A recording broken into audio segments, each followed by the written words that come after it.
At which point these two teams, the Wild Dogs and Roma, will be given a chance to have a bit of a breather, reconvene with their management team. But Wild Dogs are so good with ball in hand. And that is half-time here at your reconvene with their management team. But Wild Dogs are so good with ball in hand. And just a word to our partners, Tombola and Visit Gibraltar. There are still tickets available if you are in Gibraltar or fancy coming down and experiencing it for yourself. And just a run through from the CG Ice Vets 10s that we held yesterday and the day before. Maestek Celtic Vets were the champions of the CG Ice Vets 10. And a run through of what you can expect today. As you can see, it's a packed schedule. And then a reminder from the Masbro Men's Open yesterday. High scoring games and some tighter games. So you really do have it all here in the Sevens game at the 2024 Gibraltar Sevens. And here we see just how the Masbro Men's Open team, how they stack up. Another shout out for our incredible tournament partners. You'll see the teams running around in brand new Samurai kit and collaborate there. A wonderful white label marketing agency. I don't know who owns that. And a thank you to our accommodation partners, of course, as well, without whom in Gibraltar we could not host this competition. So thank you ever so much for that. But we're very nearly ready for the second half of this first game of the Peninsula Men's Elite here in Gibraltar. There's just so much going on. I'm bound to mix it up at some point. But Roma will be taking the field somewhat gingerly. Wild Dogs are eager to get this second half underway. And that's the buzzer here and the whistle for the start of the second half. And the offside. And the whistle for the start of the second half. So it's Wild Dogs that will now get the chance to kick off. Well, there was a Roma player offside from the kickoff. The number 2 of Wild Dogs. He's doing an awful lot of hard work in this first portion of the second half. And there's the Wild Dogs picking up where they left off. Lovely, just threading the eye of the needle there as Wild Dogs go over the whitewash for yet another try. Although Roma weren't ready to give it up quite yet.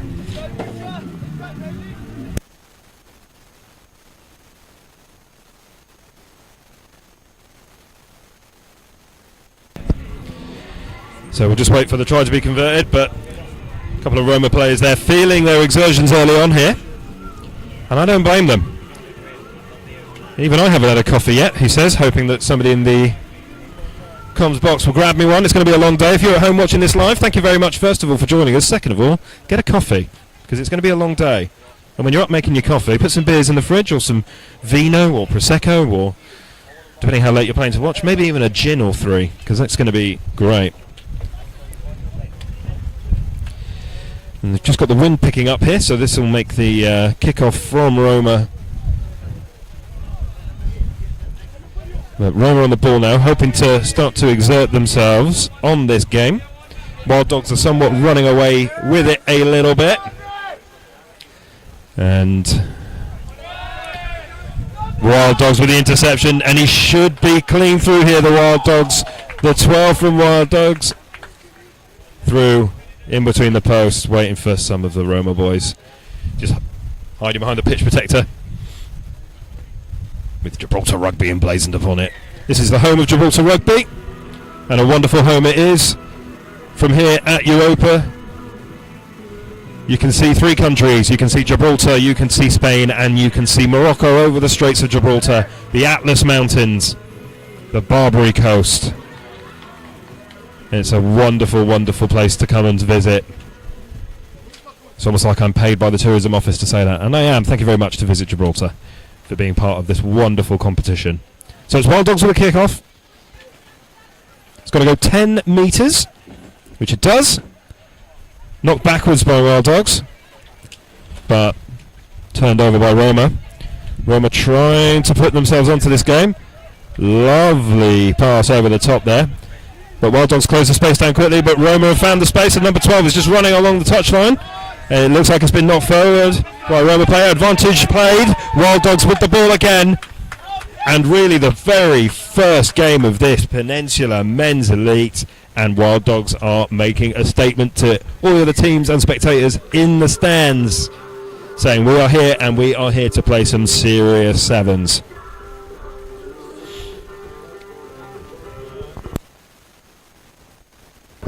Wild Dogs taking a bit of a breather, just trying to get some oxygen back in those what must be burning lungs at this point.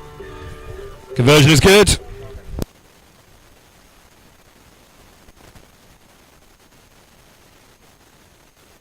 And now it's 33-5 to the Wild Dogs over Roma. So Wild Dogs doing what is now becoming quite familiar, kicking off, 10 metres cleared, and straight onto the receiver. They're really defensively working very, very hard to suffocate this Roma attack. And here we see it again. Roma have obviously identified that they want space out on the left-hand side of this pitch. And the Wild Dogs manage just to really stifle it. You can just see there a very helpful bounce of the ball for the Roma players. Well picked up there over the top. But the ball just keeps going loose and looser for Roma. They just can't seem to string the passes together that you really need in order to put a good performance in the sevens game. And player offside for the Wild Dogs. We'll see what Roma choose to do here with their penalty. Be a tap and goo, but no, they've decided to kick to touch. It pretty much hits the camera above us. We won't take it personally, but it is duly noted.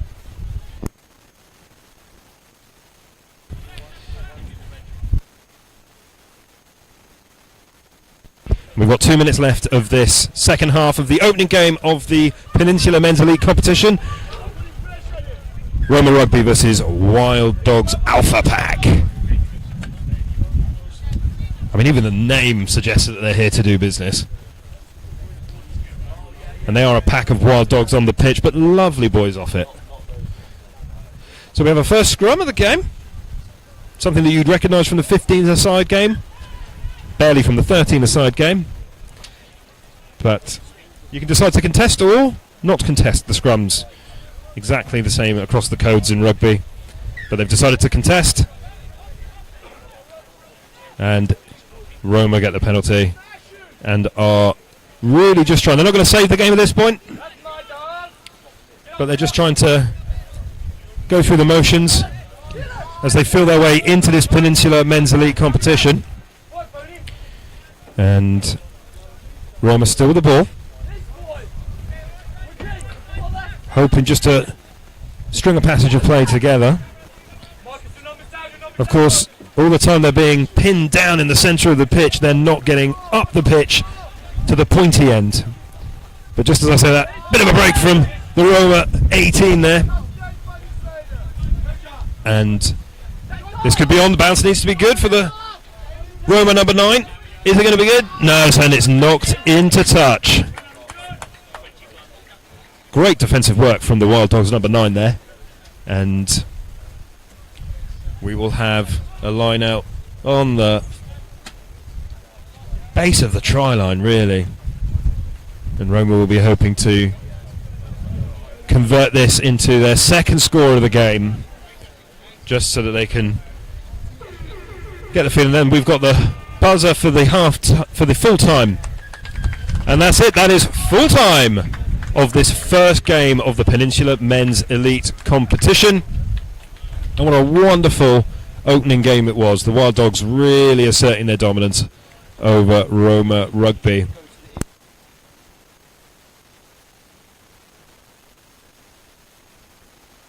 Good morning and welcome to a very sunny Saturday here at Europa in Gibraltar for the 2024 Gibraltar Sevens. Today is a bumper day of rugby, morning until night. We've got the Men's Elite, the Men's Open, the women hit the pitch. It is going to be absolutely incredible. So grab your snacks, grab your beers or a soft drink and get ready for a wonderful day of rugby. Let's hand over to the commentators who are going to talk you through this absolutely explosive day of sevens.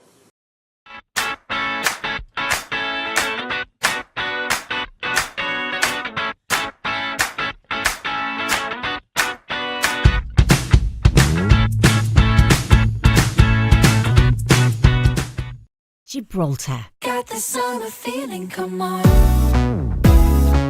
We got the game, cool champagne, light it up tonight. On fire, won't stop, don't stop. Give me the getting down, funky sound, cherry sugar high. Now raise your glass up, hands up. Give me the summer feel. Got the summer feeling. Visit Gibraltar, where the Med begins.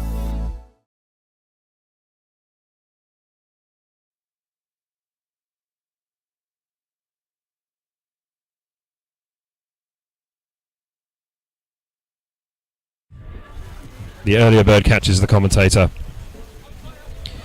So we're going to have the opening game now of the Quorum Women's 7 competition.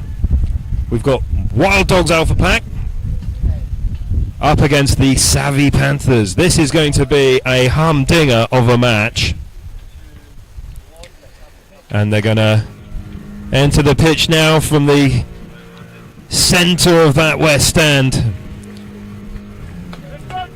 These are two of the best teams on the Sevens circuit.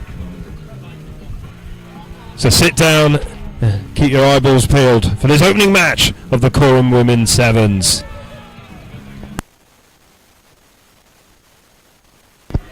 Savvy Panthers in the lovely pinky kit, playing from right to left.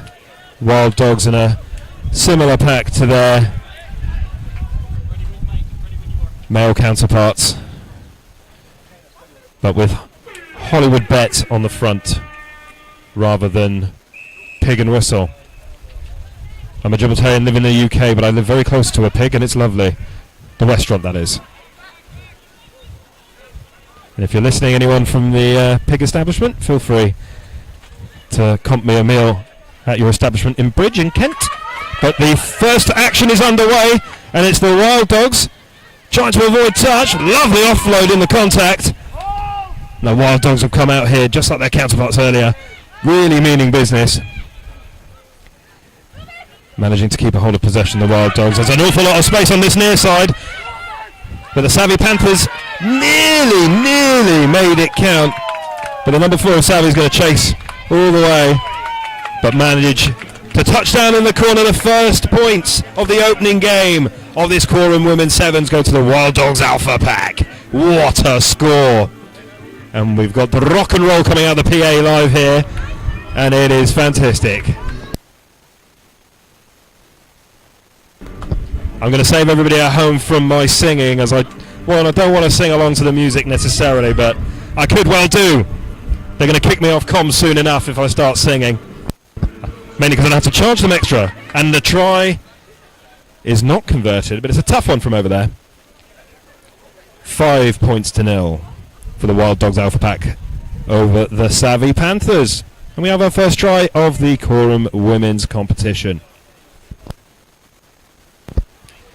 So, the Wild Dogs to kick off. It's got to go 10 metres, remember, which it does.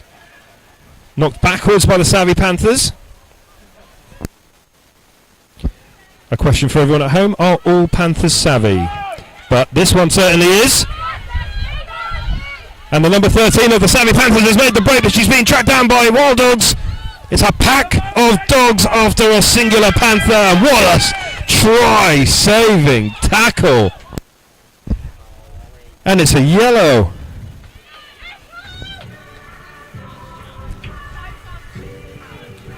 So the Wild Dogs are down a player.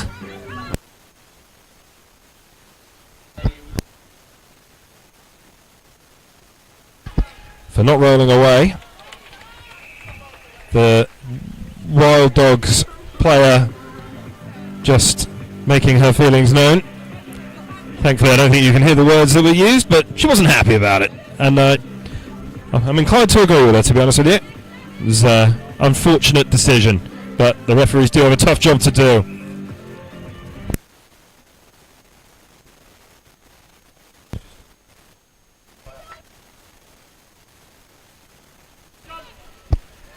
But the savvy Panthers are definitely back in this.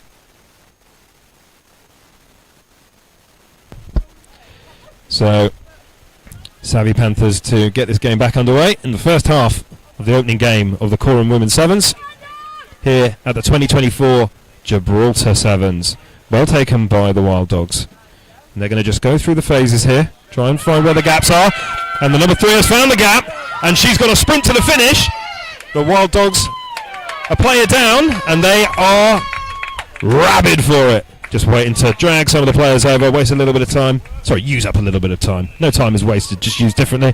And the try is good. And it will be to 4 to convert. They really did come out of the blocks after the disappointment of having a player sent to the bin and conceding the points. But they're right back in this game. If you get sin-binned in a game of sevens, you're off the pitch for 2 whole minutes, which doesn't sound like a lot, but is an eternity in the sevens game. Remember, you only have 7 minutes and a half, 7 players aside, but the game is played on a full-size rugby pitch, which means you have to be rather fit. And thankfully, I don't have to partake, because I don't think I could do what these players are doing out there right now. And it's savvy Panthers with the ball, but quickly shut down. Great defence from the Wild Dogs. But well handled there. It's the 13 again. The 13 of the savvy Panthers with a great offload to the 4, but well defended. The ball is back. Great pass under contact. They're trying to use the width and the extra player advantage. Seven's going all the way around the outside. Looks like she will be unceremoniously thrown into touch in front of the watching players and spectators on that west stand of this Europa Sports Park.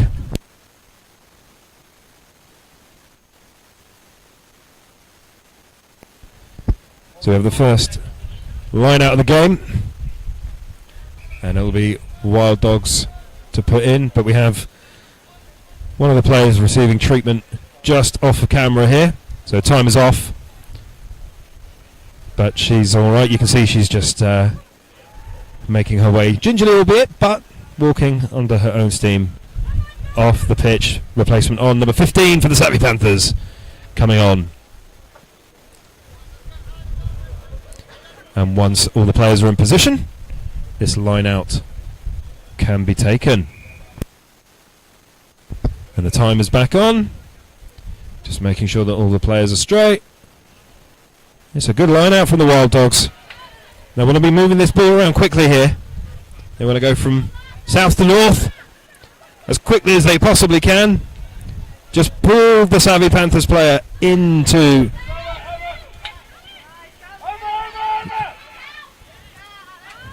Well defended by Wild Dogs there.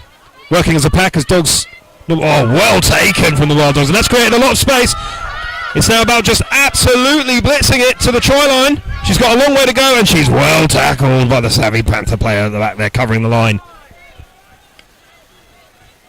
Wayward pass, but well held by a teammate there. The Wild Dogs are still on the attack, trying to grab her through, but defended by the Panthers, who have now got their own opportunity to attack. We have 40 seconds left. And then you'll hear the klaxon. Lovely little step there. Sold a dummy. The Panthers number 4 has to go all the way. She's got to get the oxygen to the lungs, but she's going to make it. And it's a try for the Savvy Panthers. We've got 20 seconds left. What an extraordinary first game of this Quorum Women's 7 competition here in Gibraltar. This is the second game of our morning. And we're going all the way through to 7 o'clock local time. So an awful lot of rugby for you to enjoy. And we have the half-time hooter calling half-time. So And we have 12 all. We have a draw. Seldomly happens in rugby of any format here for the first game.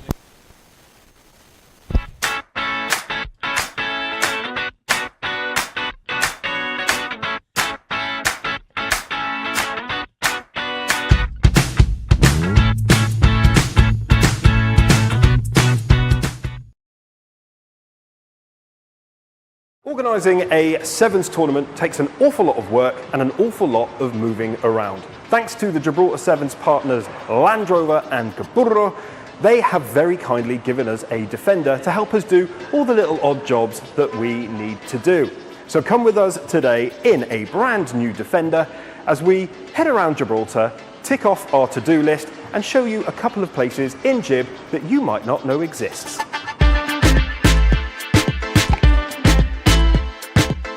Defender is down here in one of the many bastions in Gibraltar that have been converted for civilian use.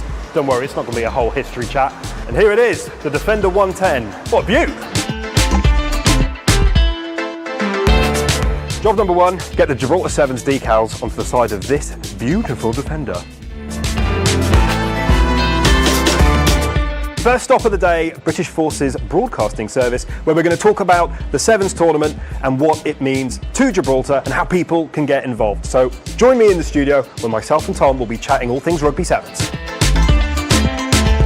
Tom Reid, I'm the Rugby Development and Operations Manager for Gibraltar Rugby and the Assistant Tournament Director for the Sevens. I'm Stuart Vidor and I'm the Head of Media and Partnerships for Gibraltar Rugby and the Gibraltar Sevens. I said it was full time because I wasn't concentrating, and my director also hasn't had a coffee yet. Second half of this opening game of the Quorum Women's Sevens, 12 apiece. We are a professional outfit here, believe it or not. Even we get it wrong on occasion, but it is the Savvy Panthers with the ball up against the Wild Dogs. Teams back to full strength following the yellow card earlier in the game. And that is Chazzy, the number 12 for the Savvy Panthers, broken clean through, aiming for the middle of the posts. Oh, and she just about gets over the line. Careful with those posts, Chazzy. They're very valuable, Chazzy.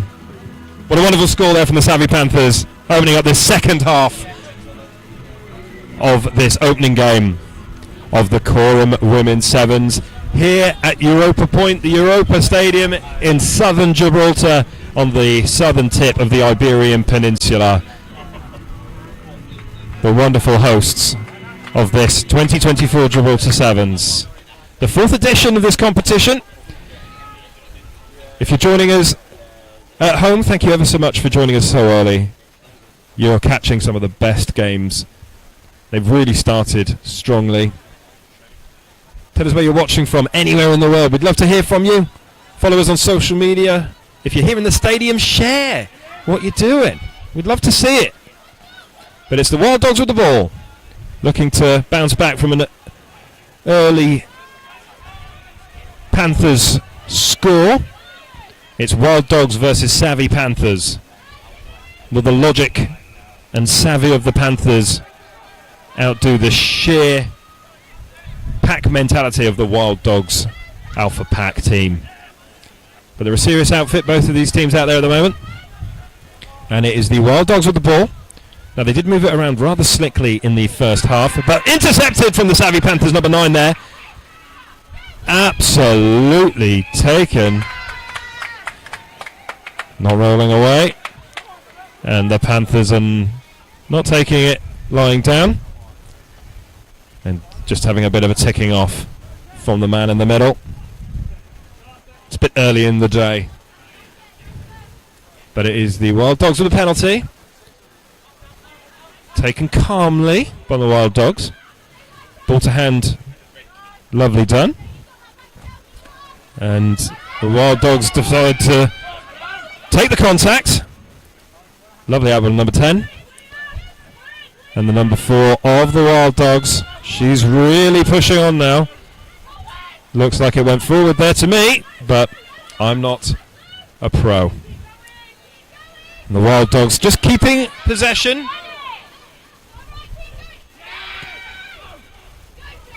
And ref blows for knock on.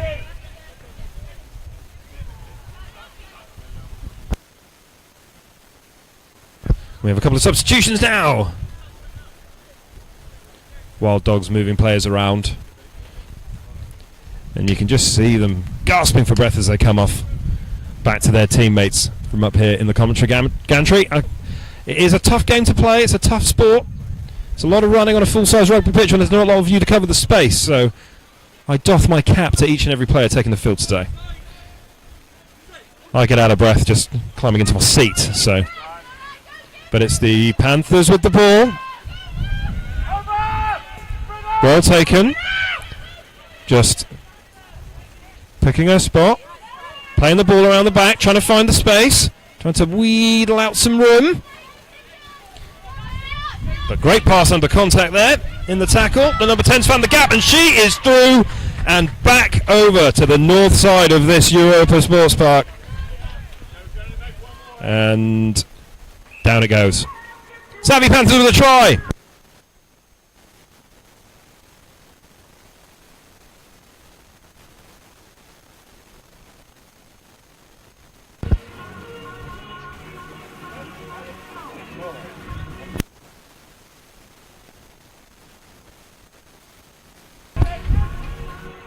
It's 22-12 to the Savvy Panthers.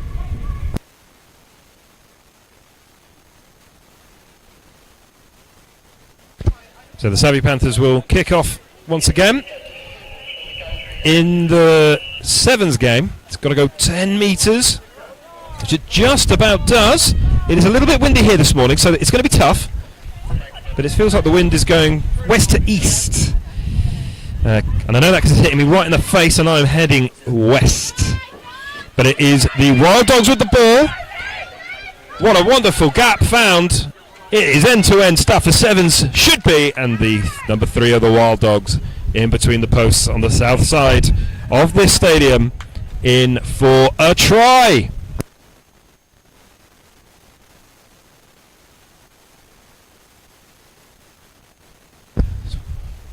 As we wait for the conversion, somewhat against the wind, but from a good position, so she'll be hoping that this will be converted. And the conversion is good. I thought it wasn't going to quite creep over the bar there, but it did. Full points converted from that try. So it will be the Wild Dogs to kick off now. Now we saw yesterday and the day before when the wind picks up a little bit, these kickoffs from north to south don't necessarily make the full 10 metres or sometimes go straight into touch. But the kick has gone long and straight into touch.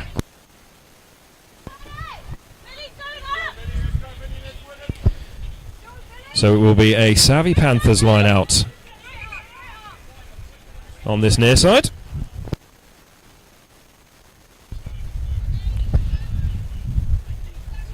Just Savvy Panthers taking their time. Wonderful line-out technique there from the Panthers. And they're just playing it along the back of the line, trying to find that space once again. Missed tackle from the Wild Dogs. Boot to ball. And just chasing her own kick, but it goes just into touch for a line-out here at Europa. And we have the full-time klaxon, and that is the end of the first match of the Quorum Women's Sevens.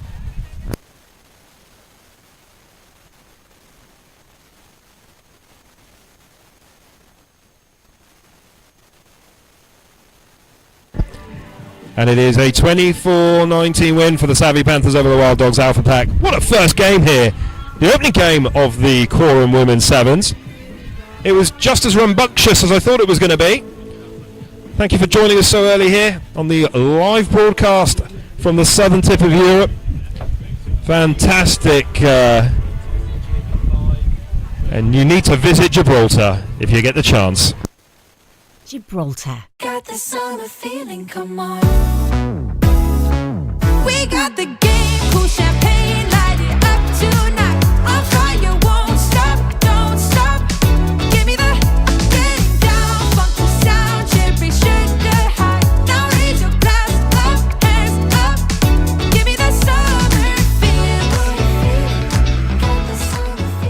Visit Gibraltar, where the Med begins.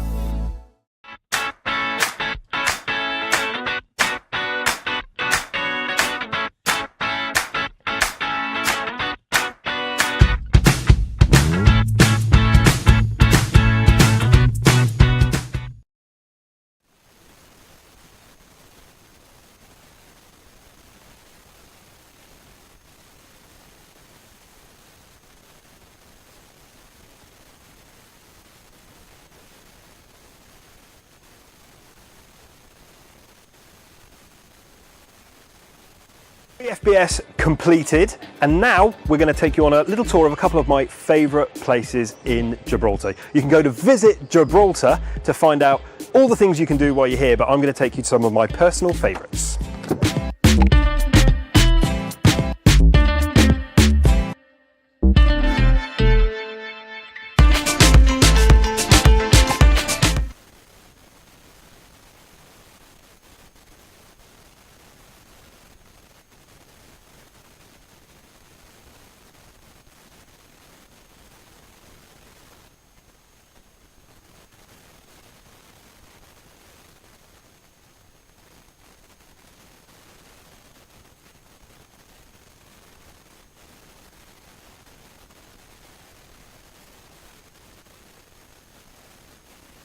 And I'm going to hand over to the pro in the room, Mr. James Ryle, who's going to be calling the Mavericks versus the Apaches.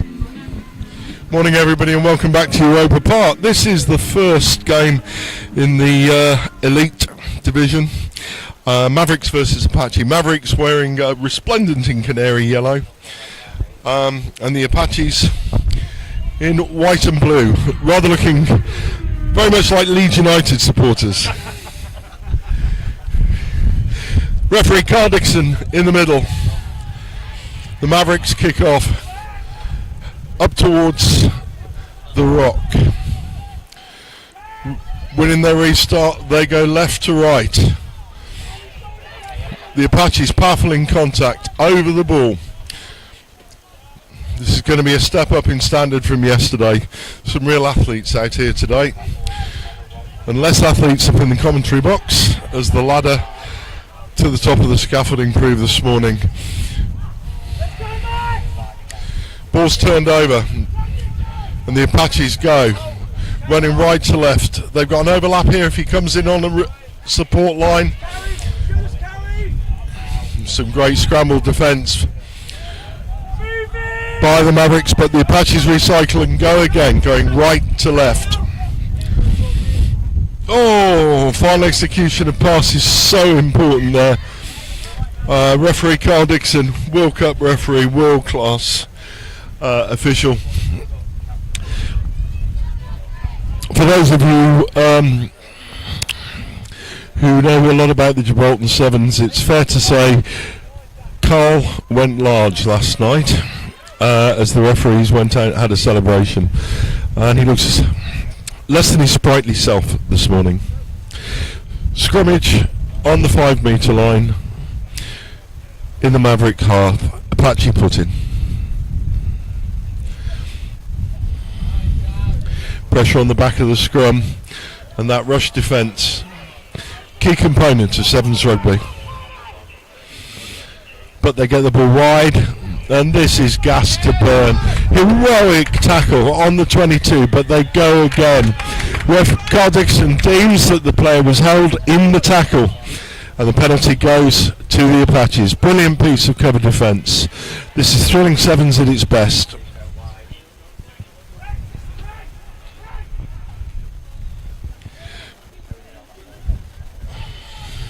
Exit is a really important part of Sevens rugby. Working a way of getting out. He was very interested in the women's game before this. We saw a little bit more kicking. Maybe the women have been thinking about their game more than the men have.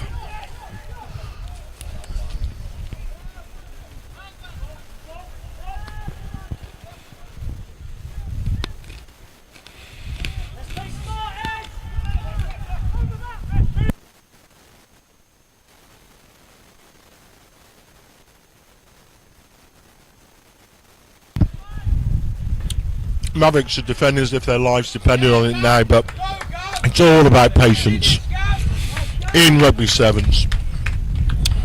Apaches probed their defence, stretched it, and they're rewarded with the opening try of the game after 3 minutes. Conversion to follow should be a formality as the wind blows in across from the Spanish side of Gibraltar.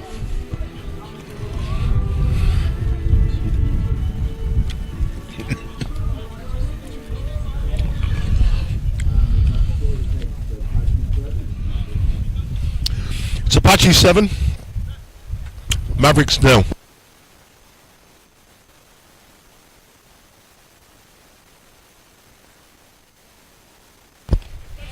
Four minutes to play in this first half as the Apaches kick off. Deep kick onto the 22. Well controlled by the Mavericks, and they go right to left.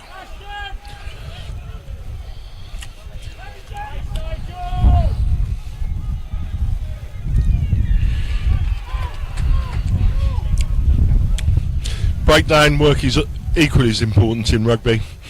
Rugby sevens, Carl Dixon deems that jackal wasn't legal. Hands in front of the ball. Oh, some clattering hits going in. Double teaming tackles.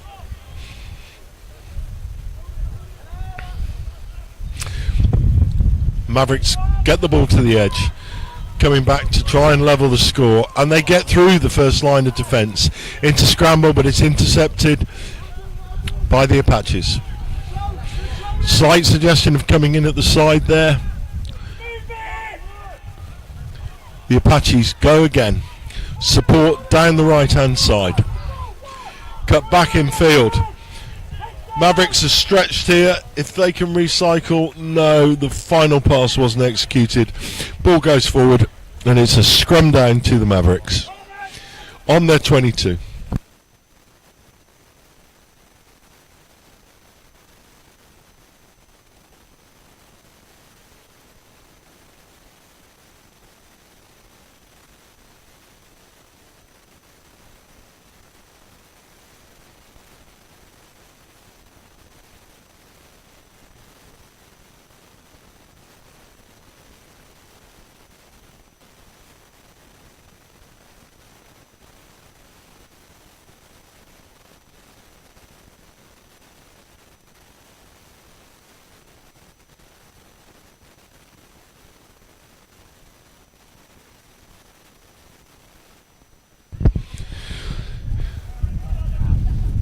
The Apaches have an interesting history. They claim to be the oldest seven side in the UK, and they're playing as if they know what they're doing here. Their tackling work, their defensive work, their alignment smacks very much of a very well organised side.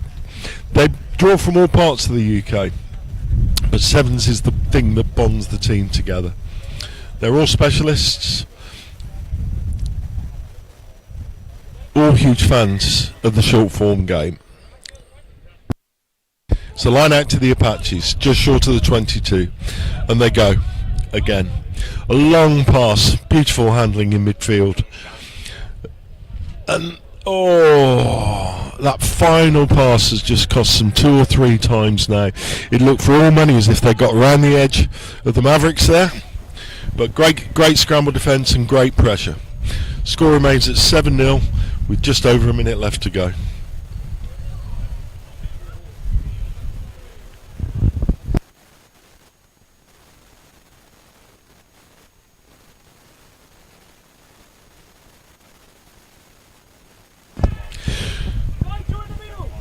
Mavericks win their own line out. Apaches rush, but they rush short, leaving a little bit of space outside, and in and out. A brilliant piece of work by the Mavericks as they touch down 10 metres to the right of the post, leaving a conversion to draw the scores level. 7-5 conversion to come.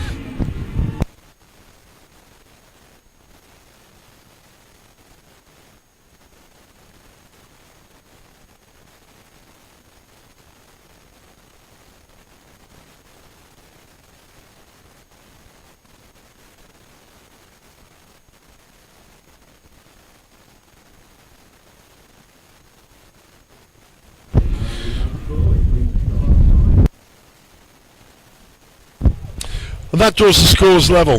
It's been a thrilling first match of the Men's Elite, a real jump up in standard, two very, very well organised sides. You see the differences in things like line-outs, in defensive formations and so on. And these two teams are both masters of the Sevens game. Carl Dixon, our World Cup referee.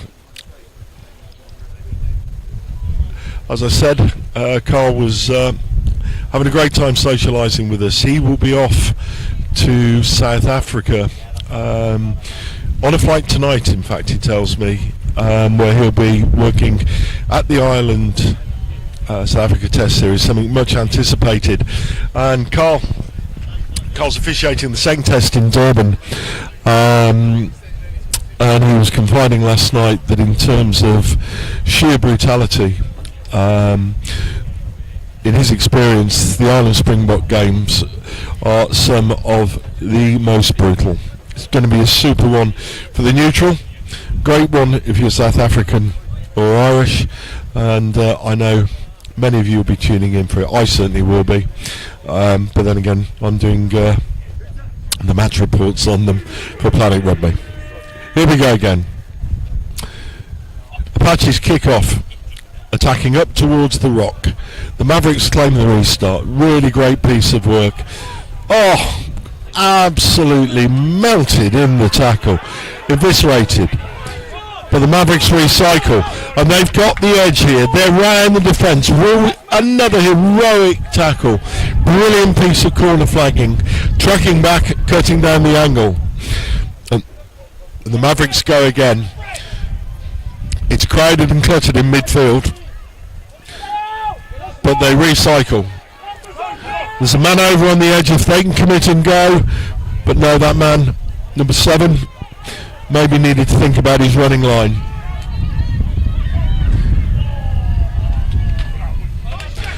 Little lot forward on the floor. I think really important thing is the work between the outside man and the inside centre in sevens. If the inside centre is moving across the field, if the inside centre is moving across the field, it's incumbent upon the outside wing to come back on the switch and make itself available.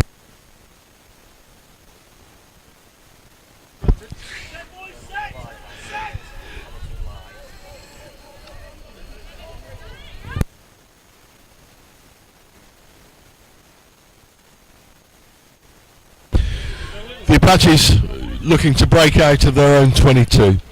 Again, exit strategy a key part of sevens rugby. And just showing then, getting turned over, a floated pass. This looks for all money, the Mavericks' second try. And they go in just 15 metres from the touchline, taking the score to 12-7 to the Mavericks. Conversion to follow. There's a bit of a wind blowing around Europa Park, and I think it's a feature of Gibraltarian rugby. You never know which way's the wind blowing until you get on the pitch, where you find out it's blowing in every direction at once. However, this crucial conversion. Right-footed kicker. He's on the right side. Strikes it beautifully, has it drawn left. Just gone over. That just takes the score to 14-7. That crucial 7-point advantage. Conversions are so important. They really can be make or break in terms of the final scoreline. And with the drop kick and the swirling wind, it's not the easiest thing to deliver. But that's a brilliant dropout, long as you like. And the Mavericks really turning the screw here. Well organised, and it's their set piece and their basics that are really getting them the edge in the game. But the Apaches go, they beat in space. Brilliant scramble defence. They go again. Mavericks work in contact again, giving them an advantage. They go in, they recycle the ball. They switch the ball back, and now they go down midfield. They've run out of options, so they start, they take contact.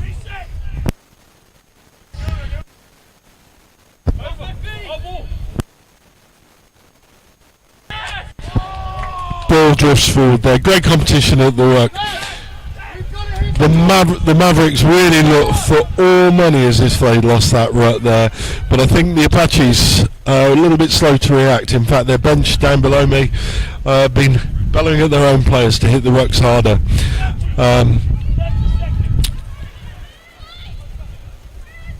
Winning those mini rucks in sevens can be an absolute key at elite level, where there's little to choose between the sides. It's often that physicality, that speed to react and win over the ball.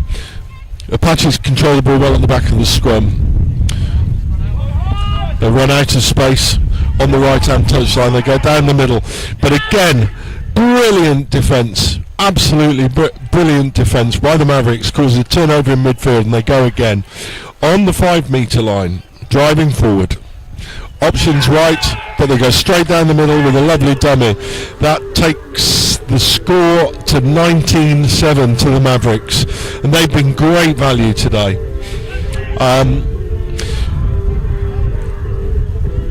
I'll emphasise again that basics thing, because if you look at the difference between these two sides in terms of their running ability, there's very little to choose. They've both got gas to burn on the wings, they handle well. But in this game, the Mavericks have just shown that greater physicality and mental alertness around breakdown, line out, and possibly a little bit of an edge in the scrum as well. We go again.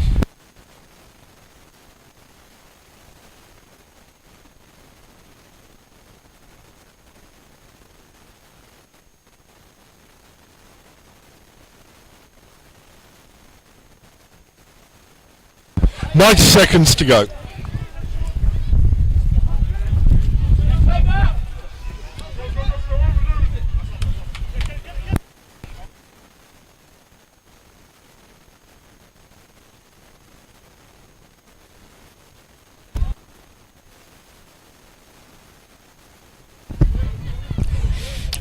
Apaches are really going to have to motor here.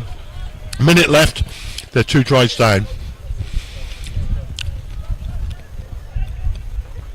Ball switched back in midfield. They're probing for a gap in that impenetrable Maverick defence. Carl Dixon's playing an advantage here.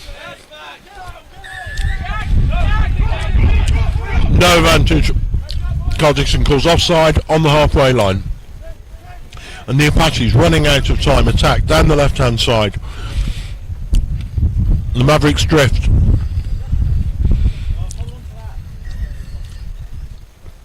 But in their haste, they turn the ball over.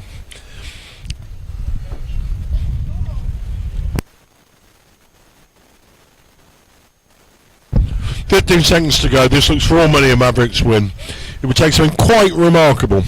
Score 2 tries, 2 converted tries in 15 seconds. This is the final play of the game. The Apaches are playing for pride and points difference here as they attack down the narrow side with numbers. Brilliant defence again by the Mavericks, and it's characterised their game. But the Apaches break through down the narrow side, working chaos down the short side well. But they knock on, and referee Carl Dixon blows no side for a memorable win for the Mavericks. That was an absolute treat of winning rugby. Congratulations to the Mavericks, their 21-7 win. We saw some great organisation from this young side. Brilliant physicality over the ball and a high quality set piece. They'll be ones to watch. We look forward to the next elite game.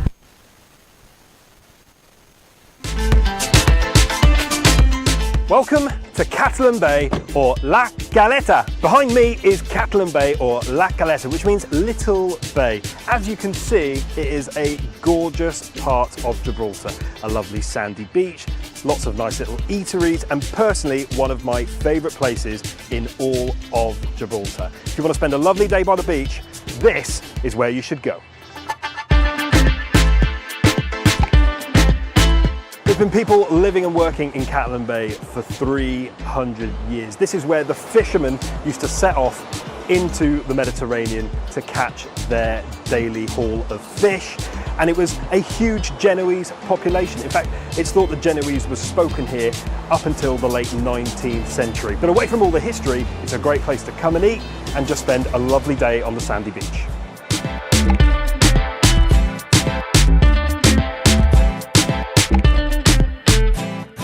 So we're just going to put the Defender here, spur battery, for a photo shoot. This is one of the lesser known areas of the Upper Rock. You can visit all sorts of stuff. You've got O'Hara's Battery, you've got the Calpe Suites at the top, which is basically the end of the cable car. Everybody knows about the cable cars. Everybody knows that you can walk up and down the rock. But this is personally one of my favourite places up here. Spur Battery. They put a naval gun here and is now at the Imperial War Museum in Duxford. But for today, it's got our Gibraltar 7's Defender in it for some shoots.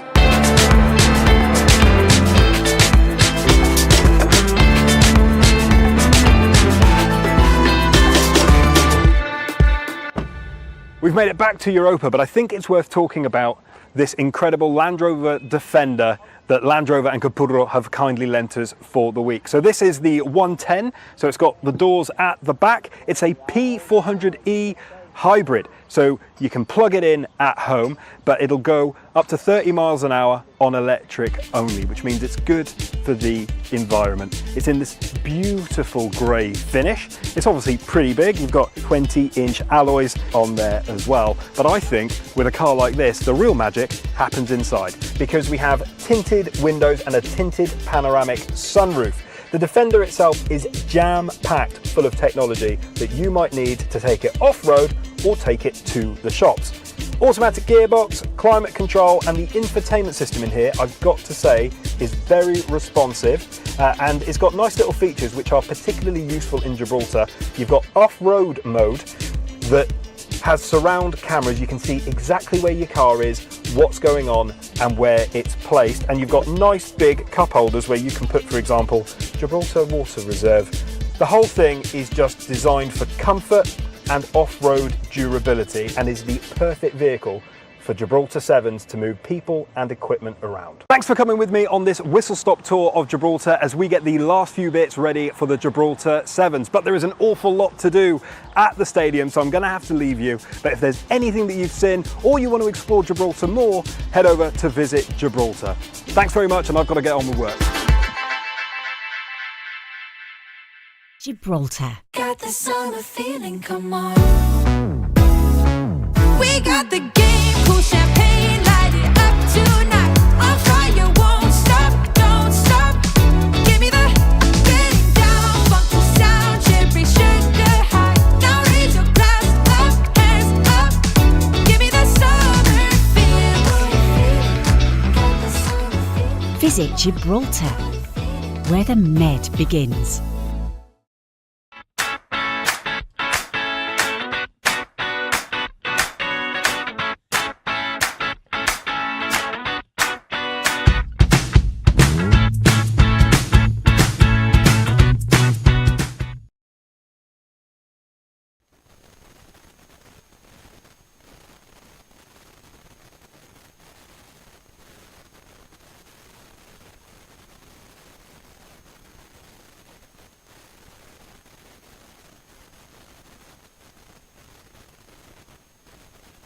Yes, perfect. And that is why, Jonathan Kaplan, you are in charge, because you know exactly what to do and when to do it. Yeah. Welcome to Gibraltar. Thank you.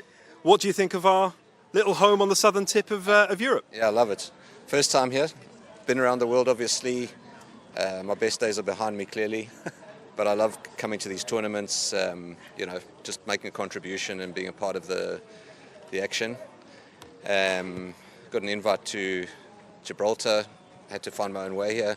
I found a way and glad to be here. And here you are. Yeah. Here you are. Yeah. So first Familiar time. weather? Yes, well, exactly. Yeah. Finally, Yeah. the sun's come out because Yeah. we've gone most of the day without any sunshine. But you found yourself here. How have you found it so far? What would you tell people about the place if you've had a chance to flavour any of it at all to this point? Yeah, to be honest, I've actually been led astray. So I can only tell you about a few of the restaurants that I ate at and a couple of the bars that we were at. We had a casino last night, so we've been well looked after. It's pretty cool that we were given a lead up to the comp, and always looking forward to the rugby, but off-field is very important in these type of events. And I'm glad you mentioned rugby, because that is, after all, what we're here to talk about and here to watch, and for you to officiate. So unfortunately, you've got to work a little bit. But the Sevens game itself, I mean, how excited do you get about being able to be part of a tournament that has so much variety, really, and so much to see? Yeah, look, I'm pushing 58 soon, so when you talk sevens, there's always a little bit of apprehension, because you could pull something that you didn't know existed anymore. But I've been doing quite a bit back home, and I'm into my 41st season. So all these type of events are great. I can already see there's a bit of expectation building. I don't really know what. Welcome back to Europa Park. We've got first game in the Women's Elite. This is Belsize Park Purple against Costa Blanca ladies. Belsize Park Purple, surprisingly, are wearing the purple strip, with Costa Blanca in a wonderful yellow to orange fade.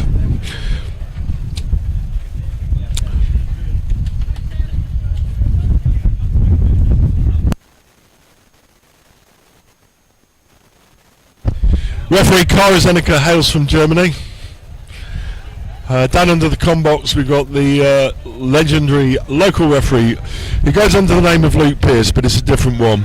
For those of you who know Luke, if you Google Tony Levin, the great bass player for Peter Gabriel, Pink Floyd and King Crimson, you'll see a picture of Luke Pearce. The resemblance is uncanny. And away you go. A little grubber to start. Costa Blanca gather the ball well and attack down the right hand side. And it looks like an opening try.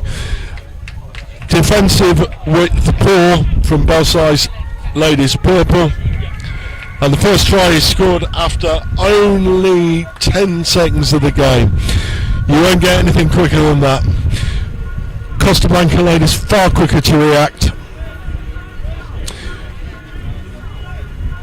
Streaking down that right hand touchline and running in fully a 55 metre try. Costa Blanca women failed to convert.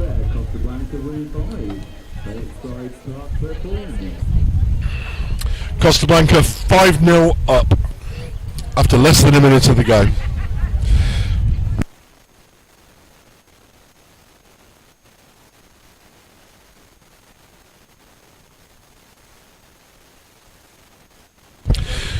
Costa Blanca kick off deep. Belsize Park women struggling to control the ball. Somebody needs to control this, and it's picked up on the right wing. Some really abrasive defensive work by Costa Blanca women. See them turn the ball over. They've got numbers here, and they go under the posts. Beautiful little dummy. There should be a formality of a conversion. Score is 10-0. 10-0 after 1.5 minutes of the game.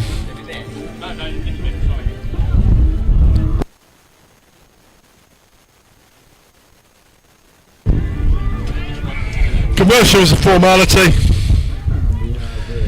12-0. Only 2 minutes of the game. This looks like one-way traffic at the moment. Belsize Purples seem to have got out of bed a little bit late, as I did myself this morning. And they go again. Kicking off deep. The wind's just taken that cruel blow as it hit the touchline and kicked up some chalk dust in front of us. Luke Pearce, eagle-eyed as ever. Free kick back in the halfway line to Belsize Park Purple.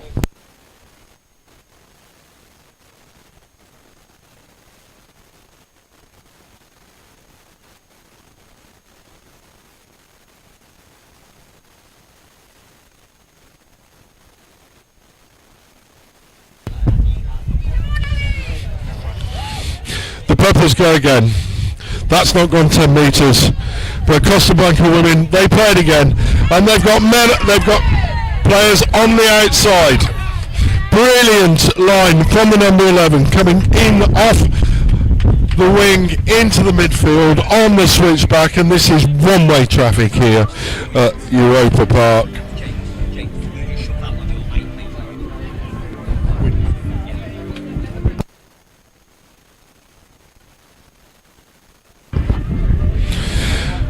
One-way traffic here at Europa Park after 3.5 minutes. It's 17-0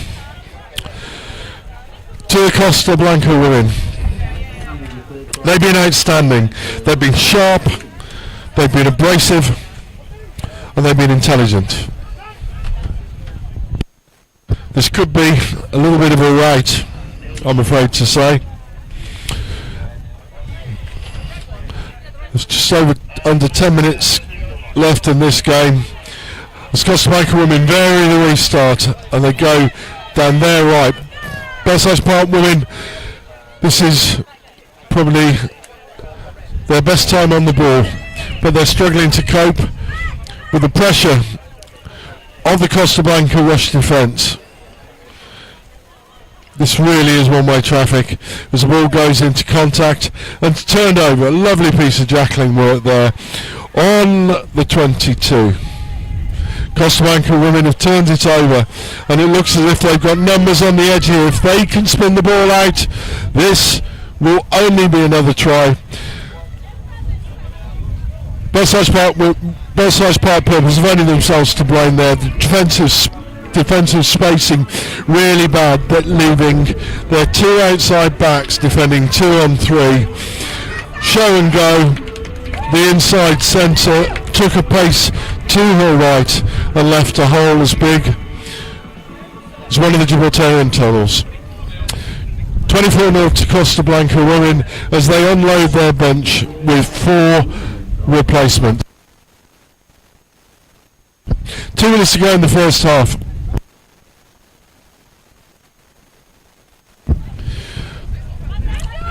The restart doesn't go the full 10 metres.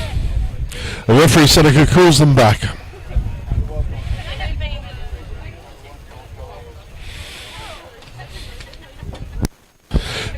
Belsize Park Purples really need to make a statement in this game. It's been one-way traffic. They look as if they've lacked a little bit of pace. Oh!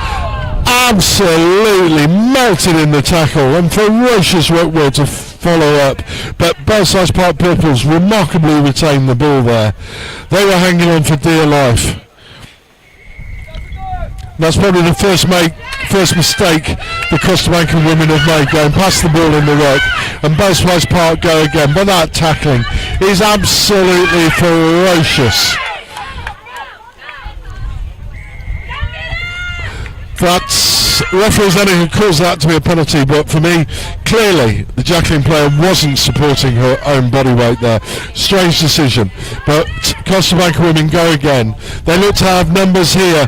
They've stretched Belsize Purples from one side of the field to the other, and again, it's an absolute rout here at Europa Park.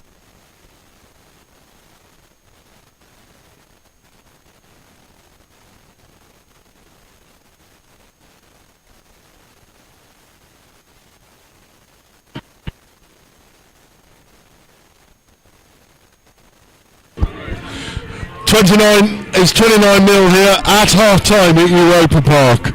We'll be back after the break.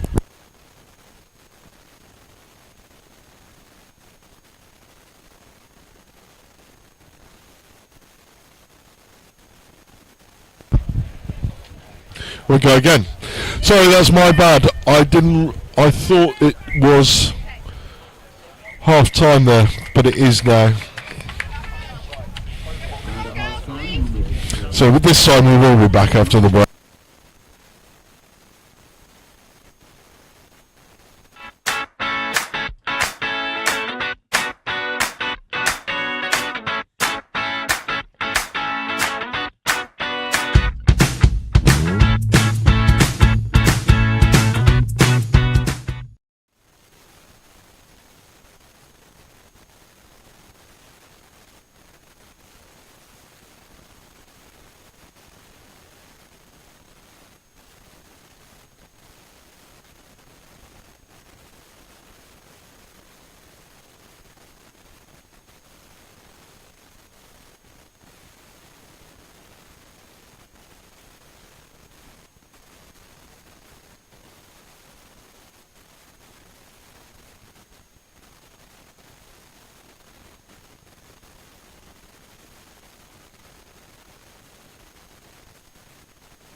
Well, we're back live here at Europa Park. It's been an absolute masterclass and joyous to watch from the Costa Blanca Women's Elite side. They showed real organisation, but a feature of their play, whilst they've got the speed, the gas and the footwork to run in try after try, this is a performance that's been punctuated by their tenacity in defence. Very, very aggressive, rushing up in front of the Belsize Park Purple's phases and really making nuisances of themselves. They were playing towards the rock end as the wind howls up in the commentary area. We're very exposed here, and we can see just over the top of the main stand. This morning's been cold and rainy. Very un-Gibraltarian weather, but I'm sure the players are relishing not playing in the heat. And we go again. Belsize Park, energised by a team talk at half time, but they failed to keep the ball safe in contact, and Costa Blanca women go again. Belsize Park are not helping themselves by standing off tackles. They need to get movement in their defence. And Costa Blanca women look sure to have an overlap on the right hand side all the way in for the first try of the game, taking the score to 34-0 after less than a minute of the second half.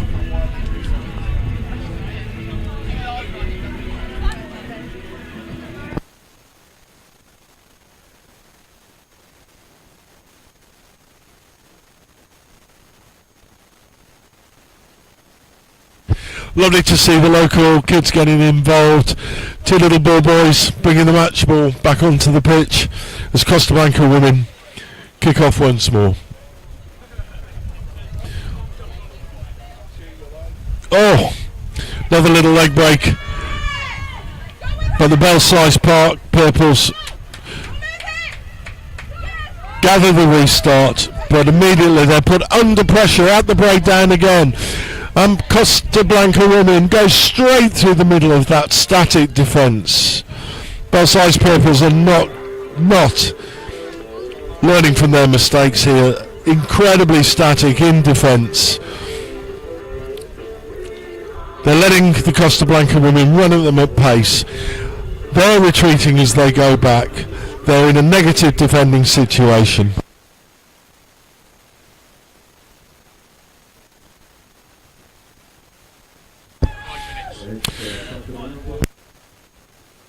$41-0 to Costa Blanca. It's been one-way traffic.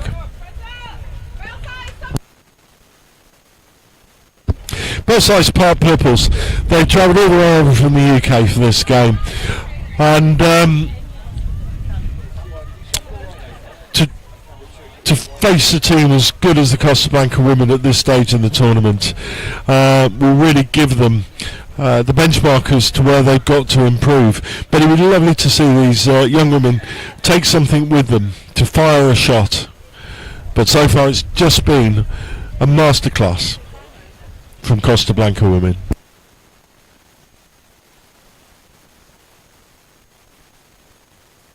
Line out's overthrown, but the loose ball's gathered again at the back of the line out, and it's the red and it's a yellow and orange flying forward at pace, and again that defensive movement costs the Purples as they fail to get around the drift defence. The woman at the back failing to get across in the boot, and yet another try to Costa Blanca women, taking the score up to 46-0. We could see the highest score of the day here, beating the Scrappies 51 yesterday, or the highest score of the competition more accurately.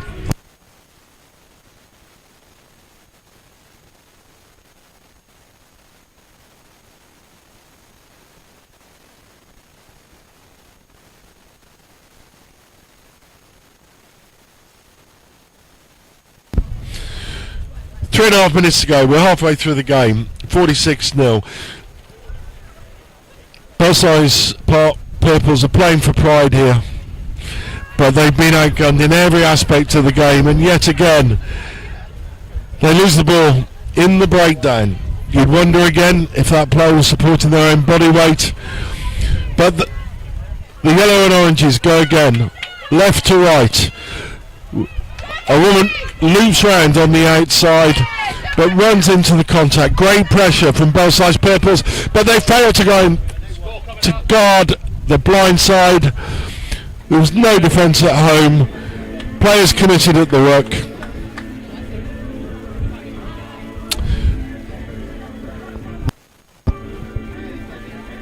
And Costa Blanca women have equalled that 51 score of the Scrappies yesterday.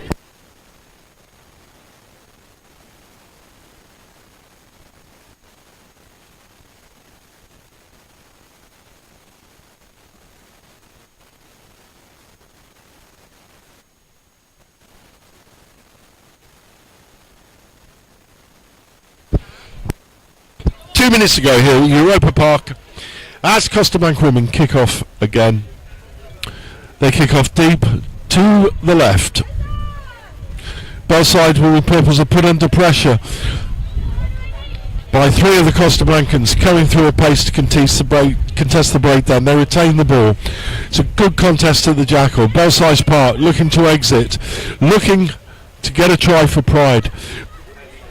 But once again, huge contest of that breakdown, and Costa Blanca women, it's like taking sweets off a baby. There they go, 56-0. 56-0 as they reach the highest score we've seen in the 2024 Gibraltar Sevens. Just over a minute left in this game. 56-0, a comprehensive performance by the Costa Blanca women, many who say could be favourites for this team. That was a hard conversion, especially as a gale in front of you, but with a minute left, everybody's hoping that the Belsize Purples can finish off on a high point, but those Costa Blanca women are a formidable outfit.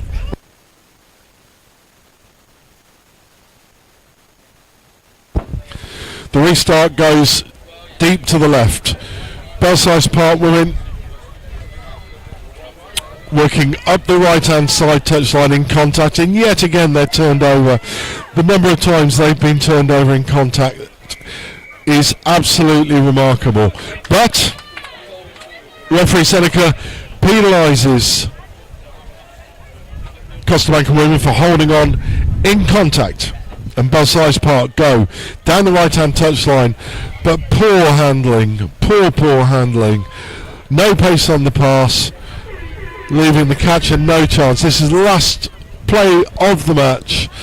Can Costa Blanca women break the 60-point barrier?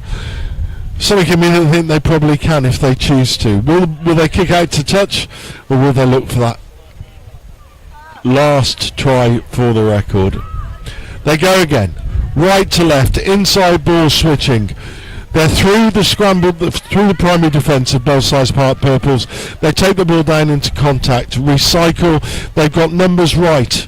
Surely that's offside, but no. They go again left.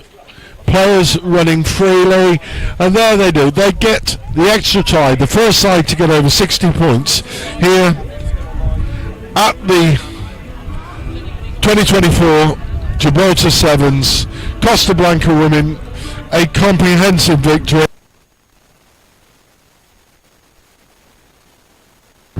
61-0. There's a conversion to go over, but there's a hell of a wind blowing round.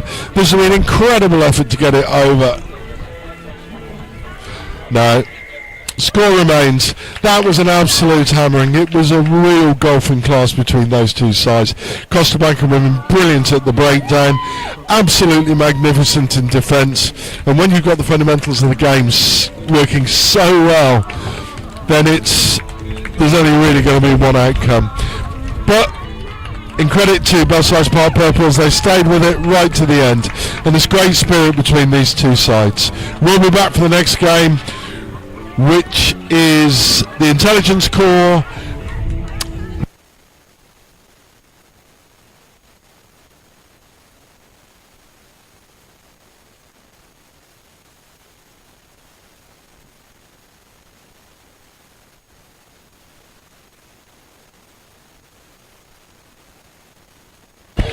Yeah, it's the Intelligence Corps versus Broadplane in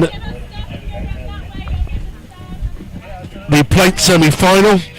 We've got Darryl Chapman refereeing the game, and we'll be back in a couple of minutes.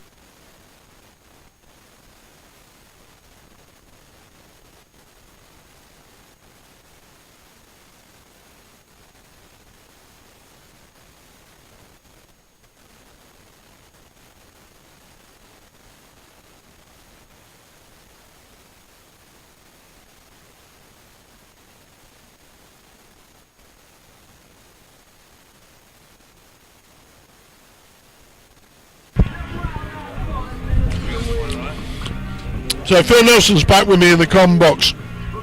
Morning, Phil.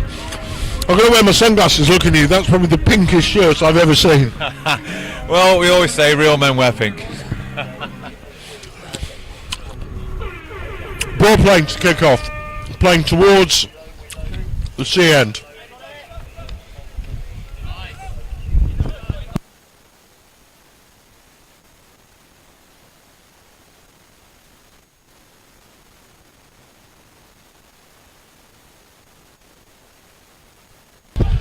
Some good play by the Intelligence Corps and a good steal in the contact there.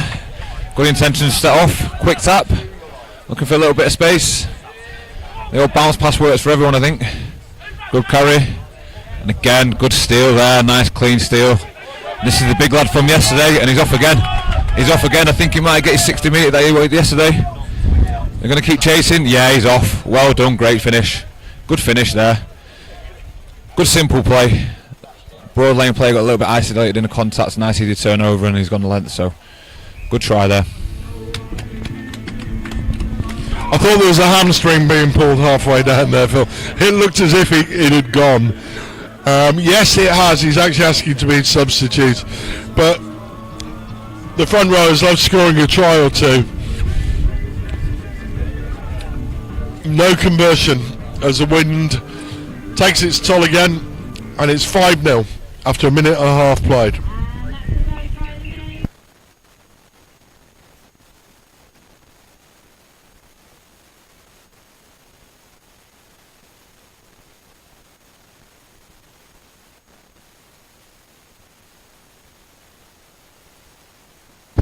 And we go again with the Intelligence Corps kicking off deep into the 22. Broadplane run the ball back directly and at pace right into the centre of the Intelligence Corps defence.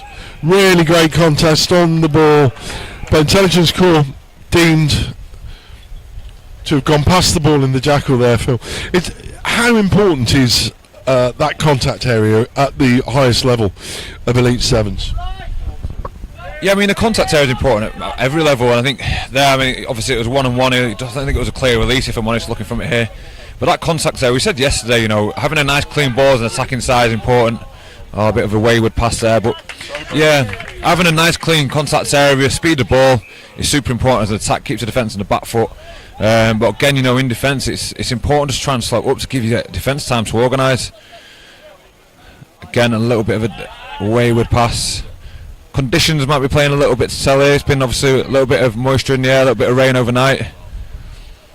It's gathered up now by Broad Lane. Someone just needs to get control of the game. Again, that contact area, great steal. Unlucky. Unlucky. I thought he was unlucky there. I thought the Intelligence Corps 7 was unlucky there.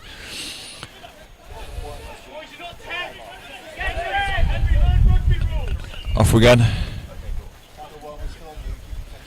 Looking for a little bit of space. I think we've obviously got a little bit of wind, and it's just telling again on the passes. Oh, nice little offload, unlucky. Very scrappy so far from both sides, if I'm honest. There's a scrum call with referee Darryl Chapman, regular professional referee in the English Championship, just below the Premiership, and in National 1. Darryl also runs the line regularly in the Premiership as touch judge, but there's a little delay in play here now. There's injury to one of the Broadplane players, looks to be an ankle. Can be quite slippy these 4Gs after the rain, can't it, Phil? And you often see people going over, hyperextending on the side of their foot. It's quite a common injury on these surfaces. Yeah, it is. I mean, these surfaces are great. Obviously, they're all weather. You can play in all conditions, and they're great for multiple use, which is obviously what we have here in Gibraltar with limited land space. But yeah, I mean, especially when it's been raining, a little bit of a side-on tackle. And I think he's just rolled over his ankle. He looks like he's in a bit of pain there. Hopefully, he'll come through all right. But he does look like he's in a bit of pain there. So he's with the medical staff now, which is good. And we're back in action now on the field. Good little bit of play. Oh, good hands. Good hands. Good hands. Nice simple try there. Set piece. We saw a lot of tries yesterday from the set piece, which was good. I think again it just tightens up the defence a little bit. Needing real importance in defence there, just to solidify and make sure you can look after that set piece defence. Yeah, I think Broadplane just got narrow. It's really key. It's just like in 15s, Phil. It's defending that corner, that 13-14 corner in 15s. It's one of the hardest places to defend, and it's key to give your man the touchline and to use the touchline as your last defender. But in order to do that, you've got to maintain the right spacing, and Broadplane just became too narrow there. Yeah, they did. They just didn't push up enough from the inside, I don't think. It's really important, obviously, in a wedge defence, drift defence, to push up from that inside. And in the game of 15s, you've got, obviously, a lot of teams work hard from that set piece, back row covering up. Be able to give the 13 enough width so he can push out and look after that sideline. But obviously, limited numbers here makes it more difficult, and that's, I would get a lot of points scored in sevens. I'm looking at a set piece now. Short ball on the line out, straight down the 5-metre channel. And we're out in touch, unlucky. I like that bit of play. It's windy, safe play. It's looking to suck them in. Now it's the intelligence core over line out. Let's see what they do. I think they'll be looking to go up into the air. It'd be interesting, me, if I was obviously playing in this, I'd be looking to maybe compete a few of these line outs, see if we can mess them up as a defence, just to put the opposition under pressure. Good delivery there though, good play. And you can see now there's a lot of space there in the back line. Good carry. Yeah, good hands. I like that play, pushing through. Yeah, really good, really good. Oh, unlucky. There's still an opportunity here though, bit scrappy. And go back against the grain. Well, yeah, good try. Well worked try that. What I liked there when they were going to the edges, but all the players kept the ball in both hands. They were pushing through at shoulders, give them that opportunity for a nice clean offload with two hands on the ball rather than what we've seen a few times, that little one-handed backdoor pass. So a little bit scrappy at the end, but a lot of defenders pushing through, but a good finish in the end from the intelligence core. Yeah, what was lovely there was they made themselves available. There was a lot of support in numbers. Players were running off each other, and that's the key, great support work. But I think, you mentioned that jump in the line out. I don't know if you read World Rugby, their new trial laws, but they're trialling in the under-20s now that if you don't compete in the line out, the referee will not penalise not straight. Did you see that? So that if the throw can only be not straight if it has been competed. I know it's an interesting thing. It'll be interesting to see if that comes into sevens as well. Yeah, that is interesting actually. Obviously, as a hooker myself, it was always, it does send a different psychological sense to it when you are obviously throwing to the line when they're competing.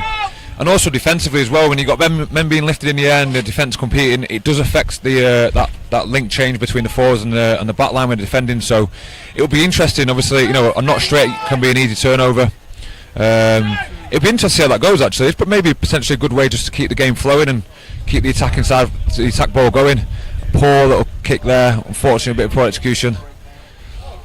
And the big number one again going up the midfield. Again, we're just seeing good handling here from the intelligence core. Good finish, strong handoff, good finish. I like that. Really, again, good simple play, and you can just see from Broadplane players are just they're a little bit scrappy, not keeping over the ball, and it's just leading to a few mistakes, giving the intelligence core a little bit more territory. Easy pressure in the opposition 22. A good finish and a good kick as well there, and it goes over again. And now we've got half time. 24-0 at half time to the intelligence corps, so a good first half from the intelligence corps. They'll be happy with that. I spoke to a couple of them before the game. They had a good quiet night last night and bit of sleep, so I think they were well prepared for today.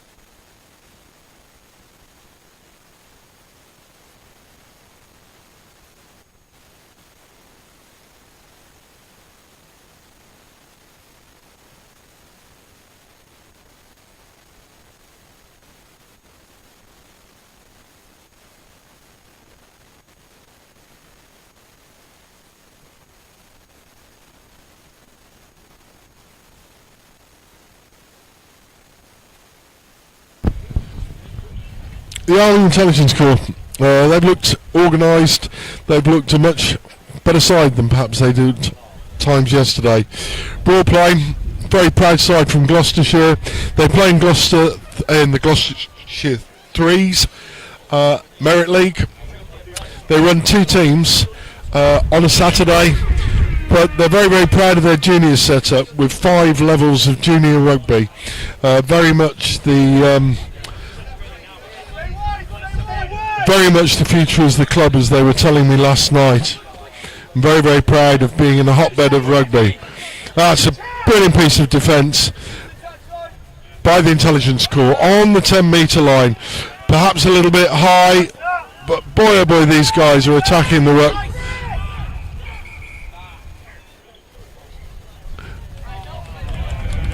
But referee Daryl Chapman saw head contact in the ruck there as they competed the ruck and perhaps went a little bit high around the neck. Daryl Chapman, as I say, fine quality referee, but this Intelligence Corps defence, they are blitzing out of the traps, and yet again it's their speed in rush that's caused that turnover, and they go again straight as Broadplane are slow to number up and slow to retrieve in defence. We might see another yellow card here. Deliberate foul, not retreating 5 metres, and Daryl Chapman absolutely brutal with his yellow cards here, Phil. But I know Daryl was also celebrating last night, and Broadplane really struggling now. They're playing 5 against 7. How do you play 5 against 7, Phil? It's ridiculous. 6 yeah. Sorry, 6 and 6. My bad.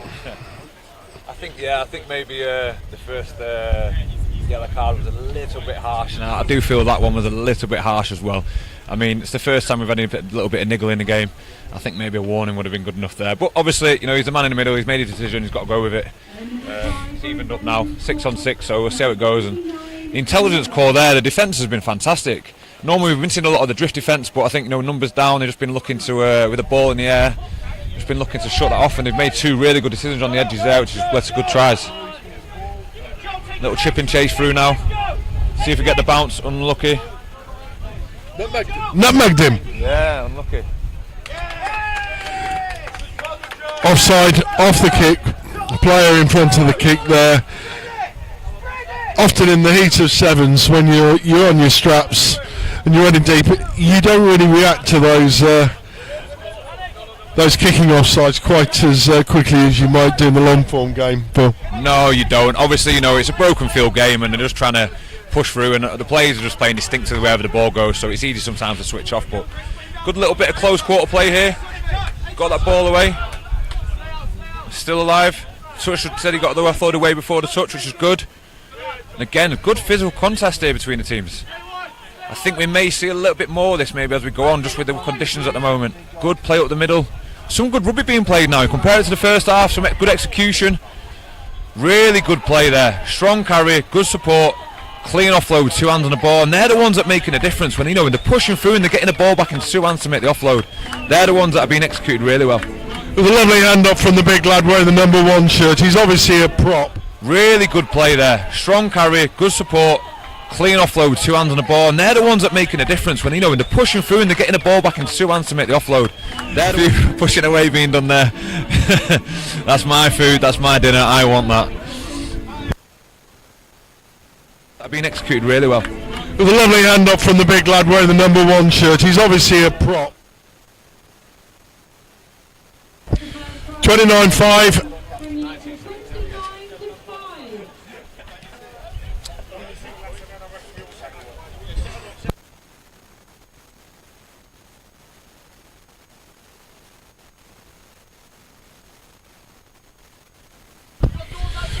Three minutes to go. As the Intelligence Corps runs the ball out to defence. They've got numbers on the outside here. Broadplane really need to get across and cover here. I think that was, as tackles go, he committed himself rather to. They've got numbers on the outside here. Broadplane really need to get across and cover here. I think that was as tackles go. The touchline. I think, I'll be honest with you, I think there was a little bit of miscommunication there with the Broadplane players because they've kicked off from the restart and they had 2 players in the back through it, so it was a bit staggered, so it only left 4 in the front line. Obviously they're down to 6 players now, so it left them a little bit short, and it was a pretty easy execution there for the intelligence corps. I think you know Stuart Lancaster pretty well, and I've as a journalist I've worked with Lanny many times, and the one thing he always used to tell me, the 16th man never misses a tackle. No, he doesn't, it's true. It's just about being able to push him there sensibly, making sure you don't get done on the inside, and obviously just backing and trusting yourself. But it's not easy out there. Some of these guys have got a lot of pace, and they may commit a little bit too early. Good step there, taking on the outside. That's a great try. That, and that's what we're here to see. A little bit of one-on-one, a little bit of space. In and out, gone, foot down, off, and not quite gone under the sticks, but off over the try. Some of these guys have got a lot of pace, and they may commit a little bit too early. Good step there, taking on the outside. That's a great try. That, and that's what we're here to see. Takes the score to 34-10. Conversion missed. It's really lovely to see these the young kids getting involved, Phil. There's ball boys or ball girls, and I think they're having a lovely time. They're really enjoying themselves running around. Hopefully they'll be back here to play sevens one day. Yeah, I mean, Gib's a small place, and we build ourselves in a community here, and obviously we're building our youth section here in the rugby, and it's nice to get these young players involved in these tournaments as volunteers around some of the players. It's a good experience for me. I never had the opportunity when I was a kid, and as I say, it's a good experience, and they all seem to be enjoying themselves. A little bit of competed takeoff there, and he just knocks it on. And the prop forward now, little kick and chase. Looks like we got prop on prop here. See what happens. Oh, good footwork there. Nice little bit of footwork, pass into the space. Oh, and he's just pushed it forward. He did really well to start off with there, but obviously a little bit of a simple error. Falling away from his pass a little bit and just pushed it forward. But yeah, going back to the young kids, we've got lots of volunteers here helping out, and these events wouldn't be possible without the volunteers. And the GRFU are really appreciative of that. And again, it's good to get them involved in the experience. A nice new T-shirt for them, pitch side with the players. When we get the elite guys playing later on, there'll be some really good players there, played at some decent levels, so it'll be good to see, for them to see that sort of experience. And we're playing with a scrum now. Good pressure from the intelligence corps 9. And looking maybe for the crossfield kick, talking about it, and there goes the buzzer, and that looks like the last play and we're done. So intelligence corps there, comprehensive winners, 34-10. Good game overall, some good rugby played.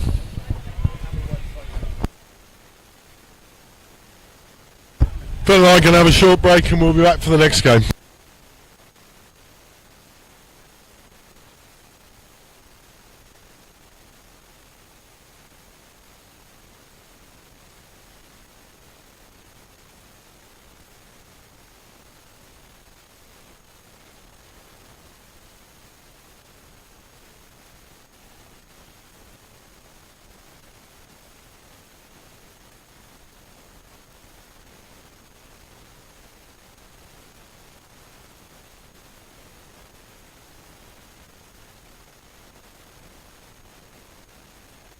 Gibraltar. Got the summer feeling, come on. We got the game, cool champagne, light it up tonight. On fire, won't stop, don't stop. Give me the getting down, funky sound, cherry sugar high. Now raise your glass up, hands up. Give me the summer feeling. Got the summer feeling. Visit Gibraltar, where the Med begins. Organising a sevens tournament takes an awful lot of work and an awful lot of moving around. Thanks to the Gibraltar Sevens partners Land Rover and Burro, they have very kindly given us a defender to help us do all the little odd jobs that we need to do. So come with us today in a brand new defender as we head around Gibraltar, tick off our to-do list and show you a couple of places in Gib that you might not know exists.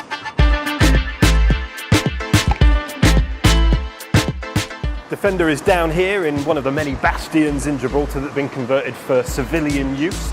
Don't worry, it's not going to be a whole history chat. And here it is, the Defender 110. What a beaut! Job number one, get the Gibraltar 7's decals onto the side of this beautiful Defender. First stop of the day, British Forces Broadcasting Service, where we're going to talk about the Sevens tournament and what it means to Gibraltar and how people can get involved. So join me in the studio where myself and Tom will be chatting all things Rugby Sevens. I'm the Rugby Tournament and Operations Manager for Gibraltar Rugby and the Assistant Tournament Director for the Sevens. I'm Stuart Vidor and I'm the Head of Media and Partnerships for Gibraltar Rugby and the Gibraltar Sevens. BFBS completed, and now we're going to take you on a little tour of a couple of my favourite places in Gibraltar. You can go to Visit Gibraltar to find out all the things you can do while you're here, but I'm going to take you to some of my personal favourites.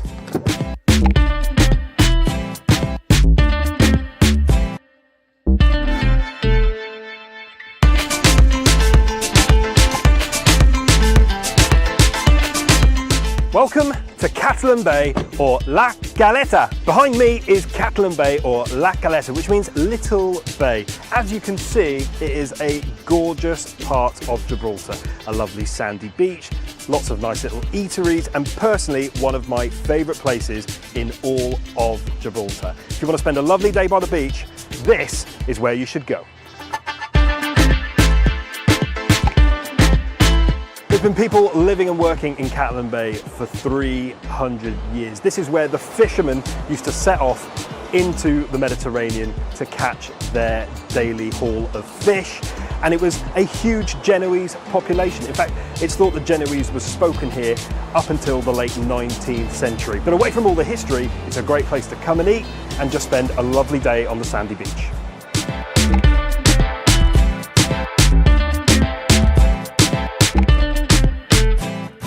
So we're just going to put the Defender here, spur battery, for a photo shoot.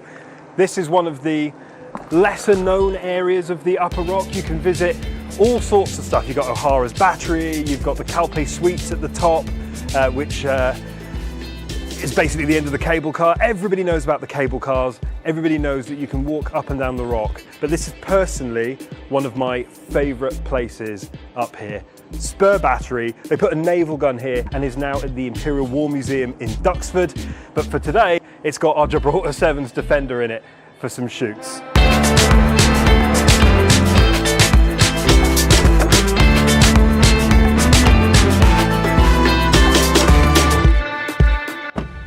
We've made it back to Europa, but I think it's worth talking about this incredible Land Rover Defender that Land Rover and Capurro have kindly lent us for the week. So this is the 110, so it's got the doors at the back. It's a P400e hybrid, so you can plug it in at home, but it'll go up to 30 miles an hour on electric only, which means it's good for the environment. It's in this beautiful grey finish. It's obviously pretty big. You've got 20-inch alloys on there as well, but I think with a car like this, the real magic happens inside, because we have tinted windows and a tinted panoramic sunroof. The Defender itself is jam-packed full of technology that you might need to take it off-road or take it to the shops. Automatic gearbox, climate control, and the infotainment system in here, I've got to say, is very responsive, and it's got nice little features which are particularly useful in Gibraltar. You've got off-road mode that has surround cameras. You can see exactly where your car is, what's going on, and where it's placed. And you've got nice big cup holders where you can put, for example, Gibraltar Water Reserve. The whole thing is just designed for comfort and off-road durability, and is the perfect vehicle for Gibraltar 7s to move people and equipment around. Thanks for coming with me on this whistle-stop tour of Gibraltar as we get the last few bits ready for the Gibraltar 7s. But there is an awful lot to do at the stadium, so I'm going to have to leave you. But if there's anything that you've seen or you want to explore Gibraltar more, head over to Visit Gibraltar. Thanks very much, and I've got to get on with work.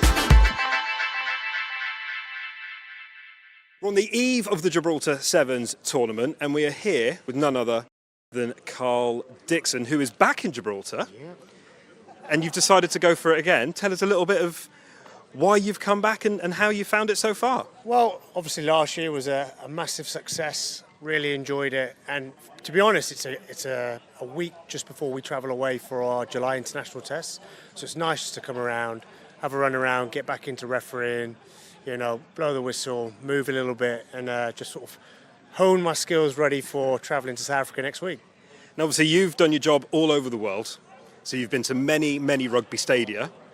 What do you think of our little home here in Europa on the southern tip of Gibraltar? Yeah, I mean, it's not quite an Eden Park or an Ellis Park, but you've got the rock behind you, you've got the sun, you've got an Astro pitch, so you're going to get some good rugby, and I'm sure into the weekend we'll get a good crowd. And I've heard there's a Heineken room which is free flowing, and it's an all-you-can-drink bar, so I might find my way into there before the end of the weekend. You're absolutely right. There is an awful lot of Guinness and Heineken. They've got to get Guinness and Heineken in there for you to enjoy. But there's 4 days, give or take, ahead of us, and there's all sorts of different levels. But what do you think of what we have here in terms of, obviously, you've got teams travelling from all over the world. How do you find it from where you are in a very unique position, right in the middle, seeing everything? Yeah, I mean, that's the great thing about sevens. I was very fortunate growing up to play a bit of sevens and did a bit of travelling, and it's a great opportunity for these guys to play against different countries who quite aren't international rugby players, but they get that experience to travel all the way across Europe, around the world, different cultures, see different things, and be part of that rugby family. So I think it's a great opportunity, and I'm glad that everybody's come out here, and we've got a nice full schedule. You've sold it to me. You've sold it to me. That's what I like to do. And Visit Gibraltar are very kindly partnering with us this year. You've now been to Gib at least a couple of times. Putting you on the spot, favourite place to go or favourite thing to see when you're here? Oh, I mean, I don't know if you want the real answer. I can give you the real answer is obviously going up the rock and seeing the view, and being able to see Africa is quite unique from one continent to another. But I've done well in the casino the last few times I've been here, and I kind of enjoy there. But to be honest, down by the port and into the town, it's just nice to get a bit of sun and enjoy a little bit of culture. I was going to say, your pockets look a little bit heavier, so you've clearly done better in the casino than me. I've done all right in the casino. The last couple of years, I've done all right. The last 2 nights, I've done okay. Well, congratulations. Thank you very much. I know we're about to head off for the competition, so Carl, best of luck you. for the weekend ahead. Cheers. Thank See you you very later. much. Cheers. Cheers, guys. Carl Dixon there, a incredibly decorated referee, and we're very lucky to have him here in Gibraltar. But the most important thing is the Gibraltar Sevens tournament is about to start on this pitch behind us. Enjoy.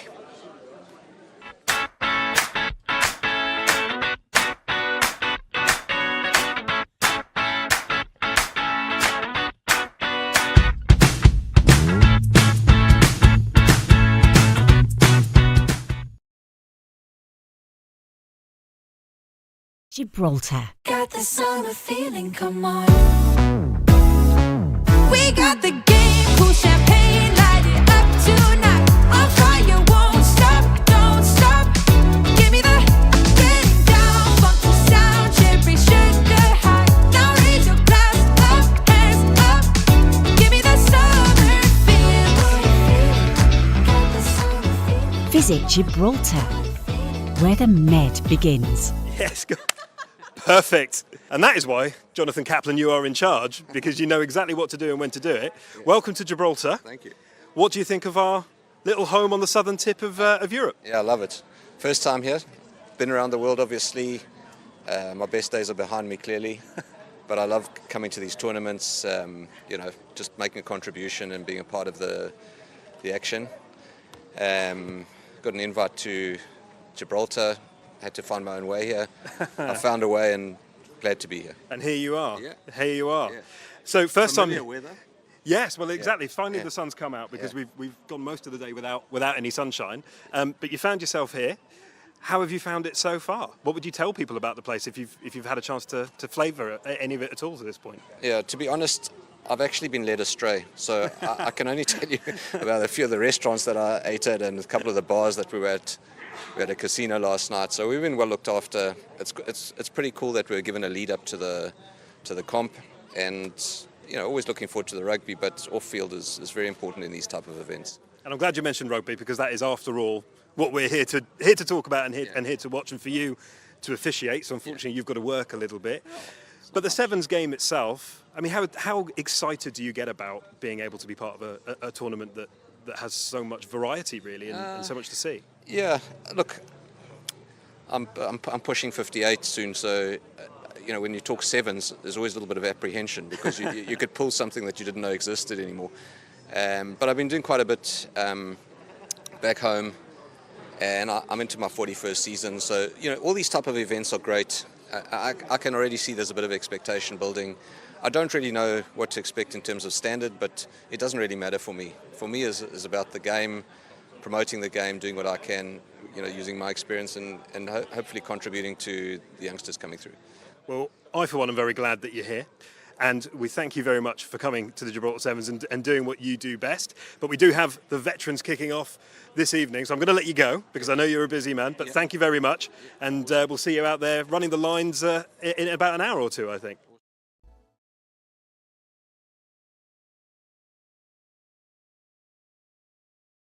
Gibraltar. Got the summer feeling, come on.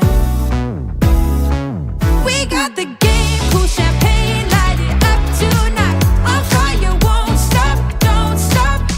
Give me the getting down, funky sound, cherry sugar high. Now raise your glass up, hands up. Give me the summer feel. Got the summer feeling. Visit Gibraltar, where the Med begins.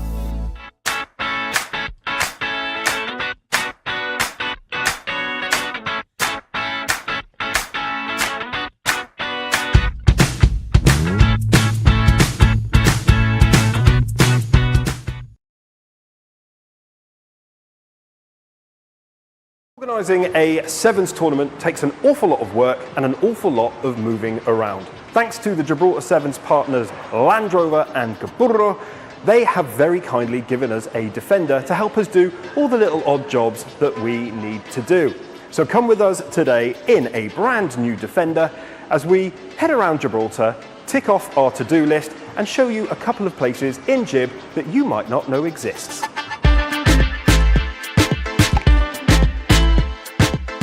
Defender is down here in one of the many bastions in Gibraltar that have been converted for civilian use. Don't worry, it's not going to be a whole history chat. And here it is, the Defender 110. What a beaut!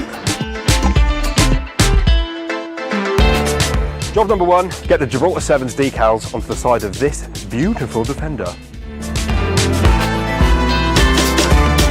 First stop of the day, British Forces Broadcasting Service, where we're going to talk about the Sevens tournament and what it means to Gibraltar and how people can get involved. So join me in the studio where myself and Tom will be chatting all things Rugby Sevens.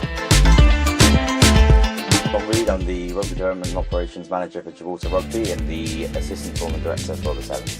I'm Stuart Borro and I'm the Head of Media and Partnerships for Gibraltar Rugby and the Gibraltar Sevens. BFBS completed, and now we're going to take you on a little tour of a couple of my favourite places in Gibraltar. You can go to Visit Gibraltar to find out all the things you can do while you're here, but I'm going to take you to some of my personal favourites.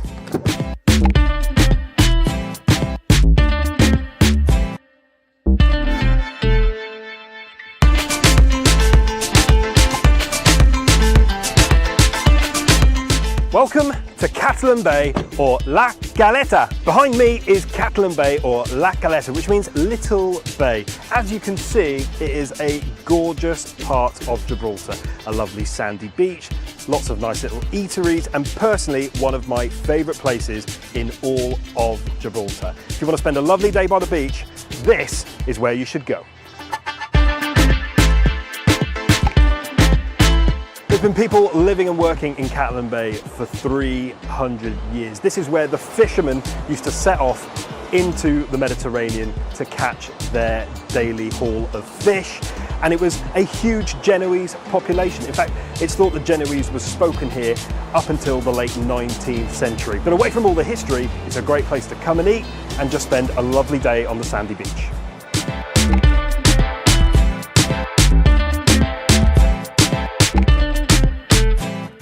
So we're just going to put the Defender here, spur battery, for a photo shoot. This is one of the lesser known areas of the Upper Rock. You can visit all sorts of stuff. You've got O'Hara's Battery, you've got the Calpe Suites at the top, which is basically the end of the cable car. Everybody knows about the cable cars. Everybody knows that you can walk up and down the rock. But this is personally one of my favourite places up here. spur battery. They put a naval gun here and is now at the Imperial War Museum in Duxford. But for today, it's got our Gibraltar 7's Defender in it for some shoots.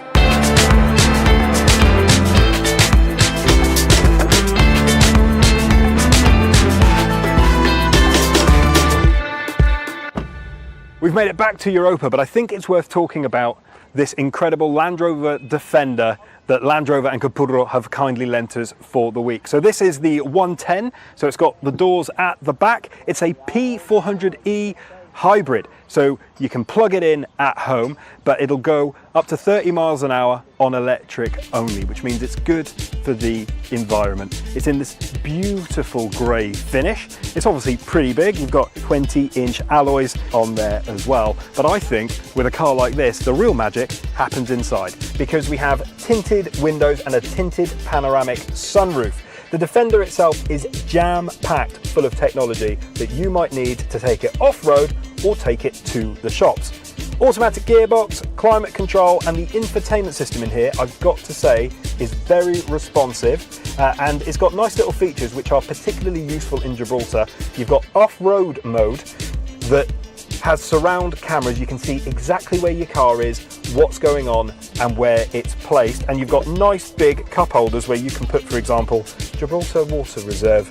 The whole thing is just designed for comfort and off-road durability, and is the perfect vehicle for Gibraltar 7s to move people and equipment around. Thanks for coming with me on this whistle-stop tour of Gibraltar as we get the last few bits ready for the Gibraltar 7s. But there is an awful lot to do at the stadium, so I'm going to have to leave you. But if there's anything that you've seen or you want to explore Gibraltar more, head over to Visit Gibraltar. Thanks very much, and I've got to get on with work.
Yes, perfect. And that is why, Jonathan Kaplan, you are in charge, because you know exactly what to do and when to do it. Yeah. Welcome to Gibraltar. Thank you.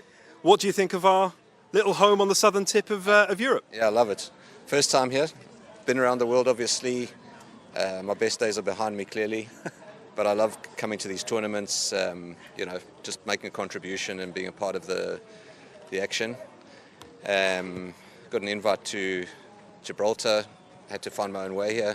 I found a way and glad to be here. And here you are. Yeah. Here you are. Yeah. So first Familiar time. weather? Yes, well, exactly. Yeah. Finally, Yeah. the sun's come out, because Yeah. we've gone most of the day without any sunshine. But you found yourself here.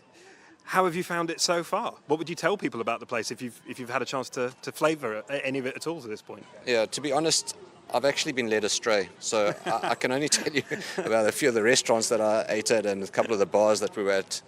We had a casino last night, so we've been well looked after. It's pretty cool that we were given a lead up to the comp, and you know, always looking forward to the rugby, but off field is very important in these type of events. And I'm glad you mentioned rugby, because that is, after all, what we're here to talk about and here to watch, and for you to officiate. So unfortunately, you've got to work a little bit.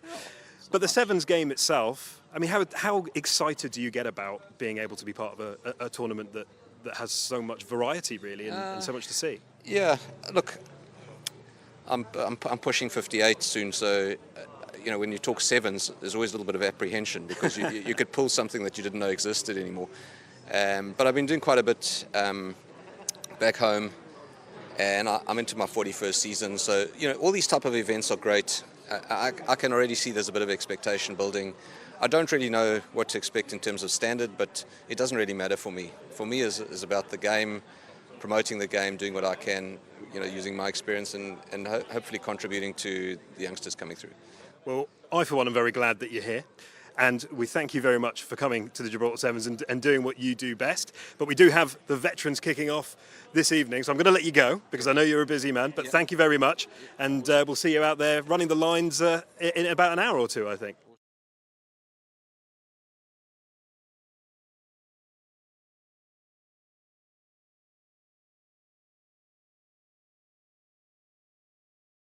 Gibraltar. Got the summer feeling, come on.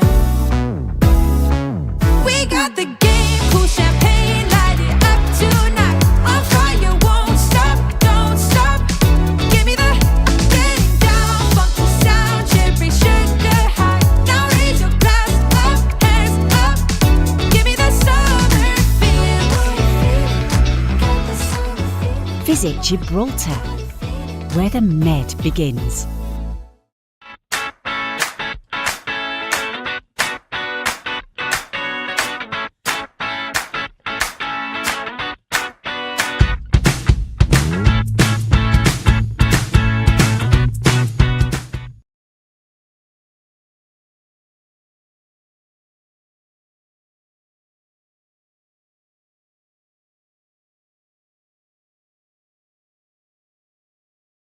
Yes, perfect. And that is why, Jonathan Kaplan, you are in charge, because you know exactly what to do and when to do it. Yeah. Welcome to Gibraltar. Thank you. What do you think of our little home on the southern tip of Europe? Yeah, I love it. First time here. Been around the world, obviously. My best days are behind me, clearly. But I love coming to these tournaments, just making a contribution and being a part of the action. Got an invite to Gibraltar. Had to find my own way here. I found a way and glad to be here. And here you are. Yeah. Here you are. Yeah. So first Familiar time. weather? Yes, well, exactly. Yeah. Finally, Yeah. the sun's come out because Yeah. we've gone most of the day without any sunshine. But you found yourself here. How have you found it so far? What would you tell people about the place if you've had a chance to flavour any of it at all to this point? Yeah, to be honest, I've actually been led astray. So I can only tell you about a few of the restaurants that I ate at and a couple of the bars that we were at. We had a casino last night, so we've been well looked after. It's pretty cool that we're given a lead up to the comp, and always looking forward to the rugby. But off field is very important in these type of events. And I'm glad you mentioned rugby because that is, after all, what we're here to talk about and here to watch, and for you to officiate. So unfortunately, you've got to work a little bit. But the Sevens game itself, I mean, how excited do you get about being able to be part of a tournament that has so much variety, really, and so much to see? Yeah, look, I'm pushing 58 soon, so when you talk sevens, there's always a little bit of apprehension because you could pull something that you didn't know existed anymore. But I've been doing quite a bit back home, and I'm into my 41st season. So all these type of events are great. I can already see there's a bit of expectation building. I don't really know what to expect in terms of standard, but it doesn't really matter for me. For me, is about the game, promoting the game, doing what I can, using my experience and hopefully contributing to the youngsters coming through. Well, I for one am very glad that you're here. And we thank you very much for coming to the Gibraltar Sevens and doing what you do best. But we do have the veterans kicking off this evening, so I'm going to let you go because I know you're a busy man. But thank you very much, and we'll see you out there running the lines in about an hour or two, I think.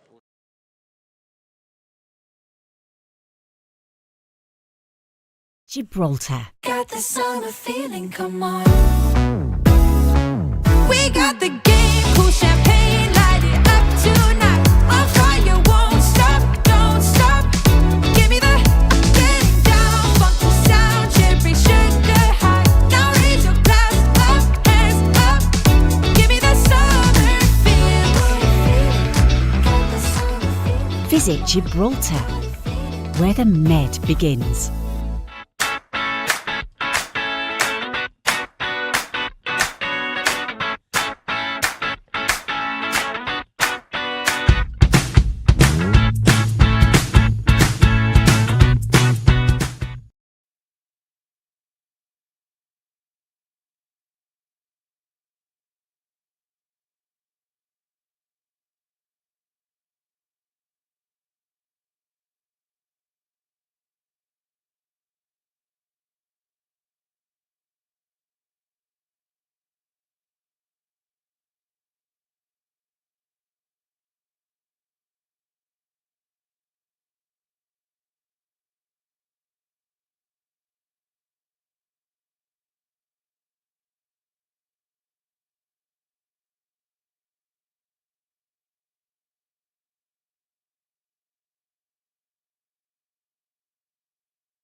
Welcome back to Europa Park, where we've got Belsize Park Black versus Costa Blanca. Belsize Park Black kick-off, but Costa Blanca attack down the left-hand side. Let's hope the Blacks do better than their colleagues, the Purples, did earlier on today.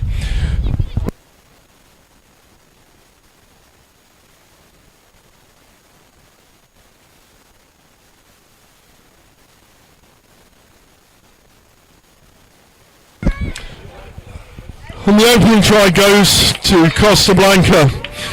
This game will be well competed. 2 Elite 7 sides in the women's game. But referee Juan Espaderos just seeing a knock on there, we think. He's called the play back. Try's been disallowed. Final moment wasn't executed properly, and it's a scrum to the Belsize Park. Big defensive shift to put in here. Costa Blanca women lovely and low, dominant position there. It's all about height in 7 scrummaging.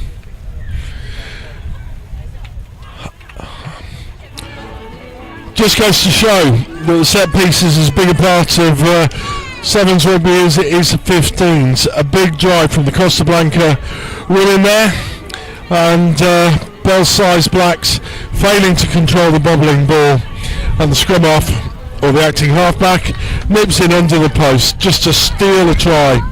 It's 7-0 here.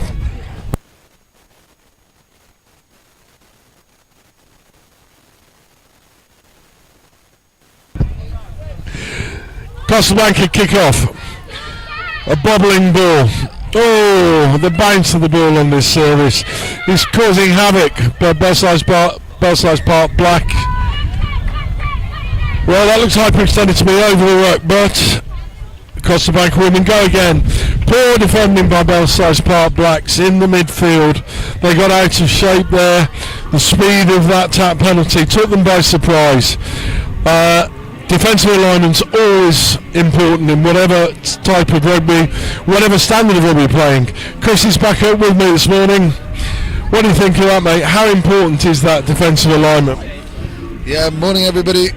It's good to be back here at the Europa Sports Park for what's going to be a wonderful day of rugby again, of Rugby Sevens. Yeah, definitely it's important for the defence to keep their structure, keep their shape, and Costa Blanca scoring from those moments.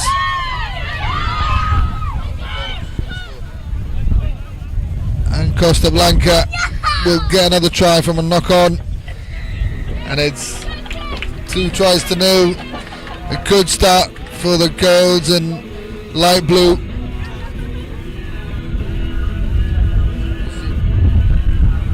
Score mark. Current score is 17-0 for Costa Blanca, and about 4 minutes left in this first half. Costa Blanca retain the ball from the kick-off. Let's just see what they can create here. 17-0, 3 minutes left to go. Belsize Park ladies, women black, struggle with the bobbling ball on a rock-hard surface. And the loose ball is picked up again. It's one-way traffic here. Lovely rugby, lovely handling, lethal with ball in hand. Costa Blanca women, it's all one-way traffic here at the moment.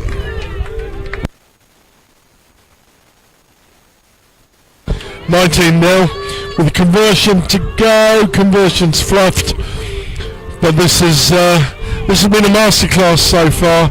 And Belsize Park Blacks are unloading their bench already. They need to change it up here, Chris. They need to react to the situation. Yeah, they really do. I think they need a bit of new blood, of fresh blood in there. See if they can get the defensive structure in place, and hopefully they can get hold of this kickoff and start to create something, because Costa Blanca are running away with it at the moment. That's a good take.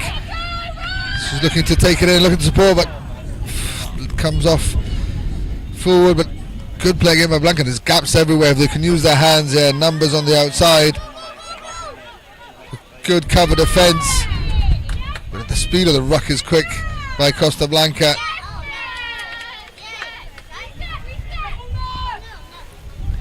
Trying to recycle it from there, and they've got hands out wide again if they want it, but there's a hole in the middle.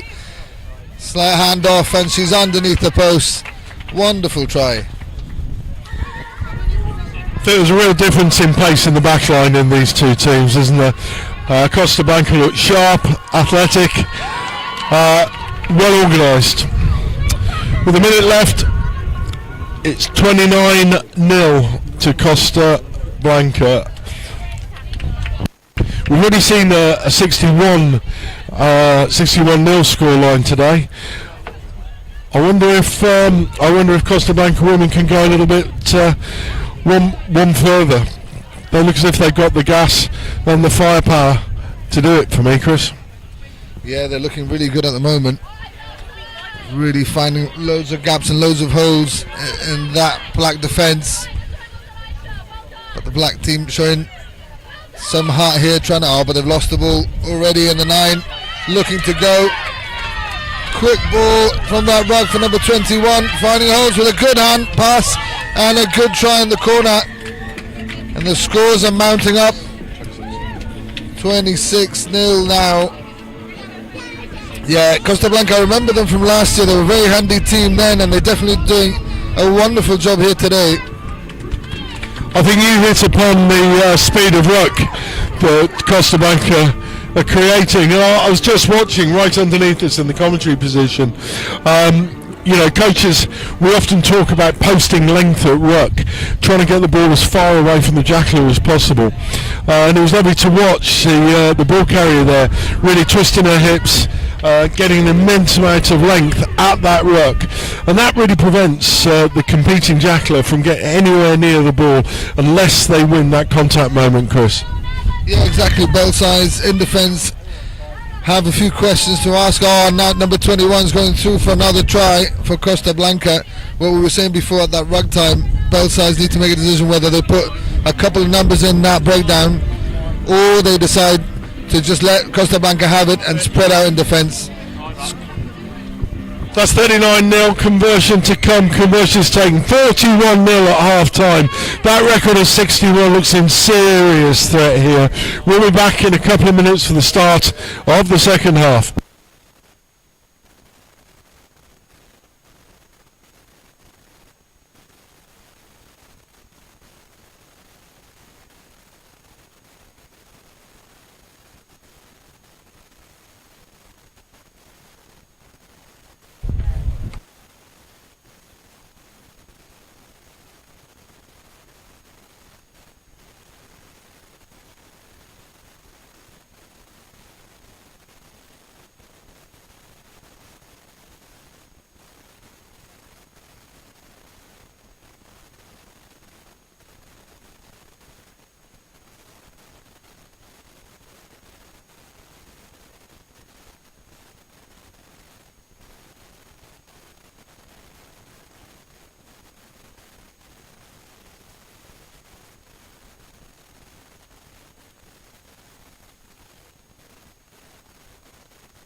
Welcome back to Europa Park for the second half of Costa Blanca versus the Belsize Park Blacks. Costa Blanca have got a seemingly unassailable lead here as they kick off, leading 41-0, looking for the record score here at the Europa Park Gibraltar 2024 Sevens.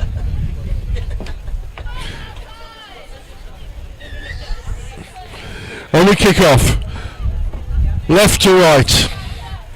A tricky little kick with a wind behind it. Wind took it straight into touch. Touch on the halfway line. It'll be a line out to Belsize Park Blacks.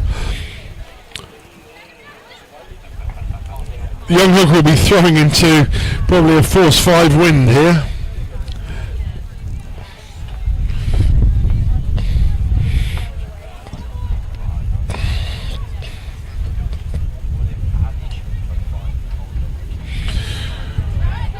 Belsize Park lose the contest in the air but regain the ball off the floor and they attack. They're a little bit narrow here and that's a melting tackle from Costa Blanca women. Absolute melter. It's like watching Johnny from Costa Blanca women. Absolutely committed to the tackle. Absolutely melted her opposite number.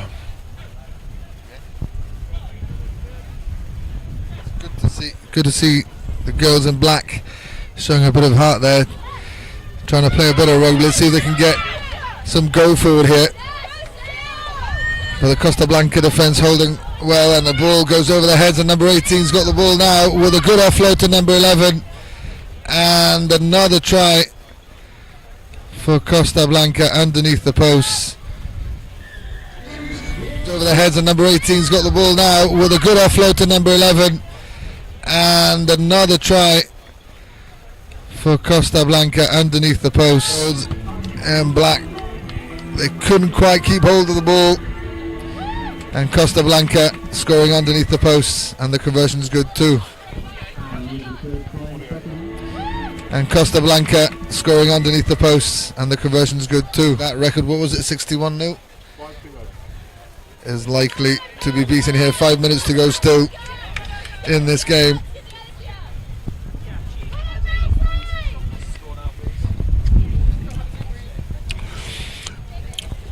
Just like to thank Chris for handing the microphone to me whilst I'm troubling a throat lozenge.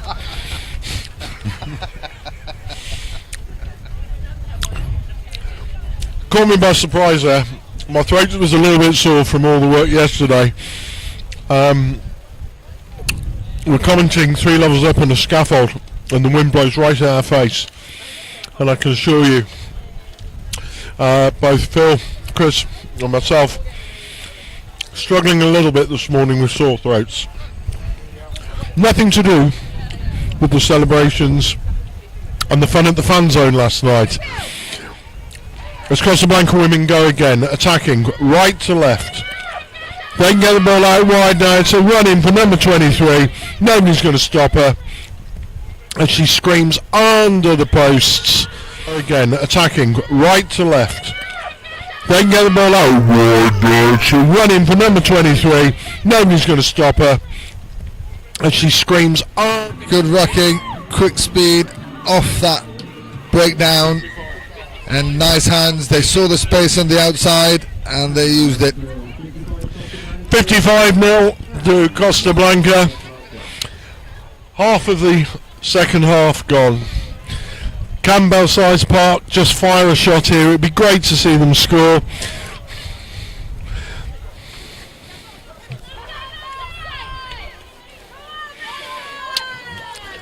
The Belsize Park ladies, they're underneath us here in the com box and they're supporting their team. They're having a great time.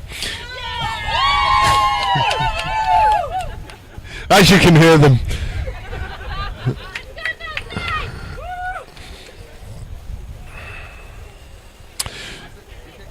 Free kick because the restart didn't go 10 metres. Costa Blanca women are brought back. 5.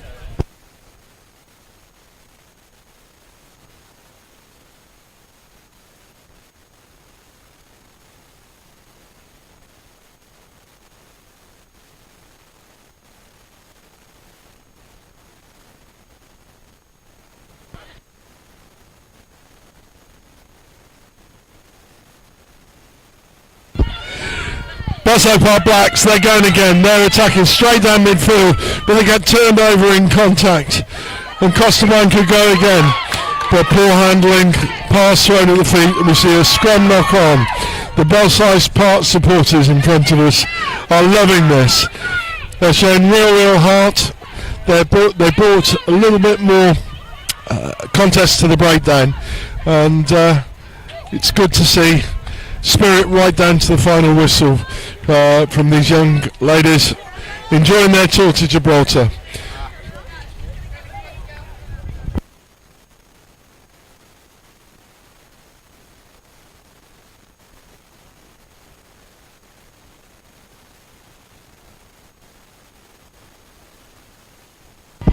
Here we go again. Belsize Park win the ball back from the scrum. They've got a man over here. Oh, tackle's possibly a little bit high, but that held up in contact and ripped. And number 3 has got a clear run to the line now. Has she got the pace to go all the way? Belsize Park are running back with all their heart to try and put in that tackle. But it's not. She's got a clear run to the line now. Has she got the pace to go all the way? Belsize Park are running back with all their heart to try of the tournament so far. Yeah, good try there from Costa Blanca. A good scrum, the ladies in black, but they ran straight into that. Strong defence. They got turned over, and then one pass, and the winger was going down the wing, scoring underneath the posts. Yep, so we got a new standard here, the gold standard. 62 points. Big score in sevens. And there's still 30 seconds left in the game. It's Costa Blanca go again, but that has just gone 10. Belsize Park secure the loose ball. It's not forward, and that's the final whistle. Costa Blanca winning, but a brilliant performance, 62-0. But the Belsize Park Blacks, they never gave in. Credit to them. They're here, they're enjoying themselves, but they came up against a really well-organised side, a side with great pace, Chris. Yeah, exactly that. From the black team, that's what you wanted to see. Good heart, good passion, playing with a smile. But Costa Blanca just a little bit too much for them with that big score. Gibraltar. Got the summer feeling, come on. We got the game, cool champagne, light it up tonight. On fire, won't stop, don't stop. Give me the getting down, funky sound, cherry sugar high. Now raise your glass up, hands up. Give me the summer feeling. Got the summer feeling. Visit Gibraltar, where the Med begins.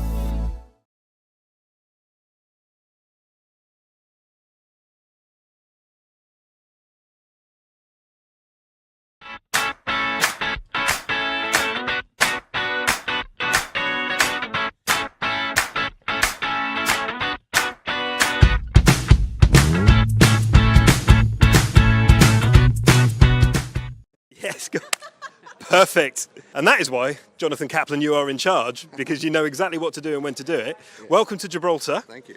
What do you think of our little home on the southern tip of Europe? Yeah, I love it. First time here. Been around the world, obviously. My best days are behind me, clearly. But I love coming to these tournaments, you know, just making a contribution and being a part of the action. Got an invite to Gibraltar. Had to find my own way here. I found a way and glad to be here. And here you are. Yeah. Here you are. Yeah. So first Familiar time. weather? Yes, well, exactly. Yeah. Finally, Yeah. the sun's come out because Yeah. we've gone most of the day without any sunshine. But you found yourself here. How have you found it so far? What would you tell people about the place if you've had a chance to flavour any of it at all to this point? Yeah, to be honest, I've actually been led astray. So I can only tell you about a few of the restaurants that I ate at and a couple of the bars that we were at. We had a casino last night, so we've been well looked after. It's pretty cool that we were given a lead up to the comp, and you know, always looking forward to the rugby, but off field is very important in these type of events. And I'm glad you mentioned rugby because that is, after all, what we're here to talk about and here to watch, and for you to officiate. So unfortunately, you've got to work a little bit. But the sevens game itself, I mean, how excited do you get about being able to be part of a tournament that has so much variety, really, and so much to see? Yeah, look, I'm pushing 58 soon, so when you talk sevens, there's always a little bit of apprehension because you could pull something that you didn't know existed anymore. But I've been doing quite a bit back home, and I'm into my 41st season, so all these type of events are great. I can already see there's a bit of expectation building. I don't really know what to expect in terms of standard, but it doesn't really matter for me. For me, is about the game, promoting the game, doing what I can, using my experience and hopefully contributing.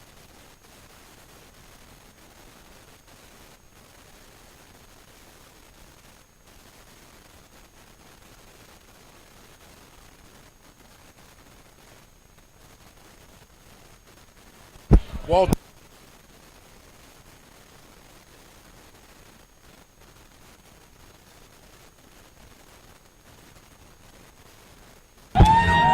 welcome back to Europa Park. It's James and Chris on the mic here. It's bell size purple. The Wild Dogs against the Underdogs. We're getting sledged from the bell size part. We're in below us. But if they get too much for us, we can pour water on them or something, we can shout.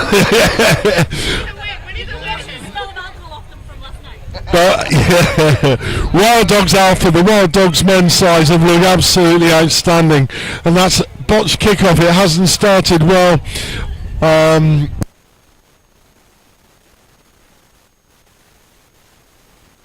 Referee Cara Seneca pulls them back for a free kick, and they go again right to left, and the Wild Dogs are straight round the defence there. The Wild Dogs are a side of South African heritage. They're drawn from 17 different countries that they've got represented today, but all of them can trace their roots back to the Republic. And as we all know, rugby is an absolute religion in South Africa. I enjoyed myself playing 2 seasons there for Durham Collegians, and it's a place where apparently there are 16 different religions, but the one that unites the entire country is rugby, Chris. Yeah, definitely, that's good. So good to see, especially when South Africa won the World Cup last year. You could see the nation united as one.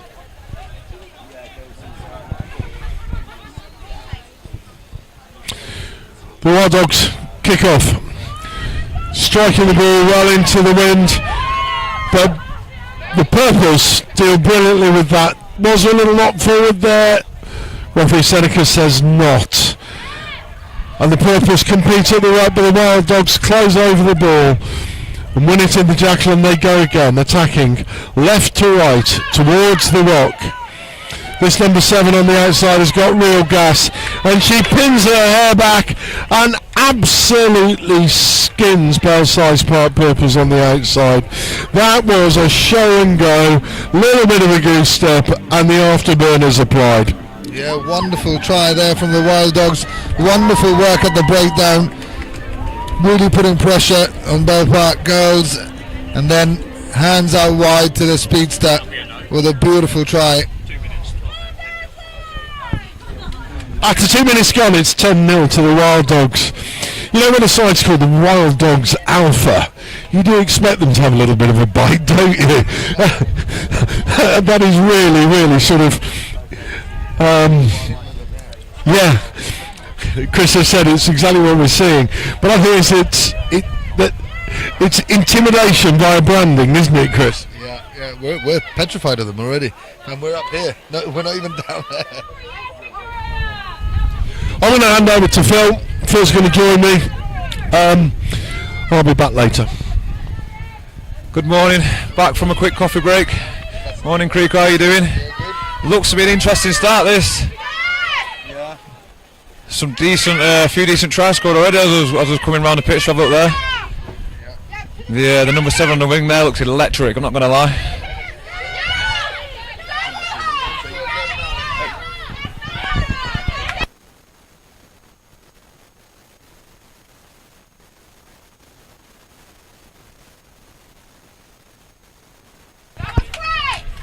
And another try there.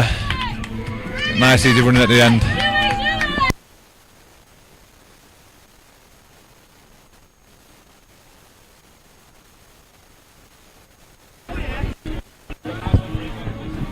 Yeah, another wonderful try by the Wild Dogs. They've been really dominant in this match again. Conversion is good, and they extend their lead now.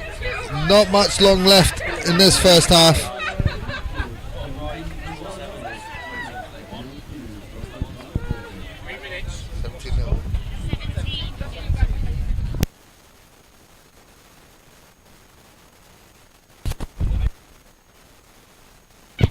$17-0 for the Wild Dogs now, and you know they've kick off there. A good pick up there. Good challenging run. Lovely advantage now for a little bit of a high tackle. See if they can do something now with advantage. And the looking game here. Oh, unlucky. And we've got a penalty anyway. We've got a penalty for the high tackle. So good start from the restart there.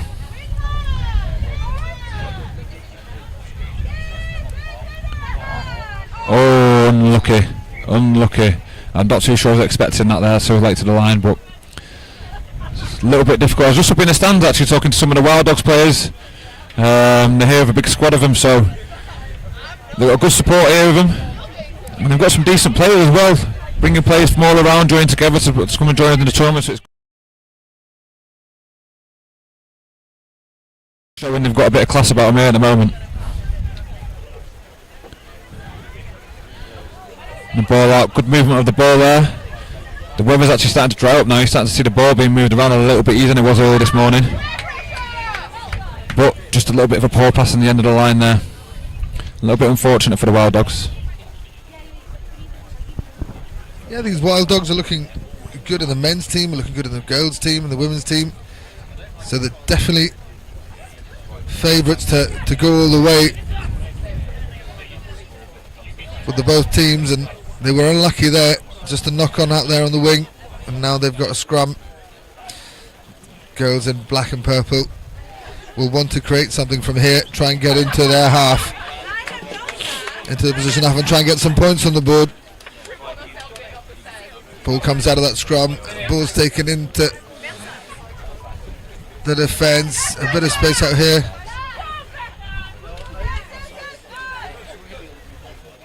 It's good rugby. Can she take it off? Good rucking. Both sides. At the moment a bit narrow, but they're looking for the outside. And the Wild Dogs number 7 doing what she's been doing all this half. Scoring another try just before half time.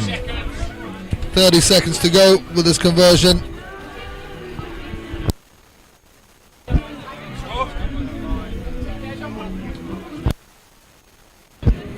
$22-0 at the moment with this conversion to come. And it is off the post. No conversion. Good dominant performance from the Wild Dogs, and that's the halftime hooter. But we're going to play this kick-off. What do you think the Belsize girls need to do to try and improve their chances here? I mean, it's going to be difficult for them to win it, but what do you think their team talk is going to be at half-time? I mean, yeah, look, the Wild Dogs look like a really strong side. But, you know, the Belsize, they seem to be putting some good plays. Good catch there again. Good direct running. I like to see that. You can see you can probably hear the support here they got from the teammates on the sideline.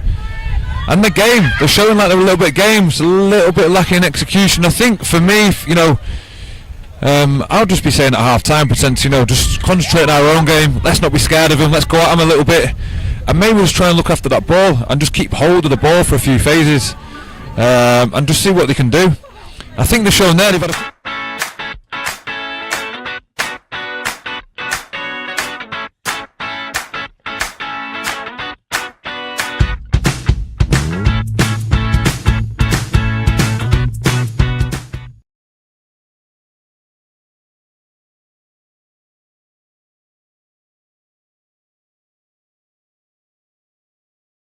forcing the error and, you know, giving the Wild Dogs a little bit of broken play, and they've got some dangerous players, some girls that look real strong. real athletic and a little bit of pace. So number 7 in particular, that half, you know, showing he'll give her a little bit of space. She's under the sticks, easy peasy. So hopefully now, you know, they'll get a little bit of a break, get together, and they'll come out this half fighting, and that's what I'd like to see from them.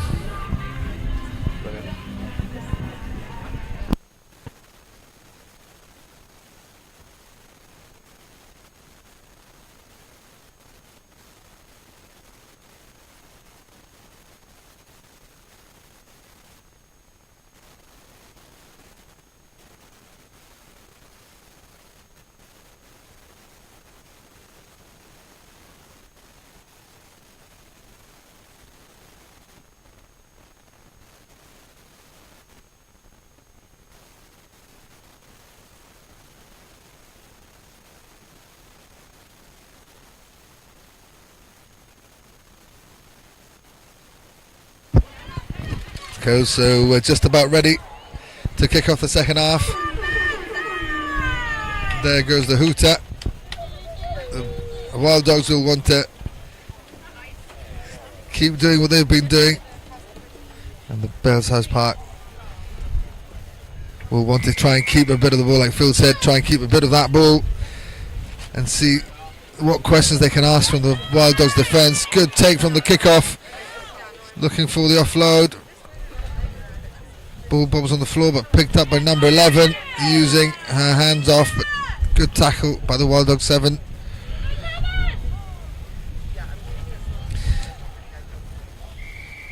Penalty given by the referee, hands in the ruck. Referee not happy, and it looks like it's going to be a yellow. Yeah, that's unlucky.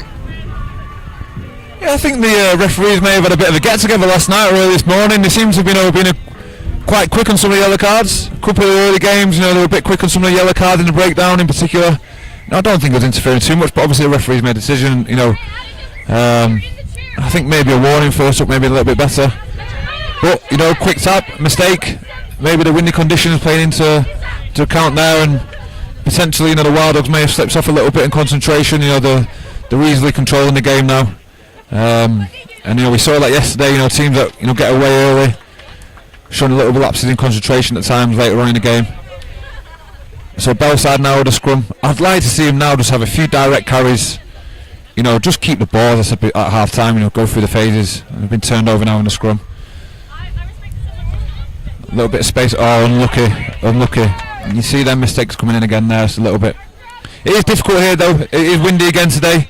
We do get the wind here off the straights a little bit, and it does play into it sometimes, so it can be difficult if you're not used to these conditions. Because it does goes round the stadium, doesn't it? I mean, me and Creco now as front row forwards are hooking, throwing that ball into the line out sometimes, the ball can go anywhere, so, you know, maybe tighten up that attack a little bit and just use their pace they've got, instead of trying to use the ball in the air. Bellside lost there on last scrum, see if they can win this one. Yeah, they've won the ball this time, which is good. Good pressure on the 9, gets the ball away. Needs to get back and just look after their own player, a little bit of support, good presentation, like that. Throwing the ball a bit, it's getting a bit hot potato that ball. And number 11 for Bellside now, trying to go on the outside, she needs a little bit of support, she's a little bit isolated. Looks maybe like a turnover, yeah. She's just got herself a little bit isolated. A quick tap, the referees let it go. And she's off. Yeah, good try. Little bit of lacking organisation there from the Bellside girls, unfortunately, but it's understandable, it's difficult for them at the moment. What I do like to see from them, they're all very enthusiastic. I mean, the team are just down below me here on the sidelines. They're all super enthusiastic, encouraging each other, which is nice to see. And that's what rugby is about, coming here and enjoying the game.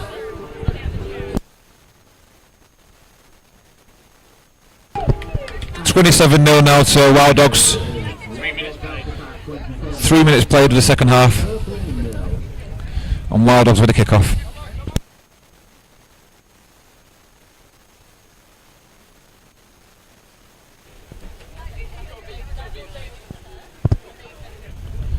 Wild Dogs now with the kick-off. Bit of a deep one, couple of bounces. Bit of a difficult one to find to catch on the full that. They found a little bit of space in there. But Bellside have got the ball, recycled it well. And they're trying to play. Good carry there, good handoff, strong carry, good control. Again, Wild Dog side are fast on the ball in the breakdown, really fast. Making it real hard for the Pelside girls to keep hold of the ball there. Good movement of the ball. Yeah, good hands. And that's a good try there. That's a good try. That's a good, real simple try. Turnover, good work in the breakdown, turnover, nice classic hands.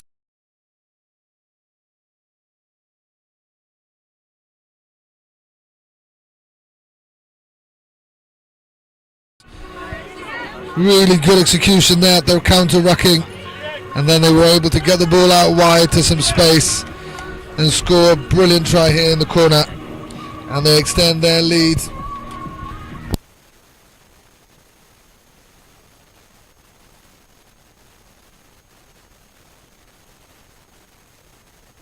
And the conversion's good, and it's 34-0.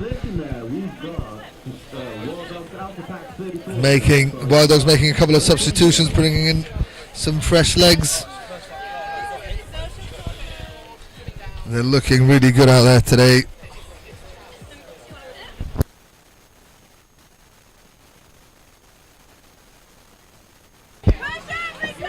Restart, gone past the 10-meter line, so they've got a chance out here if they bring the ball out wide. Drawing the 2-on-1, and number 2, too much space for the defence, but there's a cover. Tried to get her but couldn't, and another wonderful finish, another great try.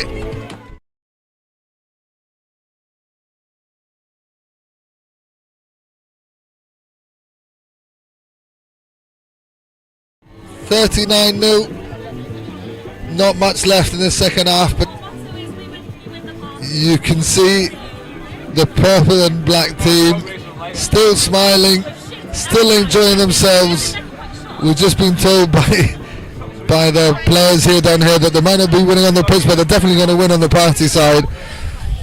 They're really enjoying themselves here in Gibraltar, having a wonderful weekend of rugby. And if you are around, if you are in the area, I suggest you come down. There's rugby, there's sun, there's beer, there's also a fan zone if you've got little ones. There's trampolines and one of those rotating bulls. Last night we also had a great band last night. They were really good, playing some old classics. A lot of the old guys enjoying them, and the ball bubbling out. I mean, I'll be honest, mate, I'm surprised I didn't see you on the old booking Bronco last night. I think people would have been hard to distinguish which was the Bronco and which was you, if I'm honest.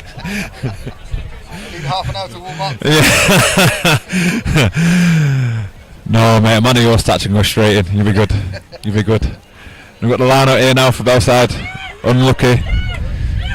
And Wild Dogs have got on that ball. That's another penalty in the contact area. It's a good strong clean out from the Wild Dogs goal there. And again, they've moved the ball really quick, to be honest with you, to the edges. That's what I'd like to see. Nice bit of space and a good break on the outside. And there goes the full time.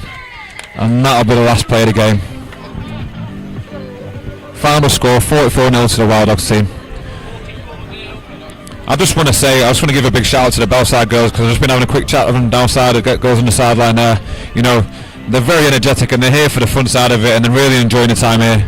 And that's what we like to see about Sevens and rugby as a whole. You know, not always about the playing rugby on the field, but it's always a social off the field as well. And they seem a very tight unit, all supporting each other, staying super enthusiastic, which is good to see. So, well done, girls. Thank you for coming.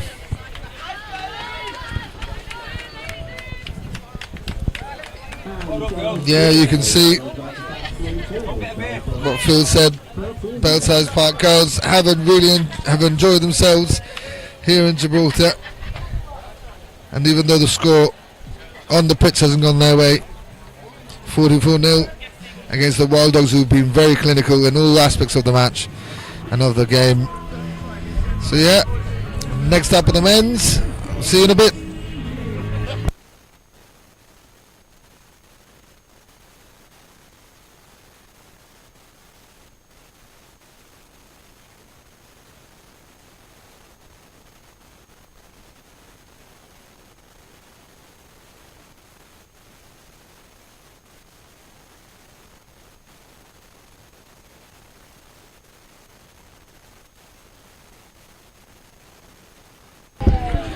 So up next we've got the Wild Dogs men against the Mavericks. The Mavericks are in their predominantly bright yellow shirts and the Wild Dogs in their white.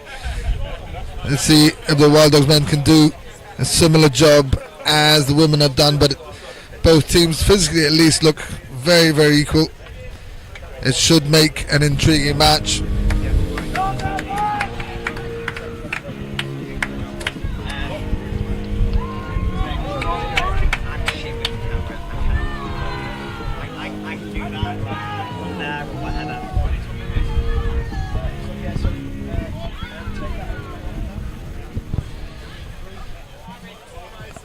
And here we go, we've got Wild Dogs.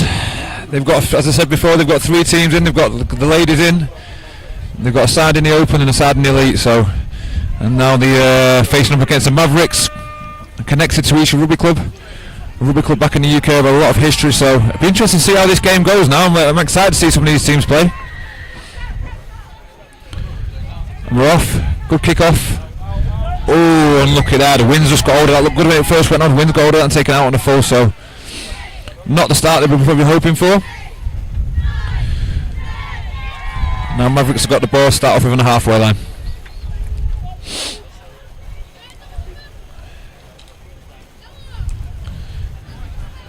Move it out to the left, jack back to the right. Looking for space. Another long ball up there. Good strong carry, but it was ripped from him in the tackle. A bit of ball security there in the contact. Mavericks defence looking good, strong. Pushed up real hard as a line.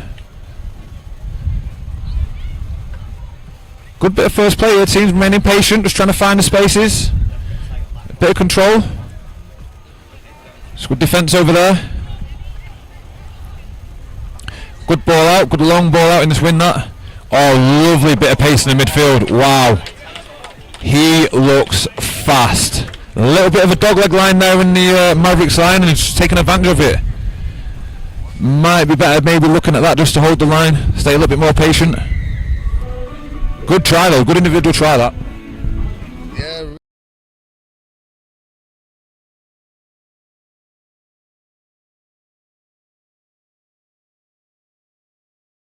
A guy with that amount of pace, half a gap and he was through. Try to score up with the conversion. 7-0 for the Wild Dogs. Good start to the game. I mean, just on that, Creeker, I mean, you know yourself, the same as me being a front row forward, you know, when you're in that back line defending against some of the quick guys, you know, you don't want to be rushing up at them really, do you? Leave yourself exposed, you want to stay together in the line, use your teammates either side of you and defend together as a team, and I think they've just got caught out there. Now Wild Dogs now taking the ball back off the restart, one-handed carry, strong carry. Has he got there? Has he finished it? Yes, he has. Another strong try. The Wild Dog side is looking dangerous in all 3 teams.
Buccaneers now with a kick off. Scrappies can gather this opportunity to put some attacking play in.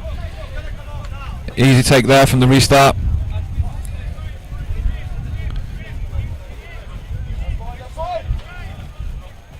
Scrappy's showing a bit of patience now. One way, jacking it back to this side. Willing to show a little bit of patience, which is good. Good tackle. Good follow up. Yeah, good patience. Good defence there from the Buccaneers. Has he forced it? He's got it away. Has he got it away? Oh, unlucky. Good chasing there back there from the Scrappies. Forced the error. I mean, the Scrappies look confident on the ball there, showing a bit of patience, but Buccaneers defence held patient as well, stay strong. Yeah, I think the Bucks have done their homework a bit of the Scrappies. I think the first few games they were looking to, when they couldn't get any fast ball, they were trying to kick the ball through, and the Buccaneers, we could see they had their sweeper behind the defence, and that maybe stopped the Scrappies from progressing there. And the Bucks showing good tenacity there in defence, and unfortunate to knock on 5 yards out from the try line, but Scrappies are going from deep. Bit of a loose pass, but picked up well. Good step two, good handoff. He needs a bit of support here now. Yeah, rolling. Good call by the referee, and Jack Eggleston looking to go quick, but he doesn't take it from the mark. Referee calling him back. Good chance here for the Buccaneers to score again. Scrappies. Oh, bit of an overlap, but pass was a bit loose. A knock on, I think, is the advantage. Jamie Ross with a good line and a good finish.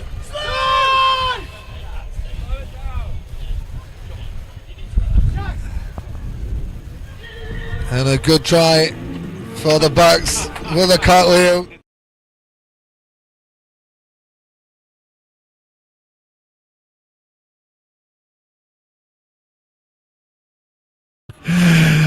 I'm sure that'll be in the fine session later on.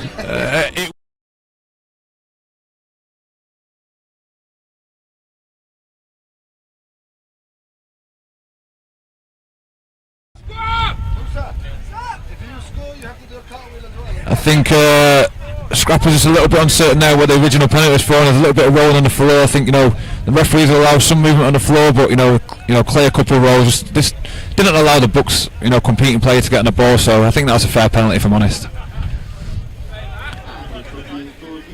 Oh, yep, ball lost in the air there. Buccaneers come back with it. Strong contest in the tackle. Scrappies competing hard at the ruck. Buccaneers take the quick pick down the short side. It's getting a little bit messy now. Just let the team just get control of this now and just reset. Scrappies again competing hard in the breakdown, and they've come away with the ball. Good turnover, opportunity now for Scrappies to move the ball to the left. There's a bit of space there. Turnover ball, and he's taking the ball in. Good tackle there, good defence by Bucks. And Scrappies going up the short side. Number 9 taking a quick snipe. Offload out the breakdown. Starting to get a little bit of space in defence now, the Bucks. Scrappy's putting a good few set of phases here together now, which is good to see. Looking to get some points on the board now. A little chip through. Oh, it's getting a bit, yep. Okay, gathered there. 5 metre scrub for the Scrappies. I think it was an opportunity to move the ball to the right hand side there for the Scrappies, but they saw a little bit of space in behind and it's paid off. Now they've got a 5 metre attacking scrum. Maybe we're going to get some points on the board now. Yeah, they definitely need to get something. This first half is ending soon. The Buccaneers having a healthy lead, and scrum here for the Scrappies. They go left, but scrum half slap is down, and it's a knock-on advantage. Could be a yellow. Yeah, cynical stuff by the Buccaneers scrum half. A quick tap by Scrappies. Buccaneers too slow to get back, and an easy score. And another little cartwheel almost. A rolly boat, what do you call that? Forward roll. They're looking for... I think that's something my youngest does when he comes out of bed. He don't want to get there. Conversion attempt goes wide. That what we were saying before, conditions, especially in the air, are not great. The wind will take it. The sun's been flirting with us here.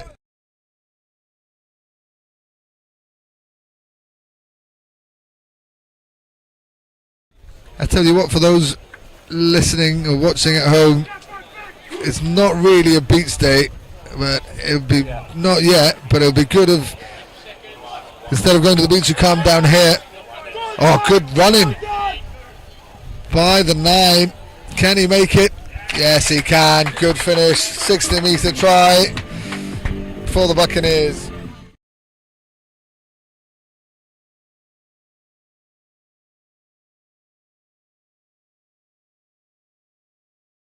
Rain, we do get that down here in sunny Gibraltar every now and then, but you know, we're hoping this will clear up this afternoon. You know, the weather conditions can change quite fast here. We know Levanta comes in, it can be a little bit, you know, muggy, humid, a little bit of moisture in the air. We've had a little bit of rain. Well, it is dry now. The winds, obviously, you know, the rain stops and the wind's picked up, so it's drying it out. And as I say, hopefully as the day goes on, the sun will get higher in the sky and burn through, and it'll be, you know, a lovely afternoon. And now we've got half time.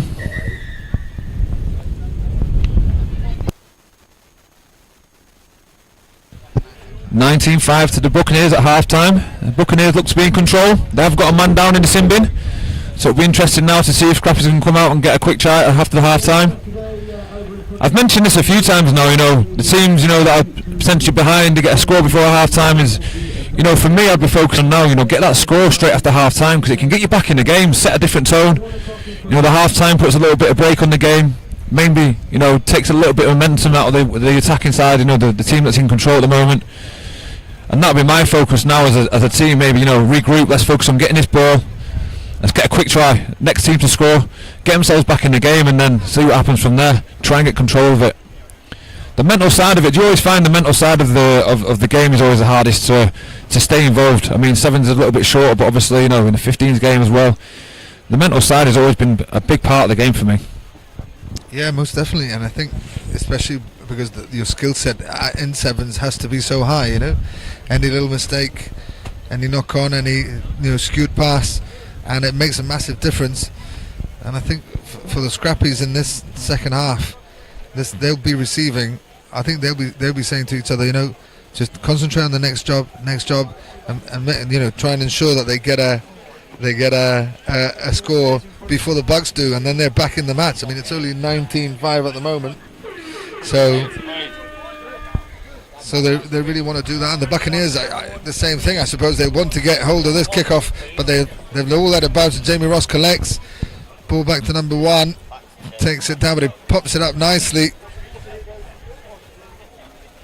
to number 19, who's patient with the ball, finds his teammate number 6, who makes a good bust up the middle with a good offload, but unfortunately it didn't stick.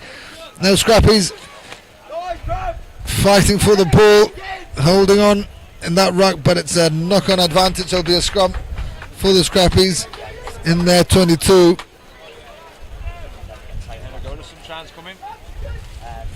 Yeah, here comes the sun.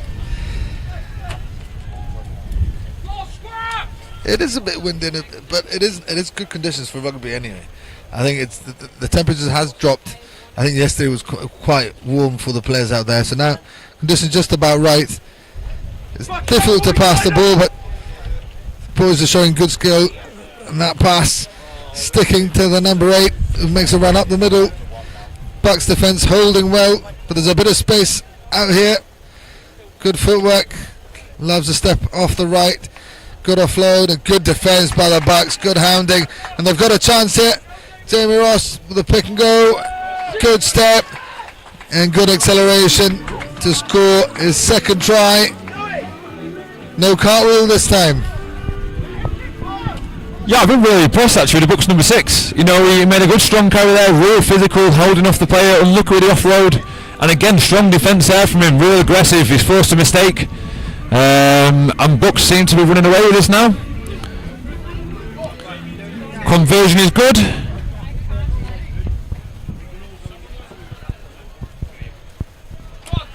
So what I have noticed, Creco, receiving teams are struggling with these kickoffs now. Obviously the ball's going into these high hanging balls, the ball's moving a lot in the air now, and we've seen a lot of balls bouncing off the kickoff, which I mean, that was a poor execution, but you know, it's something we don't really want to see. You want to be taking that ball on the full if you can. Maybe some of the teams maybe need to shorten up a little bit and adjust their sort of positions so they can take this ball on the full.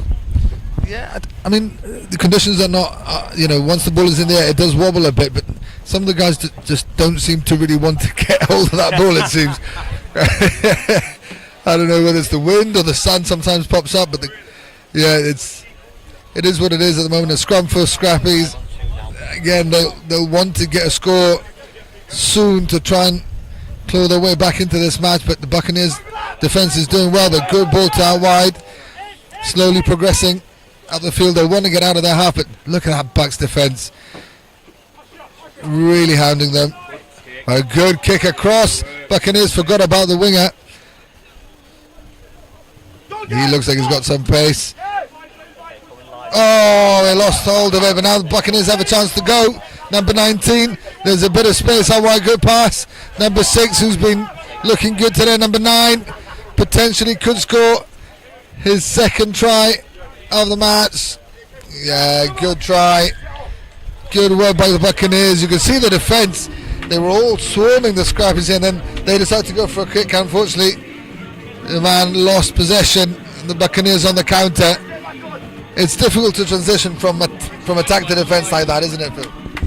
Yeah, transition from attack to defence is always really difficult. You know, you've got to be switched on mentally and you've got to make that adjustment real fast. And you know, you get one or two people switch off and you know, it creates weaknesses. And that's, you know, turnover ball is dangerous in, you know, any sort of rugby game, especially sevens. Kick unsuccessful there by the Bucks. But yeah, that transition between attack and defence is always difficult. Same when you give a penalty away. You've got to transition fast, get back on side. You know, a lot of quick taps going on here. We're not kicking to the corner. Quick taps. You've got to get back on side so you can make that tackle. And Bucks have decided now to go to the other side of the kick. Decent kick again struggling to take it on the full. Buccaneers come away with it. Drops it. Knock on by Scrappies first. Scrum down to the Bucks.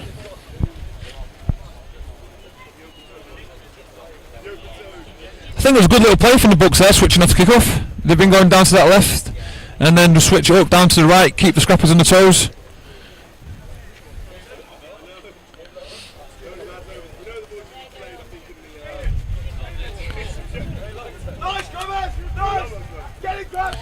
I mean, I was speaking to a referee earlier before the game.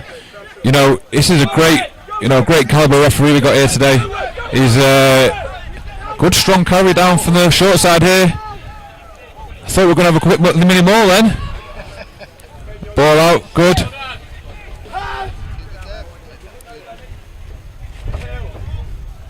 Good movement of the ball to the edge. The Scrappies are looking alright here in attack. Bucks pushing up hard. A little bit disjointed. Oh, we're seeing all the skills in the look at the moment, or lack of, should we say? Oh, in out from the big man. Good footwork. Great bit of play. Yeah, he's been really physical in this game. He's really stood out for the Buccaneers today. I mean, the guys on the back of the tries, they maybe get the rewards, but he's doing the hard work. Again, he's back involved. Again, good tackle, strong tackle. He's back up off the floor, back in line, working hard. He's working hard for his teammates, which is good to see. Yeah, really are. Yeah, I was speaking earlier about the referees. You know, the tournament are trying the best to bring out the best referees they can do. You know, he's catching a flight later back to the UK because he's off back to South Africa for the test, upcoming tests. So you know, the tournament's moving forward in the right direction, and you can see that by the quality of the rugby on the field as well. Another try for the Buccaneers, taking the time, eating that clock away.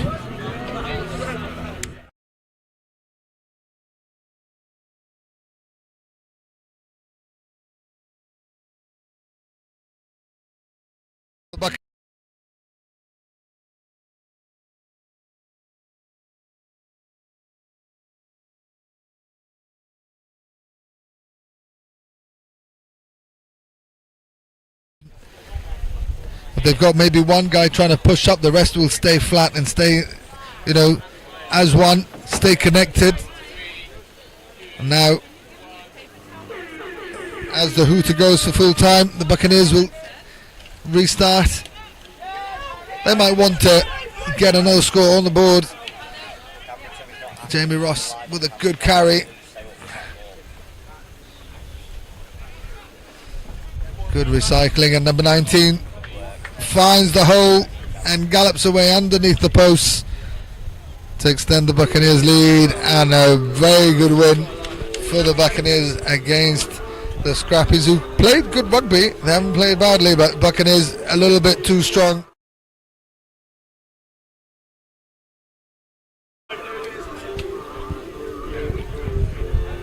The conversion is good. Well done, boys. So final score, Buccaneers 35, Scrappies 35 points. I think a fair result from what we saw out there, Phil. Yeah, real fair result. I think Buccaneers, I said before they started the game, they looked strong yesterday, and I think they've come out today and they've shown, you know, what they're capable of, and they put a good performance in against a good Scrappy side as well. You know, they were physical, working hard, some good execution. You know, and they were strong and composed in defence, and I think the defence, you know, we'll say, you know, that the attackers would have scored it, but the defence for me was some of the strongest part of the game. They kept the Scrappies attack under control, kept them at bay, and you know, they forced them turnovers and scored some really good tries, really.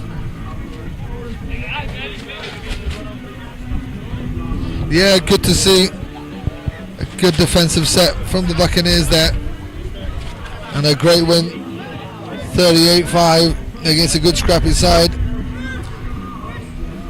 So up next, we've got the Wild Dogs against the Gibraltar Academy.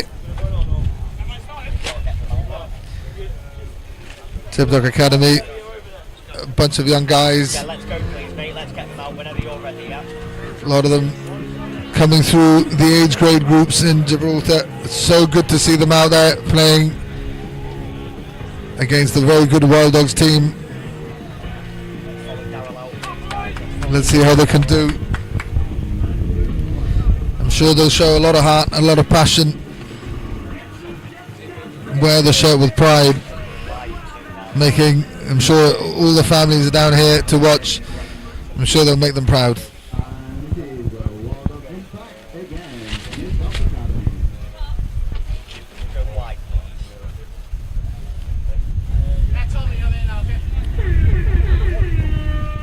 So Wild Dogs to kick off. Another intriguing match here at the Gibraltar Sevens 2024. And Jib Dog struggled to get hold of that ball, and now the Wild Dogs with a chance. And a good handoff by number 1 and a good finish. Good powerful finish.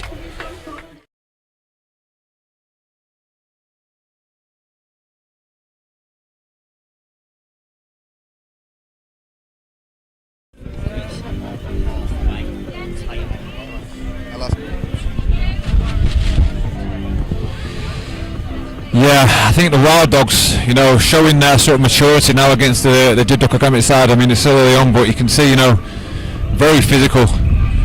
And I think, you know, this will be interesting to see now when this game goes on.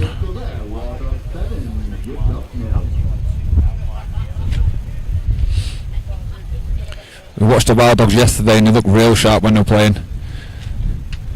Some real strong players. Wild Dogs come away with a kick-off, kept hold of the ball. Good clean ruck. Penalty against G-Dog side offside midfield. Easy pick out for the ref. Jack back to the right hand side. Loads of numbers there, it's got to use the hands now. Yeah, simple try. Real easy. Real.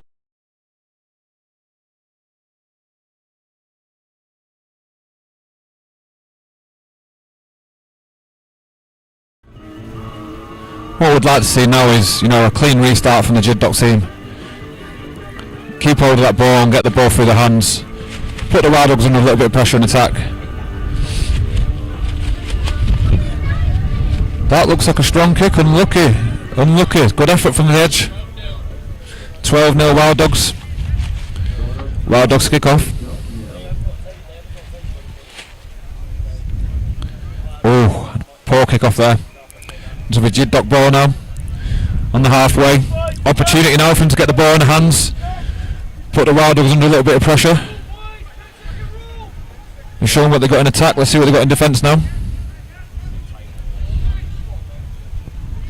Yeah, I think Gibraltar Academy now just need to try and play their own game, playing their own brand of rugby, show passion, show heart, and try and stick to structures. And like they're doing there, they're making the Wild Dogs make a few mistakes and give penalties away.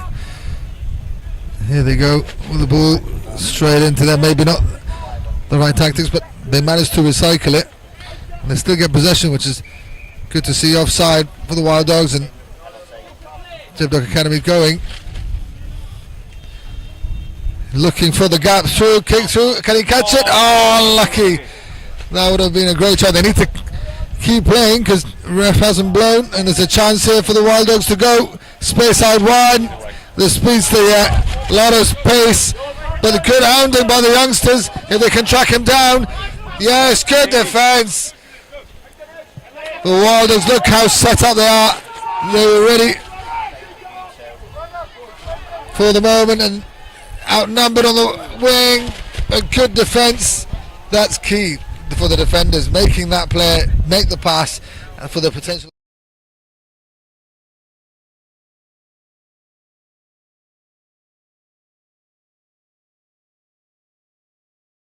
Showing a bit of physicality, ripping the ball out of there. Some really cheap penalties, if I'm honest, from the Wild Dog side. Easy offsides at the ruck. A little bit too maybe over enthusiastic and put themselves under a bit of pressure. But great work ethic there from the Gibraltar side in defence. Love that chasing back, scrambling, working hard for each other, forcing the errors. And Gibraltar now with a ball in hand, taking it now to the Wild Dog side, moving the ball, nice clean offloads out of the contacts. 2 and 1 on the edge. Let's see if we can go down now. He's off, 24's off for Gibraltar side, and he's under the sticks. Great try from the Gibraltar side. Really good try. Really good try, really impressive to see. They've done really well, considered a little bit.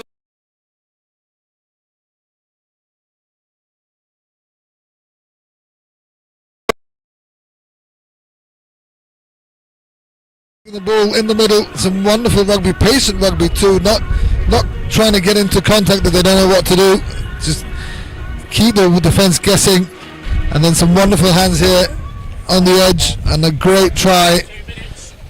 2 minutes to go in this first half, and it's Wild Dogs 12, Gibraltar 7. Everything to play for in this match. Fantastic stuff. Yeah, I think maybe the Wild Dogs got a little bit complacent. They're a big fast start, a couple of quick easy tries for them, and they got a little bit complacent. And the Gibraltar side have shown a little bit of maturity there, scrambling, working hard, staying in the game, just focusing on themselves, and it's paying off at the moment. They're back in the game. Wild Dogs now moving the ball to the right hand side, scrambling hard and working hard for each other again in defence.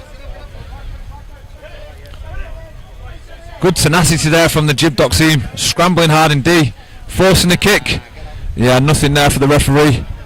With a kick to nothing. Gibraltar now with a ball in a bit of space. Let's see what we can do with the ball in hand now. Unlucky. Right ideas, a little bit lacking execution. Knocks on though by the Wild Dogs team, so Gibraltar still in possession, which is good.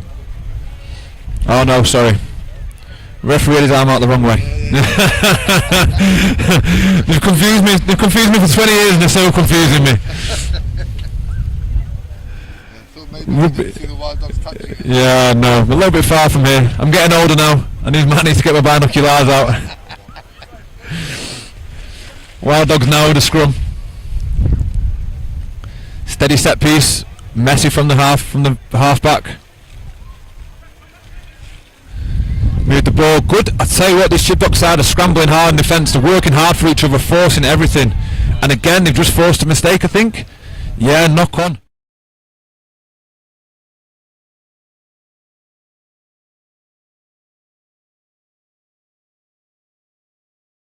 Not being allowed to play as they thought this game was going to go. Good fight from the Gibraltar boys. Big scrum here. They're taking their time though. The hooter has just gone. Wonder whether Gibraltar will try and go from here. Maybe just pen. Referee's blown a penalty at the scrum, and Gibraltar have a chance to go from quite deep. They're going for the kick through. And Chaser, who scored earlier. Go on. Good defence by number 9, but he manages to get up. He got tackled and up. The referee says play on. And it's a try for Gibraltar. What a finish. I think number 9 is arguing that maybe he did get held and he was supposed to let go of that ball first before getting up again. No, I think he was saying was he in touch, but I mean it's pretty close, was he? And a clear view of it. I think he had a good 6-7 inches before he had the touch. So, you know, great effort from the Gibraltar side, playing to the whistle, and they've got themselves back in this game now. This is a really interesting game, and I think that there from the number 9 from the Wild Dog side is a little bit of frustration punting in. As I said, I think after that start, I thought they were going to, you know, they thought, and I did think, to be honest with you, I'm not going to lie, that they were going to maybe potentially run away with this, but Gibraltar side showed great maturity, great attitude, working hard for each other, scrambling, and not getting flustered and not being intimidated by them. And they've got themselves back into the game. This is a really good game. Yeah, you can see them in the huddle. They look really cool, really calm. You know, the 12-12 against a very good Wild Dogs team, who we feel have got a little bit complacent. Got 2 quick tries in the early facets of that half, and maybe thought, well, this is an easy game, but the Gibraltar players have really turned up.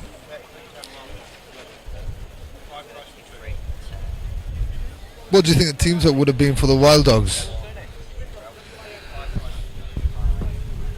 Yeah, just thinking then, you know, Chris Winrow there is a bit of an experienced player. You know, he's played a lot of American football, he's played a little bit of rugby. You know, he's a strong athlete, and he's just showing there his pace, his strength. You know, great covering tackle there by the Wild Dog number 9, but you know, he's worked hard, played to the whistle, found his feet, and just powered through. 2 good tries from him there, and it's, you know, he's put the team in a good position. Good composition on the kick-off. It's messy. Gibraltar now with the ball. Jack Eccles doing a break, step back inside, offload. Unlucky. You know, good effort there, and they're reacting well. See the Gibraltar side, they're just half chasing everything. I'm really impressed by that. They're looking really good, looking really excited to be out there. That's what we wanted to see, and we touched upon it yesterday, that even, you know, they did get beaten by the Wild Dogs quite badly yesterday, but it's just a learning experience for them. And you can see out there they've managed to keep the ball, keep possession, go through the phases, and get some wonderful tries themselves. But now a good chance for the Wild Dogs. Cover defence is good. They managed to bring him down.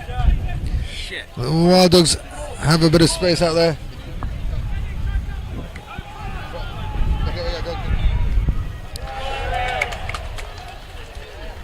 The Wild Dogs with a chance here, number 10. He's got a lot of pace, and the cover defence can't get to him. And a good try for the Wild Dogs to take the lead in this.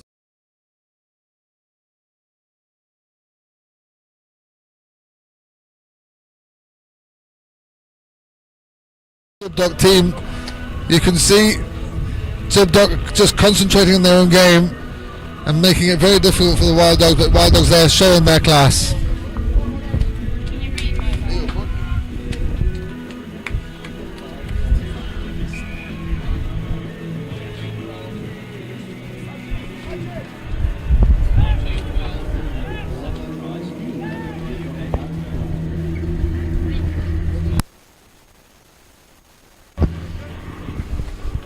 (19-12) for the Wild Dogs, with just under 2 minutes played of this second half. Ball's let to bounce, and Jack Eggleston with the ball with a great step, looking to kick. What a run! Tackled. It seemed like it might have knocked that on, but referee's waving it. Play on. Space out here in the middle. Good cover, and Wild Dogs hounding the Gibraltar team, and they managed to get the ball. Good turnover, and there's a chance on the far left if they can find their speedster, number 9, with a step and a go and half a hand off. Oh, and the cover defence just can't quite get back to him. And a wonderful try, second try for him. Good finish. Wild Dogs 24,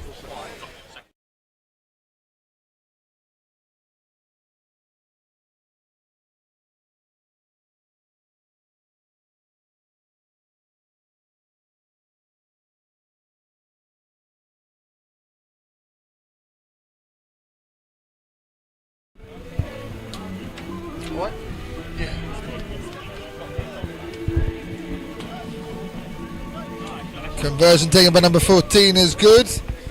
Score 26-12 for the Wild Dogs.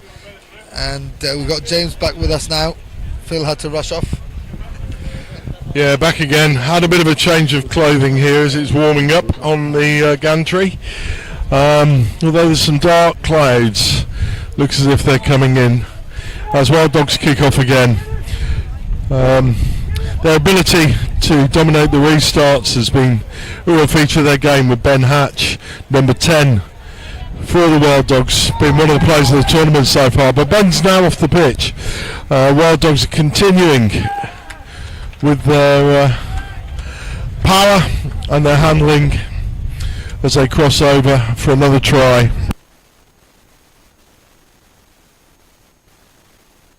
Takes it to 34-12 with the conversion to follow.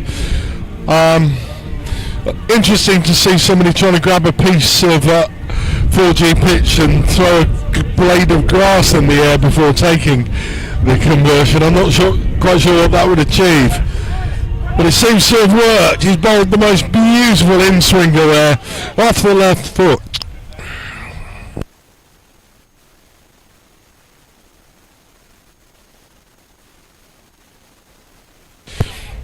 Buildup boys will learn a lot from playing against the side so organised as the Wild Dogs, don't you think, Chris? Yeah, definitely. We were talking about it before. The last time these guys met yesterday, the Wild Dogs really ran away with it, scoring maybe up to 50 points.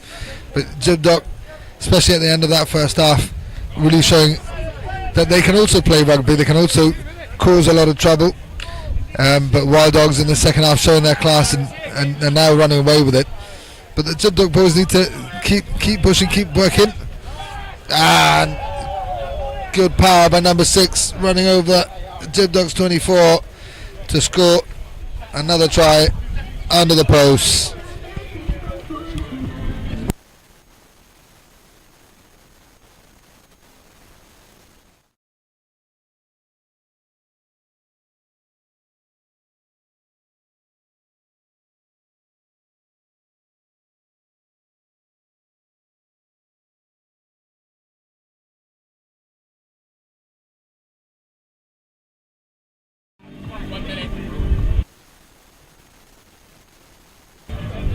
Ben Ash misses the conversion under the poach.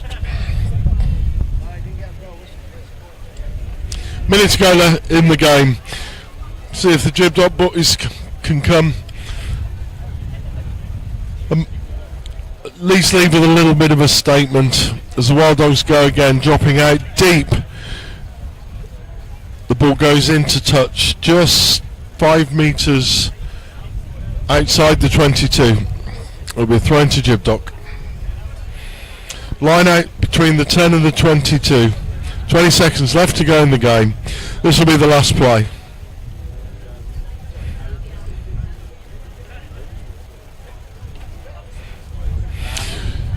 Wild Dogs steal the line out and they go again. They've got real width.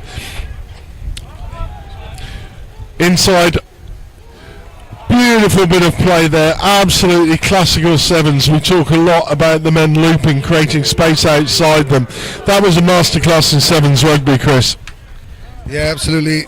Buildup boys looking tired now, and there was a tie throw into that line out. Well stolen.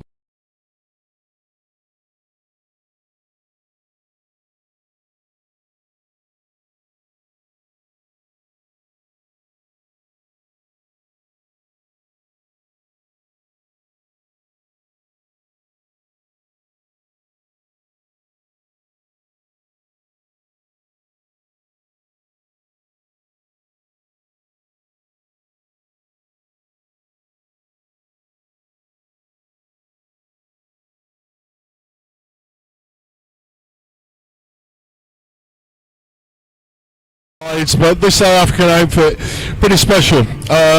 Probably got the best restart game in the tournament that we've seen so far. And they continue their journey of success in the Gibraltar 2024 Sevens.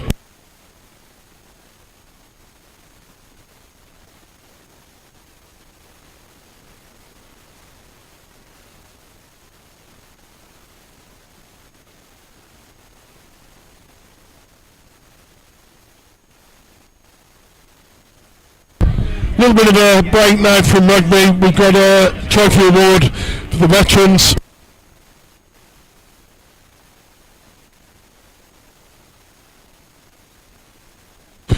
Masbro Celtic, they've come a long way from South Wales. Masbro Rugby Club, club that produced many great Welsh players, including Gwyn Evans, British Lions fullback, 1983.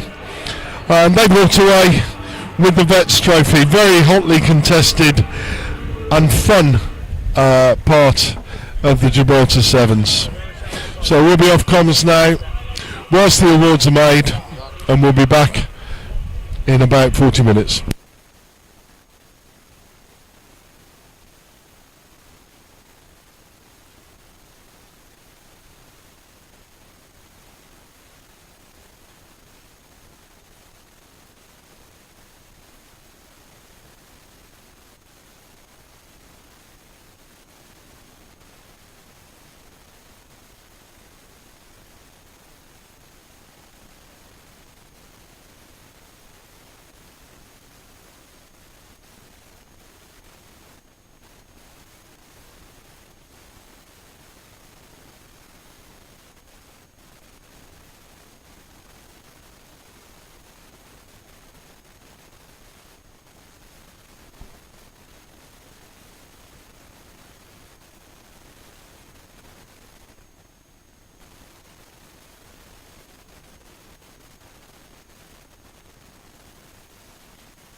Gibraltar. Got the summer feeling, come on. We got the game, cool champagne, light it up tonight. On fire, won't stop, don't stop. Give me the getting down, funky sound, cherry sugar high. Now raise your glass up, hands up. Give me the summer feeling. Got the summer feeling. Visit Gibraltar, where the Med begins.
And that is why, Jonathan Kaplan, you are in charge, because you know exactly what to do and when to do it. Yeah. Welcome to Gibraltar. Thank you. What do you think of our little home on the southern tip of Europe? Yeah, I love it. First time here. Been around the world, obviously. My best days are behind me, clearly. But I love coming to these tournaments, you know, just making a contribution and being a part of the action. Got an invite to Gibraltar. Had to find my own way here. I found a way and glad to be here. And here you are. Yeah. Here you are. Yeah. So first Familiar time. weather? Yes, well, exactly. Yeah. Finally, Yeah. the sun's come out because Yeah. we've gone most of the day without any sunshine. But you found yourself here. How have you found it so far? What would you tell people about the place if you've had a chance to flavour any of it at all to this point? Been led astray, so I can only tell you about a few of the restaurants that I ate at and a couple of the bars that we were at. We had a casino last night, so we've been well looked after. It's pretty cool that we were given a lead up to the comp, and you know, always looking forward to the rugby, but off field is very important in these type of events. And I'm glad you mentioned rugby, because that is, after all, what we're here to talk about and here to watch, and for you to officiate. So unfortunately, you've got to work a little bit. But the Sevens game itself, I mean, how excited do you get about being able to be part of a tournament that has so much variety, really, and so much to see? Yeah, look, I'm pushing 58 soon, so you know, when you talk sevens, there's always a little bit of apprehension because you could pull something that you didn't know existed anymore. But I've been doing quite a bit back home, and I'm into my 41st season. So, you know, all these type of events are great. I can already see there's a bit of expectation building. I don't really know what to expect in terms of standard, but it doesn't really matter for me. For me, is about the game, promoting the game, doing what I can, you know, using my experience and hopefully contributing to the youngsters coming through. Well, I for one am very glad that you're here, and we thank you very much for coming to the Gibraltar Sevens.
And doing what you do best. But we do have the veterans kicking off this evening, so I'm going to let you go because I know you're a busy man, but thank you very much, and we'll see you out there running the lines in about an hour or two, I think.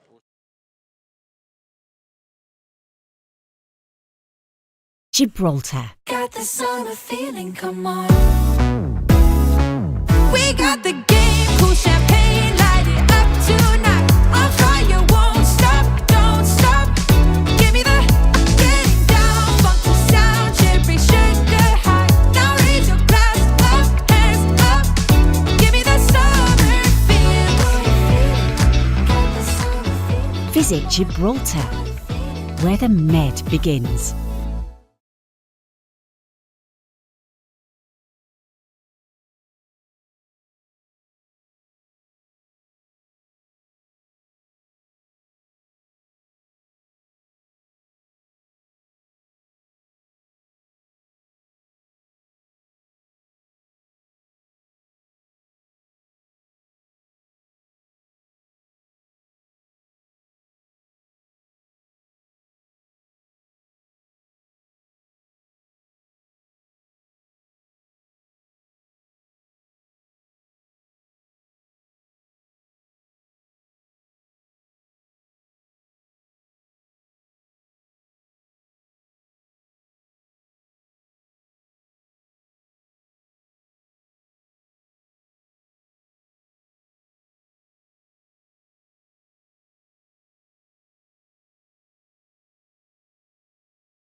Gibraltar. Got the summer feeling, come on. We got the game, cool champagne, light it up tonight. On fire, won't stop, don't stop. Give me the getting down, funky sound, cherry sugar high. Now raise your glass up, hands up. Give me the summer feel. Visit Gibraltar, where the Med begins.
Gibraltar. Got the summer feeling, come on. We got the game, cool champagne, light it up tonight. On fire, won't stop, don't stop. Give me the getting down, funky sound, cherry sugar high. Now raise your glass up, hands up. Give me the summer feeling. Got the summer feeling. Visit Gibraltar, where the Med begins.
And welcome to a very sunny Saturday here at Europa in Gibraltar for the 2024 Gibraltar Sevens. Today is a bumper day of rugby. Morning until night. We've got the Men's Elite, the Men's Open, the women hit the pitch. It is going to be absolutely incredible. So grab your snacks, grab your beers or a soft drink and get ready for a wonderful day of rugby. Let's hand over to the commentators who are going to talk you through this absolutely explosive day of sevens.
Welcome back to Europa Park.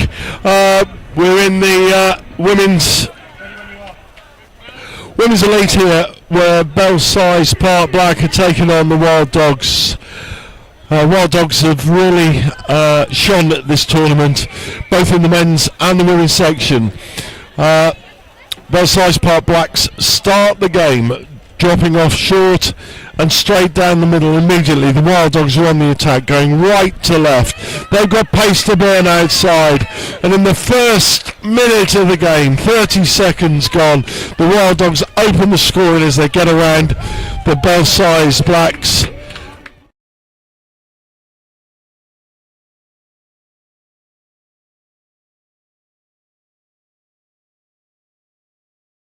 Gone.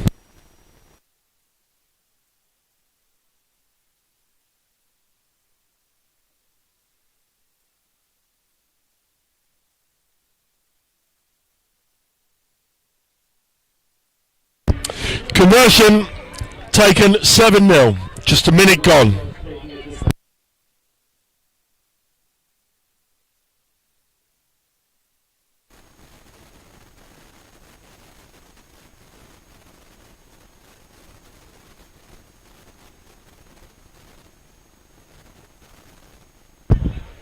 And we're going again, we're off again. A sneaky little dropout to restart the game. A little scud missile kicking on off the turf, going into touch without a hand laid upon it.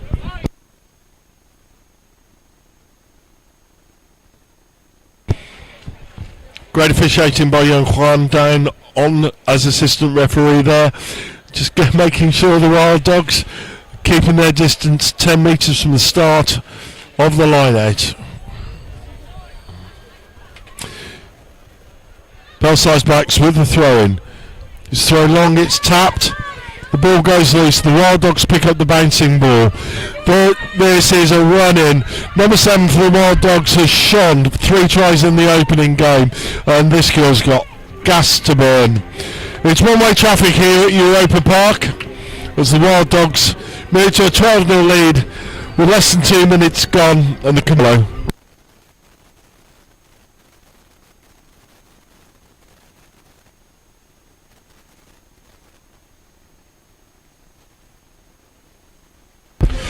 Conversion goes over. 14-0. It's been one-way traffic.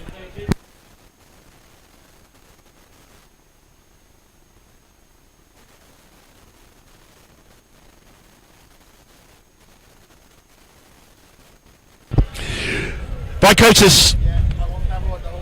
Otis, our referee, starts the game again as the ball goes deep. A hard one to hold for Belsize Blacks, and they fumble the restart. And it's again with the Wild Dogs. But a little nudge forward in contact. Belsize Park Blacks will really want to use their size and their weight advantage here at the scrimmage. They need to get a foothold back in the game. It's been one-way traffic.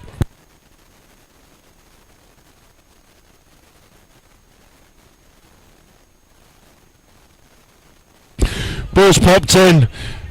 Great work by Belsize Blacks as they hold on, and the referee gives a penalty for offside at the scrum. Belsize Park Blacks take the ball up, running away from support, but support arrives. Belsize Park back in possession. They finally got the ball. Let's see what they can do. They're a little bit lateral at the moment. They need to straighten up the line. The Wild Dogs defence is powerful as they rush up in defence. But now an overlap has been thrown forward. Yeah, little nudge forward. That's the pressure of the Wild Dogs defence. A very well organised side.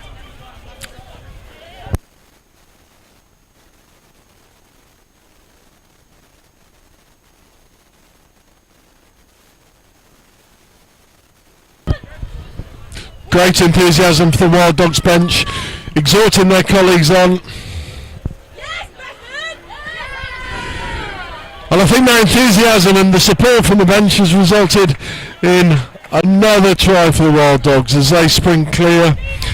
Take a lead of 19-0 after 3 minutes. Belsize Park are unloading their bench.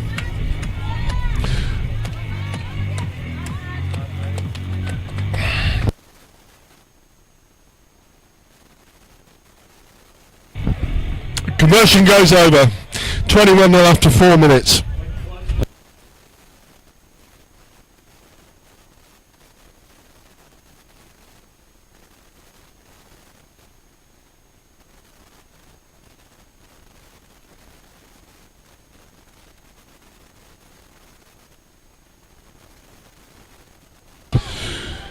Wild Dogs drop off long and hanging. Really great work, determination. Belsize Park Blacks might want to just rethink how they're dealing with these restarts. And the Wild Dogs go again. They've got an overlap, but 13 draws a man. And beautiful offload behind the onrushing tackler. And this is...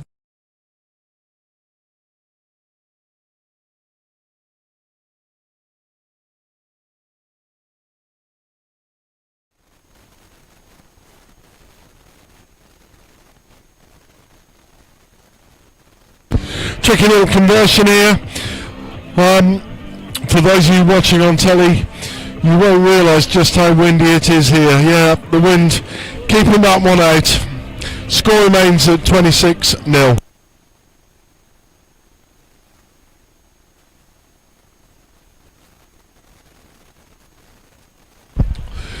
$40 left to go in the game. Can the Wild Dogs get another one on the board? It's their advantage as they drop out, dropping out left to right. It goes deep to Belsize Park Blacks. A little offload. They need to be a little bit more accurate in their passing, their contact. It's for them to exit now, but the rush defence of Wild Dogs are up in their faces. They take the ball into the contact and they recycle. The passing's inaccurate. But yeah, there's a break. Belsize Park Blacks are streaking down the left-hand side up to the halfway line.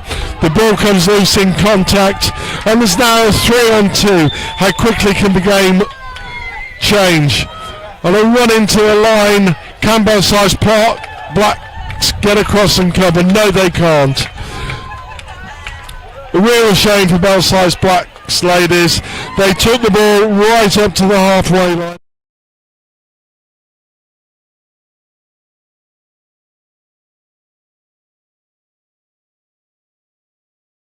Hand touchline under the posts.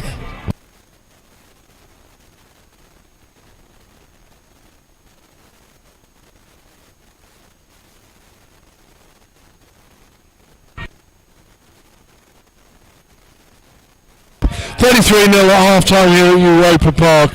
It's been one-way traffic.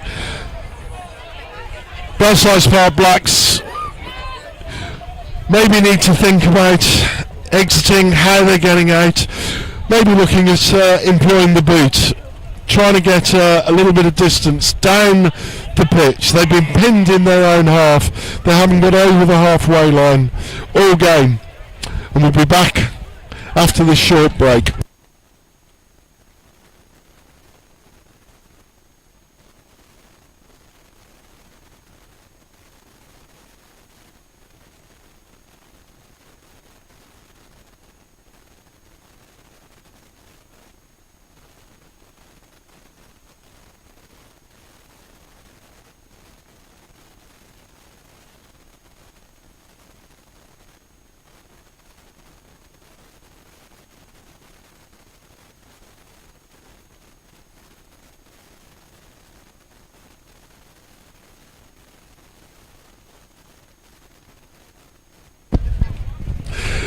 I'm back. Chris Laguniani is back here with me, a stalwart of Gibraltar rugby. Chris, this second half could get quite nasty if Belsize Park Blacks don't exercise a little bit more control, both in defence, getting the restarts fielded. Yeah, maybe they just need to keep a bit more structure in defence, and when they get the ball, have a bit more patience with it. Try and keep all the ball, maybe get a bit more narrow in attack so they can actually keep the ball. But it's a good opposition they're playing against, and it's going to be difficult for them. Much better effort in regathering the restarts. Belsize Park Blacks, yes, they've obviously been listening to the commentary team here as they kick through. Wild Dogs reclaim the ball at the back. It's with their number 2 heading towards the touchline. A great tap as part, maybe a hint of offside there, but number 6, absolutely skimmed the middle of the inside defence. But Belsize Park Blacks, this is a really great answer to their first half woes. They look tigerish in defence.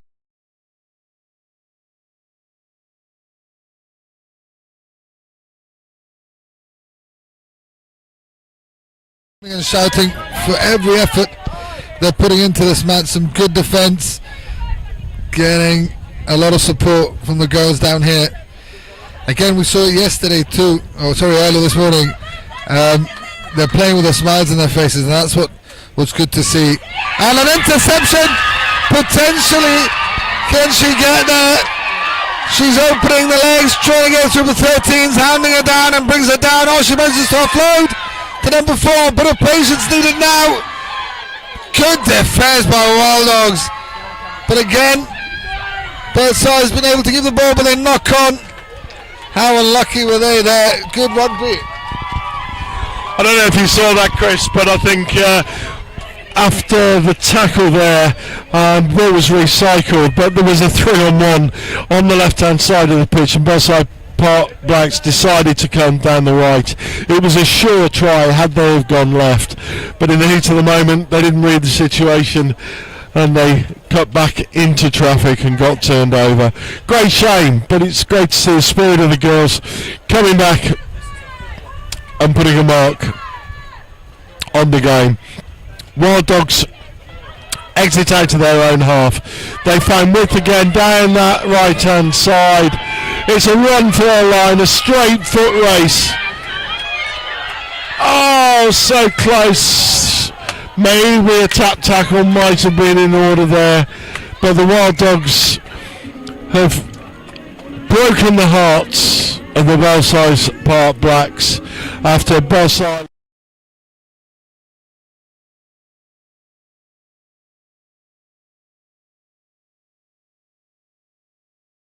There's plenty of space on the outside for the Wild Dog speedster to go down the line. A spirited defence by the Belsize Park girls, but not enough to stop them. And the Wild Dogs taking a healthy lead. 3 minutes to go in this second half. 38-0 for the Wild Dogs. 3 minutes gone, and the Wild Dogs will restart.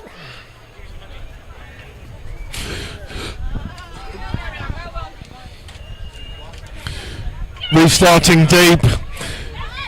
Unfortunately, Belsize Park Blacks really struggling to restart. It's really important to keep, I know this might sound basic stuff, but it's so important to keep your eyes on the ball and into your hands on those restarts. It's a key part of sevens, isn't it, Chris?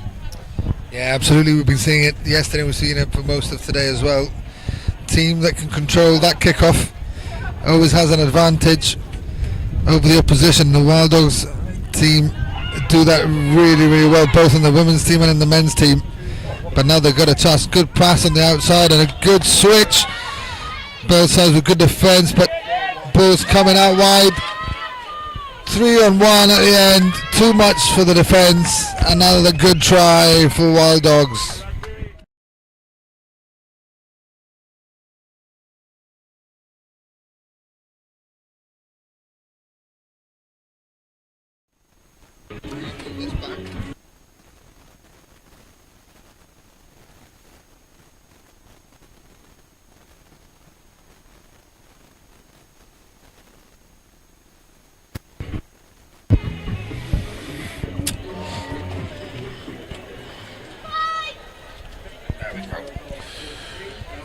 Nice warm breeze blowing in off the ocean up here in the comms box now. I think, Chris, one of the features of the Gibraltar Sevens is the veritable cornucopia of wonderful kits that we see. I'm a big fan of the Wild Dogs kits, and I understand it's a kit designed by a South African artist called Undaleli. But it's a pretty special kit. It's rather nice, isn't it? Yeah, beautiful kit. Looks good. I like the Mavericks one as well. That shocking yellow, that looks nice too. Yeah, it's lovely to see them spending so much time getting the stash right. And for all of us who play or coach, we all love a bit of decent stash, don't we? Yes. If you look good, you'll play good. Line out to Belsize, but one in the jump by Wild Dogs. Belsize Park are really stretched in defence here. They need to drift right. They failed to do so. This is going to be a run into the line. The floodgates have opened.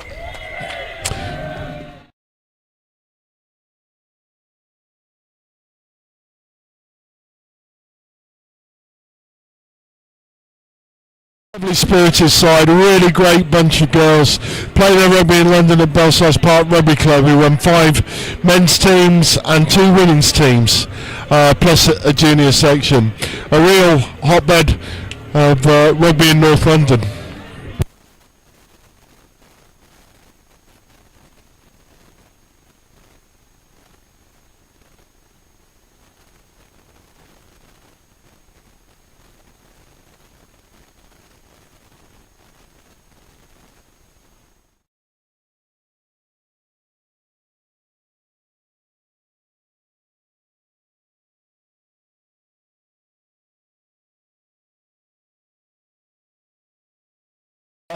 Ladies, I mean, that's just majestic. Belsize Park were caught napping there. That's a try and a pose. That's a move off the training ground.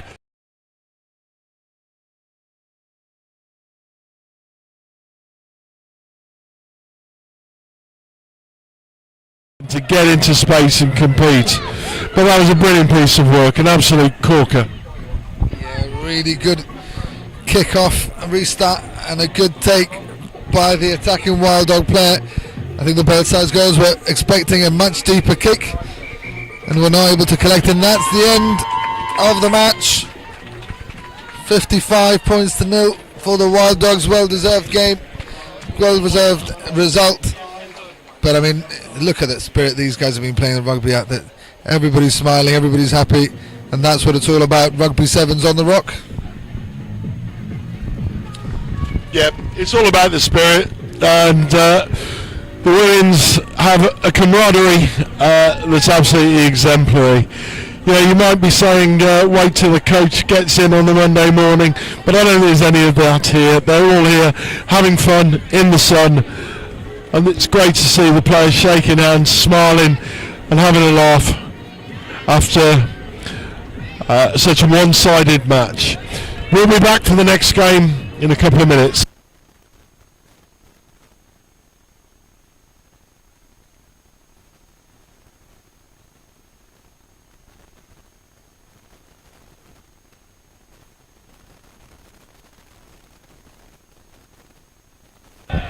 We're back now with the Men's Elite, sponsored by Peninsula.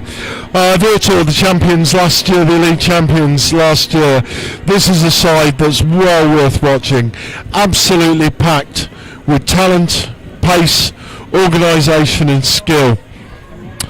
They'll be up against the Apaches, who really impressed us this morning. In a wonderful display of running rugby.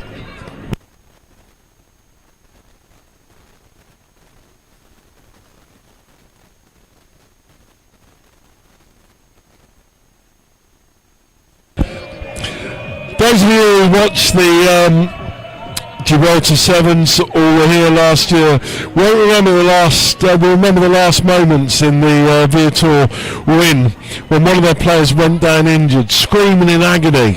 And as the referee blew up for a penalty, he rose like Lazarus from the floor, took a quick tap and went the entire length to score. It was, shall we say, gamesmanship of the highest order. But there's part of me that sort of quite admired what he managed to achieve.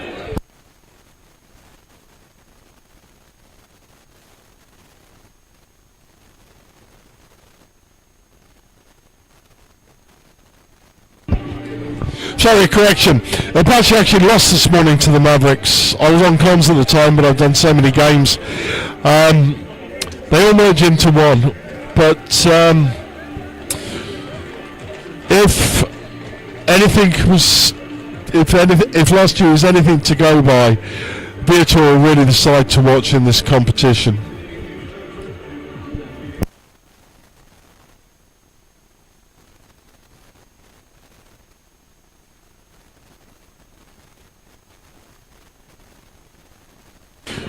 Our referee for today will be Luke Pearce, bit of a local character, not to be confused with the great man of Exeter and English Test Rugby, Luke Pearce.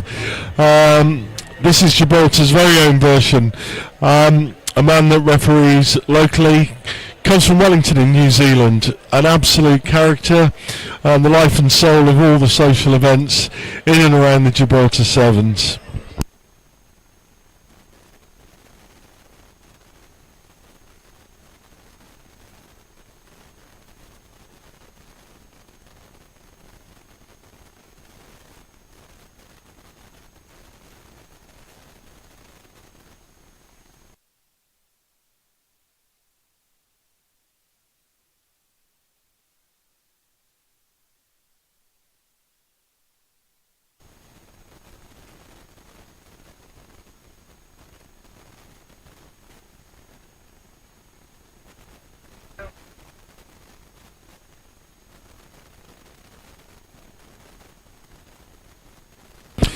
And here we go.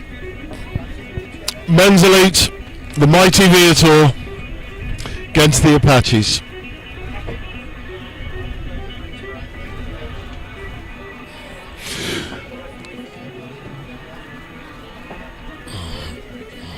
I don't know if you know about this, Chris, but I was reading a piece of analysis about international first class rugby, and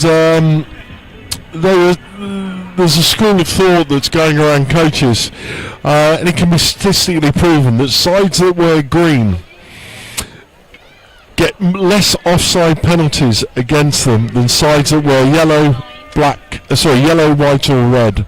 So sides that wear black or green get less offside penalties, and apparently it's down to the referee picking up the players in the offside line. So if you guys want a competitive advantage, wear a green shirt. I didn't know that, yeah. That's why Wasp was so successful, and the All Blacks. Maybe that's why McCaw got away with everything. I used to think he was playing in a Romulan cloaking device. Right. The Apaches start off with a deep kick-off. Vidor knock the ball on, and it's a scrum. Apache knock the ball on in regathering, and Vidor have a scrum on their own 5 metre line, 5 metres in for the right hand touch line.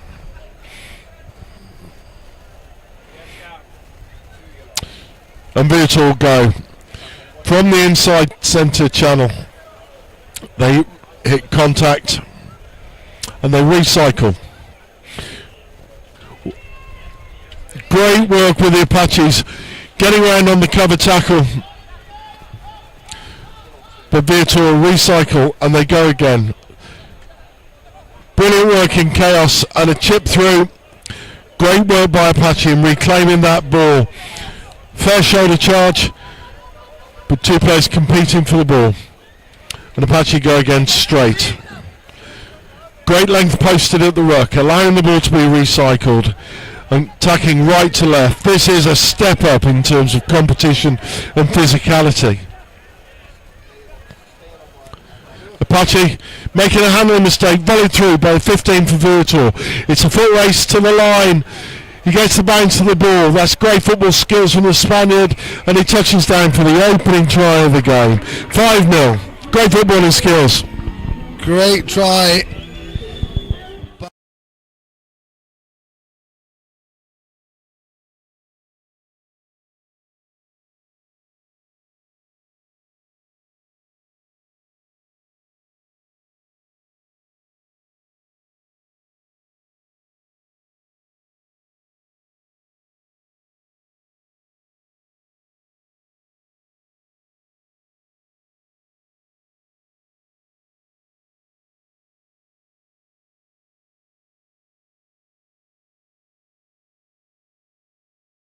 You see a slightly more complete game, and I think the grubbers and the chip kicks through against rush defences can be very effective, especially with such a true surface as here.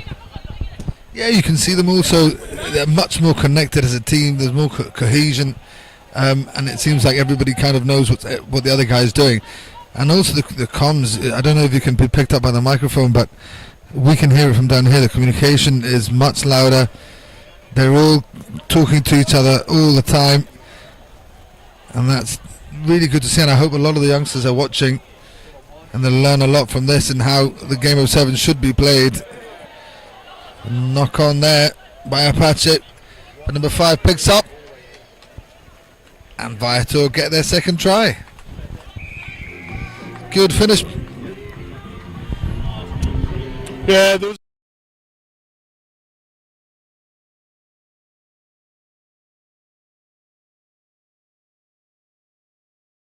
realistic chance of regathering.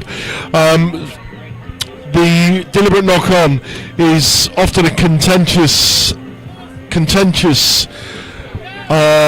part of the laws, as it's the one law where referees are required to referee intent rather than the facts in front of them. I think Luke Pearce handled that pretty well. Yeah, really well. I mean, some referees are quick to blow knock on like that and give a yellow card, but Luke Pearce saw that the player was trying to make a proper effort and trying to collect the ball but couldn't, and then played on. I think Apache switched off. I thought maybe they thought the referee was going to blow, but he didn't. And now Apache with the ball, they take a quick tap. Number 9 with a good pass to number 11. Lovely switch. Number 11 leading a bit of support. He gets it and out. Quick ball, it's a 2-on-1 on the outside, but good drift defence by Vidor is what we were talking earlier. You can see them all connected, see them all talking to each other constantly, and Apache working hard in attack but not being able to make any headway, and I think it'll be a line out on the far side for Vidor. Yeah, there's real ambition in this game, and there's real physicality. You can hear the hits crashing in up here on the commentary box. Some real physicality. 2 minutes left to go.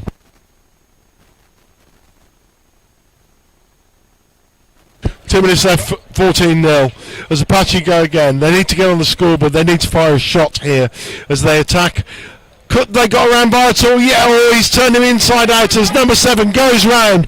A brilliant handoff. Can he get there? He needs to offload the ball there. Vidor, look, yes, they've gone past the ball in the ruck there. Clear defence. Luke Pierce sees it. They've not taken the kick from the right place. Ref calls them back. And they'll go again. They need to recycle now. That player's not supporting his own weight. Pierce says, get your hands off it. Oh, a horrible bounce to the ball in midfield. Breaks down the Apache attack.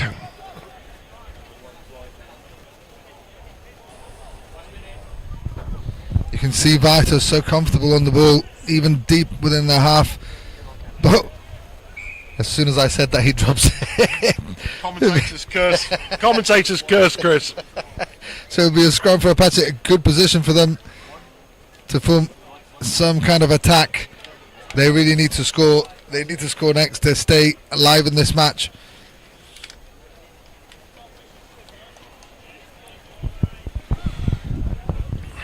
Apaches really need to up their game here. They've got a scrum on the 5 metre line. They're digging in hard. They recycle. Number 12 goes. Oh, he cut the room out for his own player there, forced him to recycle, and they'll go again from the ruck. 13 shows a lovely dummy straight through the side of the ruck to open the account for the Apaches.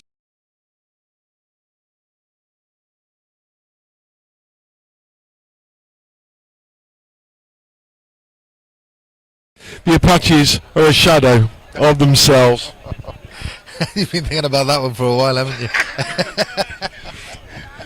It's my little way of getting through the day. The conversion fails. Half-time comes, 12-5 to Vidor. This has been an absolutely fantastic contest. Real nip and tuck rugby, high skill level, real pace. Absolute commitment for both sides. And as Chris said, the communication is absolutely noticeable. Some really well coordinated side. But for me, Chris, the biggest thing has been the uplift in physicality. This is a seriously physical game of rugby. Yeah, we can see why these guys are in the elite section of the sport.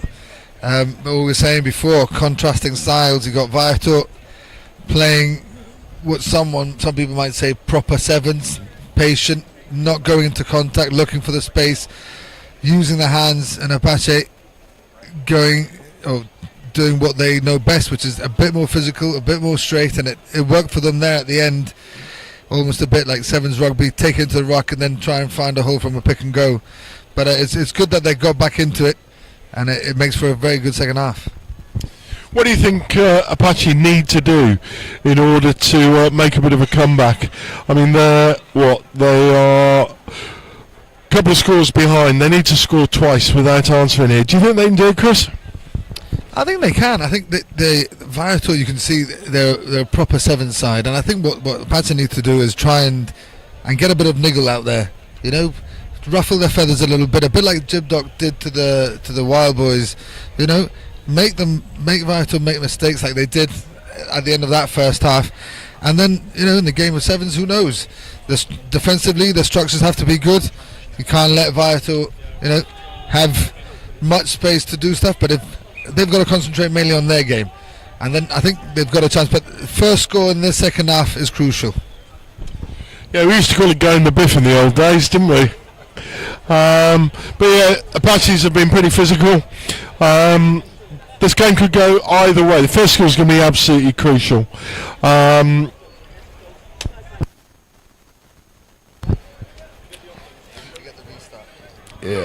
Vidor will be looking to reclaim the restart. This restart will be crucial as to the course of this game. If Apache can deal with it and exit, they're in the box seats. But Vidor go high and long.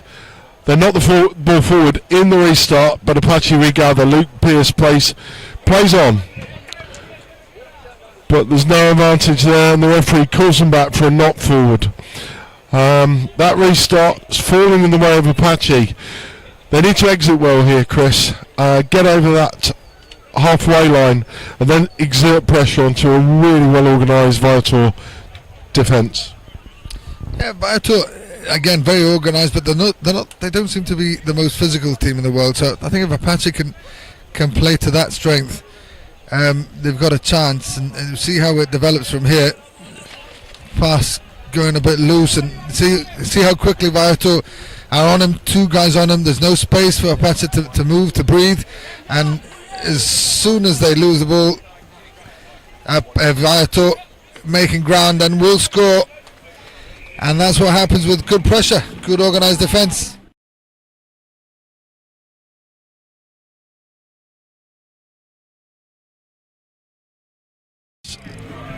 Was almost impregnable then. They rushed as one. They maintained the integrity of their own line, and that was a try, unusually in sevens, that will go down to the defensive skill of Vitor. Over and above, they'll go again deep to the left-hand side. It's a lovely long drop out. But little details matter, and Vitor got ahead of their own kicker there. Luke Pearce, eagle-eyed as ever. Yeah, Apache now attacking deep, centre of the field, into the Vitor half, and they go left to right. Lovely passing. Oh, that's a beautiful line taken by the Apache right winger. And they go again left. They might have a man over here, but no, Vitor drift brilliantly. Hard tackling again. And the ball's recycled. Oh, handling error. And Vitor are up. Oh, there's a lot of pressure going on there. Loose ball, the ball's bobbling all over. And Luke Pearce is taken out. Poor old Luke. Mind you, he's a big unit. He's bigger than most of the players out there. But I think you know him well, Chris. He's one of the characters of the tournament, isn't he? Yeah, he's a great guy. A really good guy and a great referee too. And he thought to himself, you know what, I'll get the ball in this part. I'll do it.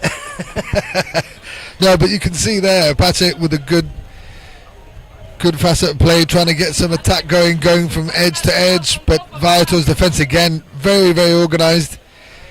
The one-on-one defence is good, even though they're maybe a little bit high there. And now Apache with a chance. Oh, well defended, well taken, and now a chance for number 35 to break. Gives the ball to 37. He's in open space, and now number 6, has he got enough? Good defence by Apache.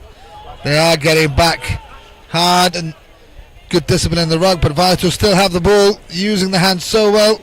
That pass wasn't on, so he kept hold of it. Good decision, and now 35, who started all this, making a snipe to 15, and a wonderful finish. Wonderful try by Vitor. Yeah, Apache there just ran out of numbers. That was a fantastic passage of sevens rugby.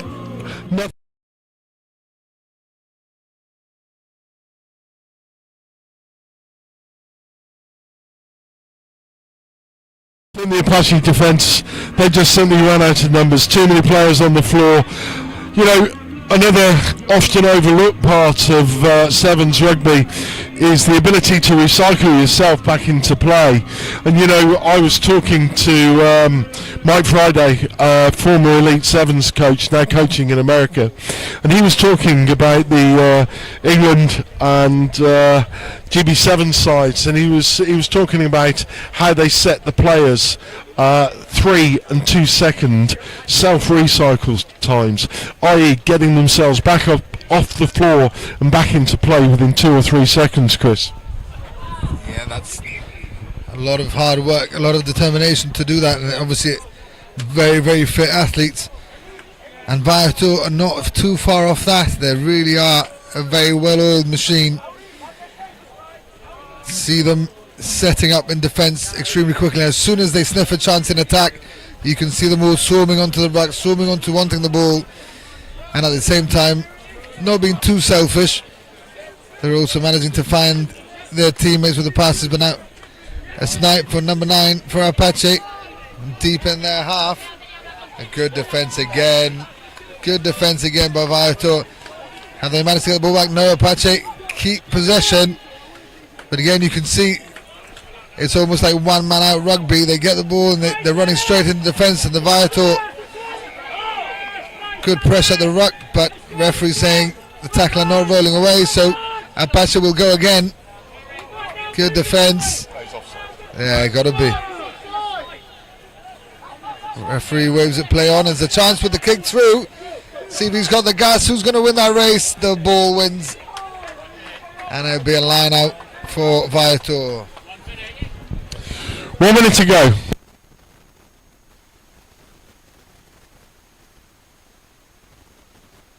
It's 26-5 to Vidor. 26-5 to Vidor here at Europa Park. 1 minute to go. Few tired and weary bodies out there. This has been 13 minutes of absolutely joyous sevens rugby. Both teams playing right on the edge of their powers. A real pleasure to watch.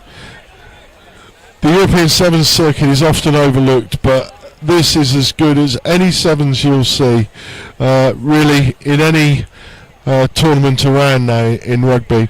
Might not be quite at the level of the World Rugby Elite Sevens, but it's not so far off really, Chris, when you look at the skill levels out there. Yeah, you can see the boys, really, really skillful, really well organised, well drilled, proper rugby sevens teams.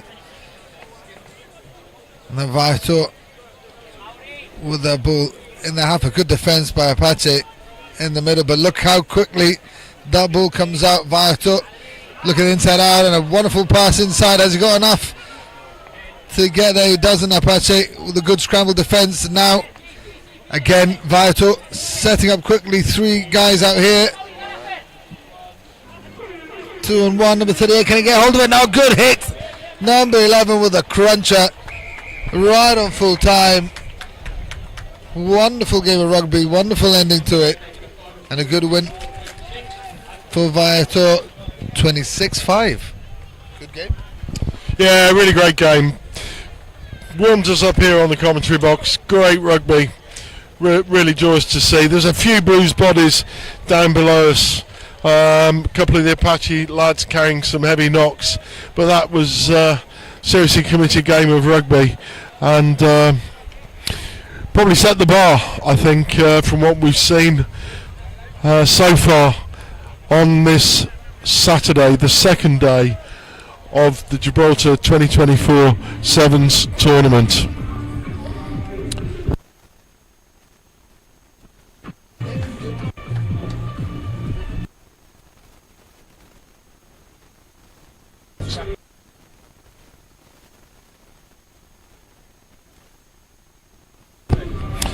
Yeah, the next game on is going to be the Scrappy Sevens versus Gibraltar.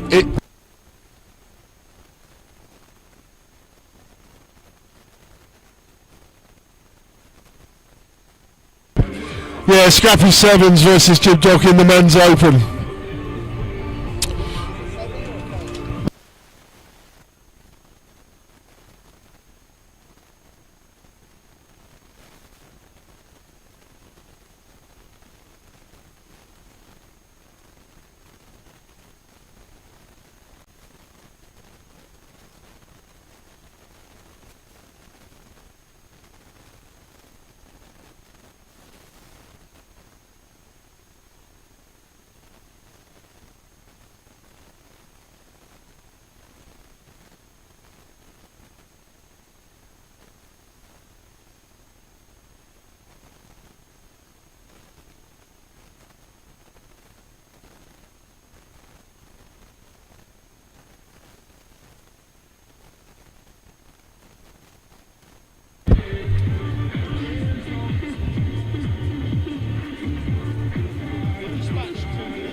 So here we go with the Men's Open semi-final between Gibraltar and Scrappies. Should be a cracking game of rugby. Gibraltar playing their hearts out against the Wild, showing how far they've come, how much they've learned over the course of the weekend, and they're looking excited to start the match. Scrappies struggling a little bit in the last match, but again also looking to win this match.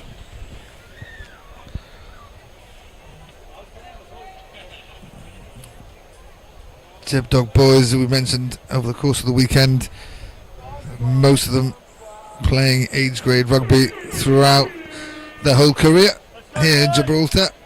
It's great to see them out there showing their skills and showing how far they've come. So kick off by Gibraltar, taken well by the scrappy number 5, looking to play it wide. A bit of a loose pass, but number 2 picks up well and gives it off to the edge. Defence for Gibraltar is good. A bit of a dog leg in the middle, but can the Scrappies use it? Ball comes this way. Good defence in the middle by the Gibraltar player. The Scrappies slowing the ball down a little bit, regrouping in attack and being very, very patient here with the ball. Good defence by Gibraltar so far. You have the feeling that at any moment someone could make a break and a burst, and a bit of an overlap here with number 15 to open up. Good defence by the Gibraltar. Number 2 has made some important tackles in this match already. Number 9 for Scrappies, looking to bring it out to the middle of the field. Number 5 with a goose step, and then an underhand pass which sticks. Number 2. And Scrappies having all the ball in this first half so far. Oh, and as I said that, unfortunately, number 7 for the Scrappies knocks on, and there'll be possession and a scrum for Gibraltar, who are breathing a little bit heavily there. That was a big set in defence, but a big scrum here for them now to potentially create something in attack. A good position, just about in the Scrappy 22.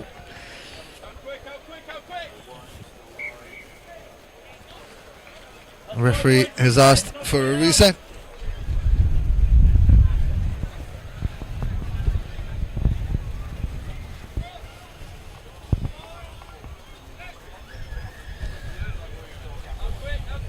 You can see the Scrappy prop trying to get the ball out, and the ball falls to the Scrappy's number 9, and a good pop up to number 7. Awesome tackle by the Gibraltar player, but I think a penalty has been given by the referee, tackling off the ball.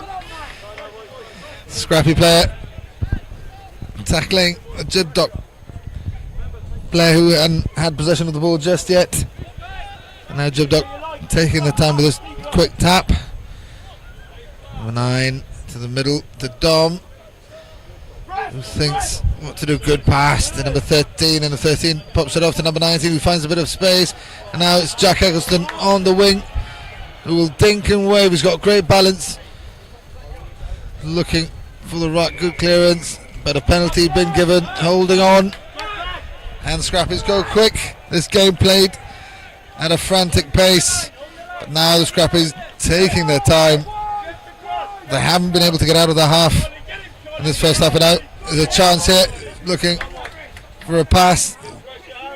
Good pressure by the Gibraltar defence. A bit of space out here in the middle now, but the Gibraltar line setting themselves well.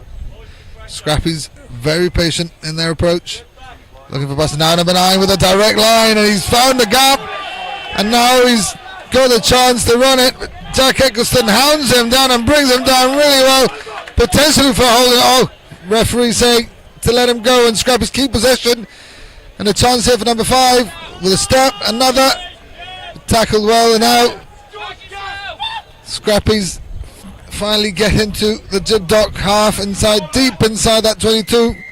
Referee blows a penalty against the defensive team for not rolling away. Number 5, thinking and weaving and scoring. A well-worked try, a patient try by the Scrappies.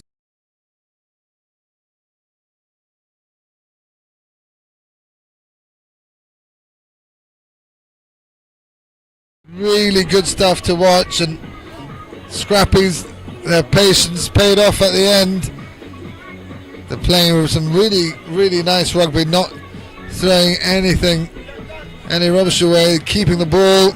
If it's not on, the conversion is missed, and Gibraltar will be receiving the kick from this restart. 5-0, the Scrappies lead in this first half.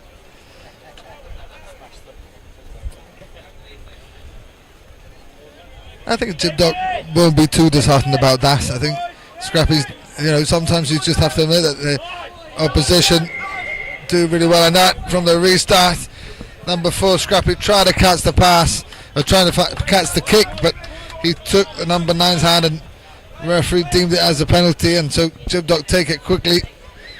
Now number 2 for Gibraltar kicks through, and the 2 guys against 1 to chase this. Is the ball gonna go into touch? No, it doesn't. Good footballing skills to keep it in play, and Gibraltar will score. No, referee says knock on.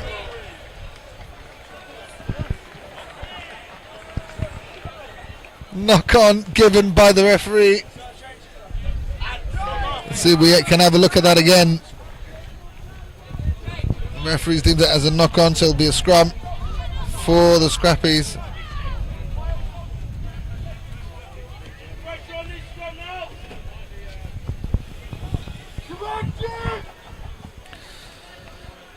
Scrappies will want to get themselves out of here. The referee, or Gibraltar, have given the Scrappies an easy out here, and Scrappies doing what they've been doing all half, is patiently passing the ball from side to side, but now finding a gap in the middle. Good line, and now number 9 with a good step, and can he get around his man? He can't, but he looks for the offload, and he finds number 14. Now ball over here, number 7 is 2-on-1, and the defender had to hold. Number 7 hounded by number 7. Good defence by Gibraltar, but number 4 for the Scrappies with great support. And a wonderful try for the Scrappies, 10-0.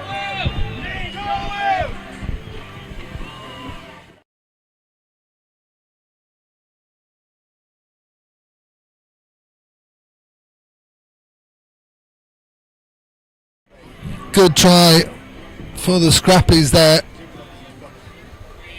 Really some wonderful rugby in display. Great support, great attack, good handling, and a wonderful finish.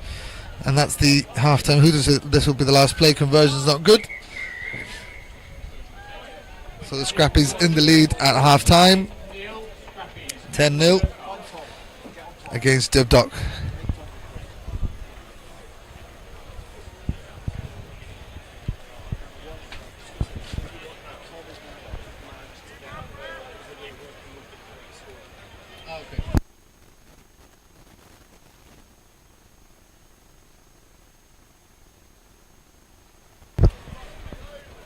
So it's half time here in the Men's Open semi-final. The Scrappies are in the lead, 10-0 at the moment. Both teams huddled on the pitch. You can see there Gibraltar Academy with head coach Tom Reed giving out instructions. I'm sure some very good words of wisdom. He should be proud of his team. They've played some cracking rugby today, and they've been very good in that first half, but just not been able to get anything on the scoreboard at the moment. 10-0 in Sevens rugby is not a massive mountain to climb, so hopefully I think they'll be looking at getting the first score in this second half, making sure they deal with the restart first and foremost, and then building an attack from there.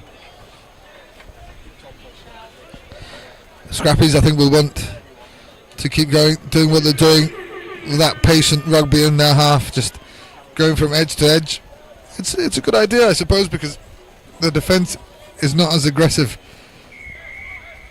when they're so far out from their own line.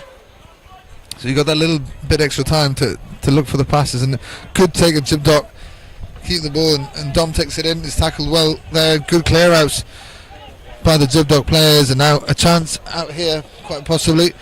But he looks to Dom and he goes. He's been tackled down by number 9, but he loses the ball, and it'll be a knock on, and then he actually played the ball on the ground, so referee deems it a penalty, and correctly so. And now Scrappies have a chance to go. Jib dock need to get their defence in order, and they do.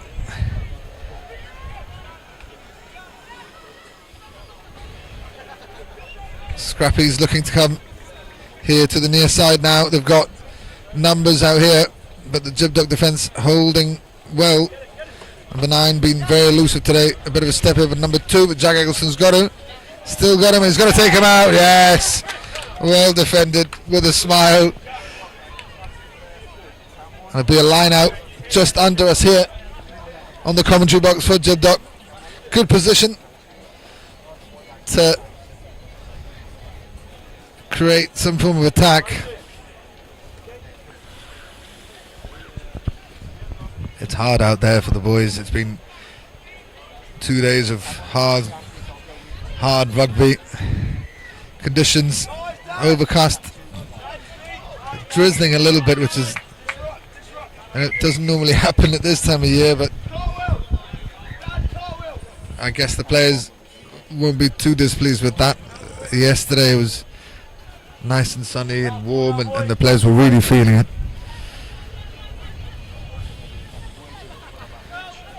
So we've got a scrum down here on halfway for jib dock.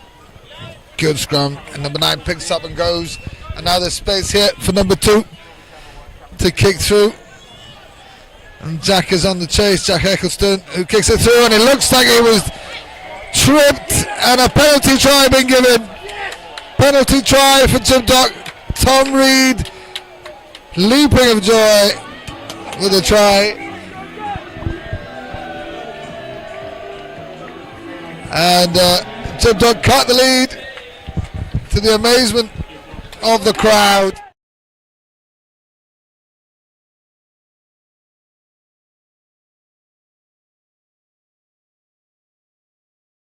To the half really well. We were talking about it at half time. They needed to get the first score, and they have.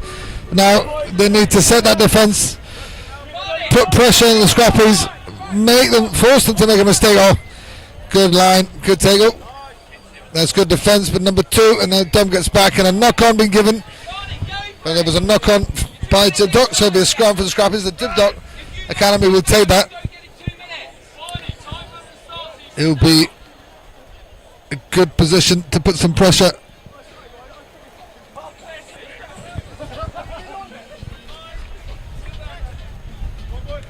Ball in. The Scrappies are now. Scrappies, remember, with 1 guy less because of that penalty try. No, 6 against 7, but the Scrappies find an overlap.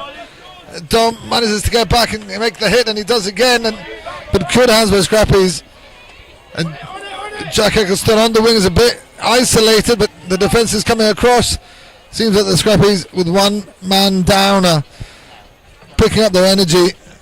7, who's had a good game today, making some ground. A chance here.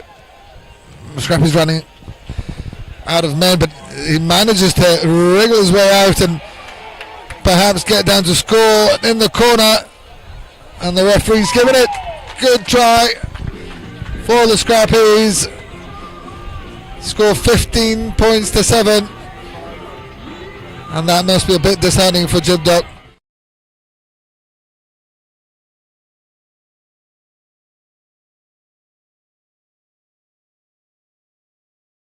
An attempt by the Scrappies, but it doesn't quite make it. Decent attempt in the conditions. So jib dock will want to get hold of this ball quick and try and get a try as quickly as possible. Not much time left in this half. in this game, and the restart is taken, but it's not good. Doesn't go 10, and it'll be a free kick for Gibraltar. They need some energy, they need to go. And here they go. And he goes direct. Maybe not the best idea.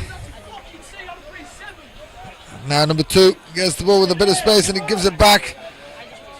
Number 10 for Gibraltar with the pull now. Patience shown by number 9, young fella with a good step and half break, but not quite being able to get past the defence. And now Gibraltar need to get that ball to the left. There's space on the left.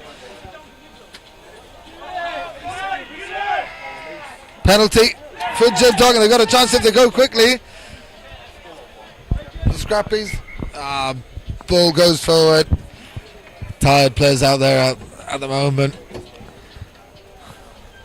So knock on by Gibraltar. It'll be a scrum for the Scrappies.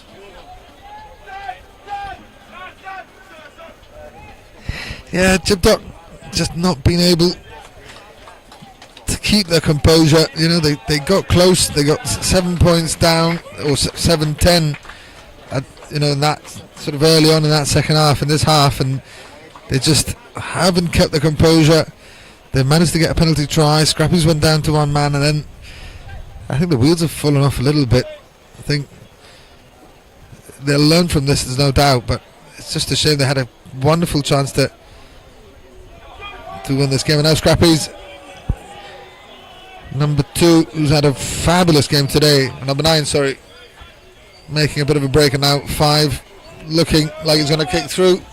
There is space back there for number 15 to go into, but number 2 for Gibraltar doing well to get it, and if he can get away, he gets scragged down. He does well. Wonderful work at the ruck. Number 15 with the ball gets crunched. He tries to pass, but yeah, you can see he was trying to pass from the second he got the ball, and it wasn't on. He got hit hard, and that's the end of the game. The hoot has gone, but there's still one more play to go. We'll play the last scrum. I think Tom Reed and his team, this Gibraltar Academy, should be very proud of themselves. They've played some wonderful rugby, shown some great character, and these boys will learn a lot from it. Scrappies now with a chance in 15 with beautiful step and a wonderful try to finish the game. Good game of rugby.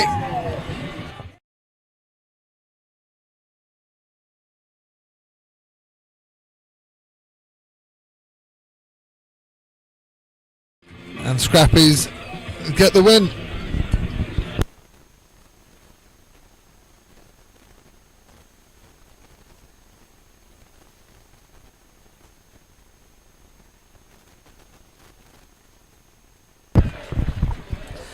So the final score there, Scrappies 20, Gibraltar 7. A good game of rugby. Very, very entertaining. 2 very, very good teams playing out there. And in the end, Scrappies held their nerve and were able to get the win, 20 points to 7. Gibraltar, like we said before, had a chance there to get back into the match. They did, they got a penalty try. It was 10-7 at that point, but then Scrappies with one man less really stepped it up, and Gibraltar just couldn't deal with it. And at that point, Scrappies managed to get a couple of tries and run away with the match. But really enjoyable, really great to watch. And up next we've got ladies playing another cracking match to come.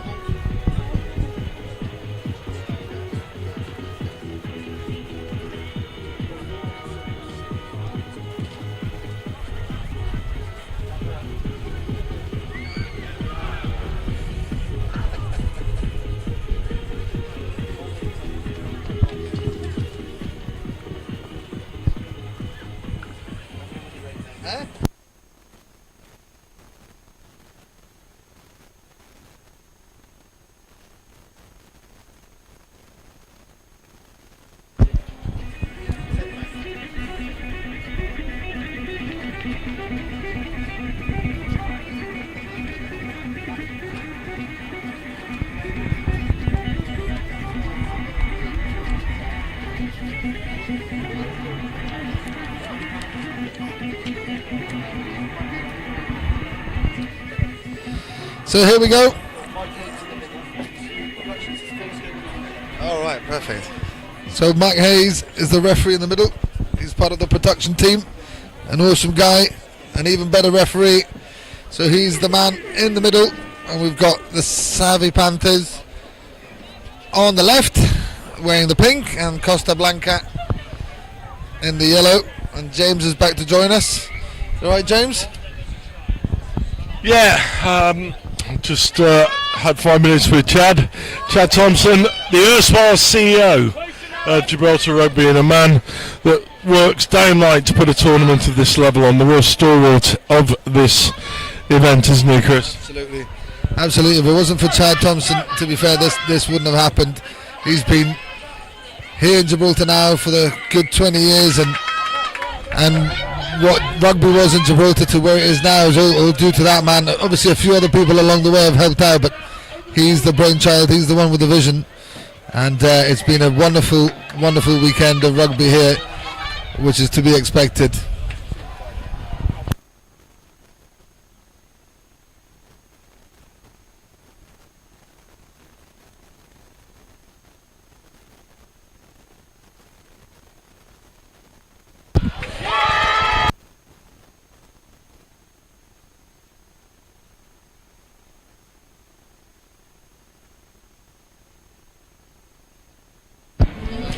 Opening try goes to the Savvy Panthers as they break down the left-hand side, go over for the first score of the game.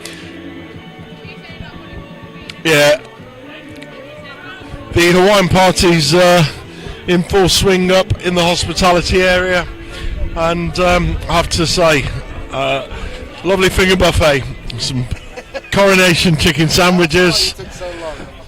That's why you took so long. Dead right. A commentary army runs on its stomach, I'll tell you that, Chris, you know that. Savvy's go again. Unfortunately, they kick off short. Mike Healy calls them back to the halfway line. It's a free kick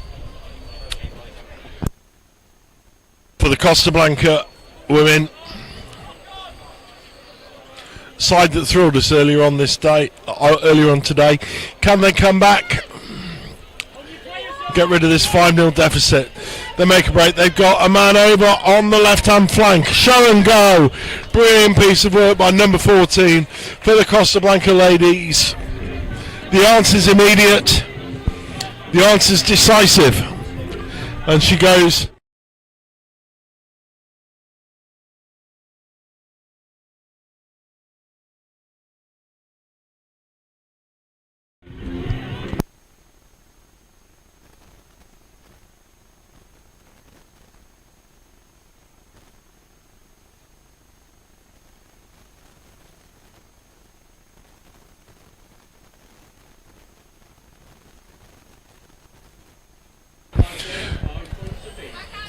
...5 points apiece as we move into the 4th minute of the match.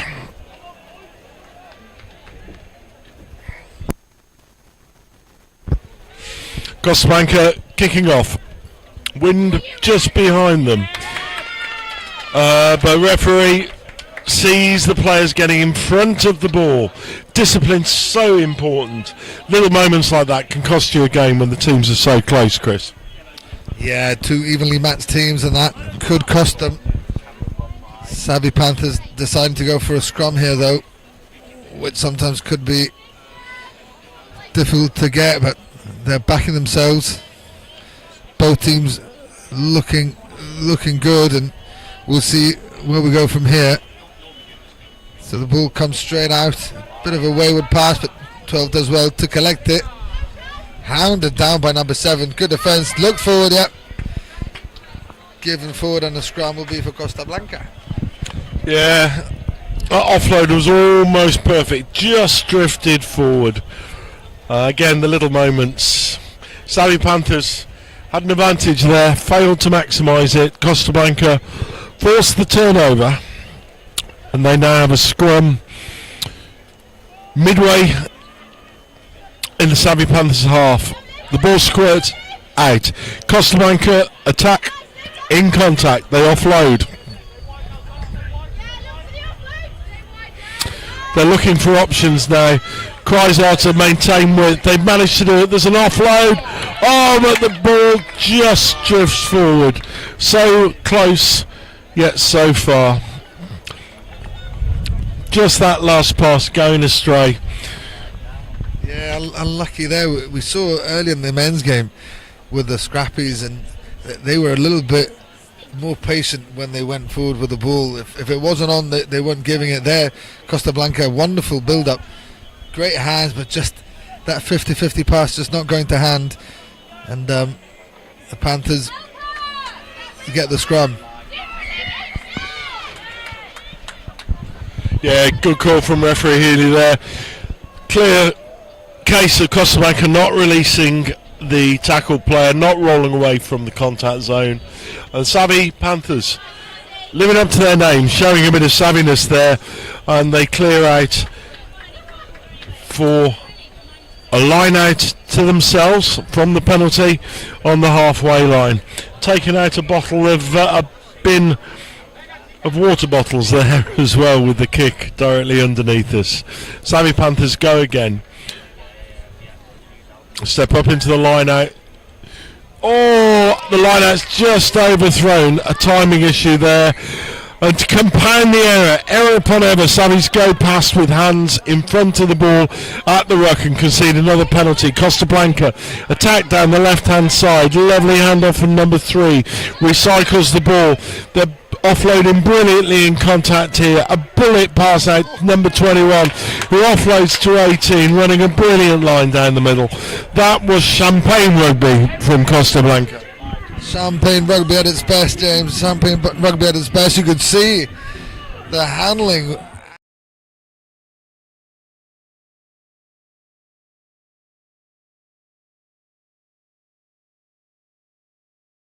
The lead in this game, and the Panthers, yeah, they need to get hold of this ball now. Costa Blanca have been having the ball for the last few minutes, and it's been telling.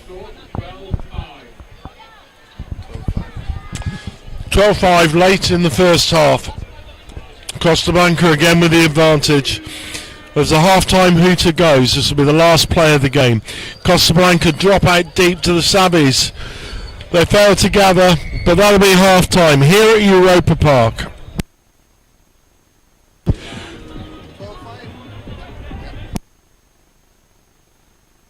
$12-5 to Costa Blanca at half-time. Chris and I will be back in a couple of moments.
Back here at Europa Park, it's the Savvy Panthers are going to kick off.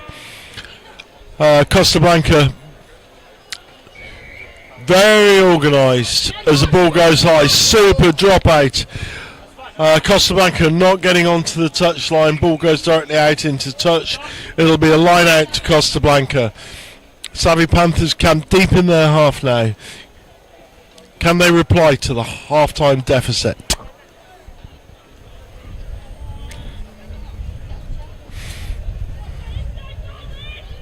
Ball comes in. Costa Blanca take it. Beautiful piece of lifting in the line out. Great coordination. Ball goes left to right. Costa Blanca attacking on the wide outside. But Savvy Panthers drift in defence brilliantly. They're now into scramble. The ball goes loose. Costa Blanca recover it. And now they've got numbers. Savvy Panthers need to maintain their defensive line now. And now the pressure of their rush defence, they've done brilliantly there. But Costa Blanca, wonderful working contact. And number 2 comes crashing the ball back. Brilliant piece of ruck work. But Savvy Panthers defending as if their lives depending on it. They're over the ball now. Brilliant piece of jackling by their number 9. Savvy Panthers really need to maximise their position here now as they cut back against the grain and come back inside just short on the 22 as they recycle and they go right. Oh, that pass, if that pass had gone to hand. But no, Costa Blanca were offside. Offside.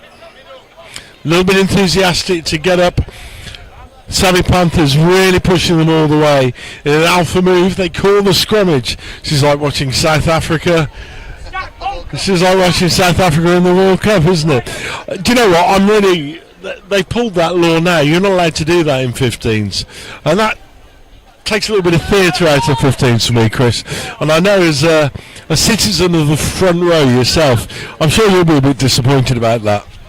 Yeah, very disappointed. I mean, when South Africa made that call in the World Cup final, I was surprised they did, because I don't think I've ever seen it before, especially not at such a high-profile match. But yeah, I'm a little disappointed that World Rugby's decided not to allow that anymore. I don't know why. I don't understand. If it works, right? Probably because it's run by Frenchmen, World Rugby Frenchmen and Irishmen. Yeah, that's just the cynic in me. But here we go with the Savvy Panthers attacking. They've got an extra man over here now. Execution is but the try's behind the supporting player. Oh, I think there might have been a tackle off the ball there, but the referee adjudicates the ball's gone forward, and it's a scrum down just inside the Costa Blanca 22. Savvy Panthers, it's been all Savvy Panthers. They've really put pressure on. They're a big, brawny pack, these girls. And they're looking to pressurise. But no, they need to hold before they power off on the scrummage. But again, that pressure of the Savvy Panthers, from an offside position, they were 10. And the referee, Mike Healy, a man that's been working with us up in the comms box for most of the afternoon. He's changed his shirt, changed his role, but I'm sure he'll be back up to control the media operations later on. Costa Blanca breaking out their own half as they break up over the halfway line. First time they've been in the Savvy's half, but they're off the feet, clearing out into the ruck. And Savvy Panthers attack on the right. They take contact, looking to offload. Oh, there was a little block there, but I don't think the referee saw it. A stray hand cutting out the pass. As Costa Blanca go again into contact. This is real high quality, high octane rugby from Costa Blanca. As they look to have a man over, they just control the bobbling ball, bouncing ball. But number 8 runs out to support on the far left-hand side. But beautiful work down the narrow side. Can Savvy Sevens hold out? They managed to do so. And Costa Blanca go again. They've broken through the Savvy's defence. All that great work from the Savvy's. And in blink of an eye, the ball's turned over. And they're pinned back into their own half. A sad way for a really promising passage of play for the Savvy Panthers to finish, Chris. Yeah, that's unlucky in defence. It's shown good organisation, good defence, but the Costa Blanca girls, they're so good in the close quarters, so good at that offloading game, and managing to find a hole in that defence and running under the posts to extend their lead. Wonderful rugby on display here. Costa Blanca will restart. Yeah, Savvies have made a couple of substitutions here. A couple of the girls coming off are blowing a little bit. It's been a high intensity game. As Savvies go again. 4.5 minutes played. Savvy Panthers are just tiring here. This game's been closer than the scoreline suggests, and you've got to feel for these women playing in a very brutal, very fast-paced game of sevens rugby.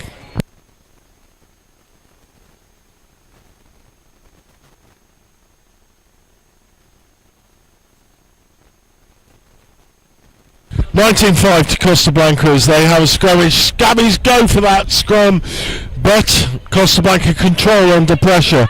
They're behind, they've been driven back, they've lost 20 metres in contact there as the Savvies blitz up. This is great spirited defensive work by the Savvies as Costa Blanca come again, and they've broken that rush defence. This is a game of cat and mouse here, and the Savvies close that down brilliantly. Look for all money. The Costa Blanca were through, but they've got numbers on the outside here if they look up and pass. But no, the ball's not back. Savvies turn the ball over, and they're going to go again with a fly hack through, which goes into touch. 19-5. Just enough time for one last line out.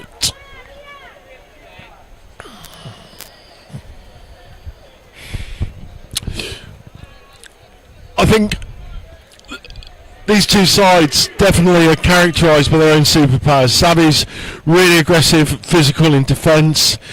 Costa Blanca probably have just that little bit more pace. As the Savvies get the ball, a lovely spin pass out of the back, but they've got a lot to do here as the Costa Blanca defensive numbers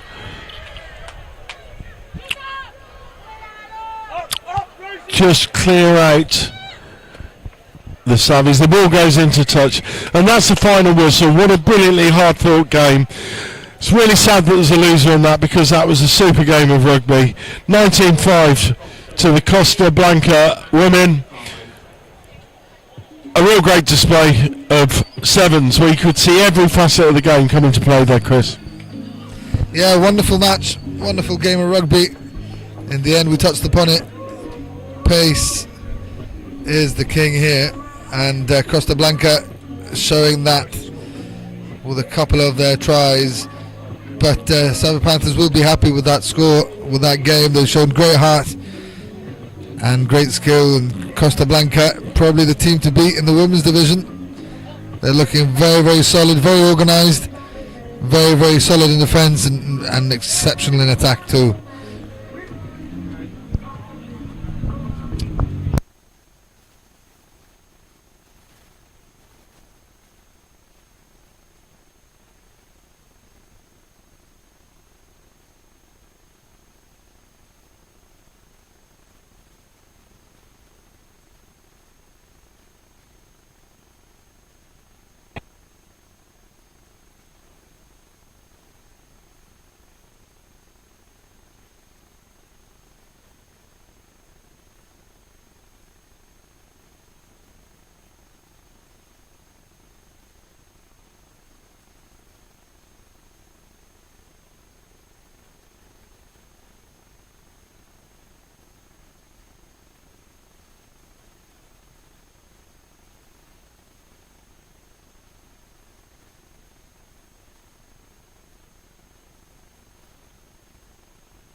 Gibraltar. Got the summer feeling, come on. We got the game, cool champagne, light it up tonight. On fire, won't stop, don't stop. Give me the getting down, funky sound, cherry sugar high. Now raise your glass up, hands up. Give me the summer feeling. Got the summer feeling. Visit Gibraltar, where the Med begins.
And now a debut in the Men's Elite Sevens for the Assassins, as a team that are regular visitors to the Rock of Gibraltar and the Gibraltar Sevens. They're taking on the Wild Dogs Elite side. These South Africans are something to behold.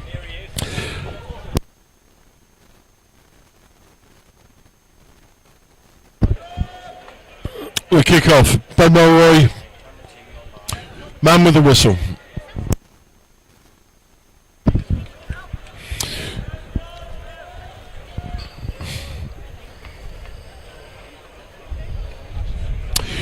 Little rock on from the restart to the Assassins. Ball comes to the Assassins side.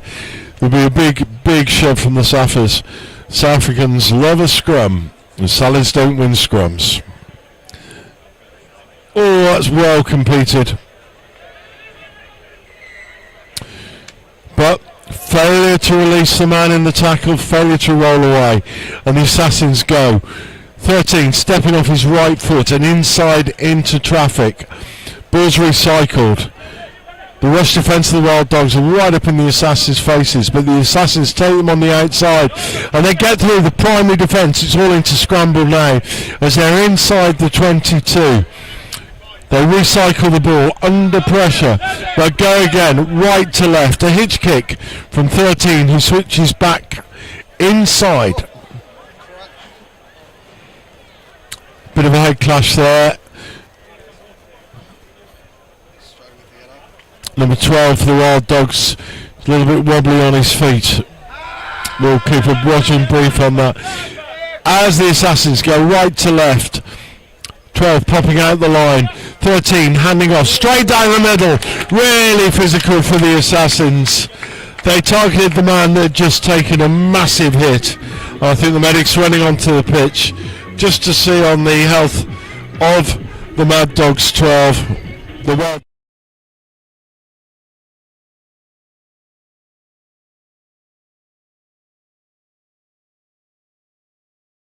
incident, Chris, but when it's as intense as this, both sides are committed. There's going to be a bit, isn't there? Yeah, absolutely. I mean, we haven't seen anything of the Assassins, just what we've seen at the moment, and we've seen a lot of the Wild Dogs throughout the last couple of days. And one thing we've seen about the Wild Dogs is that they're big, they're aggressive, they're abrasive. But I tell you what, the Assassins have come out and they're proper going for it. They've got 3 big lumps there on that side. And they've made it pay. I mean, made them work hard to try and stop them, and they've got a well-deserved try. Lovely deep drop out, but it just hasn't gone that 10 metres. Number of times we've seen that cost sides in this tournament, but they can't misjudge the wind. The stand tends to mask it at pitch level, and when the ball goes up there, the gust that comes over the stand just keeps it out of touch. Wild Dogs try to pass over the top, but they're picked off and they form a ruck. There's a little knock forward at the base there. Ben Mulroy, as sharp-eyed as ever, spends his life on the 7 circuits working with the tournament director, Mike Mulroy, his father. Between them and Europe in the UK, and it's testimony to their vision and their professionalism, just how well attended this is. Big heave from the Assassins, lifting the tight head up. The tight head collapsed under pressure, popped up there, and the Assassins go right to left. There's unsympathetic pass causes the loose ball, but the Assassins regain it. And the Wild Dogs, a litany of offences here as they come in with a neck-high tackle, and referee Mulroy protecting the player, as we know, so important in the modern game, with the noise in and around head injuries. And talking of the noise in and around head injuries, as the ball's cleared to touch there, it's taken out a young spectator innocently. No, it's a young mother with her child, and the ball's hit her full on the head there. I hope she's okay. She's with a little boy over in the stand there. Could have been much worse, that, Chris. Yeah, but she took it well. Took it really well. Bit of a scrappy start here to this match. Assassins are in the lead, but yeah, they're keeping it scrappy. But now a bit of space here for number 9, finding the hole. He's hounded down by his opposite number, but he's put it down. Good score, good rugby. We were saying it was a bit scrappy.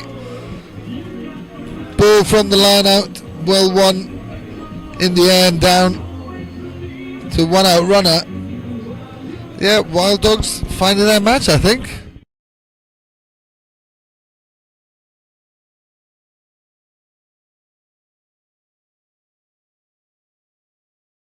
And I think sometimes having that little bit of freshness counts for a lot. But the Assassins are a big unit. They've got some couple of 6'5", 6'6" lads playing on their side as they look to dominate scrum line out. And I just wonder how long they can keep going if they've got that same level of fitness in their legs, because we know how much it takes out. How much Sevens takes it out of the big guys, Chris. You and I, both forwards in our time, and I'm sure, like me, you avoided Sevens like the plague. Yeah, I didn't like it, especially towards the end of my career. Played a bit in my early 20s. Absolutely hated it. Didn't mind the scrums, but it's a good break. What pace by number 5. A show and go, and he's gone. Wonderful try, and in a blink of an eye, the Wild Dogs are back in this match. Cracking score.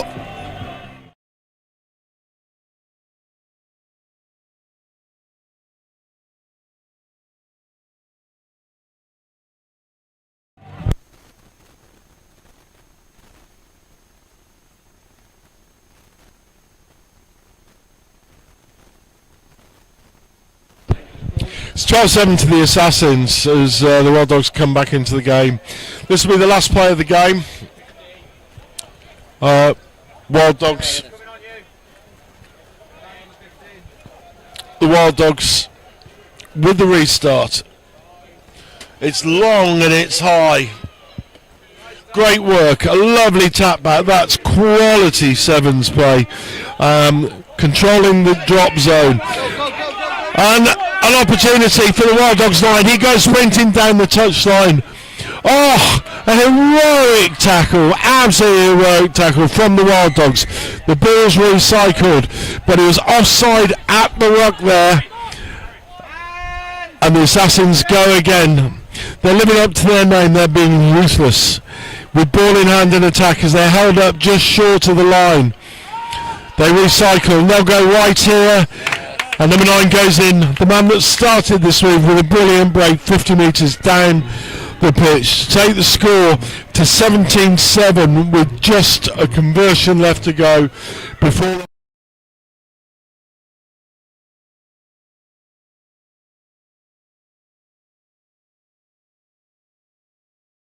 He'll be buying drinks all night, I suspect. Yeah, the Assassins needed that.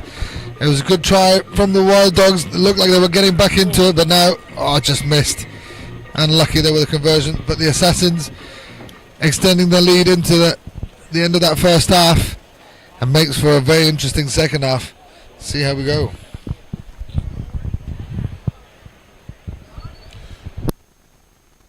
$17-7 at half time. I think this afternoon of the Saturday of the Gibraltar Sevens, for those who are Sevens veterans in the small V sense of the word, we all know that this is where the big boys come out to play. And over the last hour or so, the increase in pace, physicality, structure and organisation has been really obvious to all of us sitting up here in the commentary box. Chris? Yeah, it's good to see it. It's good to see it live as well. I think it's good for all the Jib guys, all the Jib boys and girls that watch rugby week in, week out here in the stadium. There's a good level, but when you see these guys playing, there's a definitely step up in physicality, in just the mental strength as well, and how to stay connected. That's something very important for those boys and girls to learn from, and that's what is needed here. We need this more often, and you know, once a year we get this, and it's great to see some good teams running out there, both men's and women's rugby at its best. So the Wild Dogs have been kicking off, playing towards the rock. Assassins playing towards Morocco, I guess you'd say, Chris, wouldn't you? As Ben Malloy blows his whistle, but the Wild Dogs fluff their kickoff. Ball not travelling 10 metres, and that gusting wind that comes in over the top of the stadium, causing havoc for yet another restart. Seems to be a bit of confusion there. The Assassins wanted to tap and go, but Ben Malloy pointing out that a scrum reset had been called.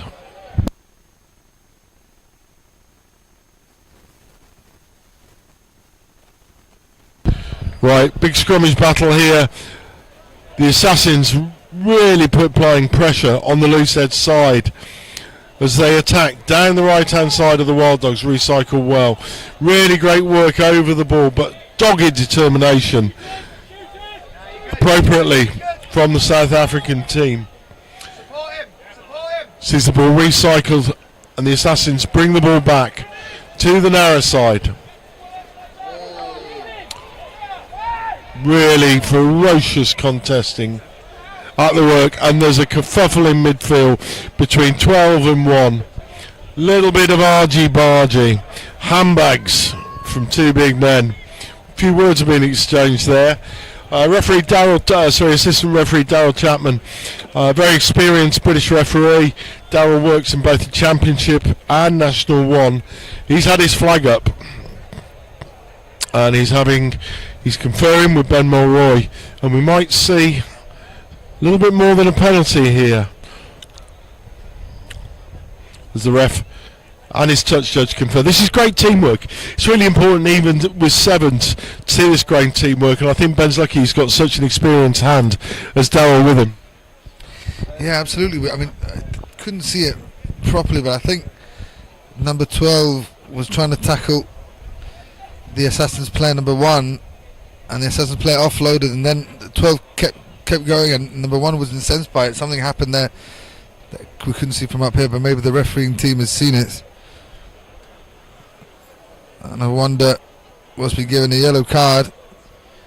He's not happy with it. Not pleased at all. There's still a bit of afters there, but and it was a nothing play really there. Yeah, and the chat's still going on off the pitch there.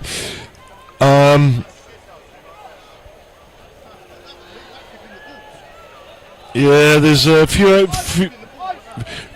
accusations of contact in the nether regions coming from the Assassins as they walk off the pitch.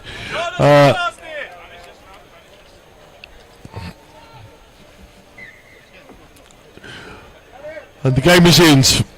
The Wild Dogs defend. The Wild Dog break down the right hand side is defended as they're pushed into touch. This game's taken a really new level of spice after the yellow card incident. The Assassins to throw in.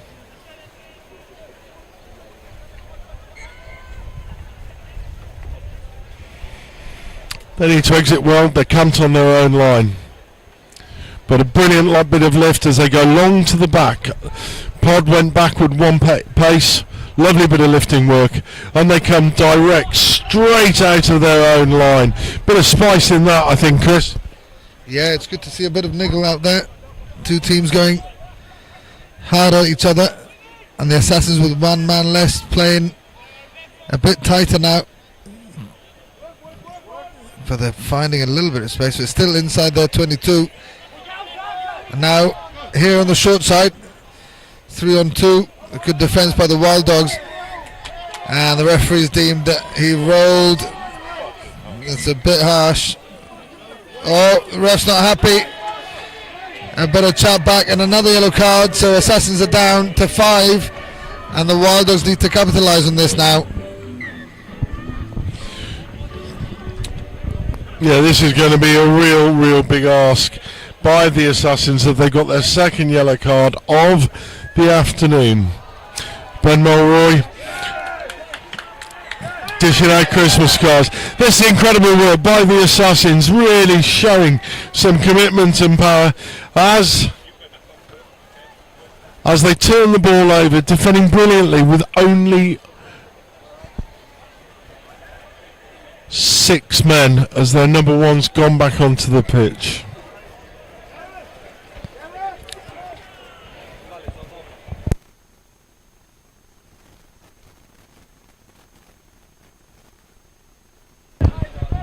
Yeah, the Assassins doing well with a man down, not conceding any points, and now they're back up to 6 players. Scores 17-7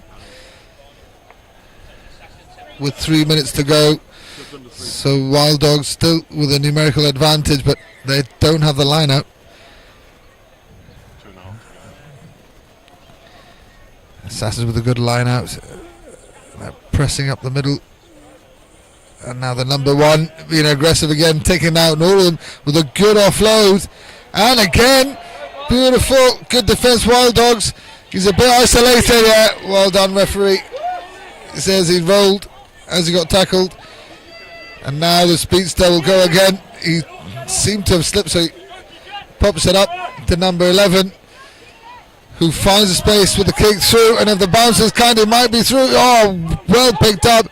Hounded down by number 2. Does well to bring him down.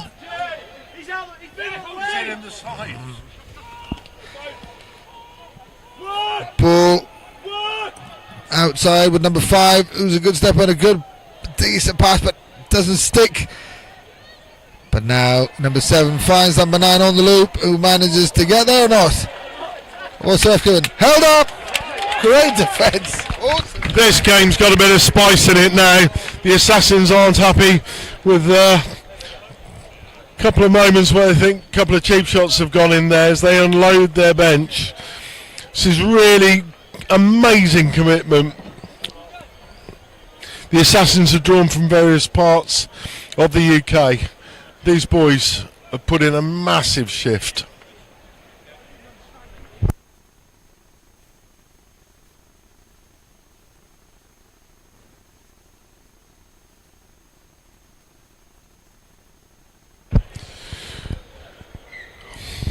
(17-7) with about 55 seconds to go.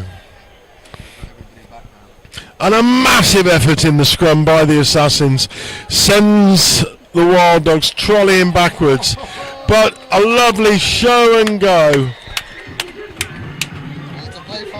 A lovely show and go by the Wild Dogs. They need to get the conversion quickly.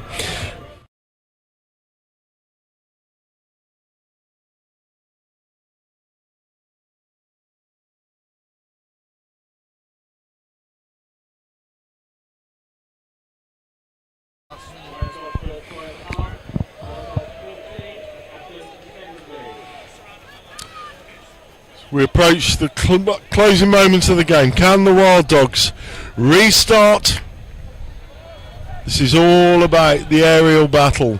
The Wild Dogs tap back, but to scrum.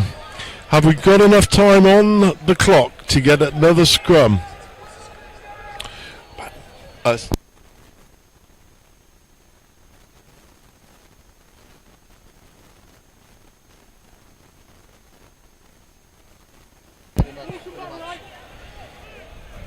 Big scrummage from the Assassins. Wonderful piece of work under pressure. And there's the final whistle. They have to play the line out. It'll be the Wild Dogs' ball.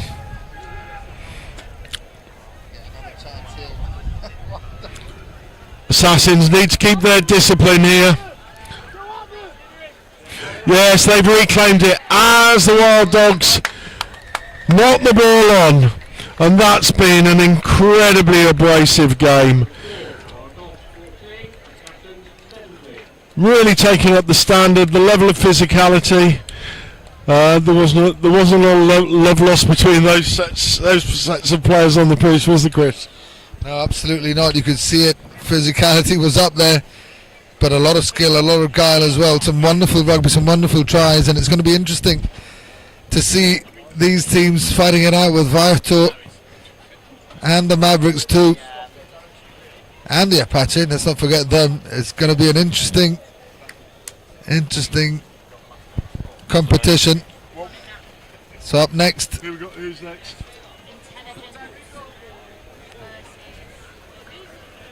Maverick? No. Mysteg, that looks like. Yeah, that looks like Mysteg and Intelligence Corps and Men's Open. So is this Match semi-final coming up next. We'll see you in a bit. We got before it starts?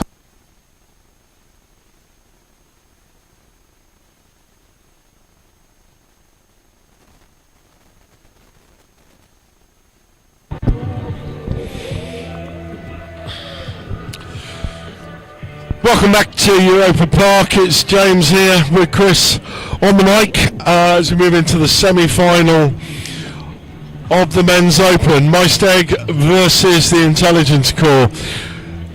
And the The DJ for the stadium has put one on for the forwards, but it's a song by Simple Minds, especially for the front rowers amongst you.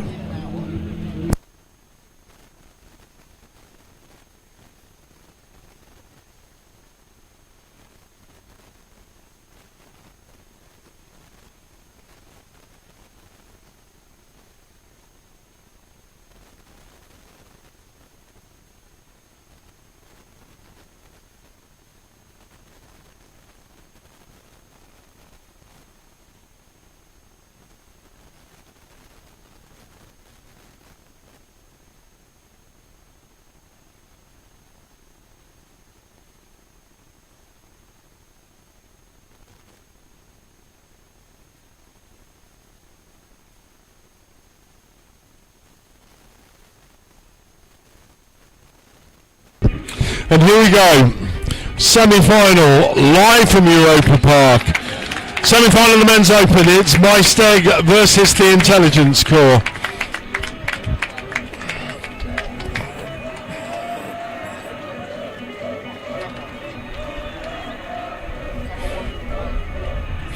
There's a big travelling support from the Intelligence Corps.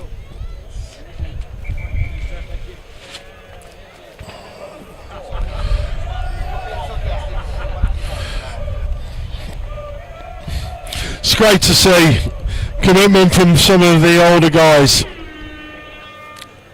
The veterans tournaments always throw up the characters, and you can bet your bottom dollar, Chris, as hard as these boys fight on the pitch, they'll be the last man left in the bar come this evening.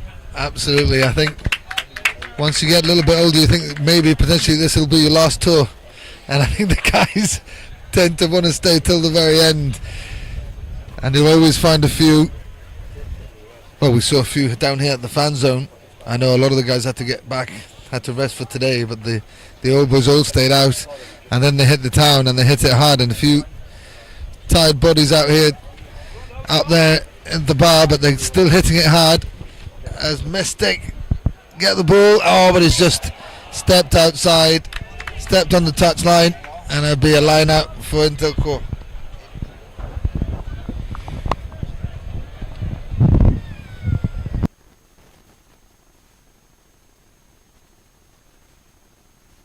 Line out on the 22. Thrown from the Intelligence Corps. They compete in the air. And my stag exit their 22 with real pace down the right hand touchline. I think that's done and dusted. Under the post for the opening score. 85 metre try. And the crowd over in the northwest corner of the ground.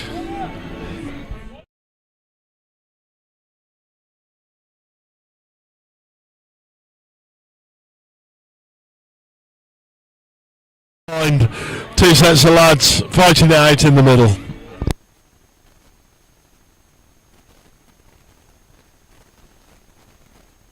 Final to my Stegers, the conversion is missed. That gale force wind around Europa Park, swirling as much as you like. My stag go again. Lovely long drop out, lots of hang time on that. The Intelligence Corps failing to live up to their name, not thinking about what they're doing there, not controlling the drop zone. Going past the ball at the ruck, and they go again. Attacking down the middle of the pitch. One man on the outside, switches the ball back inside. A wonderfully worked try. Intuitive rugby. The Welsh way there, Chris. Wonderful rugby from the Welsh boys. Taking the defence right, then coming left. All of a sudden they had a three-man overlap. A good dummy run by one of the players and left it wide open for a wonderful try. Yeah, Intel Corps just need to try and compose themselves a little bit. They're 2 scores down now with the conversion to come. I think they just need to maybe play to their strength a little bit, maybe get a little bit more now, forget about how you're supposed to play sevens, play to your strengths, stay tight. They look a little bit chunkier than the Welsh boys, so maybe up the jumper rugby is a point of order for them now, but they need to really sort out this restart. Number 7 for the Welsh boys going right, and is it just about 10? Referee says no, so it's a free kick in the middle of the park. That was millimetric, that was. I've seen millimetric.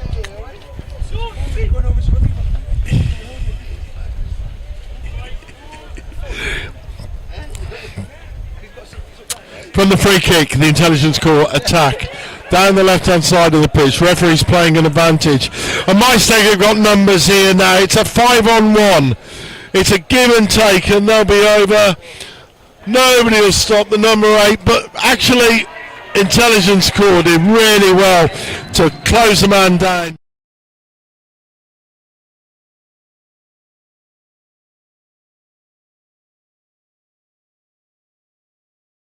Force the Maesteg scorer into the corner, making it harder for the conversion. Chris has left us. He's gone for a bit of refreshment to the wonderful buffet up in the VIP area. Bit of coronation chicken sandwiches, Caesar chicken wraps. Yeah, Phil's just rejoined me. It's lovely to see him resplendent in electric pink with his young boy on his lap. I think he's got both of his kids up with us. Say hello. What are their names, Phil? So I've actually got my 2 eldest with me. I've got Ralph and Seb. I've just dropped the 3rd one at a birthday party, so although we're trying to do the commentating here today, dad duties never end. And yes, we've just been up at the buffet. It's very nice up there. The VIP hospitality is performing great. The food's fantastic, and the atmosphere is really good up there. It's filling up nicely now, so it's if you want to come on down, the stadium's actually filled up really nicely now. The atmosphere is getting better. Should be getting improved as the afternoon goes on, really. Poor kick there from the restart for Maesteg. And the Intelligence Corps have a restart now from halfway.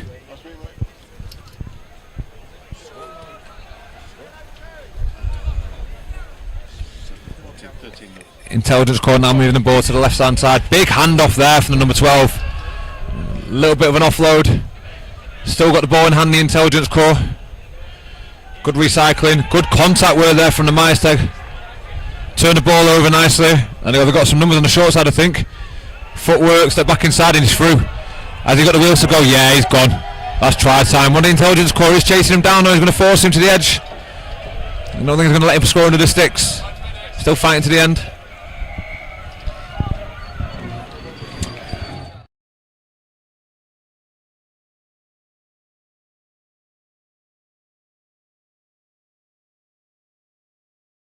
Temperatures, the sun is threatening to break in through the cloud after a pretty miserable day here in Gibraltar. If you're planning on coming down, there's still a few seats available. The VIP area is absolutely chock-a-block.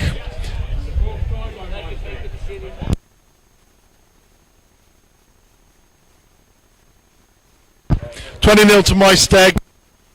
20 seconds to go as Maesteg have the ball and restart. They won't be happy with their restart play. They've been a bit short on a couple of occasions. And that one, it's just literally a millimetre over the side of the 10-metre line, but goes straight into touch. Last play will be a line out to the Intelligence Corps.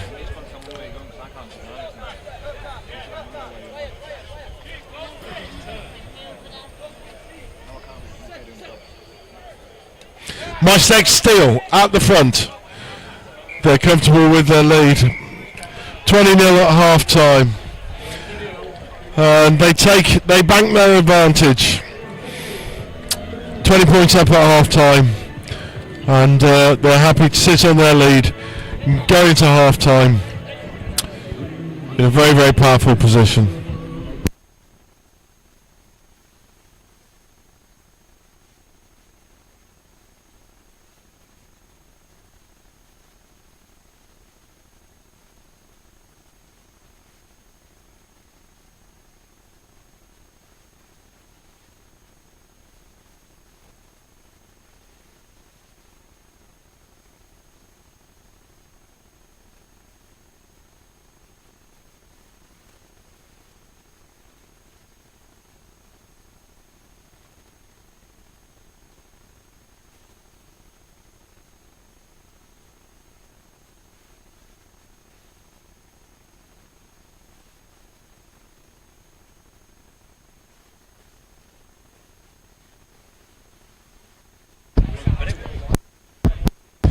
Right, we're back on air at Europa Park as my stag turn round. They'll be playing towards the rock. The intelligence corps playing towards the ocean. And it's my stag with the ball on the halfway line, restarting. Their restart hasn't been the strength of their game. It's been their intellect around the ball in contact, and the man with the line beckoning. That was bad execution by my stag. They've been flawless in their back play up until then. Referee playing the advantage there, Phil. Man going over the top and slapping the ball out the scorer's hand. Might have been a yellow any other day.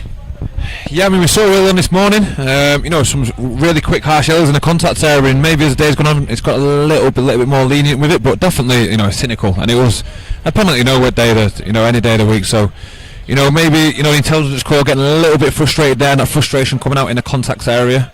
It's just putting themselves under a little bit of pressure, unnecessarily, really. Scrum now, it's a bit messy, it pops out the back.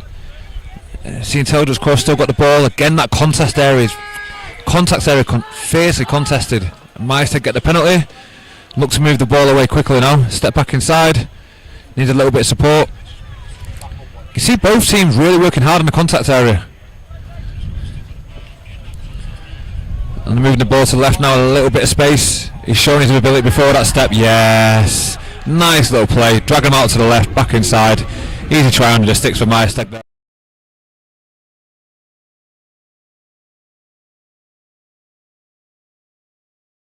A little bit of Scott Gibbs in the way he got his body around that one. Yeah, he definitely reminds me of Scotty Gibbs from the 97 Lions. So low, stocky, step back inside and to drive through.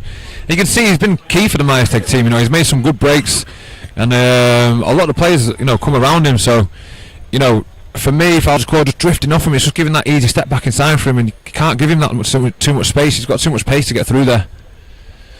They've got the restart now. Another hanging kick. These restarts today have been brutal to deal with. A good catch there from the intelligence corps. Nice offload at the tackle. It's a good little bit of play. A little bit of space now here. Oh, unlucky. You can see the trying. Look now. 14 chasing edge. 14 defended really hard all day for the intelligence corps. He's been really good from in defence. And again, you see to give him that half a space, he's just causing trouble every time. He's holding a bit of patience now from Myers State, which is good. Not trying to force it, not trying to rush it.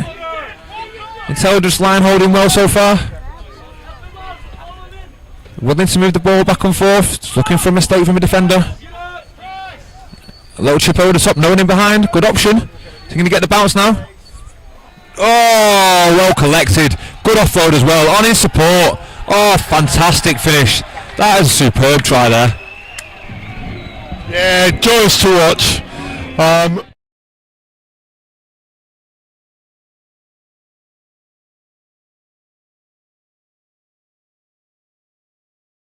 Lines.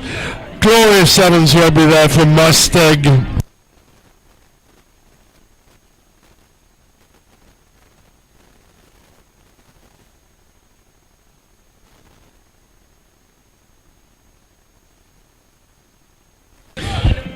$32-0 with 3 minutes left to go.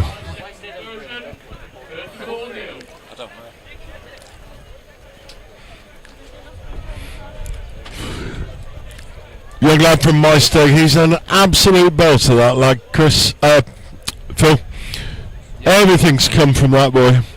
He's been playing effectively as a standoff from them, wearing the number 7 shirt, but a real cheek and impudence. I think he's got the ability in sevens to unusual to really hit contact well, and also have a little bit of gas and footballing skill. Great sevens player, good man to have it controlling that sort of halfback. Yeah, definitely. I mean, you can see from he looks like he's got a bit of experience. He's not panicking. He's just waiting for the defence to come to him, and waiting for the mistakes. And as you say, he's got a little bit of pace about him, good step, good vision. He's showing a good varied amount of skill today. Chip and chase. Step back inside, offload, support. And again, these contact areas are being contested really hard, really strongly at the moment, and he's leaned to a few silly penalties. Strong tackle there. Majesteg off his feet. Referees let it go. Good pass out. Maybe an opportunity now for the intelligence corps. Just cutting down their options a little bit. It's coming back inside a little bit too early, maybe. Now a mistake and they're hacking through. And again, Majesteg, they're interesting control of the game at the moment. Territory, possession-wise. Good follow-up tackles from the Majesteg team.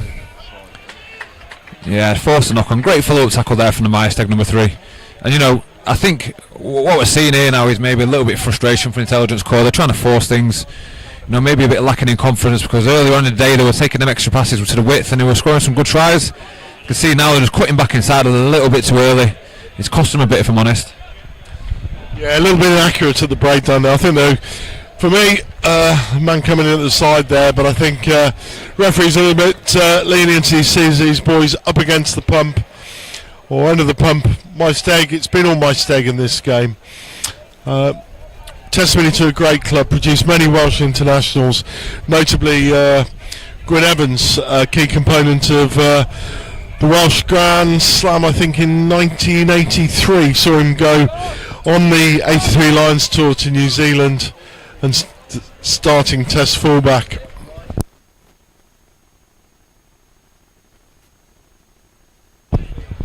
That is, I'm not going to lie, that is super impressive knowledge, that is. I mean, 1983, I think it was a twinkle in my dad's eye at that point, so just shows the amount of experience we got on the comms today between the two of us. Phil, is that a euphemism for being an old?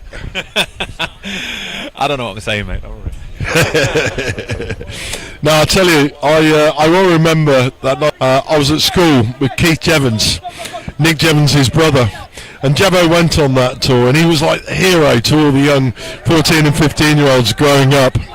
As the intelligence corps break out their own half with some real great work around contact. They recycle the ball. They go left to right, straighten up in midfield as the final whistle goes. Majesteg clamped over the ball, maybe unlucky, but they didn't get a clear lift on the ball there. The intelligence corps, they're playing for pride here now. They've got to get around. They're going a little bit laterally. It's down to the bounce of the ball. Majesteg take the ball into touch, and that's the final whistle. 34-0. Really great attacking display by Majesteg. They'll be super impressed. They managed to nil the intelligence corps. Yeah, Phil, so that 83 line, Nick Jevons, former Moseley and England back row. I was at school with his brother, and Nick was the hero of every single lad at school in the under 16s, under 14s. So I think I was an under 14 at the time, and I was absolutely glued to that series as Jebbo, known to Hollywood, and a man that wore shorts tighter than Henry Slade's back in '93, went on that tour where they lost 4-0 to New Zealand, and somebody that you and I both know from our heritage, up with Headingley and Leeds, Tykes come Leeds Carnegie in Yorkshire. It's testimony to the brilliance of the great Peter Winterbottom, that despite losing 4-0, he was named as man of the series and one of New Zealand's 3 players of the year that season. Yeah, I mean, I was never lucky enough to even, know these guys. I don't really remember seeing them play, if I'm honest, but the stories you hear about these guys, especially Peter Winterbottom, he was known to be a force to be reckoned with. A real old school enforcer, played hard. I'm not necessarily fair, I don't believe, but things were different back then, and rugby is a physical contest, and it's great. We've still got people who sit there as inspirations to the younger generation. That's what it's about. And as we said earlier, the young kids here today, helping out on the ball boys and volunteering within the stands, and they're going to see some of these people there, and some of them might make it to the big time and they see the guys on the TV. I believe we've got one or two Lange brothers up in the stand as well here today with us. So it's great, we can produce this sort of people to come down into Gibraltar It's always nice to meet people that you've seen. And I remember when I was growing up, it was the '97 Lions tour, and I remember watching that on the old VHS. And Neil Back being one of the prominent players within that. And I was lucky enough to be coached by Backy for a few years, and it's just incredible to be able to meet people like that. And sometimes they say don't meet your heroes, but sometimes it's an absolute blessing to meet them. On the subject of Backy, Phil's was coached by him as a youngster. I'm old enough to have played against Backy when Backy was playing his first season for Nottingham. So there's a bit of difference between us in age here. But I well remember, as a working journalist, 2002, Phil, I was over in Paris working in the game that England lost when Serge Betson put in one of the performances of his career, showing down Johnny Wilkinson. And after the game, a few of the press boys, a few of the England boys retired to one of the bars around the stadium. And a few very drunken England supporters saw us all in the bar. And they came up into the bar, and a couple of them tried to engage with a few of the England boys. One of the guys turned round in a drunken moment, and he turned out to Neil Back. He said, "Do you know what your trouble is, mate? You never try." At which point, with one punch, with his pint glass in his left hand, Neil Back put this gentleman out of his misery, and we carried him out and left him in the street. Yeah, I mean, that does not surprise me at all. I was with Backy for, I think it was 2-3 years, and I've seen, he was great. He was a great bloke, very supportive, learnt a lot from him, and he definitely saw that nasty side to him. I think his old motto used to be, if you're not cheating, you're not trying. And he was definitely the master of sitting on that fine line, and especially the back row forward, he wanted to sit on that fine line. And I think there's a few stories from back in the day as well, from when he was in charge of us, our head coach, where he set the tone out early. And not many people mess with Backy. He's not, as he's always said, I think he's not the biggest in stature, but he definitely does back it up. And he's, I've never really been afraid with anyone, but he's definitely one person I won't mess around with. I'll tell you that for free. I've seen him sit a few boys down in my time. Absolutely, and he, ironically, just to square this circle, he really was the person that took over as a classic open side from Wince. So I guess for Phil, maybe Backy was his hero. I can certainly say Peter Winterbottom was one of mine. We'll be back very, very shortly. We're going to stay with you here at Europa Park, but we're going to have a break up here in the comms box.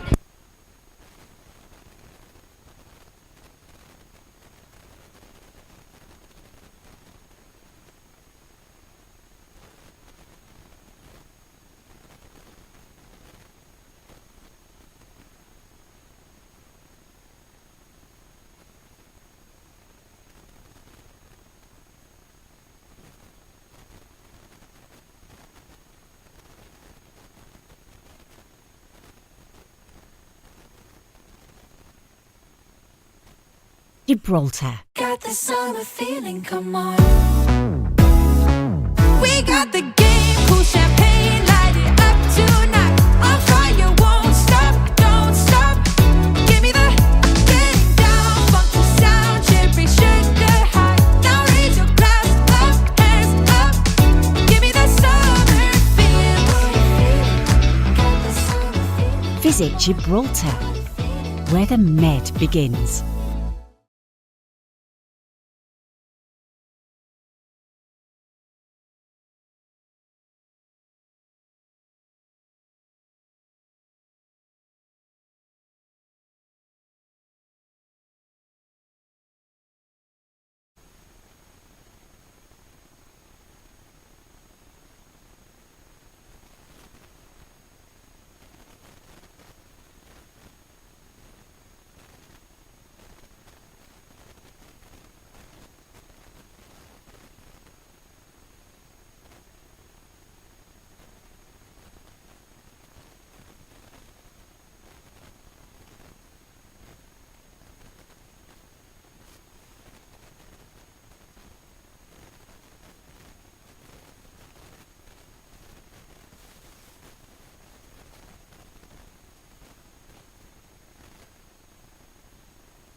So welcome back. We've got Savvy Panthers onto the field and Belsize Part Black.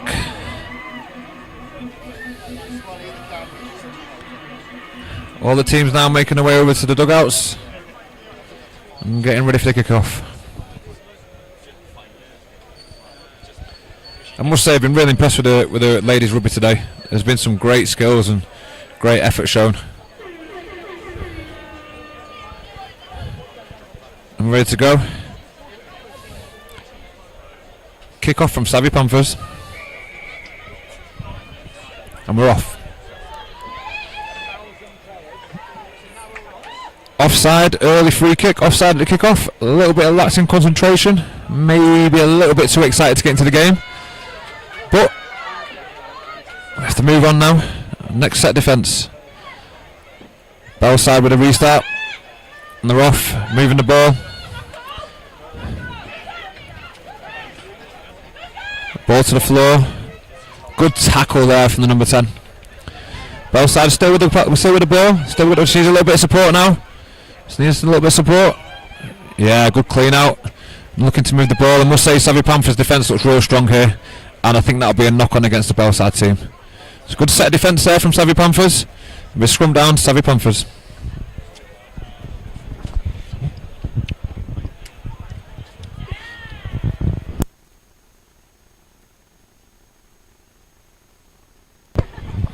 Belsize Park Blacks have been made lovely contributions to this tournament, but really have yet to get on the scoreboard.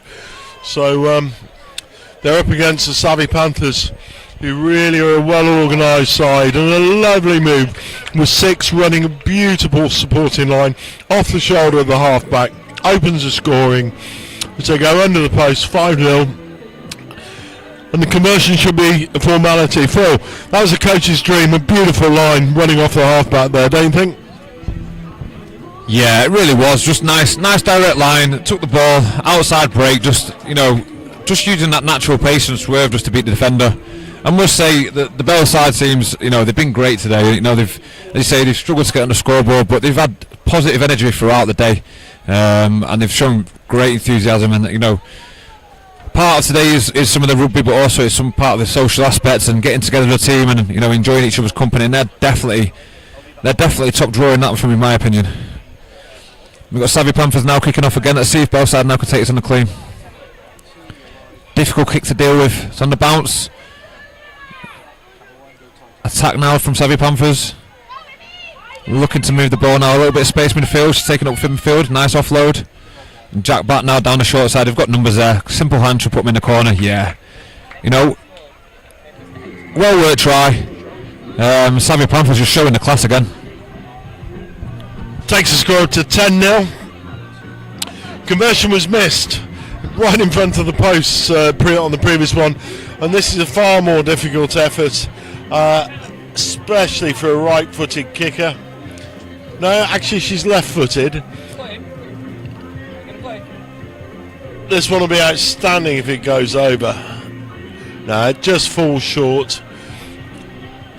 Those drop kicks, especially with the swirling wind, they're going to be hard work.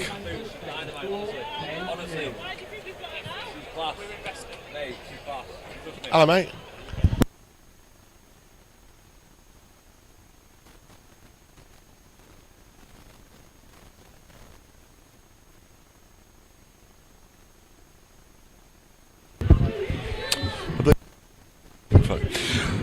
Sorry, as we were just off mic there. Savvy Panthers just turning the screw here. It's all one-way traffic as the conversion goes over. It's 17-0 after only 3 minutes.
Sorry, we just lost comms there, I believe.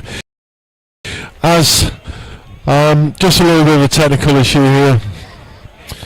Technical issue being Phil forgot to switch the microphone on, but that's just between me and him. We won't tell anybody about that. It'll remain between me and Phil as a secret. Right, back with the action here, Phil. Scrum down, Savvy Panthers ball, and I couldn't echo enough what you said. Savvy's look a really well drilled, well disciplined side. They're regular visitors to all of the European Sevens tournaments, and as we approach half time, the last moment of the game, they attack the short side, a show and a go. They just managed to get around the outside of Belsize, and that's a hammer blow for Belsize Park Blacks. Absolute hammer blow. The scrum that was untidy, the ball squirted out down the narrow side, and yet another play.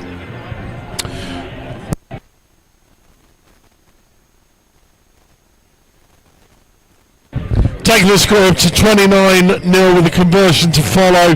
Conversion's missed, and it's half time here at Europa Park. Yeah, Phil, you're right about the Belsize Parks.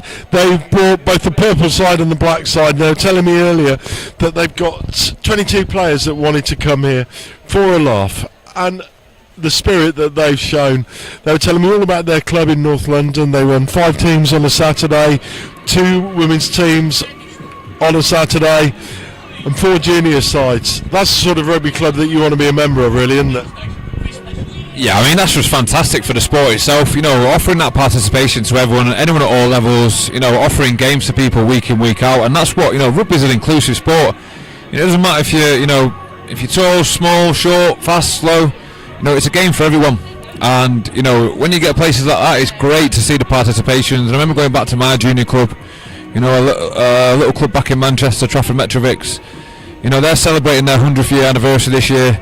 And I've been down there on a Sunday morning, and there's 500 kids there. They've got, you know, 4 senior teams, you know, ladies team, cricket side. It's just fantastic, you know, a sort of fantastic environment, and that is what rugby's about. It's an all-inclusive sport for everyone. And it's places like that you can help build the sport and help keeping it moving forward. And, you know, it's great that they've actually come to a tournament like today. You know, they're challenging themselves against some teams, as you say. Savvy Panthers, they've been around to a lot of tournaments. They've played a lot of teams, you know, a lot of different teams all over.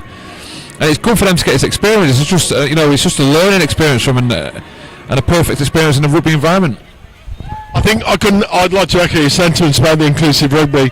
It's a fact now that 18% of all recreational rugby played around the world forms into the inclusive women and LGBTQIA categories. With the Bingham Cup and the Union Cup, the 2 inclusive tournaments, now being the 2 biggest amateur rugby tournaments in the world, which really just goes to echo your point about inclusivity, Phil. Yeah, I mean, rugby itself is, you know, love it. Just to interrupt, sorry, a lovely break there from the number 9. You know, just took it hard and fast on the outside. Now looking for support. You can see the control in that contact. Unlucky there with a forward pass. Yeah, no, rugby's a totally inclusive sport, and I've played with people, you know, throughout my time. I've been playing since I was 10 years old. You know, and I've met people from all walks of life, you know, offers opportunities, you know, not only in rugby, but outside of rugby as well. And that's the one thing, the big thing about our sport in particular that I've always enjoyed. I've always pushed the people, to younger people, and my own kids, you know. It's a great environment to be in, and I've travelled the world, and I've met players from all over the world, and rugby clubs never change. Doesn't matter where you are, they never change. Here to that, and Belsize Park, break out of defence, and a melting tackle, maybe slightly high by number 13, but the referee says play on, and this is wonderful spirited stuff from Belsize, but Savvy's just magnificent in defence. That was a bone-shattering tackle. And it's apt that the number 13 who made that cruncher in midfield is then the recipient of the loose ball who scoots over for yet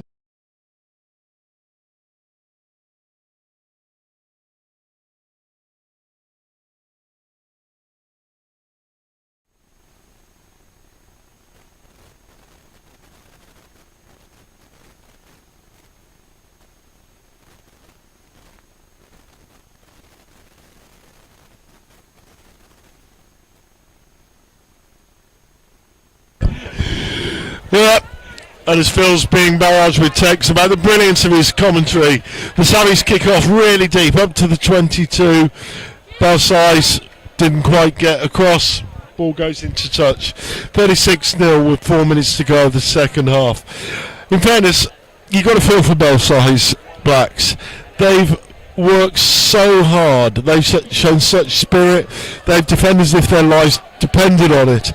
But the Savvies have just exerted an almost clamp-like.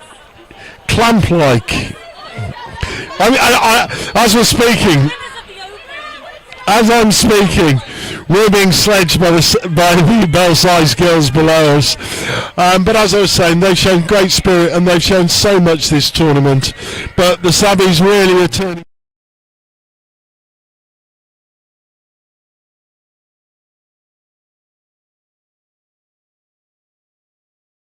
Side girls have been fantastic in their sort of morale today, and earlier this morning, they're having a little chat with below us, and again they're coming over, and that's what I like to see. As I say, the rugby's not going great from today on the field, but their energy and enthusiasm is fantastic, and I absolutely love it.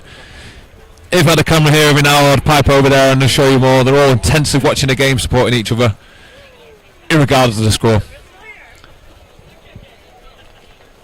They're having a dance and giving us a thumbs up now, so well done, girls. Thank you for coming. We hope to see you here next year again. Wonderfully said, Phil. And the Savvies go with a lovely little grubber. Belsize not staying quite deep. Maybe would like to think about their defensive work. But number 3 for the Savvies, streaking down the right-hand touchline. Brilliant piece of defending by Belsize. They're showing all the spirit in the world. But a show and go in midfield by number 12.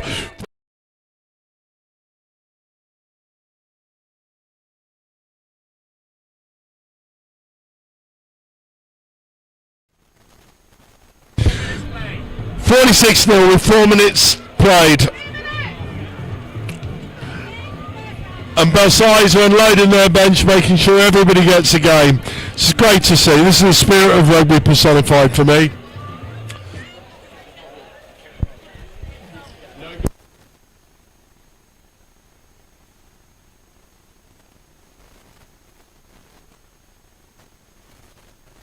Nice seconds to go.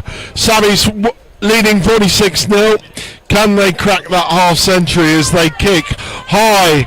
Belsize under the ball. They fail to do the height of the restart. The Savvies are on it. They're controlling the drop zone.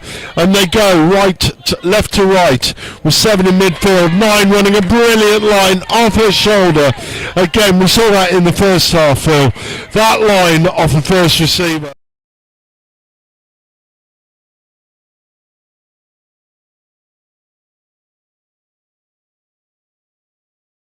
15s, 10s, 7s, a nice hard direct line, back at the defence. It challenges people, challenges that inside shoulder, and it tests that defence pushing up from the inside. And again, they're just demonstrating really simple, effective rugby here, and it's great to see that they've not deviated from the plan.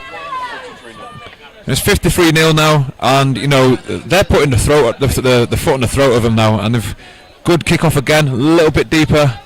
Let it bounce again from the Belsize team. 13 collects it, easy offload to the outside. Number 2 will go score that easily now. That's another try now. So yeah, Savvies.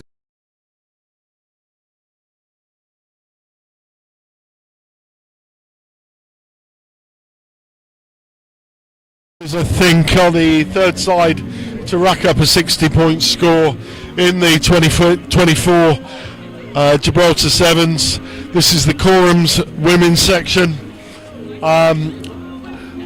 The conversion goes wide, and I think we've just got enough time for another play here. 10 try Savvies are going to be looking for their 11th. So the score is 58-0, so they do have a chance to break that 60 mark. Great restart.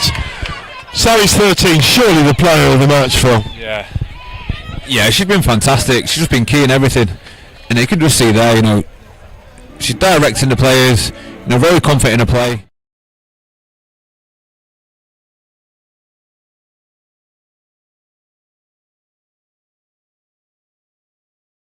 Great composure, and it's just great confidence from taking to the next round of the game. Yeah, conversion to come. It's 63-0 at the moment.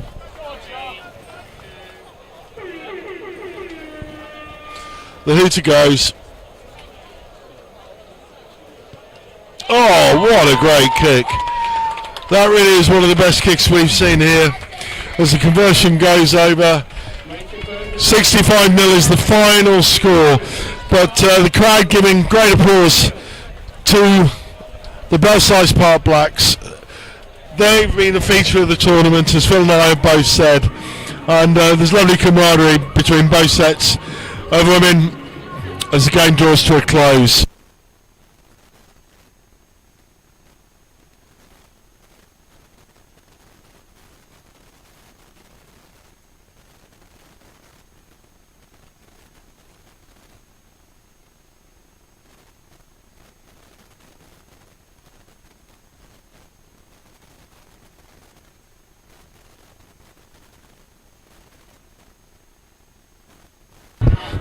The next game on our schedule is the Men's Open semi-final, where the Wild Dogs will meet local boys Buccaneers. Phil, tell us all about the Buccaneers. Well, Buccaneers are a strong local side. You know, they've won the local leagues, quite convincingly for the last few years on the bounce. They have some good coaching, good commitment from the team, good morale within there as well, and they've turned up today. They've been involved in the competition for the last few years now as well, putting teams in. And they're just showing their experience in the last few years, and they've been playing really, really well. They played a great game against the Scrappies early this morning. Played some great rugby execution, and I'd like to see that again from them. A little bit of composure, stick to playing their game, and they've got some good key players for them. Playing some hard physical rugby. So really excited to see this game now.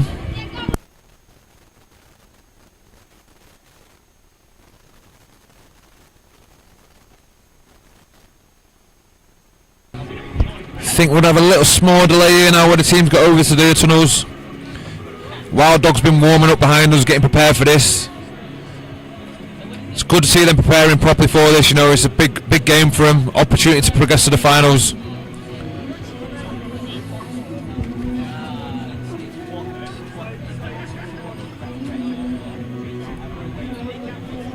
I'm very excited actually to see this game. I think it's going to be an exciting game, this one. Two decent sides.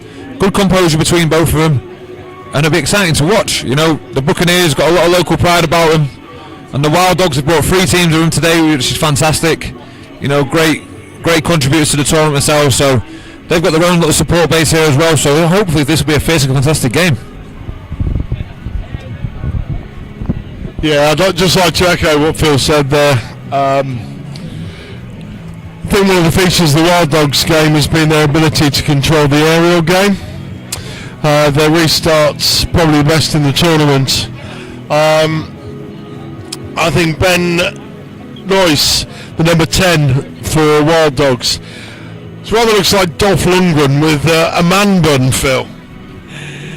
Yeah, he's a bit of a big lad actually. I'm not the shortest person in the world. Sitting at 6, I had a little bit walk past him with old kid. And he's definitely, got an attitude, and a lot of the Wild Dogs are, they've had a quick chat with him before in the stands. They're here to win. They're here to put the mark on the game. They're here to win. They've got some players, a few invitational players, and they're putting in some good rugby. And for me now, it would be interesting to see. They had a bit of a quiet night last night, I believe, in preparation for today. So it's good, they're taking it seriously, and I'm hoping now to see that they put that, they put that performance on the field. And likewise, being a local with the Buccaneers, knowing a few of the lads in there, I'm rooting for them. I hope they can get out there and put performance in. Irregardless, as a player, sometimes it's not about results. Sometimes it's about where you can look at yourself in the mirror after the game, knowing you've done everything. So we're at the knockout stages now, and I think either side will be happy knowing they give everything. As long as they give everything for themselves and they're happy they can see themselves in the mirror at the end of the match, I think both teams will be happy and they'll be able to get on enjoying the rest of the day. So I'm super excited about this game. It's one of the games I've been looking forward to. Yeah, I really echo that. Buccaneers very direct. Got quite a lot of gas in their back line. Wild Dogs, very complete side. They embrace the abrasion even of sevens rugby. And I think this has been one that everybody's looking forward to. We'll be back with kick-off very shortly.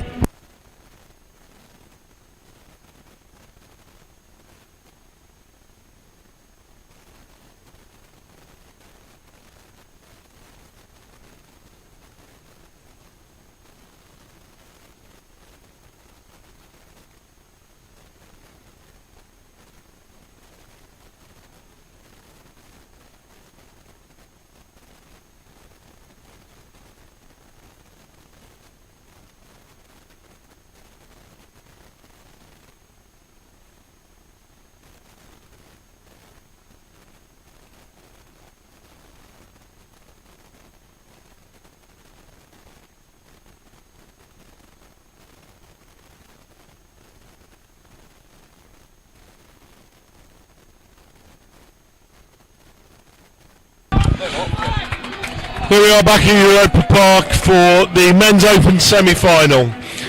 Wild Dogs versus Buccaneers. Got one of the world's finest in the middle, Jonathan Catalin, a man who refereed 70 test matches for South Africa. He retired from Test Rugby in 2013. One of the best. Refereed 2 World Cup semi-finals and a myriad of test matches.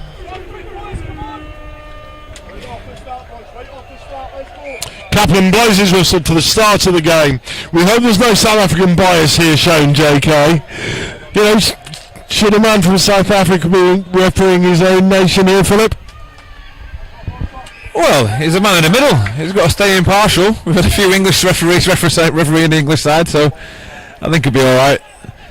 Wild Dogs now moving the ball to the left-hand side. Cut back inside, looking for a bit of space. Strong line there, great carry. Strong carry, Bucks. Contesting that breakdown. Oh, you know what? That's a difficult one there because, you know, the player... Oh, we've got a player down injured. Looks to be...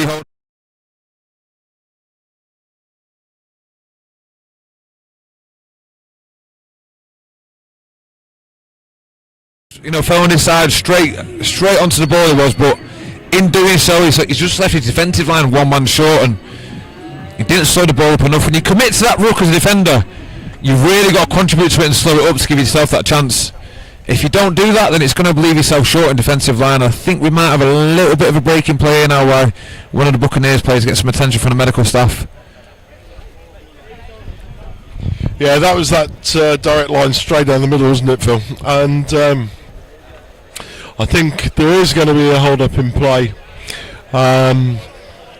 Medics are looking to come onto the pitch now. There's a guy's in a lot of pain.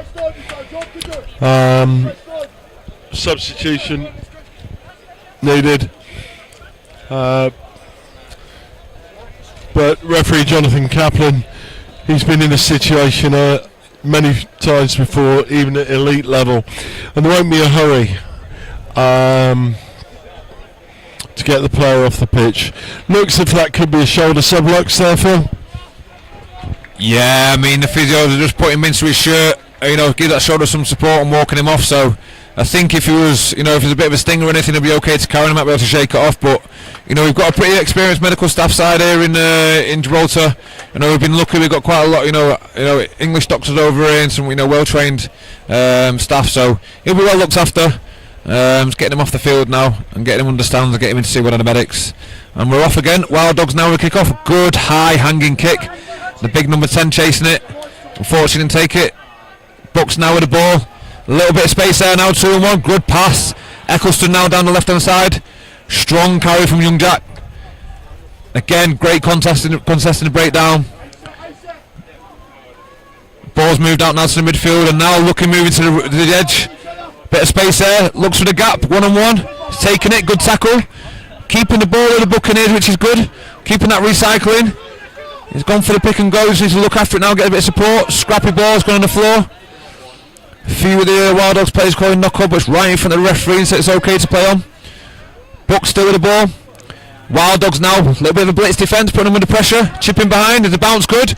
Still got the bounce, needs a bit of support. It's close, he gets the pass away. A little bit scrappy, but there's still the options there. A little bit of composure now needed by the Buck side just to keep hold of that ball. They're in control here. In control now in the opposition 22. Just need to keep hold of that ball and keep recycling it. The spaces will appear. Wild Dogs working hard in defence. They're working really hard in defence. Working in twos. Working that ball. Think now they stole it in the contact. Yeah, good turnover. And now we see turnover ball now. Oh, unlucky. Unlucky. Yeah, after that steal there, Buccaneers have got quite narrow, and had Wild Dogs been able to get that along the line, they got a two-man overlap, but it wasn't to be. Really committed game of rugby so far.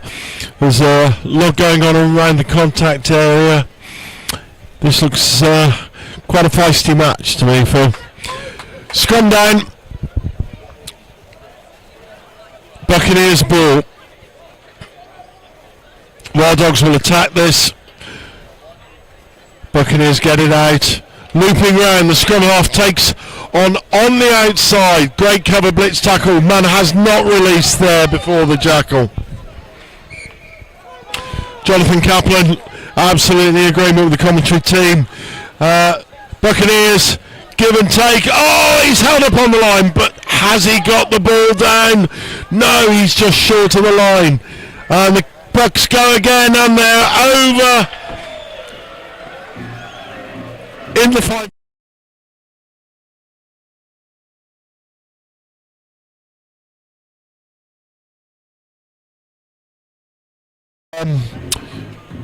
In the face of a really ferocious defence from the Wild Dogs. The Wild Dogs snarling.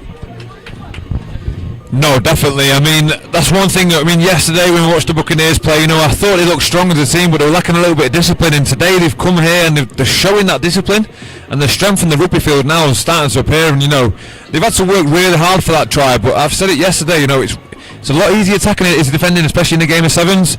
You know, when you're defending, you know, you're covering a lot of ground. You know, you're working hard in that contact area, and it's taking energy out of you. And you know, it'll be interesting to see how we go into later on in the game with this. With you know, if that takes the energy out of the Wild Dogs team, and it puts the Buccaneers maybe on the front foot. So Wild Dogs now, what they need to do is take a clean restart here, get control of the ball, and impose himself on the Buccaneers. Looking for a long kick deep now. Good clean catch. Looking in midfield. Jack back to the short side now. There is space there, but Buccaneers working hard to cover it. Step back inside. Good strong direct line. Oh, a little bit of juggle put him off, I think, when making a tackle. But they've worked back. They've worked back now. Buccaneers defence works hard in midfield, and they've got realigned. Bit of a slow pass out there. But there is numbers now for the Wild Dogs if they can move it to the edge and take advantage of it. But picking that, Buccaneers working hard as a unit. Great D again on the edge. And they've lost no ground here. Advantage now for not rolling away. Free ball now to the Wild Dogs. Got a bit of a free ball to have a play. He's took the step back inside. Again, good offload. Great support by the number 10 there. So whether we can recycle it now. I think the advantage is over. Buccaneers showing some tenacity in the defence. Working hard. Some great D there. Great defensive tackling. Sweeping that short side. Wild Dogs again have this space here. They're moving the ball really well across the pitch. Now we know number 9's got some wheels. See what we can use from this. Good cover from the inside. Bucks number, oh, great offload. And good again chasing. Oh, I mean, that was a great stride from the Wild Dogs. But at the same time, some great...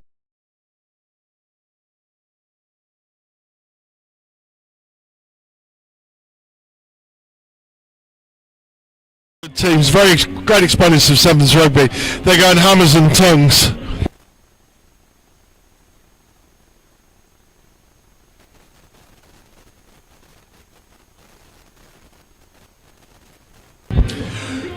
Scores 12-5 to the Wild Dogs. Less than 30 seconds to go as Ben Noyce just slices the ball left of the post. 30 seconds to go. Wild Dogs will restart. If they get another score on the board before half time, it could be all over Red Rover for the local Buccaneers, Phil. They'll be looking to hold on here, won't they? It's a really important 30 seconds for them. Big moments. Yeah, it really is now. I mean, there goes the buzzer now. So let's see what happens there from the kick-off. The Bucks come away with the ball. Be interested to see what they do here now. Let's try and use it. Just holding themselves. A little bit of a dog leg there in the Wild Dog defence. Strong tackle, we've managed to ride it out.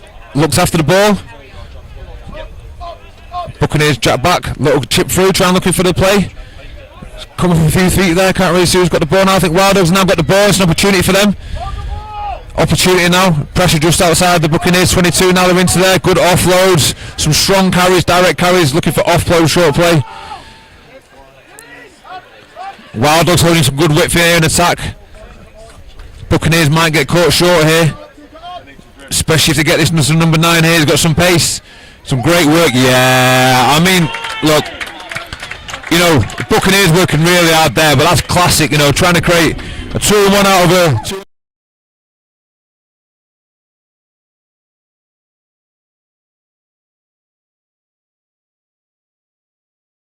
It's almost a 14-point score there, isn't it, Phil? It's almost a 14-point score there. Yeah, it really is. I mean, it's telling at the moment. As I say, this is a really interesting game for me, and I'm enjoying watching it. It's good to watch from a spectator's point of view. Some good rugby going on, and you know, there's plenty of support for each team here on the sidelines. We're all getting in together. You can see them all getting in a tight huddle now, and have a good team talk. And it'll be interesting now to see how the second half goes. That first half's been, you know, I think the players will be tired. They've all worked hard in attack and defence, and they've had to earn everything they've got. So I think this will be a game of who's got the most stamina, if I'm honest. Yeah, they're taking lumps out of each other on the pitch, and I think it's joyous to watch Sevens played at this standard. Buccaneers, of course, unfortunate injury in the first half, under the pump, 17-5, 12 points behind, 2 tries. They've got to start, really come out the traps after half time. The old adage that coaches drum into us, Phil, starting hot. There's no substitute for starting hot. No, I mean, I've said this a few times, you know, throughout some of the games where, you know, that's one of the, you know, the team behind just scores before half time, and they can come out after the half and get a quick score, puts them back into the game. And you know, I think when I was playing, we looked at certain percentages, you know, especially if a team that's losing, if they can score before half time and get the score straight away after half time, they're most likely to win the game. You know, it's an important factor, and now, you know, at half time it gives them a chance just to have a rest, you know, have a quick chat, you know, a little bit of information fed in from the guys on the sideline, a little bit of coaching points. And now they've got to go out there and execute. And I think, you know, the game's not over yet, and I think either team can still win this. And I think this is going to be an exciting second half. Some of the Wild Dogs boys coming off now, some of them, you know, taking a few deep breaths. So definitely been a hard first half for both sides. 17-5 as Buccaneers kick off. The ball's held up in the wind, doesn't make the 10 metres, but Buccaneers asleep. And Wild Dogs play it, and Buccaneers break down the middle of the pitch, down the centre. They go left to right, kicking through. It's a race for the ball. The ball dribbles into touch. It's a throw-in just on their own 22-metre line to the Wild Dogs. Nip and tuck here, Phil. First score in this half is going to be make or break for the Buccaneers. They can't let this go without firing the next shot, can they?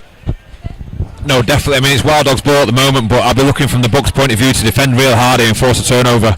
You know, a bit of a scrappy set piece, scrappy ball out, it's bouncing everywhere, and I'll be looking out from a Bucks' point of view, trying to challenge this breakdown, really see if we can get a turnover, force an error, try and get the ball in the position 22, put them under the pressure. A bit of a missed tackle there. Oh, unusual missed tackle there from the Bucks number 6. And now Wild Dogs break down the left hand side. Looking for support inside. Good cover D from the Bucks. Now got control of the ball.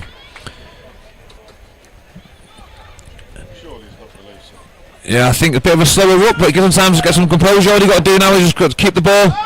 Bit of a strong carry, I would say. They decided not to. Just holding the ground. Good D now from the Wild Dogs. Contesting that ball hard again. Referees letting the breakdown work go. Wild Dogs have now claimed the ball inside the Buccaneers half. They've also got an advantage there, and the ball's now in number 9's hand. We know he's got pace to burn. Yeah, easy walking for him, easy try. I think a little bit of lack of composure there from the Bucks in attack. Just just took the foot off the gas when they should have maybe just been a little bit more direct, a little bit more attacking, gone at the Wild Dogs. Some of these sides, that are good, strong sides. If you hold off them, they're going to come and get you in D, and I think that's what happened there. The Wild Dogs 14 pushed up, got him man and ball, and has put him under pressure, forced a turnover. So I think Buck's paying there for a little bit of a lapse in concentration, maybe. Yeah, number 9 for the Wild Dogs. Been one of the features of the tournament. Plays wide out on the right wing. Absolute gas to burn. Comes off the pitch. Wild Dogs confident that they've got enough in the tank. So they take the score to 22-0 after 2 minutes of the second half. 24-0, sorry, after 2 minutes of the second half.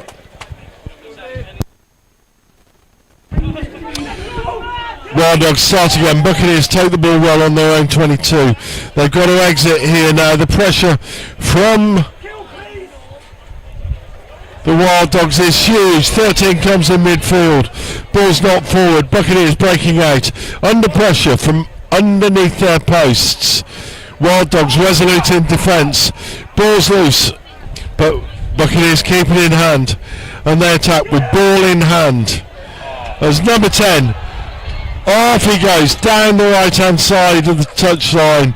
They need a score now. Jonathan Kaplan sees the tacklers not rolling away. As Buccaneers tap and go again, challenging the Wild Dogs defence. That's a real great drive into contact, real power. And again, Wild Dogs not rolling away. You wonder if a card might be shown if they transgress once more. They go from the halfway line, a dummy feinted kick, but they offload as the Wild Dogs push defence, causing a lot of problems for the Buccaneers to break through. It's almost suffocating, that defence. Yeah, I think the Wild Dogs are smelling blood at the moment. They're obviously in control of the game now. They're up on the scoreboard. But, the game's not over yet. A few quick tries from the Buccaneers can get back in it. We've got a man down at the moment. I just think there on the penalties, there's a couple of opportunities where he's taken a quick tap and had his back to him. That's where you see, I think Jack Eccleston's just come back onto the field. He's a 9 by trade. And that's where he's been real strong this tournament. He's seen those players retreating. He's just a quick tap, and he's attacking that player with a bat to him who's not quite 10, getting that advantage. Yeah, just for clarity there, the assistant referee on the far side, Ben Mulroy, just had a word with Jonathan Kaplan there. A little bit of legality off the ball we're seeing.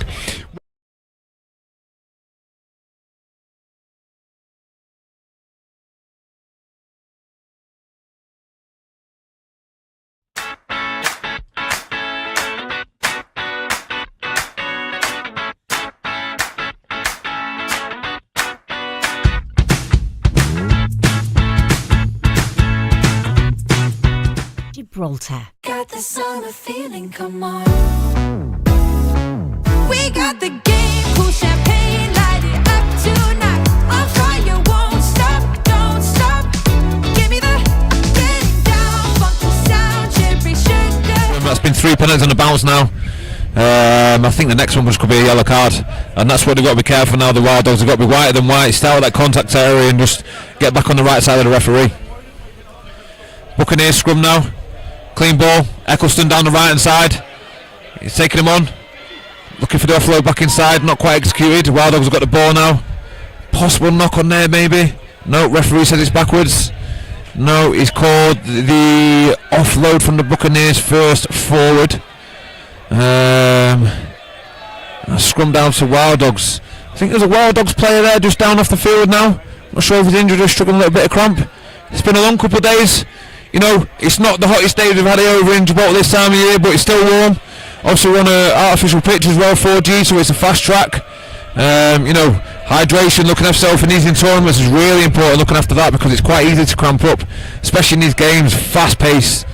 So, I think he's coming back on the field now. We're getting ready for the scrum.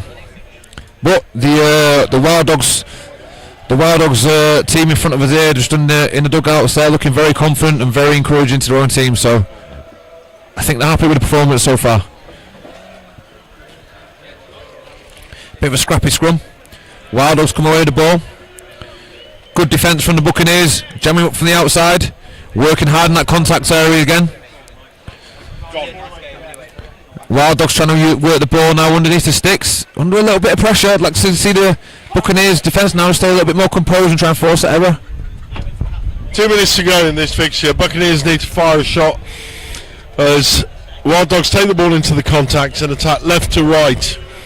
The man on the outside looping round, beautiful piece of sevens rugby as they show and go, but the Buccaneers defence is resolute. Loose pass forces them back, and for once Wild Dogs are very much on the back foot here as the Buccaneers showing great spirit. They recycle the ball.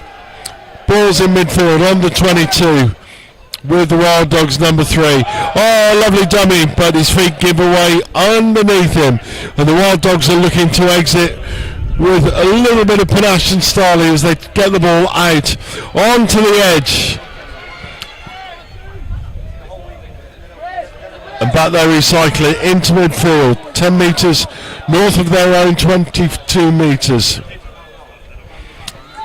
And there we go, 14 bouncing and barrelling through touch, a show and a go, and he's off on his silver skateboard underneath the posts for another try to the Wild Dogs.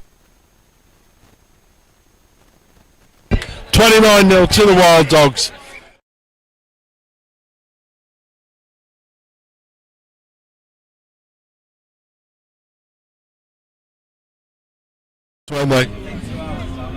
Yeah, I think the performances, in the early today and the potential they've got, I think they will be disappointed. But, they've got to give credit to the opposition. They've played some decent rugby, Wild Dogs. They've been very physical, they've worked hard, they've stayed in structure. Defensively, they've been fantastic. Attack-wise, they've taken every opportunity they've got. I don't think they've left anything on the field. I think, they've worked hard for what they've got. And, credit to Bucks, they've made them work hard. And there goes the final buzzer. So I think this will be the last play of the game now. And I think Wild Dogs may be chasing another score just to finish out the game in a little bit of style. Kick off now, another high ball. Highly competed again. Good tackle there. Bucks with the ball. Strong carry again. High tackle there. A little bit of afters. Looking to go quick maybe. The tap's already made. But they're just walking forward. They're lacking a little bit of energy and kicking behind. I think it's a last-ditch play just to get someone to scoreboard from him. Gathered now by the Bucks. An opportunity for him here to finish the game with a score. See if he can get themselves in the corner. Off he goes. Yeah, that's a good score. That's a really good score. I mean, it's good to see for the Buccaneers.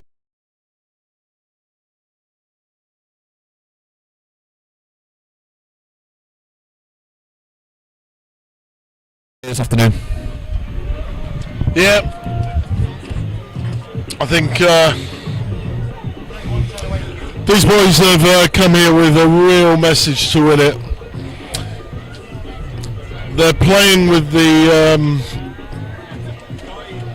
good spirit of the officials as all of the substitutes are coming off into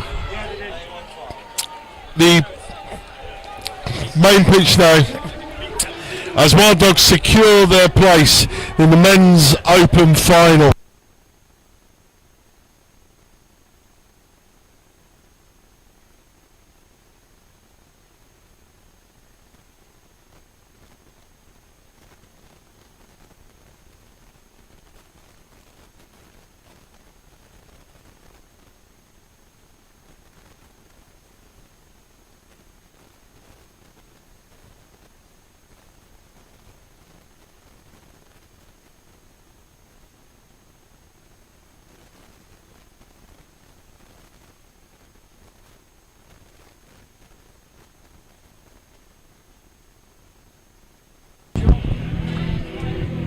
Congratulations to the Wild Dogs, Men's Open champion. They came here to win it.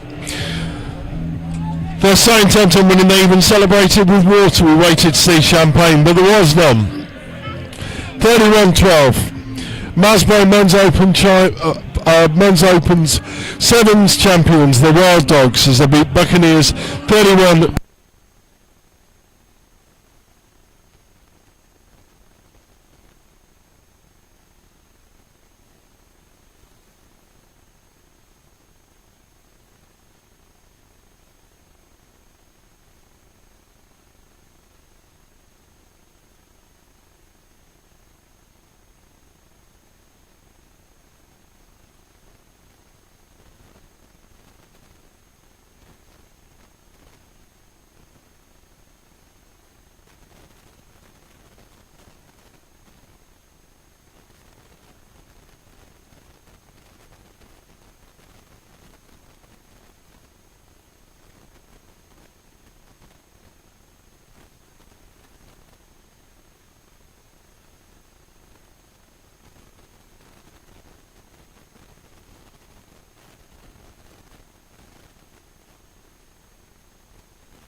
Gibraltar. Got the summer feeling, come on.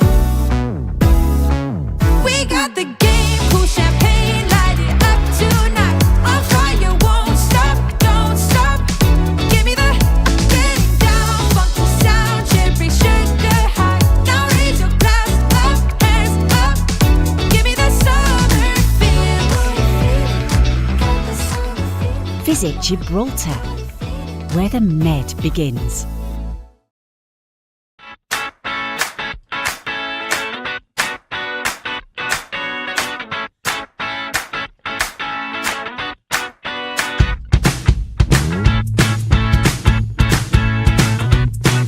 Organising a sevens tournament takes an awful lot of work and an awful lot of moving around. Thanks to the Gibraltar Sevens partners Land Rover and Corum, they have very kindly given us a defender to help us do all the little odd jobs that we need to do.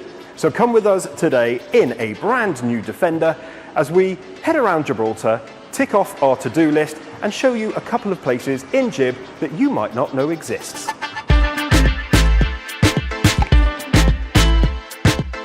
Defender is down here in one of the many bastions in Gibraltar that have been converted for civilian use. Don't worry, it's not going to be a whole history chat. And here it is, the Defender 110. What a beaut! Job number one, get the Gibraltar Sevens decals onto the side of this beautiful Defender. First stop of the day, British Forces Broadcasting Service, where we're going to talk about the Sevens tournament and what it means to Gibraltar and how people can get involved. So join me in the studio where myself and Tom will be chatting all things Rugby Sevens. I'm the Rugby Tournament and Operations Manager for Gibraltar Rugby and the Assistant Tournament Director for the Sevens. I'm Stuart Vidor and I'm the Head of Media and Partnerships for Gibraltar Rugby and the Gibraltar Sevens. BFBS completed, and now we're going to take you on a little tour of a couple of my favourite places in Gibraltar. You can go to Visit Gibraltar to find out all the things you can do while you're here, but I'm going to take you to some of my personal favourites.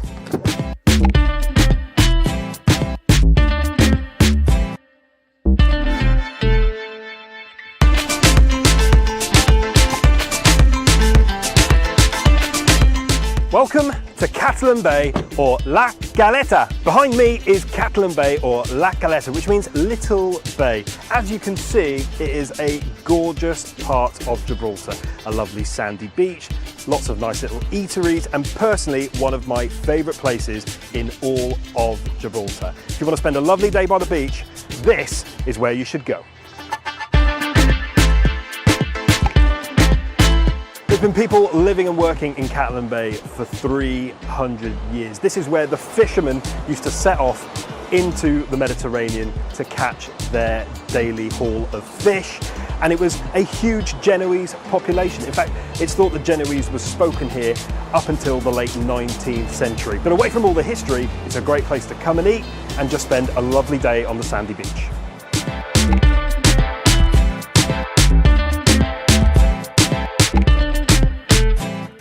So we're just going to put the Defender here, spur battery, for a photo shoot. This is one of the lesser known areas of the Upper Rock. You can visit all sorts of stuff. You've got O'Hara's Battery, you've got the Calpe Suites at the top, which is basically the end of the cable car. Everybody knows about the cable cars. Everybody knows that you can walk up and down the rock. But this is personally one of my favourite places up here. Spur Battery. They put a naval gun here and is now at the Imperial War Museum in Duxford. But for today, it's got our Gibraltar Sevens Defender in it for some shoots.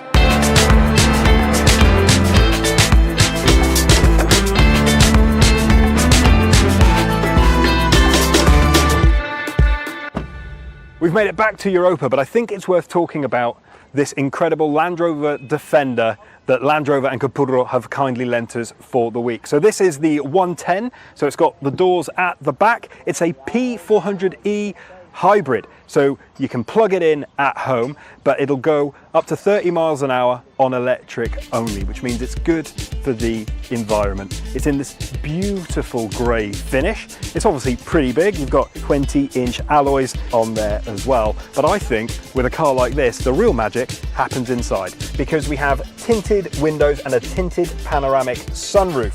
The Defender itself is jam-packed full of technology that you might need to take it off-road or take it to the shops.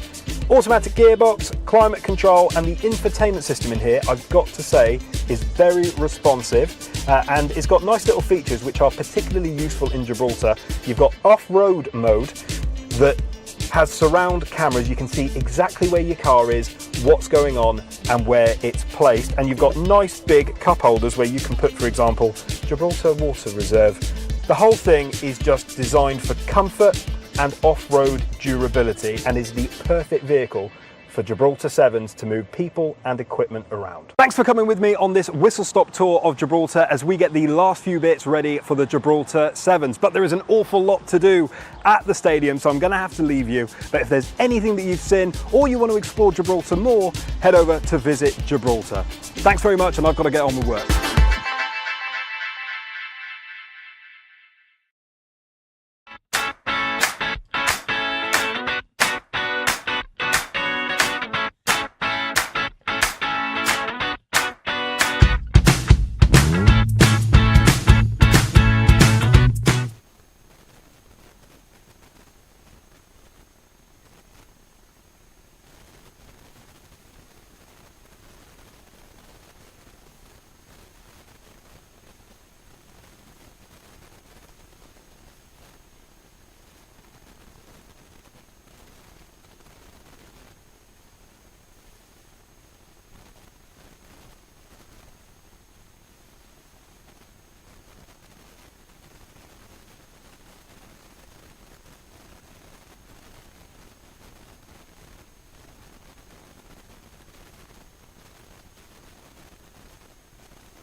And here we are, starting off in the Men's Elite, Roma versus Vidor. This is going to be an absolute cracker as Roma take the ball into contact. The ball's knocked forward by Vidor and it's a scrum down to Roma.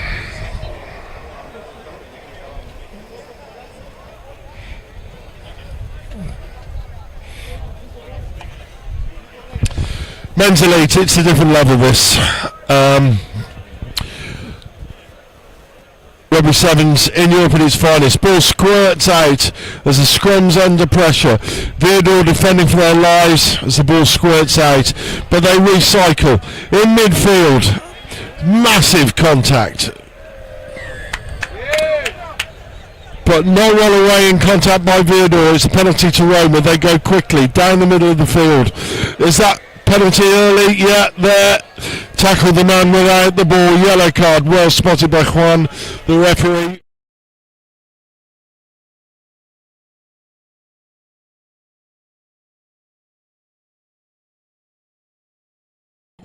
For the much fancied favourites, the local Spanish side. Roma go, one man advantage. They go left to right. They break. They're showing a go and a brilliant individual run by number.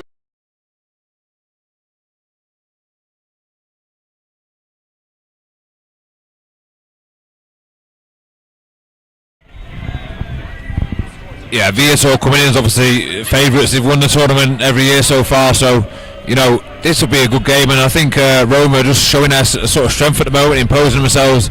Maybe a little bit of lack of Just a little bit of composure from the Vidor side there, under pressure in defence.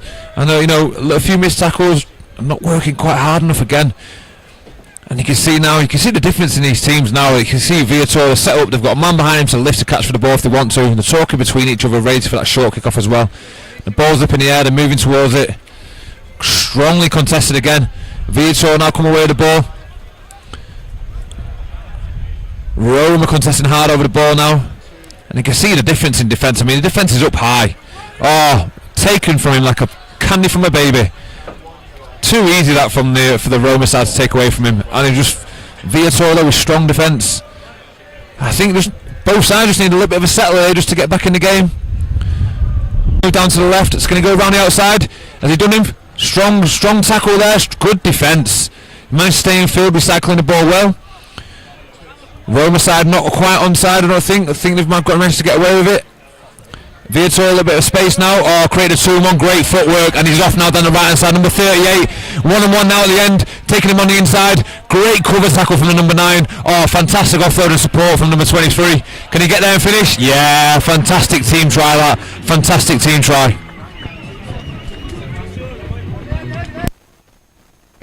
Vidor's number 36.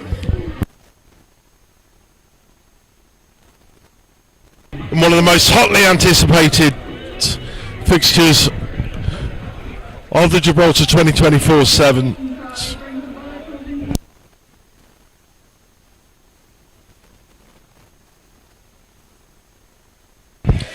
Vidor will go again with the kickoff. And again, absolutely committed. Vidor attack down the left-hand side. Player brought to his feet, but not held in the tackle. And Vidor go again, left to right, as Roma rush out in defence, but they were a mile offside. They were almost in Morocco there, Phil. Yeah, I mean, look, Vidor there, nicely to try. I mean, these small penalties, I mean, they don't seem like a big thing, big infringement, but they put you under so much pressure defensively, especially in a game like Sevens where it's so open and fast. And Vidor there reacted real quick from it, sprinted up, quick tap, just caught him on the back foot, and there's no stopping there. None of the Roma players were onside, and it's a nice easy walking under sticks. Conversion made, 12-5 now to Vidor, and Vidor now looking, they're looking good in attack. I think Roma now just needs to gather this restart. We keep saying this restart is so important, especially after concede a try. What you want to do is get hold of the ball and keep that ball. Put the opposition under pressure in attack, because you give it up, they're just back on the front foot again. A decent kick, another high hanging kick. We've seen a lot of them today, the conditions are playing in for it. A good tackle, but Roma have got the ball now, being interested we can do an attack. Strong carry, offload away, a bit scrappy, just didn't hit his man I don't think, but they've still got the ball, still managed to retain it. Yeah, I think the referee's letting that play. Now Roma moving the ball to the left hand side. Strong D again from the Vidor, so both sides showing a blitz defence now here, especially from the edge. Some strong contacts again. I mean, you can't really see it from the feed obviously, but you can hear those collisions from here. I mean, that's from the other side of the field, I can hear those collisions going in. Absolutely bone crunching stuff there. Commitment from both sides, absolutely outstanding. Getting a little bit scrappy around the breakdown. Discipline is going to be really, really key. Two sides that I think it's safe to say a little bit excitable in terms of their temperament, a little bit of consolidation perhaps. In footballing terms, maybe they need somebody in midfield just to put the foot on the ball and say, look, let's just play at our own pace. So line out between the 10 and the halfway line to Roma. Roma on the attack in Vidor's half. Great line out throw, brilliantly taken. But unfortunately the pass in midfield doesn't live up. But 36 shows and goes. Reclaimed by 10. They ruck over. The ball comes out under pressure. A picks up the bobbling ball. And Roma cut back again against the grain. 14. Did Vidor release in the tackle there? Referee 1 deems that they have, but Roma pick up the loose ball. The ball's bobbling and bouncing all over the place. This is end-to-end stuff. Wow, what a hit from the Roma 14 there. Has he come in from the side? Yeah, brilliant tackle, but he followed it up by coming straight into the ruck. And 15's away. Nobody's going to stop him. great work at the breakdown, a brilliant tackle, but yet the follow-up there to come in at the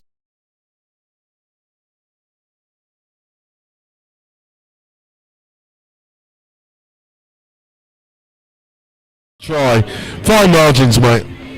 Yeah, it really is. I mean, we spoke before about potential coach killers and things like that, you know, and the breakdowns on them areas where do you compete, do you not compete, do you leave him to it, and it's some of these decisions are split-second decisions, and you never compete at that ball. But unfortunately, you know, he's just not coming over the, you know, inside the back foot. The referee's deemed it in the side, and he's just put his side under pressure now. And you know, the Vidor for number 15 there, he's done it twice now. The back of the last two fast penalties, he's come in, quick tap, caught him on the back front, and you know, nice easy walking for him there over the try line. And we're going to half time now. Vidor in the lead, 19-5 at half time to Vidor, and you know, I think they're another penalty, and your opponents go the length of the pitch to punish you. We're back in a couple of minutes for the second half.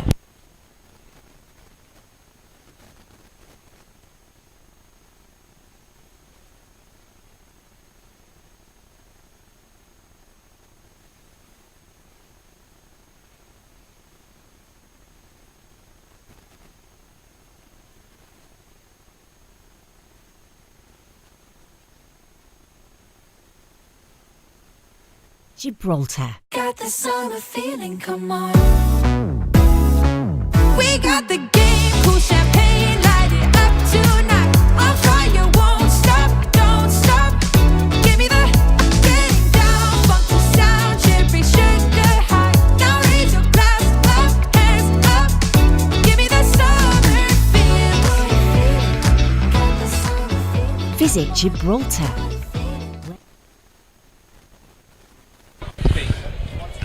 All these beers, mate, going through, getting breaking up. Feels off, he needs to relieve himself.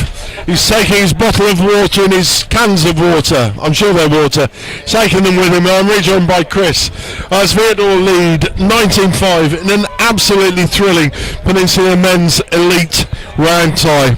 Vidor kick off. Rome have been very much architects of their own downfall here.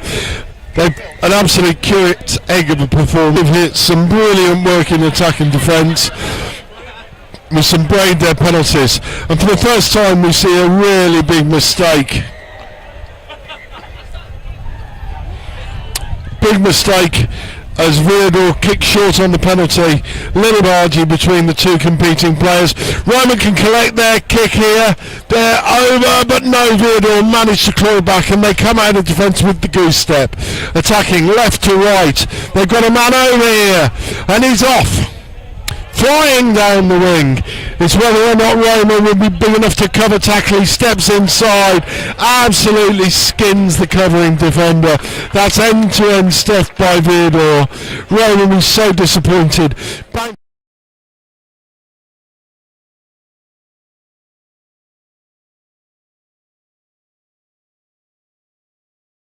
Go the length of the pitch. The classic 14-point try, Chris. Yeah, it happens at sevens. You've got a chance to score one end. The bounce of the rugby ball doesn't go, and they extend it with another 2 points from that conversion. So the score is 26-5 to Vidor against Roma. Back in this match, but Vidor extending their lead. And Vidor go again. Much better drop out this time. They go deep onto the 22. Little bit hint of a high tackle there. Referee Juan says play on. No, Juan actually believed that was a high tackle. His touch judge intervened there. That was a good shout. That was right in front of us in the touch box. And Roma go through their number one, who accelerates through contact. A brilliant offload, but 12 tried to take him one-handed. Basic rugby. Two hands to catch. Vidor go again from the resulting penalty. 37 flings it wide out onto the right wing. Right wing goes in and out. Roman resolute in defence as they drive over. Vidor hold the ball in the back of the ruck, and they go again right to left. A beautiful pass. Oh, Shoney going a little bit of a goose step. 30 on his own. 36 if he can offload now. No, off his feet at the ruck. Roma's in discipline. He's killing them here, and again this is going to be another yellow card. determined. If you handed these boys a revolver, they'd blow their own feet off. Sorry, James. I was watching the crowd. I think it's the Mystic guys are going absolutely bananas out there, enjoying themselves, and the sun's come out. Beautiful weather for rugby now, and a good game of rugby in front of us with Roma against Vidor. Scrum here for Vidor now. They've got Roma down to 6 players, so they've got an advantage there, but Roma managed to get the ball out to the winger, who comes back inside, makes a few yards and presents the ball.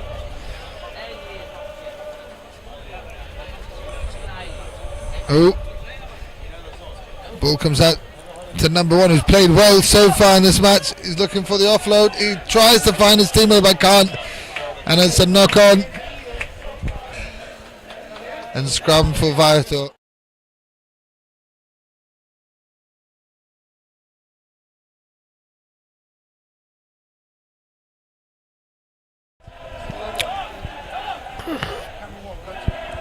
I think their stomachs may be filled by a little bit more than water and food. I think they've got a few hours in there over there. Quiet in the cheap sheets, my stag. As Vidor, 1 man down 6 players. Sorry, Roma, 6 men on the pitch.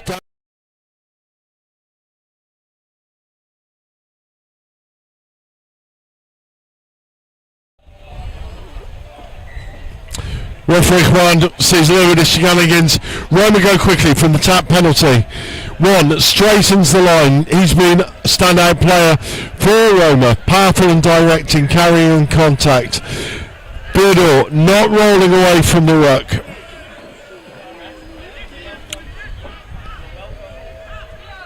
It's a penalty to Roma. They're slowing the game down in the attempt to get their man down.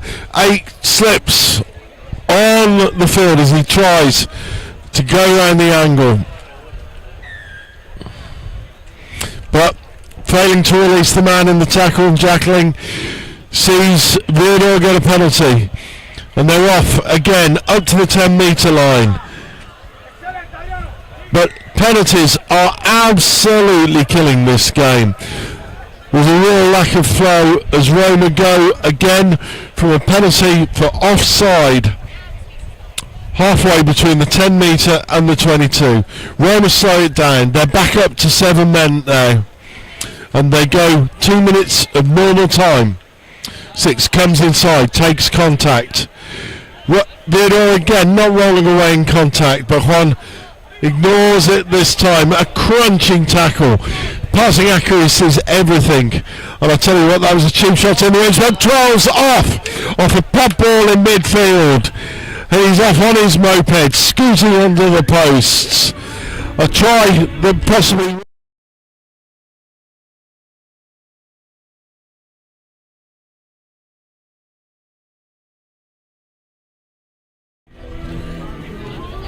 With about 2 minutes left to go.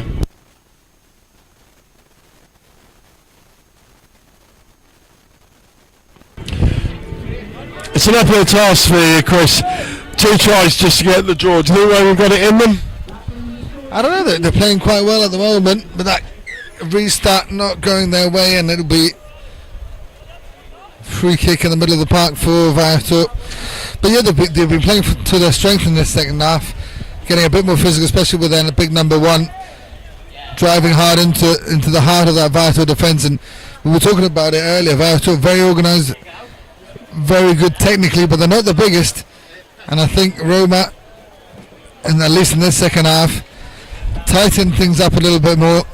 I know Vidor have a decent lead on them, so maybe they've slackened off a little bit, but you know, they've come back at it, and we'll see how this scrum goes. But if they can put some pressure on Vidor, get the ball back, score something early before these 2 minutes, maybe we might have a good minute to finish the game. But Vidor keep the ball really well, and a good step there by number 24, and he's dinking through. Oh, with an offload, but a knock on, and that's the end of the match. The hooter goes, but Roma will want to get something here. Vital's defence stays strong. Not as organised as we've seen in the last few games. I guess that's testament to Roma, who've got a man over, but they can't find the man. And the ball goes into touch. And that's the end of the match. 26-12 to the much fancied Vidor. Roma very much architects of their own downfall. In accuracy, in discipline, over enthusiasm at times. They might want to have a look back at the tape of that, Chris. I think when they look back, they'll be horrified at some of the errors, the schoolboy errors and the indiscipline that characterise their game. Vidor, professional outfit. They've won this, I think, 4 times on the bounce. They're in it to win it, these boys. And there's not many people that be betting against them. Not many people be backing against them as they move forward. In the group phase, the Peninsula Mens Elite, Wild Dogs Alpha Pack at top of the table with 10 points. Vidor, playing 1 game less, have got 8. The Assassins with 4, tied with the Mavericks. Apaches and Roma Rugby yet to fire a shot. But as it stands now, this could all be down to Wild Dogs versus Vidor at the end of the day. They look the 2 outstanding sides in there, but Assassins just could be the undersung heroes. They're there with 1 from 1 on a 4-point 100% record. 17 points for, 14 points against. Only a points difference of 3, but they look one of the dark horses. We'll be back in a few minutes as Assassins play Mavericks.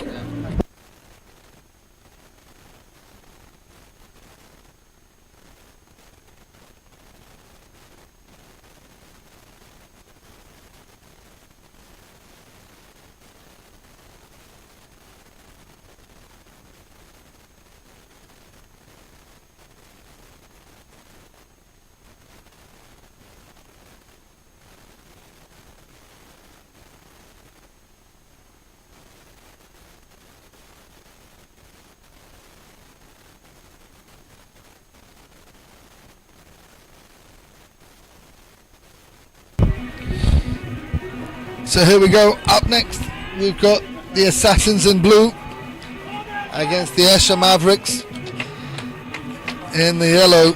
This is going to be an interesting game. The Mavericks haven't had much luck in the last few games. The Assassins played a wonderful match against the Wild Dogs. Very physical, very direct, and I think we're probably going to see a bit of the same here. Probably Assassins will start like that, start abrasive and see how the match goes, but interesting matchup. The sun is shining as forecast and the conditions are perfect for running rugby. Wonderful conditions for sevens, and Assassins kick off right on the 10-metre line. Assassin players knocking it back. The pass is good.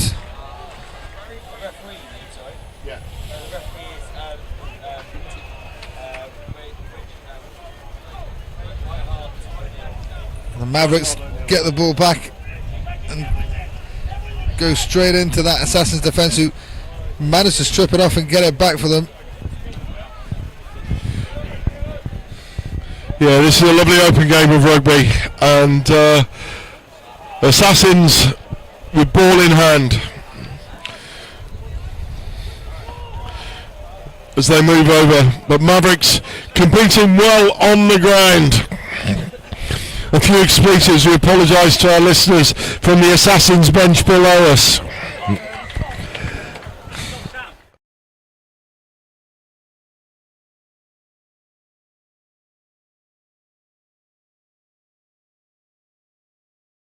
After a minute and a half.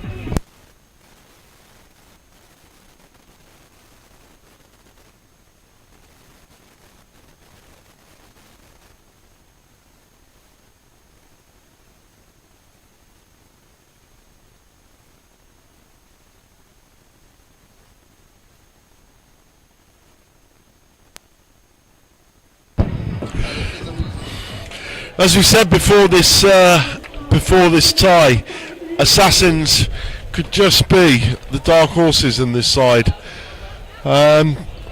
Just like the name suggests, they come from the dark. They come from the dark side and they strike with thunderclap surprise. Reinhard O'Neill is our referee today, known to everybody as Reggie. Bit of a character. He's enjoyed himself down at the fan zone last night. His Assassins kick off to the left, a brilliantly long high dropout, but the wind's just caught that. It's that wind that blows in off the top of the stand, and I think if you've played in Gibraltar a few times, you know that if you're looking for hang time, there's a bit of balance between hang time and that breeze coming in off the Mediterranean. Mavericks with ball in hand up to the halfway line, attacking down the left hand side. They break through a defensive dog leg and it's all the way under the post.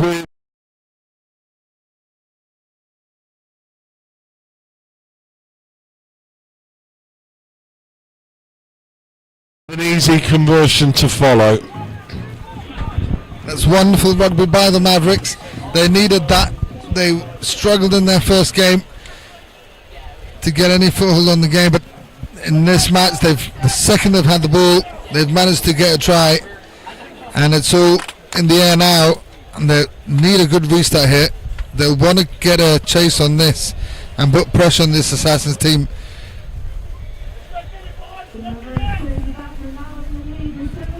Maverick kicking off. Lovely long high dropout, really well contested. Drop zone controlled by Maverick for the knock on from the Assassins. The Maverick attack in contact. They're in traffic here. They need to recycle, but there's a little knock on in the air. Reggie O'Neill playing an advantage. No advantage coming from it, and it's a scrum down to the Mavericks just on the Assassins' 22-metre line.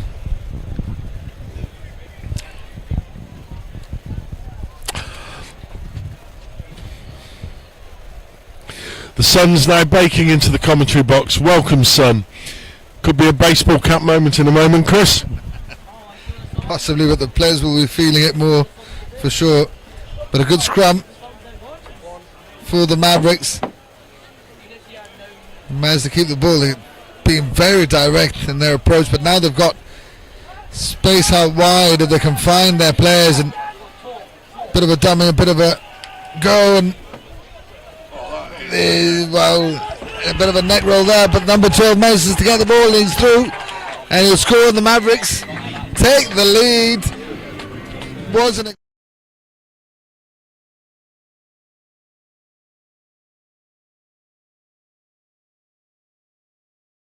But they need a bit of an injection of energy. Have taken the lead, and deservedly so.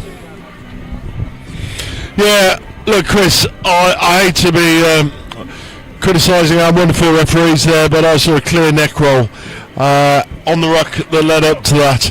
And I think with the benefit of a TV match official there, we may well have seen a penalty and a yellow card, at least a yellow card.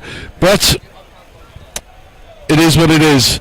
The Esher Mavericks lead 12-5 against the Assassins as we move into 6 minutes of the first half. They drop out deep and it goes, has it gone directly into touch? No, the ball bobbles and bounces. The bounce of a rugby ball. Ooh. A little bit of indiscipline by the Assassins. They came over the top of the ruck there. Sees a penalty right in the shadows of the main stand, and the Mavericks attack from the halfway line, going left to right. Just failing, the ball bobbles loose from the offload. The Assassins close down in defence. 8, he's got a clear run to the touchline. 10 comes across, brilliant tackle. Cleared out under pressure.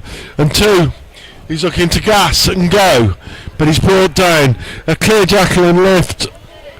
Referee says he's gone beyond the ball there. No. Brilliant work by the Assassins at the breakdown. They needed that. They're under the pump here, and they're taking Mavericks on from under their posts, but the ball's lost in contact. Goes backwards. Assassins break out from under their posts up to their own 22-metre line. They go right to left. They've got a 3-on-1 here. If they can take the man, no, he cuts back inside. You wonder there if that option was the right option with a 3-on-1 outside him. He decided to cut back against the grain, but not all is lost as Reggie O'Neill calls out for a penalty in mid. Chris, bad decision making there, clear 3-on-1. Yeah, good defence as well from the Mavericks though. I think they covered it pretty well, but it looked like a draw and pass was on, especially with that 3-on-1 on the wing. It was quite deep, so maybe the Assassins trying to be a little bit more patient with their football, but they are being direct, taking 2 or 3 men with them, but that ball needs to be quicker if they want to make a difference. And now they've got a 2-on-1 out here. Passes are not great, but he manages to keep hold of it, and he finds a hole and he's gone. Good try at the end of that first half. The Assassins needed it.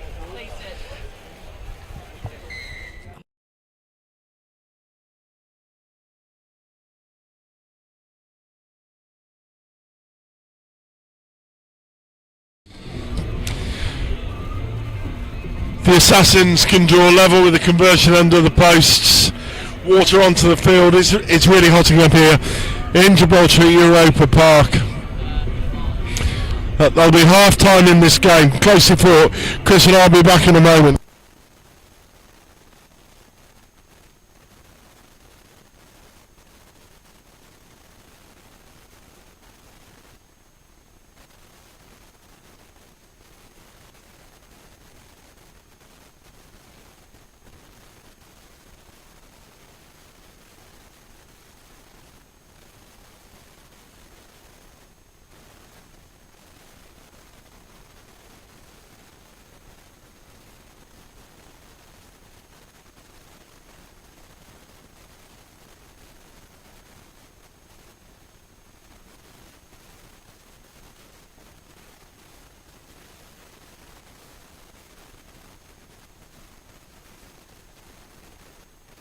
Gibraltar. Got the summer feeling, come on. We got the game, cool champagne, light it up tonight. On fire, won't stop, don't stop. Give me the getting down, funky sound, cherry sugar high. Now raise your glass up, hands up. Give me the summer feel. Got the summer feeling. Visit Gibraltar, where the Med begins. It happens normally when you've got a bit of a westerly. Early morning you've got that overcast and a bit of rain that we had this morning, and now the sun's come out and it's lovely. Beautiful conditions. Reggie O'Neill blows whistle for the start of the second half. Long dropout by the Mavericks, but collected brilliantly under pressure by the Assassins. Tight to the touchline. They recycle the ball right to left. Outside into the shadows, the other side. Mavericks off their feet at the ruck.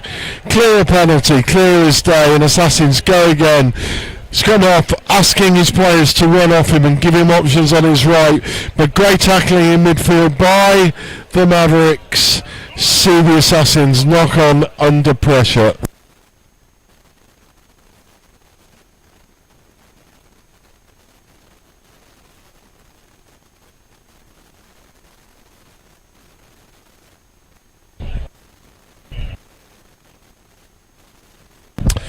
Scrum in midfield between the 10 and the halfway to the Mavericks. This game's nip and tuck, 12 all. Who will be the first to break the deadlock? Who will be the first to blink, Chris? It's difficult to say at this stage. Both teams playing some good rugby, making it difficult for each other. And the Mavericks with an early shove, early drive there in the scrum, and it'll be Assassins with the ball now and a chance to go in a good position. They'll find an edge, and then that's what he's doing. He's going to the next way. They're being more patient in this match than against the Wild Dogs. Felt with the Wild Dogs they were just much more aggressive. But that's awesome by the Mavericks defender. Well-timed hit. And again, the Assassins taking their time, but the Mavericks defense holding firm. We were always told when we played sevens to find an edge and then play, and that's what the Assassins have managed to do here. But the Mavericks defense is good, it's solid. Oh, good offload to his winger. He might possibly have to get it back. Good footballing skills, but he just knocked on. Unlucky. Good rugby there. That hit in midfield. Wow, the commentary box shook. The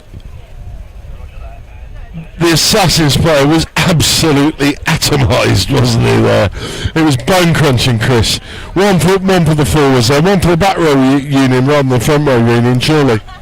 Yeah, it's a testament of what the Mavericks are doing in defence. They're staying connected, they're staying as one, and then that lets you have the opportunity to make hits like that because the attack have nowhere else to go, you know. But a wonderful hit. He is getting some treatment, I think, there on that shoulder. But the Assassins managed to recycle it quite well, bring the ball out wide, and if it wasn't for a slightly mistimed pass, they could have been under the post themselves. Yeah. Mavericks trying to get some extra water boys on, and Bex and Ben, married couple, great stalwarts of Gibraltar rugby, great characters of this tournament, are having none of it. Bex waving an admonishing finger at the running Mavericks finger. You don't mess with Bex. That's the first thing you learn if you come to Gibraltar, isn't it? Yeah, absolutely. Turned over by the Assassins in midfield, and they go attacking down the right-hand touchline through contact as the big number 5, somebody that clearly plays at second row in 15s, sets up the move. But the rush defence of Maverick is absolutely exceptional. A lovely chip kick. This is changing gear by the Assassins, but there's a little bit too much on that. Lou Pearce underneath the shadows of the touchline raises his flag. Line out to the Mavericks on their own 10-metre line. Yeah, true testament to that Mavericks defence. The Assassins are struggling to find any holes in there, having to resort to kick throughs, which I don't think they wanted to do that. He had the big fella on the left in the wing, and really when you want to do that, you want your flyer, don't you? You want to time that your flyer's then you kick it through to him. But in the end, the ball beat everybody, and it's a line out retake again for the Mavericks, and the Assassins trying to make some substitutions. Yeah, a couple of players coming on for them, some fresh legs. Yeah, there's a groggy youngster coming off for the Assassins. Thinks he's taken a little bit of a blow there.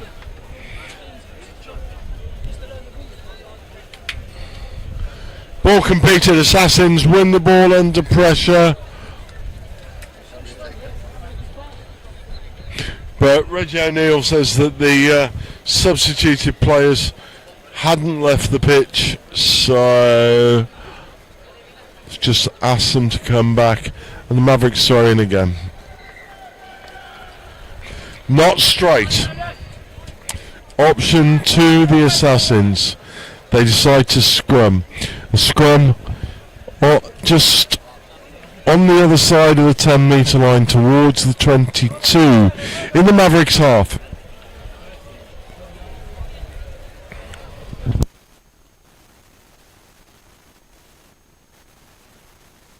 They'll be looking for a quick in and out here, but the Mavericks win the ball under pressure, but they don't control the bubbling ball. But Mavericks break out in defence, well tackled by the Assassins, number 9, as they look to recycle. They look for numbers on the outside, a chip kick through, and it's a foot race. Brilliant. Surely that's a penalty for falling on the man in the ground, but no. Referee Reggie O'Neill says play on. That's a really harsh decision. Mavericks clearly fell on the man on the ground. prevented fair release, and I'm afraid justice really isn't done there, Chris, for me. Yeah, the Assassins bench not happy at all with that decision.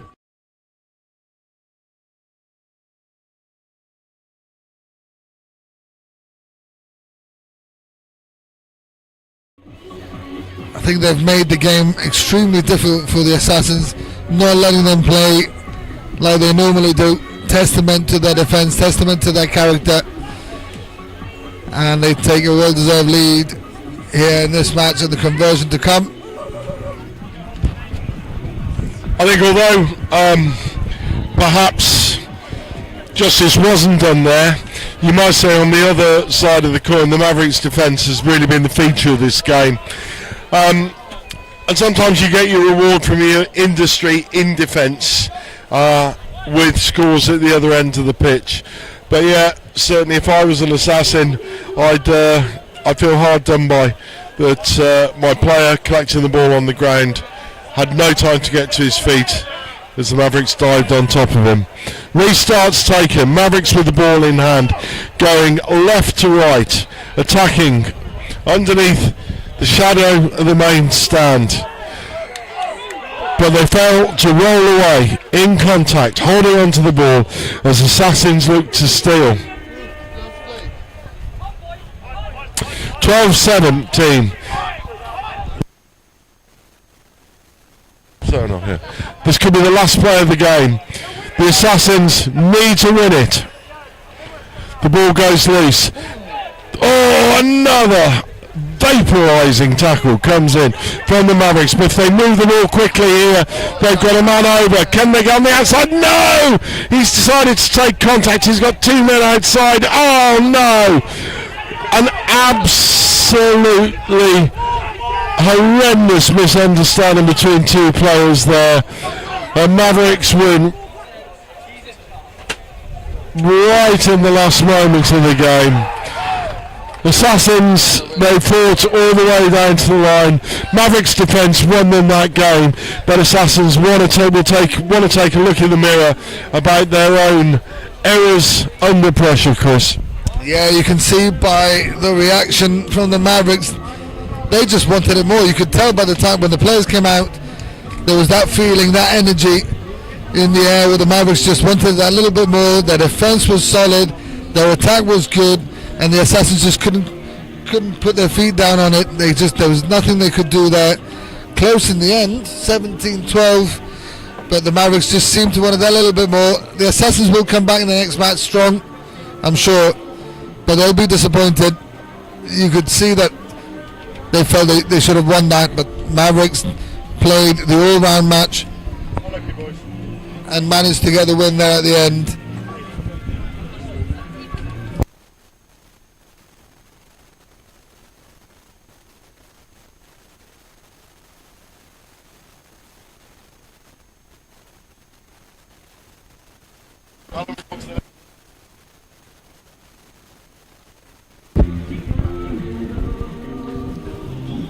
So up next we've got Wild Dogs women against Costa Blanca.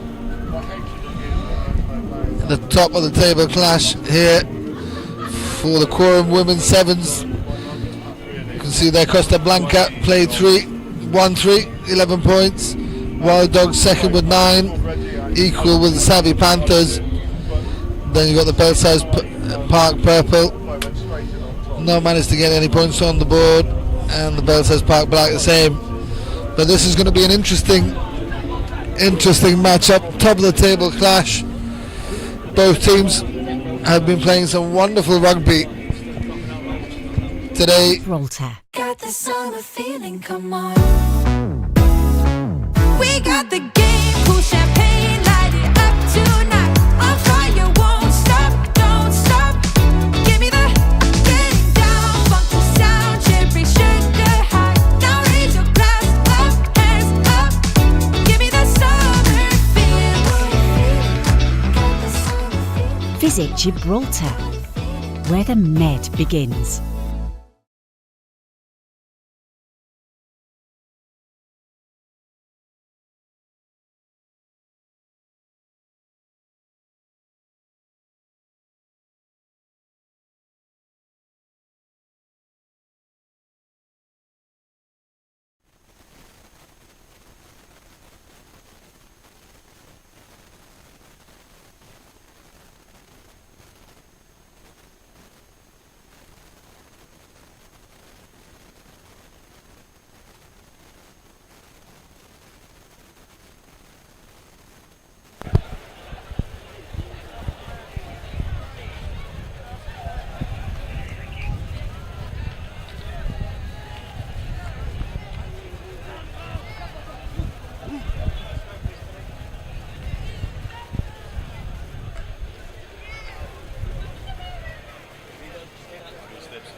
So here we go, running onto the pitch. We've got the Wild Dogs on the right and Costa Blanca in the yellow on the left. Top table clash here. Really looking forward to it. Should be a cracking match. Two teams full of wonderful rugby players, very skillful, very athletic. Should make for a cracking game of rugby sevens.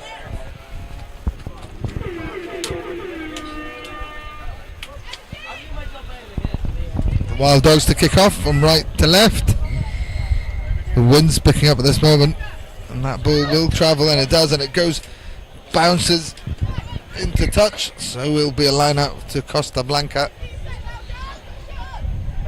Costa Blanca, the last couple of matches have been exceptional at that offloading game. I wonder if they'll do the same here. Probably Wild Dogs would have talked to each other and said, you know, when they make a tackle, they've got to take man and ball if they're going to stop that. But the throw is not straight, and it'll be probably a scrum for the Wild Dogs.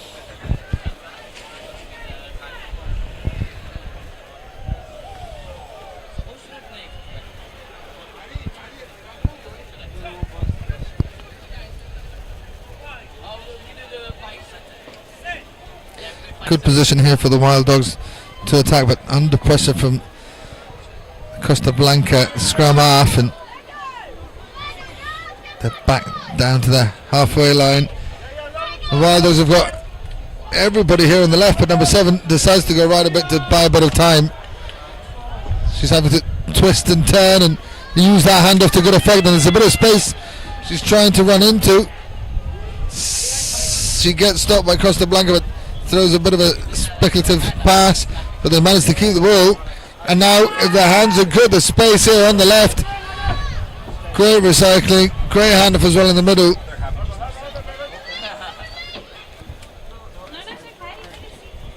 Good looping run by number 3. Looked like she was going to get caught, but she manages to wriggle past the Costa Blanca defender, and the first try goes to the Wild Dogs.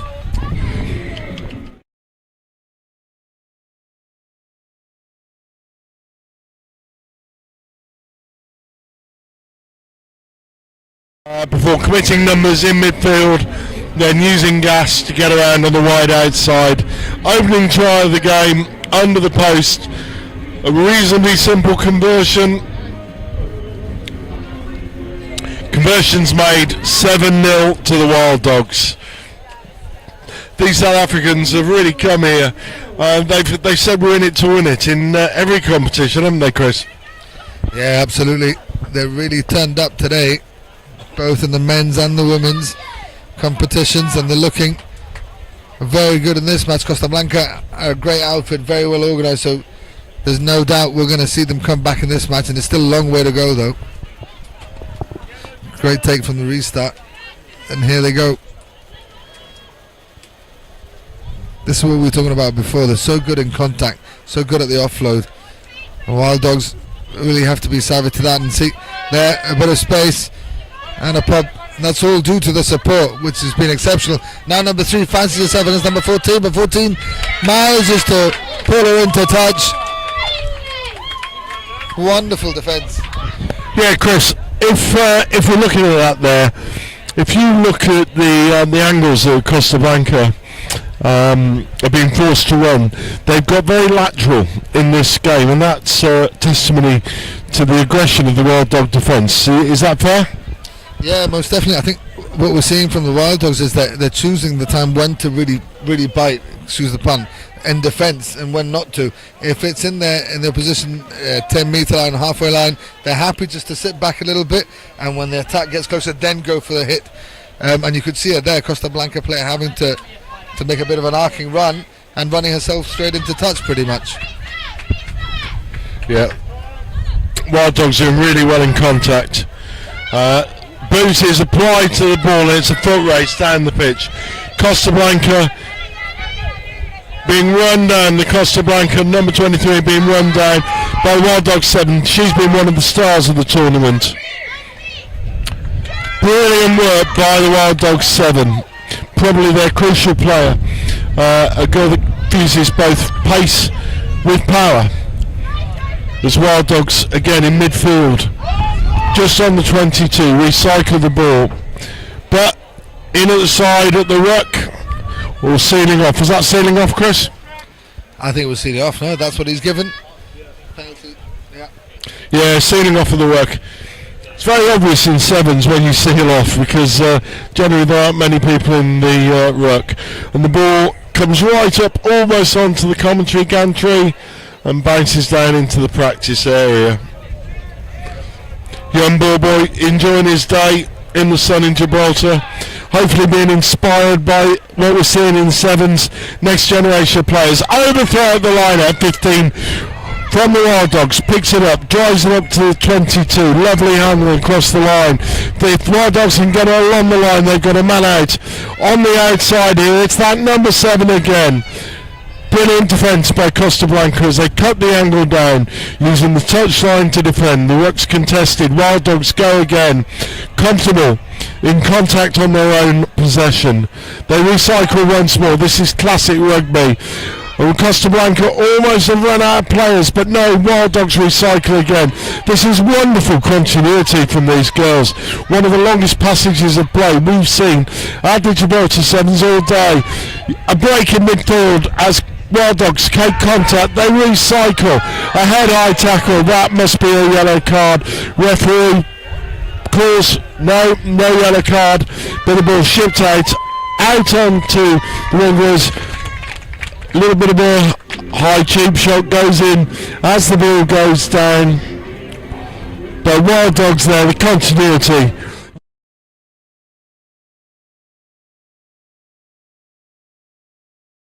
Go again, masterful. I think that was the 8th phase there, Chris. So it really you see in sevens. Yeah, it was great to see. Great to see Wild Dogs happy to go to an edge, being patient on that edge. Number 7 out there, normally being able to gas people, but Costa Blanca winger doing her job. But the number 7 for the Wild Dogs, patient enough not to just throw the ball aimlessly, looking for her teammates, and from there they managed to work the ball all the way across to the other edge. A high tackle by the Costa Blanca 11, a penalty for them, and then they managed to use their numerical advantage down the edge to get a wonderful try. Yeah. 12-0 to the Wild Dogs as we hit the half-time routers with the last play. Costa Blanca looked to attack from deep in their own half. Again, going very, very lateral. Keep hunting is the shout from below us, from the Wild Dogs technical area, as they win yet another penalty. Brilliant in contact, and they go again down the right hand side. Brilliant tackle from Costa Blanca there, saving almost a certain try as Wild Dogs try to go around on the right side, on the outside. But another vaporising tackle from Costa Blanca. That's been a thrilling half of rugby, Chris. Just equally as good as the game that we saw before us. And I think the Wild Dogs have really brought something special to this tournament. Yeah, they really have. Very special rugby team, and Costa Blanca still in it. They're still in this match. They just need to try and keep a bit more possession, keep a bit more of the ball, and really ask. Gibraltar. Got the summer feeling, come on. We got the game, cool champagne, light it up tonight. On fire, won't stop, don't stop. Give me the getting down, funky sound, cherry sugar high. Now raise your glass up, hands up.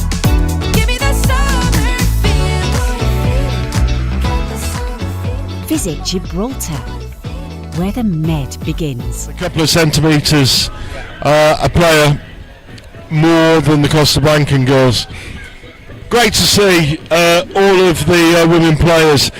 It's great to see them celebrating all the various haircuts, isn't it? You got the cornrows, the double cornrows, the ponytails. It's a real feast of hairdressers' styles in the women's tournament. It's lovely and vibrant. The kits are so vibrant, the players are so vibrant. I'll tell you, a few of those skills right on their straps, but they're working so hard.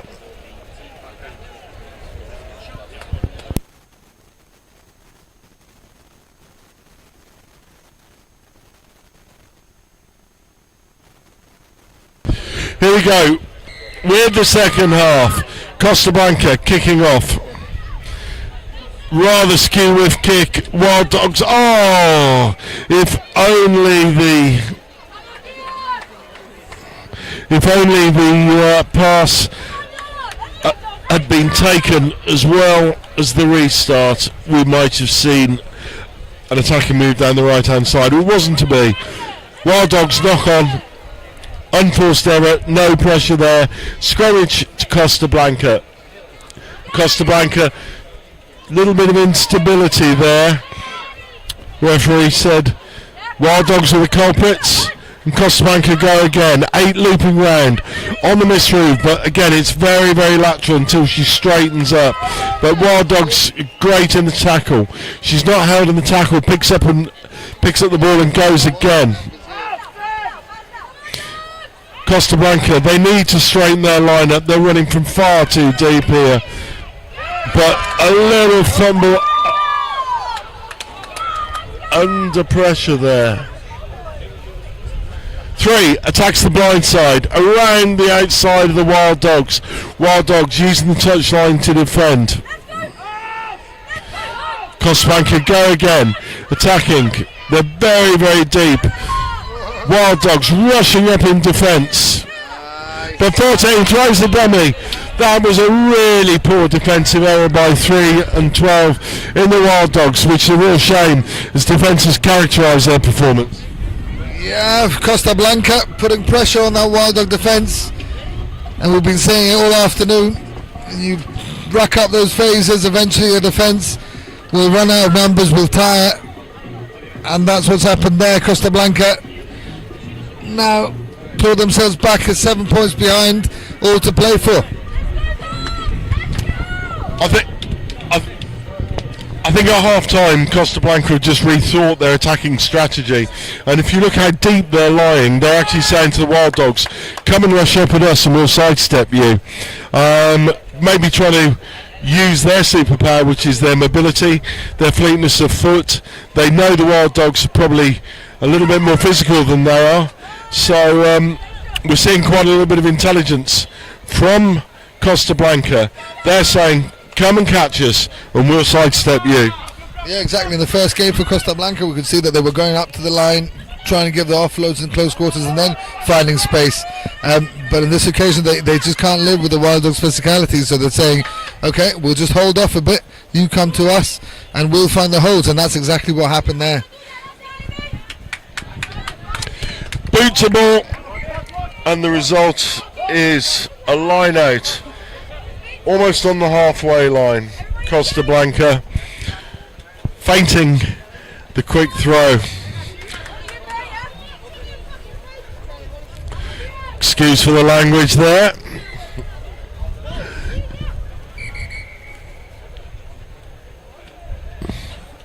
Referee not happy with the spacing at the line out.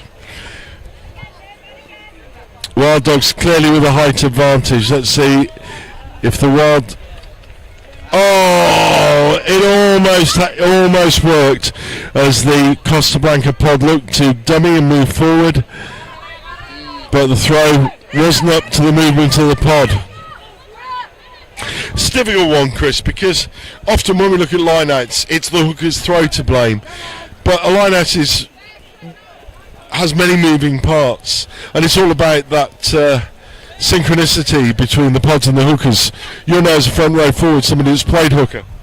Yeah, absolutely. It's a difficult part of the game, which when perfected it works absolutely beautifully. But I mean, here with the conditions, obviously for Costa Blanca, they do have, they are struggling with the height. The Wild Dogs are, you can see them quite a lot taller, so they're having to move a little bit. And at the same time, this wind at the moment it's kind of died down a little bit, but it does gust sometimes, and it makes it hard for the hooker to find their player. But it's all about timing, and and especially as you tire as well through the game, it gets even harder. So we'll see how this scrum goes. But the Wild Dogs will want to keep possession here, but they've lost it. Costa Blanca can go again. Ooh, cruncher, yeah. Player wasn't allowed up, and Costa Blanca just take the ball straight up, and the Wild Dogs haven't gone back 10, so it looks like it's going to be a yellow, and that's a good play by Costa Blanca. I think they played for that yellow. I mean, let's be fair about this, Chris. The Sevens players know the rules of Sevens. They know if they're going to go in on that early tackle, they're going to get a yellow card. Absolutely, as clear as day there. Clear as day. Yeah, I mean, sometimes I suppose they'd rather give a yellow than a try, or they just think that they are back 10 and they just try and make a tackle.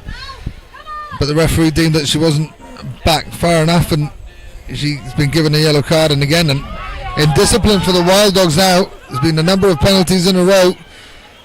They are a player down, and now Costa Blanca finding holes in that Wild Dogs defence, but they knock on and Wild Dogs get it back. She's still going, and there's space on the wing if they can find each other. They do, but good cover defence by Costa Blanca, and a good hit out wide, and it's gone back, and it's still Wild Dogs' ball. They kick it ahead.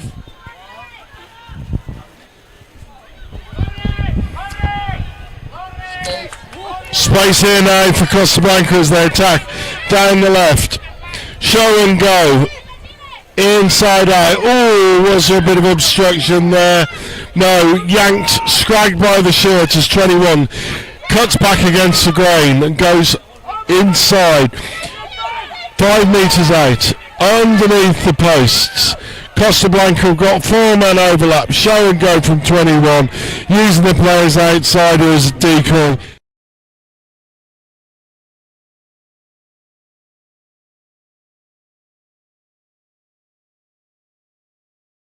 It's not a crucial conversion. Missed. Stays. No, sorry. The conversion was made. Crucial kick there. Takes score level to 12-10 as Wild Dogs back up to full strength. And they're unloading their superstars back on. Number 7 with the nickname Muzzy on the back of her shirt. That's gone backward. As the Wild Dogs break out from their own 22. 7 ball in hand. Star of the women's groups. Costa Blanca have really lifted their defensive effort there, but around the neck deems the referee. Wild Dogs wanted to go quickly, but they didn't take it from the mark, and they're going to go again. It's the last play of the game. 12 all. Everything to play for was the Wild Dogs attack down the left. This game's been ferocious. Oh, a disaster for the Wild Dogs as they hold on in the ruck. And Costa Blanca attack down the right. The ball goes dead. It's all over Red Rover here as Costa Blanca attack from deep. In traffic. Oh, it's a little knock on there that the referee was blindsided from pressure from the Wild Dogs. Oh, disaster! Disaster in defences, 12 and 8, getting each other's way, and Costa Blanca, a brilliant comeback in that second half. They go under the posts. 12-17, conversion to follow. That's it. It's the last play of the game. It's an incredible comeback. Costa Blanca looked dead and buried after a first half performance of great physicality from the Wild Dogs. Wild Dogs might just want to think about their bench strategy there. They took off and rested 2 or 3 of their better players, and they let Costa Blanca back into the game. Great fight back in the second half as Costa Blanca scored 12 unanswered points. Take the spoils here at Europa Park. We'll be back in a moment for one of the big clashes of the day, the Wild Dog Alphas versus Vidor, the tournament favourites.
So here we go then, it's Vidor to get you underway from right to left on your screens. A little bit of a competition for the ball there, but it does bounce and into touch.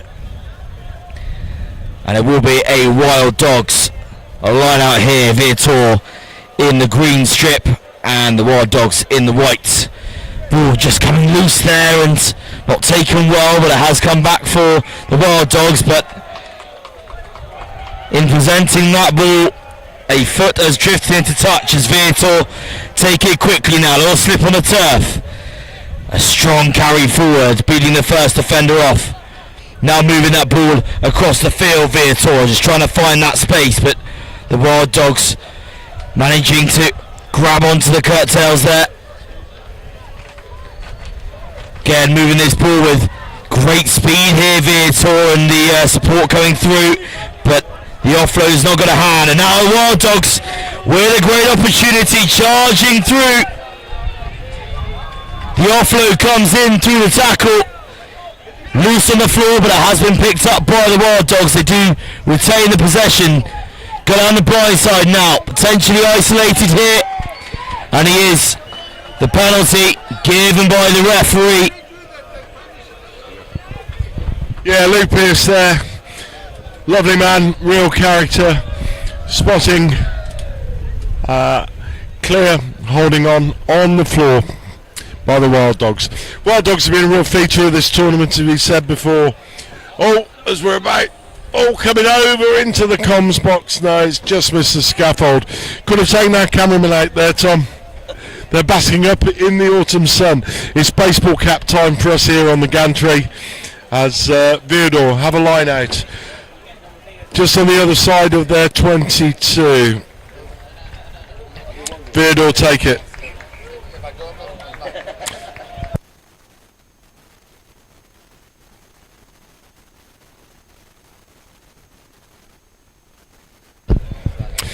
Scrum to the Wild Dogs.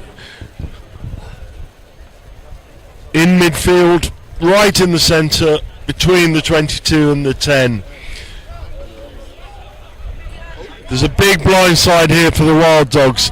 If they can get a strike on this ball, then they decide to go down the right. That blind side was so big. But now they're attacking wide down the left-hand side in support. They bring the ball back. A massive spin pass. 13 shows and goes. Wild Dogs never frightened to take contact. High tackle. Referee Pierce blows up.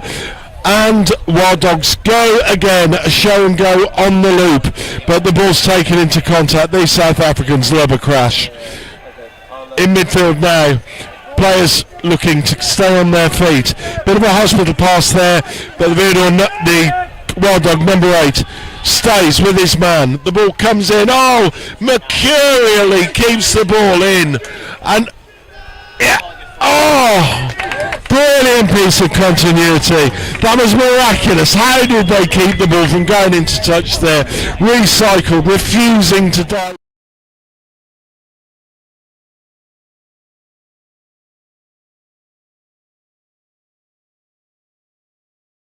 But it's a breathless action, Tom Reed. Yeah, it certainly has been, as you say there as well. Vidor, obviously a side who have won the last, or all 3 of the Masbro Men's Elite Gibraltar Sevens tournaments in the last 3 years. So can they make it 4 in the balance? They've had the hat-trick. Obviously the drama last year of that extra time try darting down the blind side of that scrum. But certainly these Wild Dogs boys will put up the fight here, and they have already by getting the first score on the board.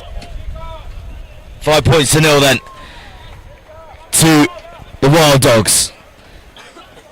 Kick taken well by Vidor, lifting the man into the edge to secure that kick as easily as possible, and he'll push through there, just trying to find that space, but drawing those players in. Opts to put the boot in behind now, and now it's a foot race. It's been taken so well by Vidor.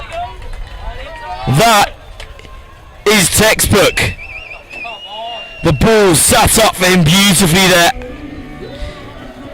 and it just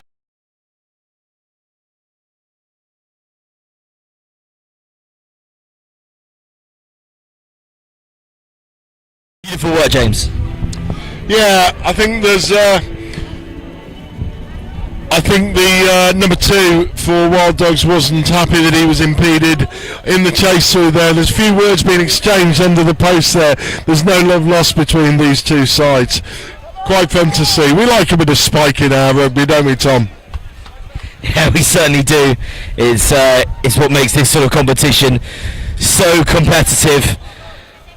As a kick-off taken well by Wild Dogs now, and they're just trying to bide some time, looking for that space and trying to find that support. They decide now it's time for their turn with the boot in behind. Oh, opts to go to pick up rather than getting the boot on the ball again. Stolen now by Wild Dogs. They've stolen it back and they have the space, but no advantage is coming. So we'll come back for the original knock-on. Just could have opted for the boot there, I think, James, rather than going for the pick up. It just wasn't really setting up. Yeah, it's the bounce of a rugby ball, isn't it? It's a cruel thing. You know what? I know people that play casinos in Vegas have got better odds than a bouncing rugby ball, Tom. Here we go, scrummage. Wild Dogs have been dominant in the scrum so far. Vidor, very experienced 7 side.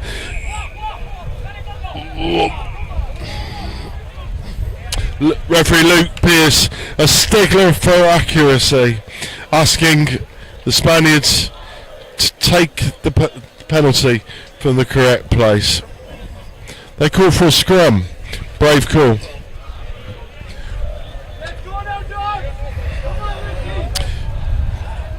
There's not many sides that ask a South African side to scrummage against them through choice. As the half-time whistle goes at 5-7, this is a crucial moment. Can Wild Dogs overcome the clear push before the ball in there?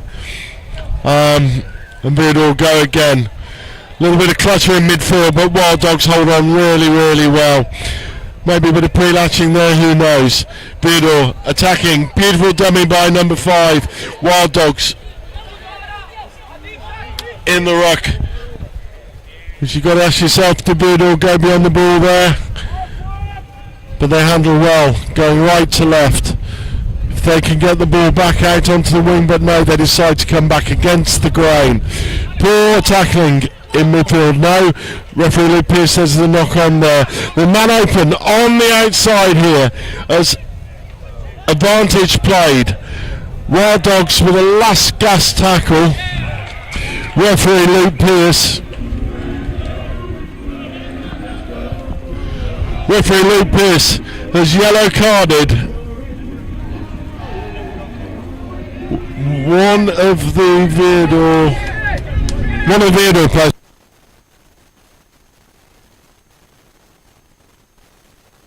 Yeah, sorry, just out of our range of vision there, but I'm told that Luke Pearce has called a deliberate knock-on against the Wild Dogs. Things have fallen apart for them in this last moment as Vidor turn round 12-5. A mountain to climb for the Wild Dogs. Vidor showing all their experience here. Tom Reed now will be back after a little break.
And we're back live for the second half. Wild Dogs with a mountain to climb, but there's a lot of bite in these dogs. We've got Chris and Tom barking away. Honestly, you can take the children out of England, take the children out of Gibraltar. Luke Pearce says time on. The Wild Dogs kick off, switching their kick off and going long, deep over the Vidor defence. Intelligent play, putting Vidor back in their own half, and Vidor come out at pace.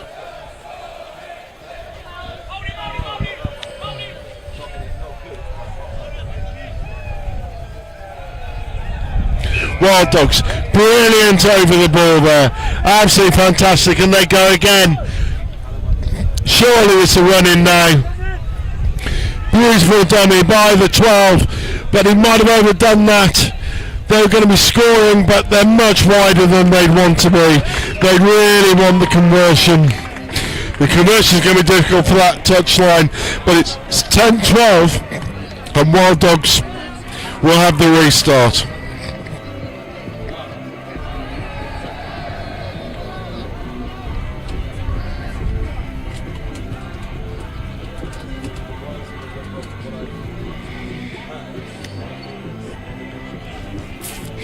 You have to admire the Wild Dogs. They've got the most sponsored shirt in the tournament. In fact, they look rather like a Formula 1 racing car playing rugby.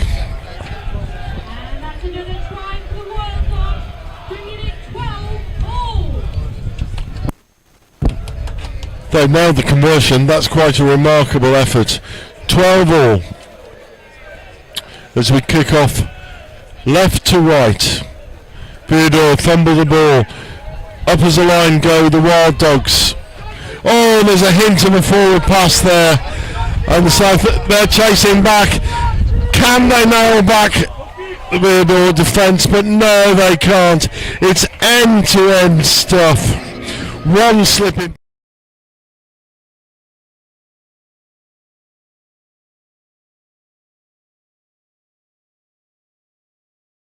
17 with the conversion to follow. Conversion takes it to 12-19. Wild Dogs will be desperately disappointed with how they were beaten in defence there. Fell off the defensive tackles. Vidor, lethal with the ball in hand, went 85 metres, punished them dearly.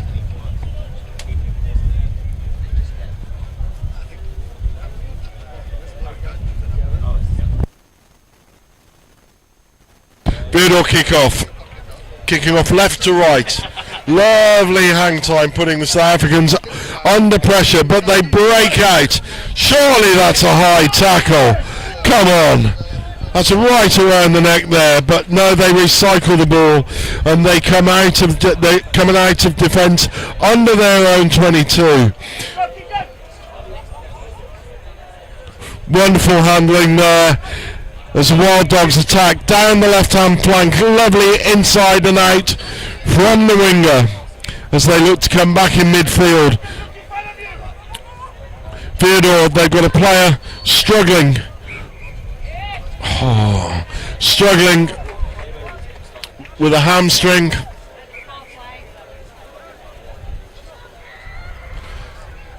Replacements come on. One from each side. Luke Pearce was, who's had a great game, was unsighted there, but there was a nasty high tackling contact that went unpunished.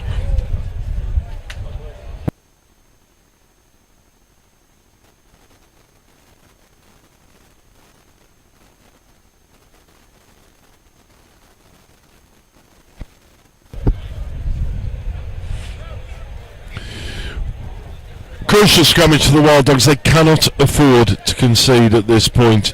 Vidor under pressure. They retain the ball. They attack right to left. Underneath in the shadows of the main stand. But again in discipline, costing the Wild Dogs dearly here. Vidor come again. Attacking down the right hand side as 15 comes into midfield.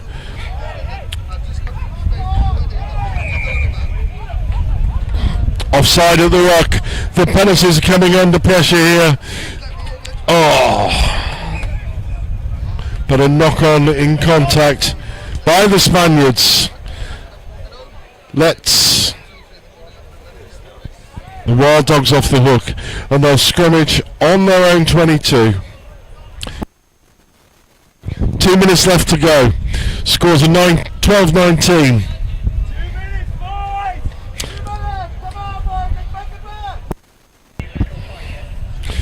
Coaches underneath us can hear us. The moment they heard me say 2 minutes to go, it was relayed straight onto the pitch. Penalty for an early push at the scrum that sees Wild Dogs go again. They're a little bit isolated. They need support players here, but they get the ball out onto the wide outside. Player looks for his own supporters to come around him, but handling just lets them down and knock on. Vidor turn the ball over and they're attacking once more, but they knock on as well. Luke Pearce says there's no advantage and they go back for a scrum down to Vidor. Time's running out for the Wild Dogs here.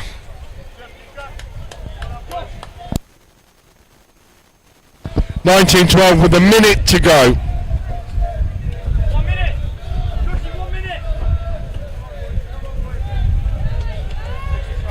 This is a big scrum. Come on, look, the Wild Dogs. Salis don't win scrums, as the South African says. Let's see a big heave here. Really well well competed, but the ball comes back on the Vidor side, and they attack in midfield, straightening up, throwing down a dummy, and it's all over Red Rover as 15 screams under the posts for a try that surely serves a victory for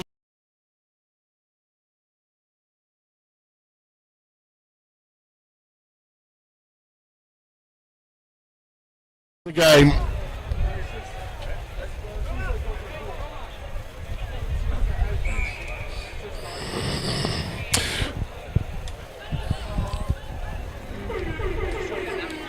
Penita goes, this will be the last play of the game. Wild Dogs will be thinking about their points difference here. They'll want to finish on a high. This is a game they'll learn a few lessons from. They've been taught maybe a lesson in strategy here in seven sinking. But I'm sure they'll be quick learners and they'll emerge the better team for it. Go, Josh, fight!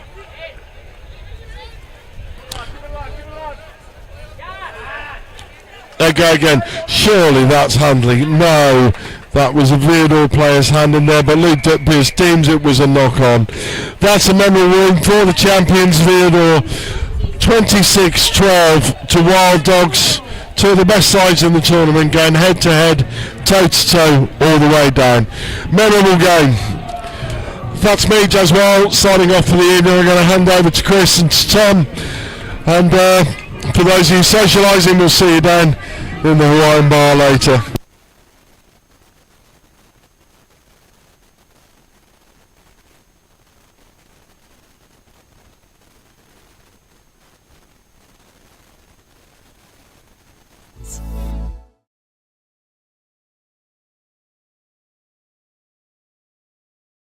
Gibraltar. Got the summer feeling, come on.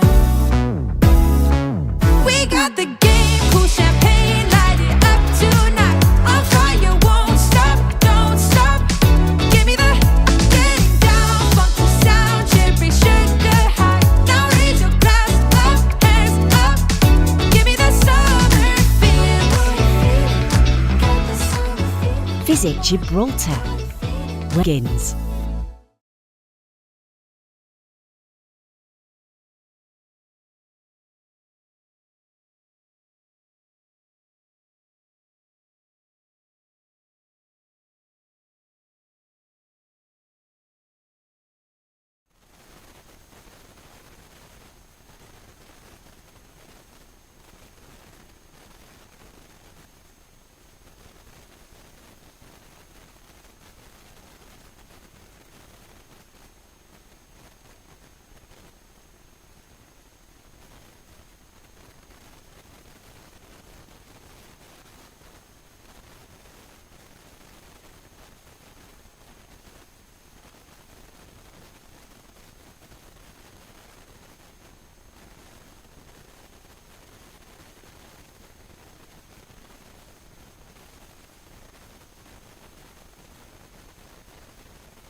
So here we go, the Men's Elite division. We've got Apache on the left and Roma on the right. Two teams coming to this match, heading into this match from a couple of defeats, but some good rugby being played by both teams.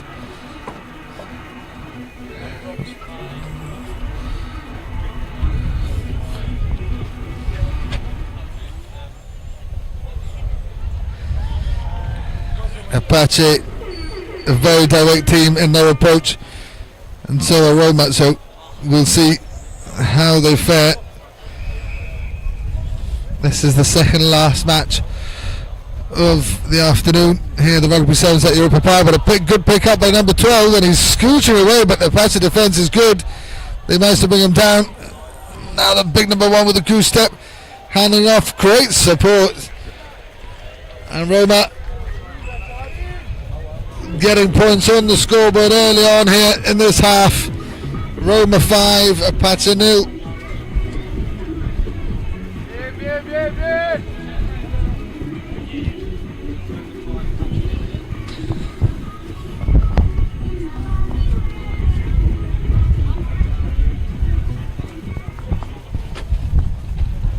First try of the game to Roma. 5-0. 5-0 for Roma, and they'll have the restart. Apache will want to get hold of this ball and get some possession. Try and test that Roma defence. Direct running. High tackle. Given by the referees a penalty, and Apache will take it quickly to the number 13. Find half a gap. Recycling is good. A bit slow, but it's good. And number 13 looks offside, but referee says play on. And number 7 now for Apache with the ball. He's got number 11 on the outside. Will he need him? Good defence by Roma. Good cover defence. And Apache quick to recycle that ball. 10 with a step. A pass to number 13. Apache not far. Oh, backhanded pass out to the wing, and he does well to keep possession. Good support by number 3, who takes a direct route. They're about 10 yards out now from that Roma try line. Roma doing everything they can to defend it now. 2-on-1 here, and number 11 will score for Apache. Wonderful rugby. Good.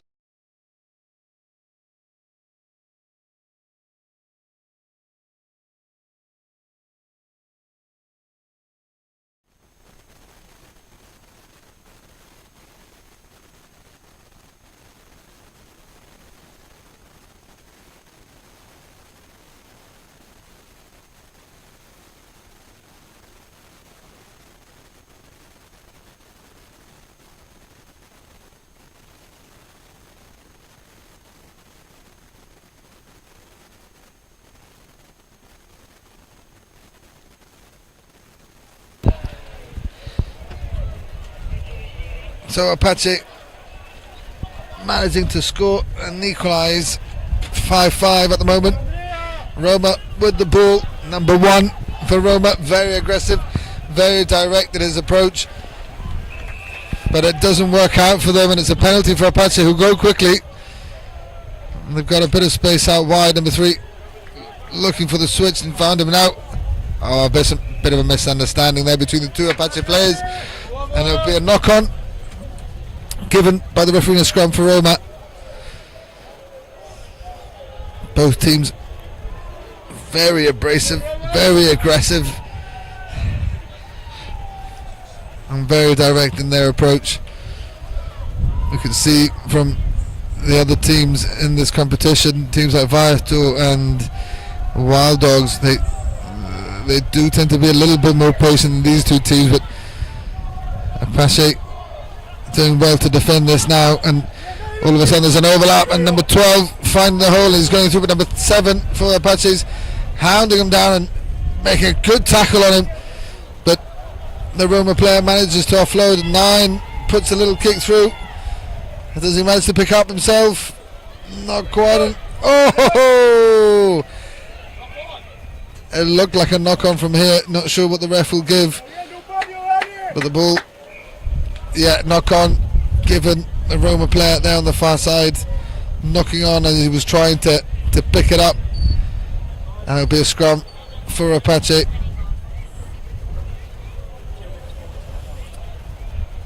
Score at the moment, Apache on our left 5 and Roma on our right 5. We've got about 2 minutes to go to half time.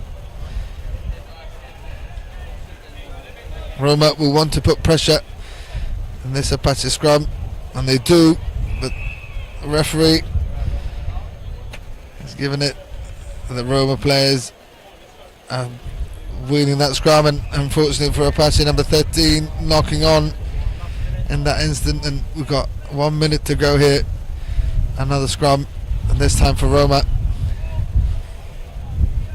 They want to get a solid scrum from this. Good platform to play from, and they're not far from the Apache line. but a good scrum by Apache. Good pressure, but Roma managed to keep the ball, and they can go from here, but he goes for a kick through, and the Apache player just picks it up, and a good defence. But number 5, pass here, put loose, and Roma managed to pick it up, but referee's given a knock on. And there'll be another scrum for Apache. There's been quite a few scrums in this game. Both teams maybe a little bit fatigued. Long day of rugby. Some very physical matches. And the skill set's dropped that little bit.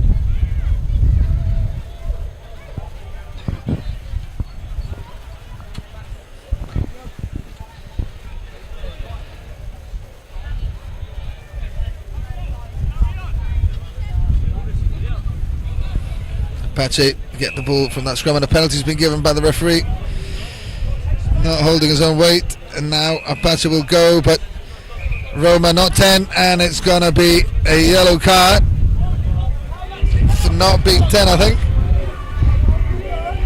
the Roma player surprised. The referee quite clear with his instructions that Roma were not 10 and he'll be off for a couple of minutes.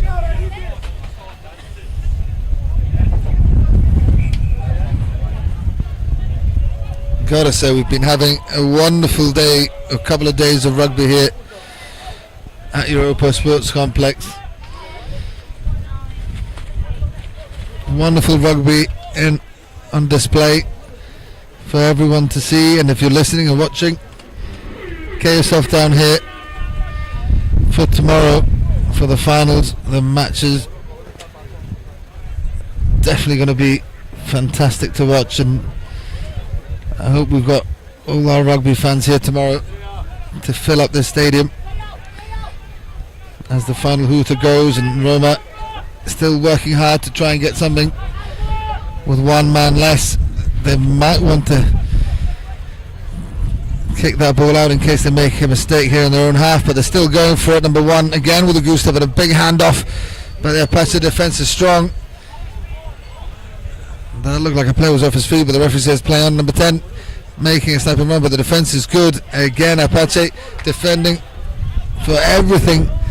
Now a kick deep into their own half, and the Apache player manages to get hold of it just about, but good pressure by Roma. They've only got a couple of players there. They need to put a bit of pressure because the Apache team are coming. Switch to 10, and good defence, and number 12 nicks the ball off his hands, and he runs underneath the post. Only the referee will catch him now, and a score right on the half-time hooter. Roma 10 with a conversion to come. Apache 5. The conversion is no good. He's hit the bar.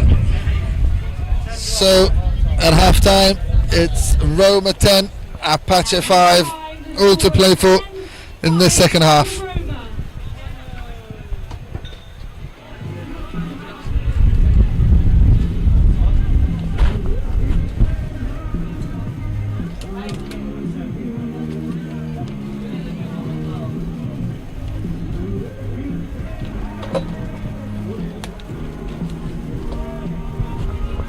So yeah, we're here half time between Roma in the orange and Apache in the white. 10-5 for Roma. And we were saying earlier, it's going to be definitely a wonderful day of rugby tomorrow. All the finals being played on this magnificent surface, magnificent stadium with amazing weather. So if you're listening or watching and you're around, please come down and enjoy yourselves here. There's plenty of food, there's plenty of beer and drinks for everybody, for the whole family. There's a whole fan zone as well. Just off the camera, they've got bouncy castle, they've got the trampolines, they've got the rotating bull, and also some slides for the children into the water. Got the summer feeling, come on. We got the game, cool champagne, light it up tonight. On fire, won't stop, don't stop. Give me the getting down, funky sound, cherry sugar high. Now raise your glass up, hands up. Give me the summer feeling. Visit Gibraltar.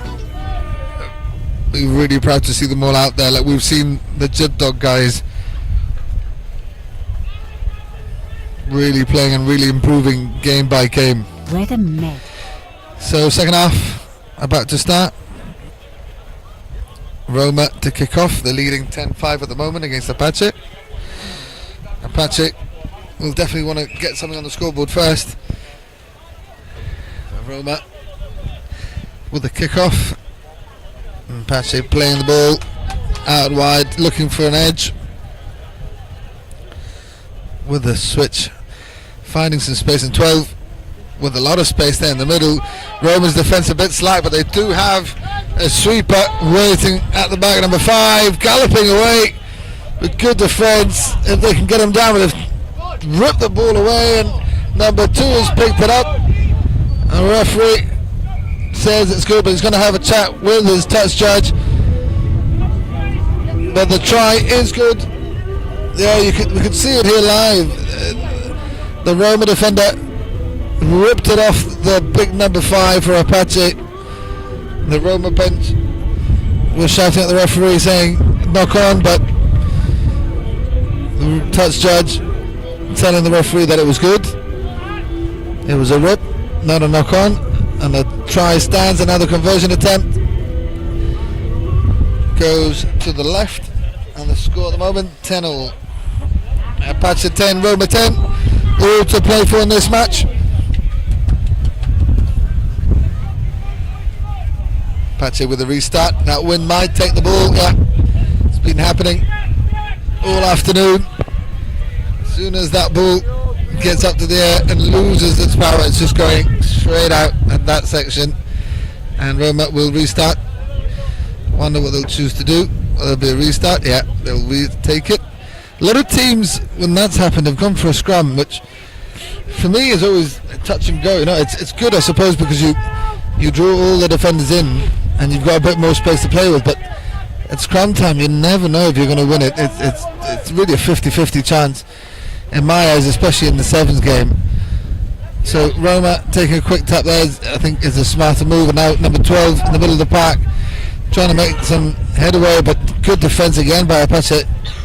We've been doing that in this match, and Roma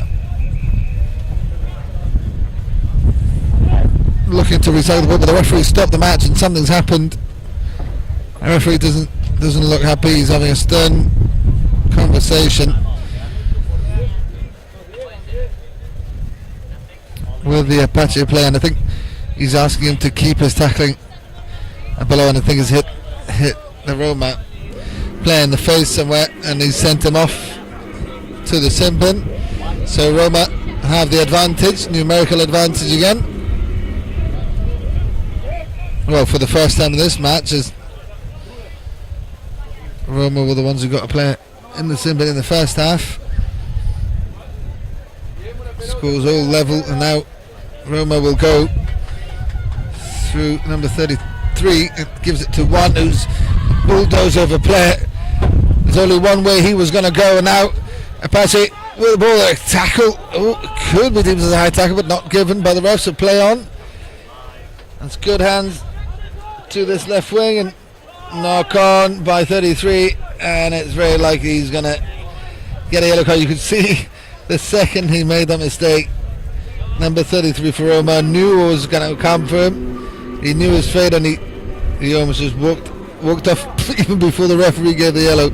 But now both teams down to 6, and Roma still employing that sweeper tactic, who stands almost 25 yards behind his defence. So they're happy to do that, and even happier now if number 6 can get to the try line, which it looks like he will. And Roma a little bit fortunate there, get a try to take the lead. Apache 10, Roma 10. Conversion to come.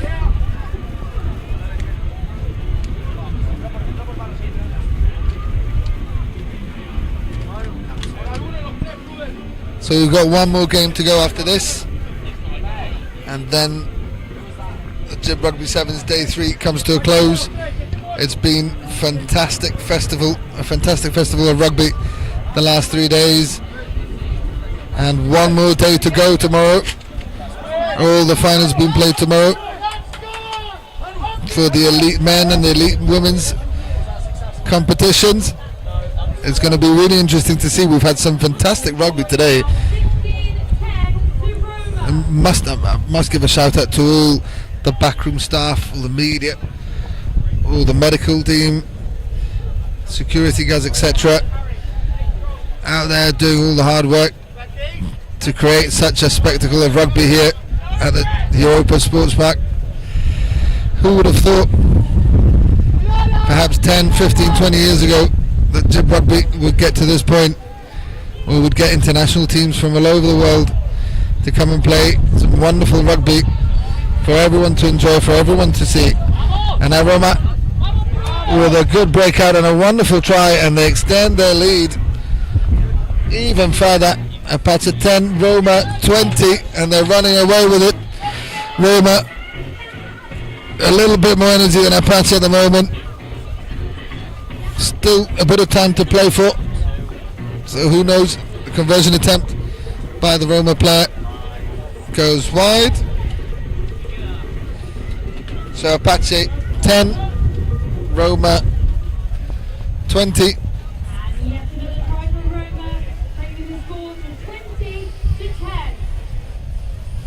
Roma will take the restart, and Apache will want to keep control of this and try and create an attacking platform to try and get some points on the board and maybe fight for the win at the end. But number 13 showing his pace in the step, and good pass. But again, Roma, they have that sweeper. And the referee, after a good tackle by the Romans, said it's a knock on, and the Apache player looks in a lot of discomfort there. It doesn't seem to be looking good at all. It could be an ankle, it could be a knee. It looks like a knee injury. He took the ball in well, and then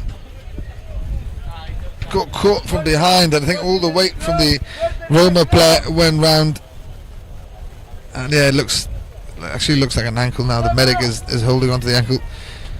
Fortunately, it doesn't look like anything too serious from where we're sitting. Hopefully he'll be alright. Yeah, he's alright. He's going to be helped off, but that's not good to see, but I think he'll be okay. Good luck, fella. So as it stands, Apache 10 points, Roma 20. Not long to go now in this second half.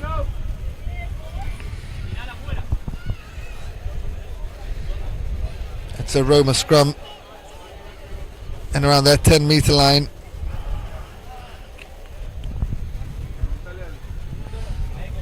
Both teams with a full complement now, 7 against 7.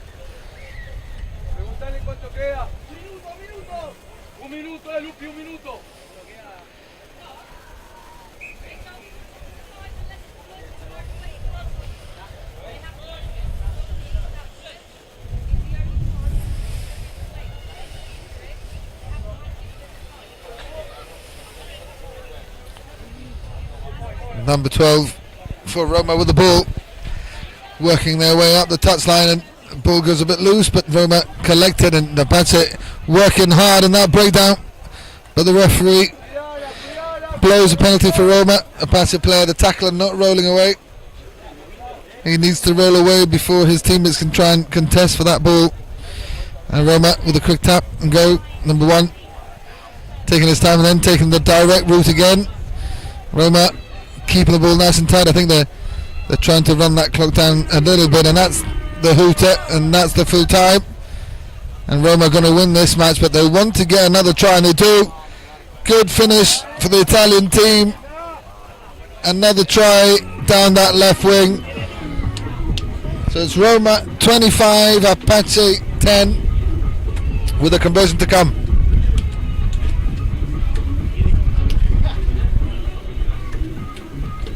good rugby there from Roma. Very patient. You could see they were taking their time. Apache are tiring in defence, and you can see them just taking their time, choosing their options and taking it in, rocking nice and quickly and finding space down the left wing. And that's the final whistle. The final score: Roma 25, Apache 10. Another really interesting game of rugby. Wonderful skill, wonderful aggression. Some big hits out there. Lovely to see. And we're getting ready now for the final game of the day in the women's division. I think it's Belsa's Park against Savvy Panthers. Another interesting game. We'll see you in a bit.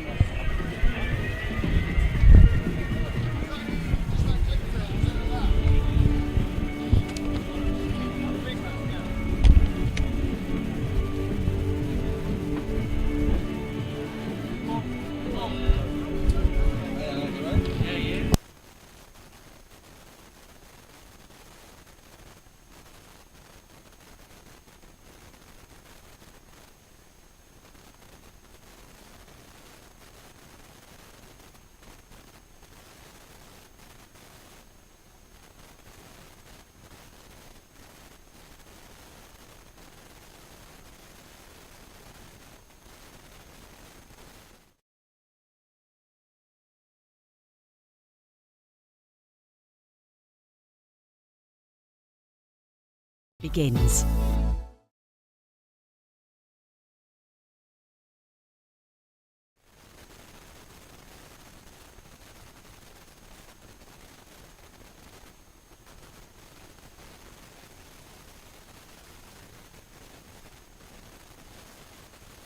I'll play goal.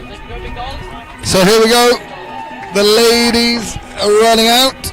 On the left we got the Savvy Panthers in pink, and in purple we've got the Belsize Park, who've had a tough afternoon, must be said. They haven't had the rub of the green in all their matches, but one thing's for sure, the players and the players on the bench are all smiling and enjoying themselves out here in the sunshine, which is great to see. The Savvy Panthers too, they're having a good time, and they're probably firm favourites for this game. But a kick off by Belsize Park and a knock on uncharacteristical from number 5. There'll be a scrum for Belsize inside that Savvy Panther half, and they'll want to create something from here.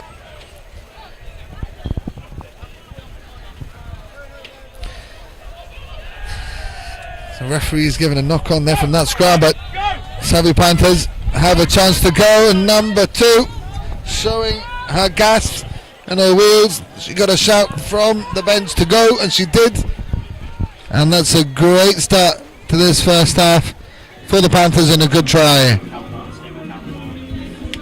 Savvy Panthers.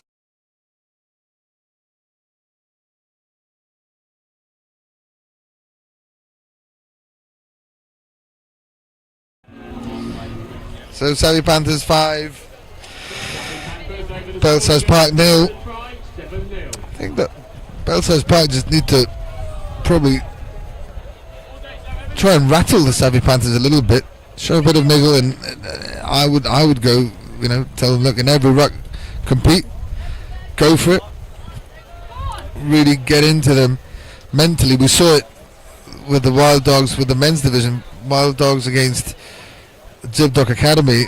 The Wild Dogs scored a couple of tries early on, and they kind of slacked off, but Gibraltar thought, you know what, no, we're not going to let you do this again to us, and they rattled them. They fought, they showed a bit of niggle, they showed, like a good friend of mine would say, showed a lot of mongrel, and they fought their way back, but just it wasn't to be in the end. But they showed a lot of heart, and those young boys, it's good to see. And Belsize here will probably need a similar performance to try and disrupt the order of play here, but they're doing really well here. Their offloads, good recycling.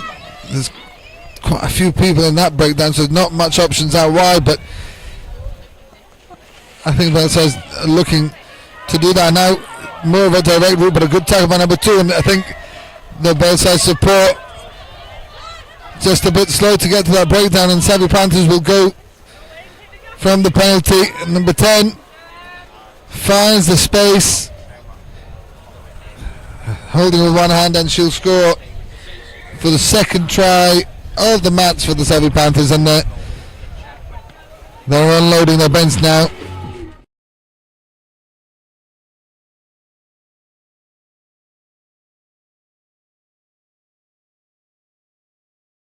Keep the ball for as much as they can, and from that something will come, there's no doubt. But the Savvy Panthers just a little bit too strong there. Conversion's not good either. They managed to get a penalty and take it quickly and go. So Savvy Panthers are 10, Belsize Park 0.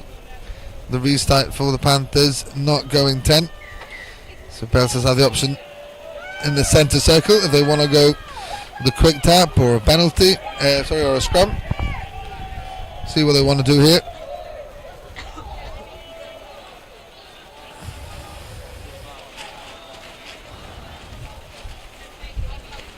Again with the quick tap, pass, good hands there in the middle, but Savvy Panthers defence is good. Good press. They go again. Oh, number 1 for Belsize Park just about keeps possession, and the Savvy Panthers defence too good. They managed to get the ball, and she goes underneath the post, number 6, for the third try of the match. And the Panthers with a healthy lead now of 15-0. Not long to go to half time.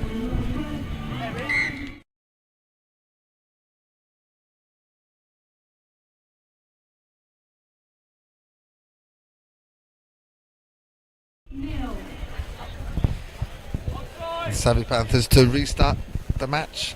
A better connection with the ball. The Belsize Park let it bounce, and the Savvy Panthers get the ball from the wing, number 3.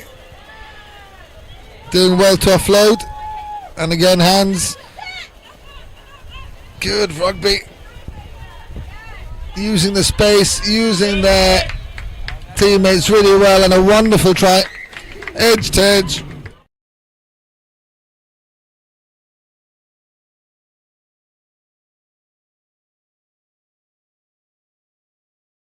Is the score. So yeah, we were talking about it before.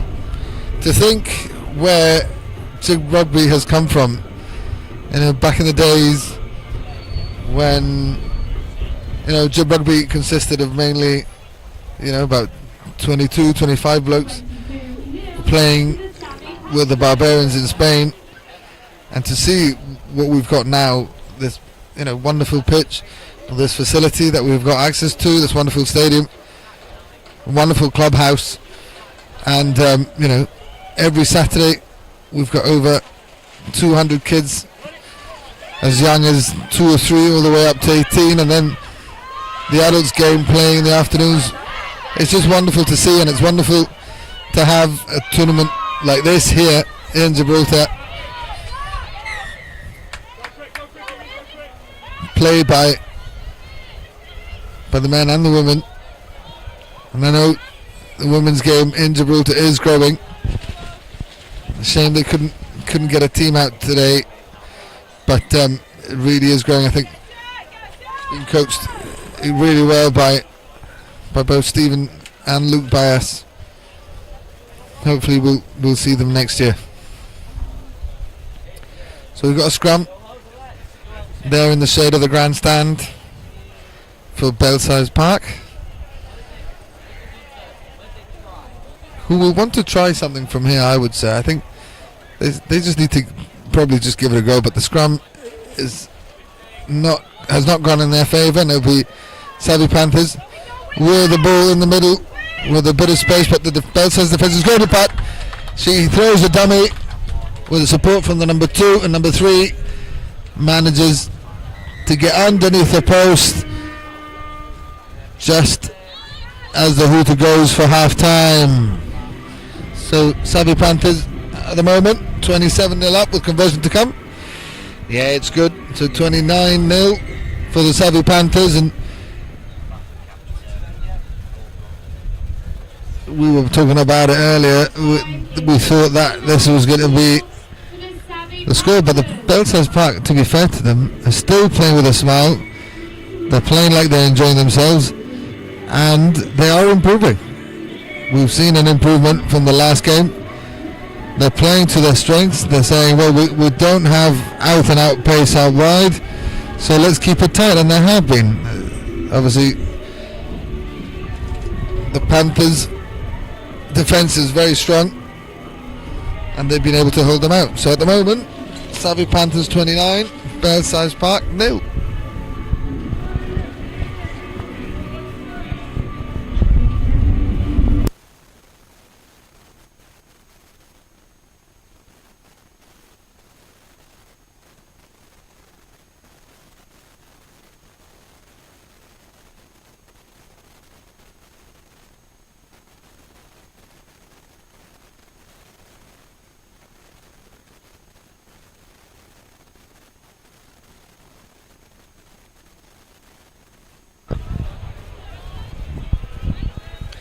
So here we go with the last half of rugby of the day.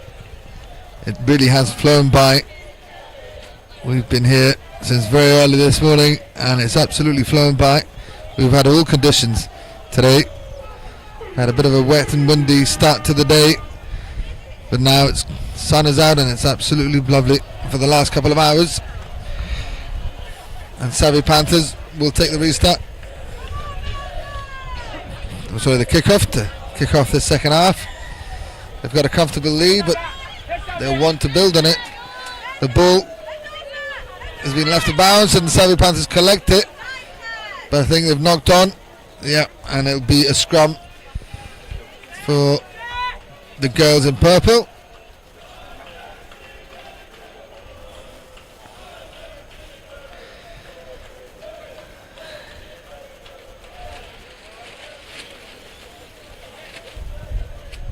So Belsize Park to put the ball in. They managed to hook it back. The ball is kept alive with a good run down the middle. A good defence by the Panthers, and again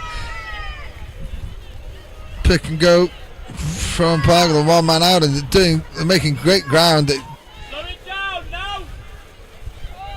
Panthers, their coach is shouting to slow the attack down, maybe put a few more people into that ruck.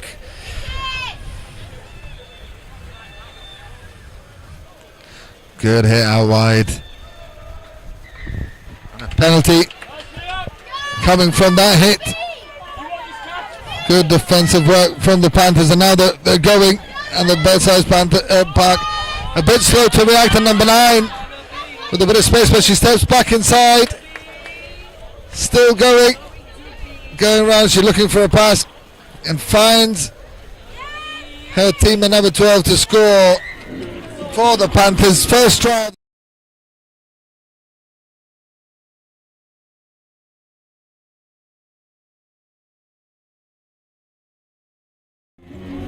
Savvy Panthers player taking up the middle, stepping and weaving, being patient, then passing. Conversion attempt is wide, and the score at the moment, the Savvy Panthers 34, Belsize Park 0.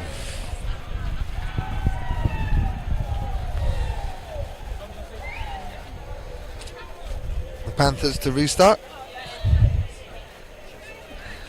Good kick-off, but the ball is allowed to bounce again, and because of the rugby ball, it stayed infield, and good pressure for number 4, who runs it under the post. That's fantastic.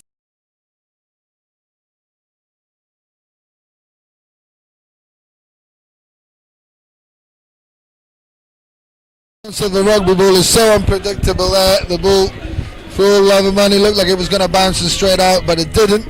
It stayed in play number 4. never gave up.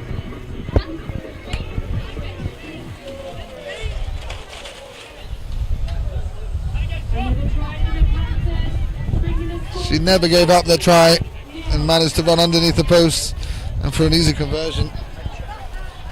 So the Panthers 41, Belsize Park 0. And they're running away with this one. But everybody's still playing with a smile on their faces, enjoying it. That's what we want to see.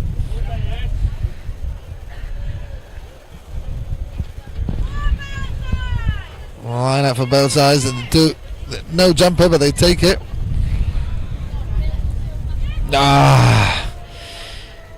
She tried to get the ball and run straight into that defence that was sitting there waiting for her, but she just couldn't keep hold of it. Knocked on. It'll be a scrum for the Panthers. Right on there. Belsize Park 22.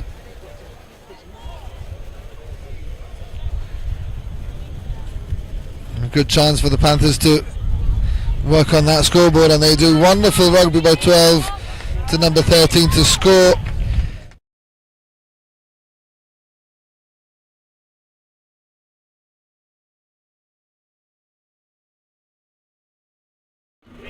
For the Panthers, who played really well today. Some really, really good rugby. They were unlucky not to get something against Costa Blanca, to be fair. Costa Blanca, very organised team. And the Panthers now couldn't get that conversion. But they've got a very, very healthy lead of 46 points to 0. Safe to say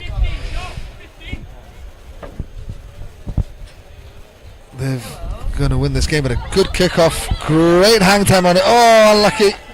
Unlucky then. The Belsize players hurt herself. Well, she's bundled into touch, but yeah, number 4 doesn't look good, I think. I think number 13 for the Panthers trying to catch that ball, and they must have collided.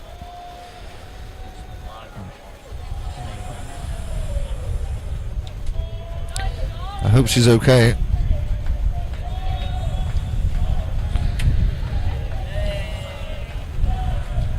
A good sign of sportsmanship there. Number 13 for the Panthers coming back to check on the Belsize player. She got a thumbs up from the Belsize player to say she's okay.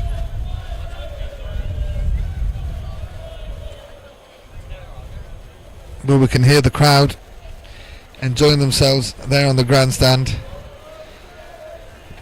I think it's the Wild Dogs enjoying themselves out there, and also the guys in the VIP area. Big shout out to the Barbarian Hill boys who had matches yesterday and the day before and have been pretty much on the lash since Thursday. They're doing well to still be standing.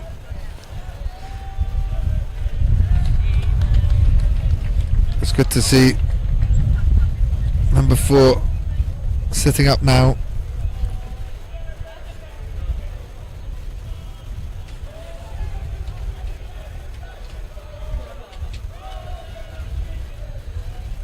Yeah, she's good. She gets up. A bit rattled. I think she might have taken a knock on the head. She walks it off. Hopefully she'll be fine. Enough to enjoy tonight. I'll be back tomorrow. So it'll be a scrum for, I think it's the Belsize team. Get a scrum here in their own half.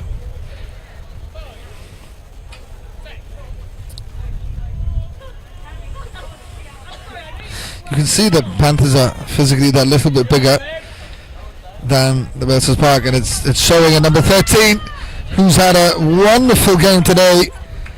Does really well to intercept and then twist and go.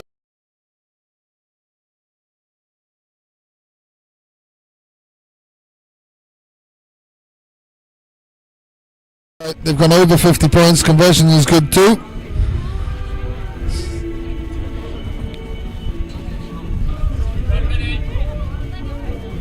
So Panthers 52 points to 0 in the lead, and there's 2 minutes to go in this match, the last 2 minutes of the Saturday, this wonderful Gibraltar Rugby Sevens, as the Surrey Panthers take it, and wonderful take by number 4 to 10 to 13, who'll pass it on. They space out wide if they choose it, and now they've made their way all the way to the edge, and a wonderful switch and a wonderful step and a beautifully worked try. All started from the restart and the take from number 4 down here.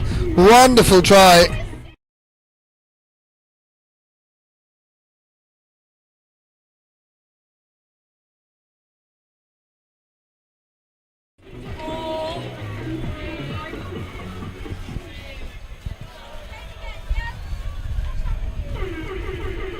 And that's the hoot, and that's the end of the match. The Panthers with the win, a very convincing win against the Belsize Park players who are still smiling, still enjoying themselves. That's wonderful to see. 58-0 final score. And that's it from us for today. We hope to see you all tomorrow. Take care. Good night.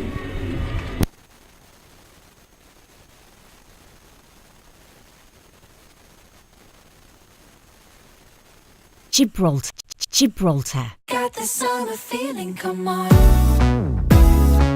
We got the game, cool champagne, light it up tonight. On fire, won't stop, don't stop.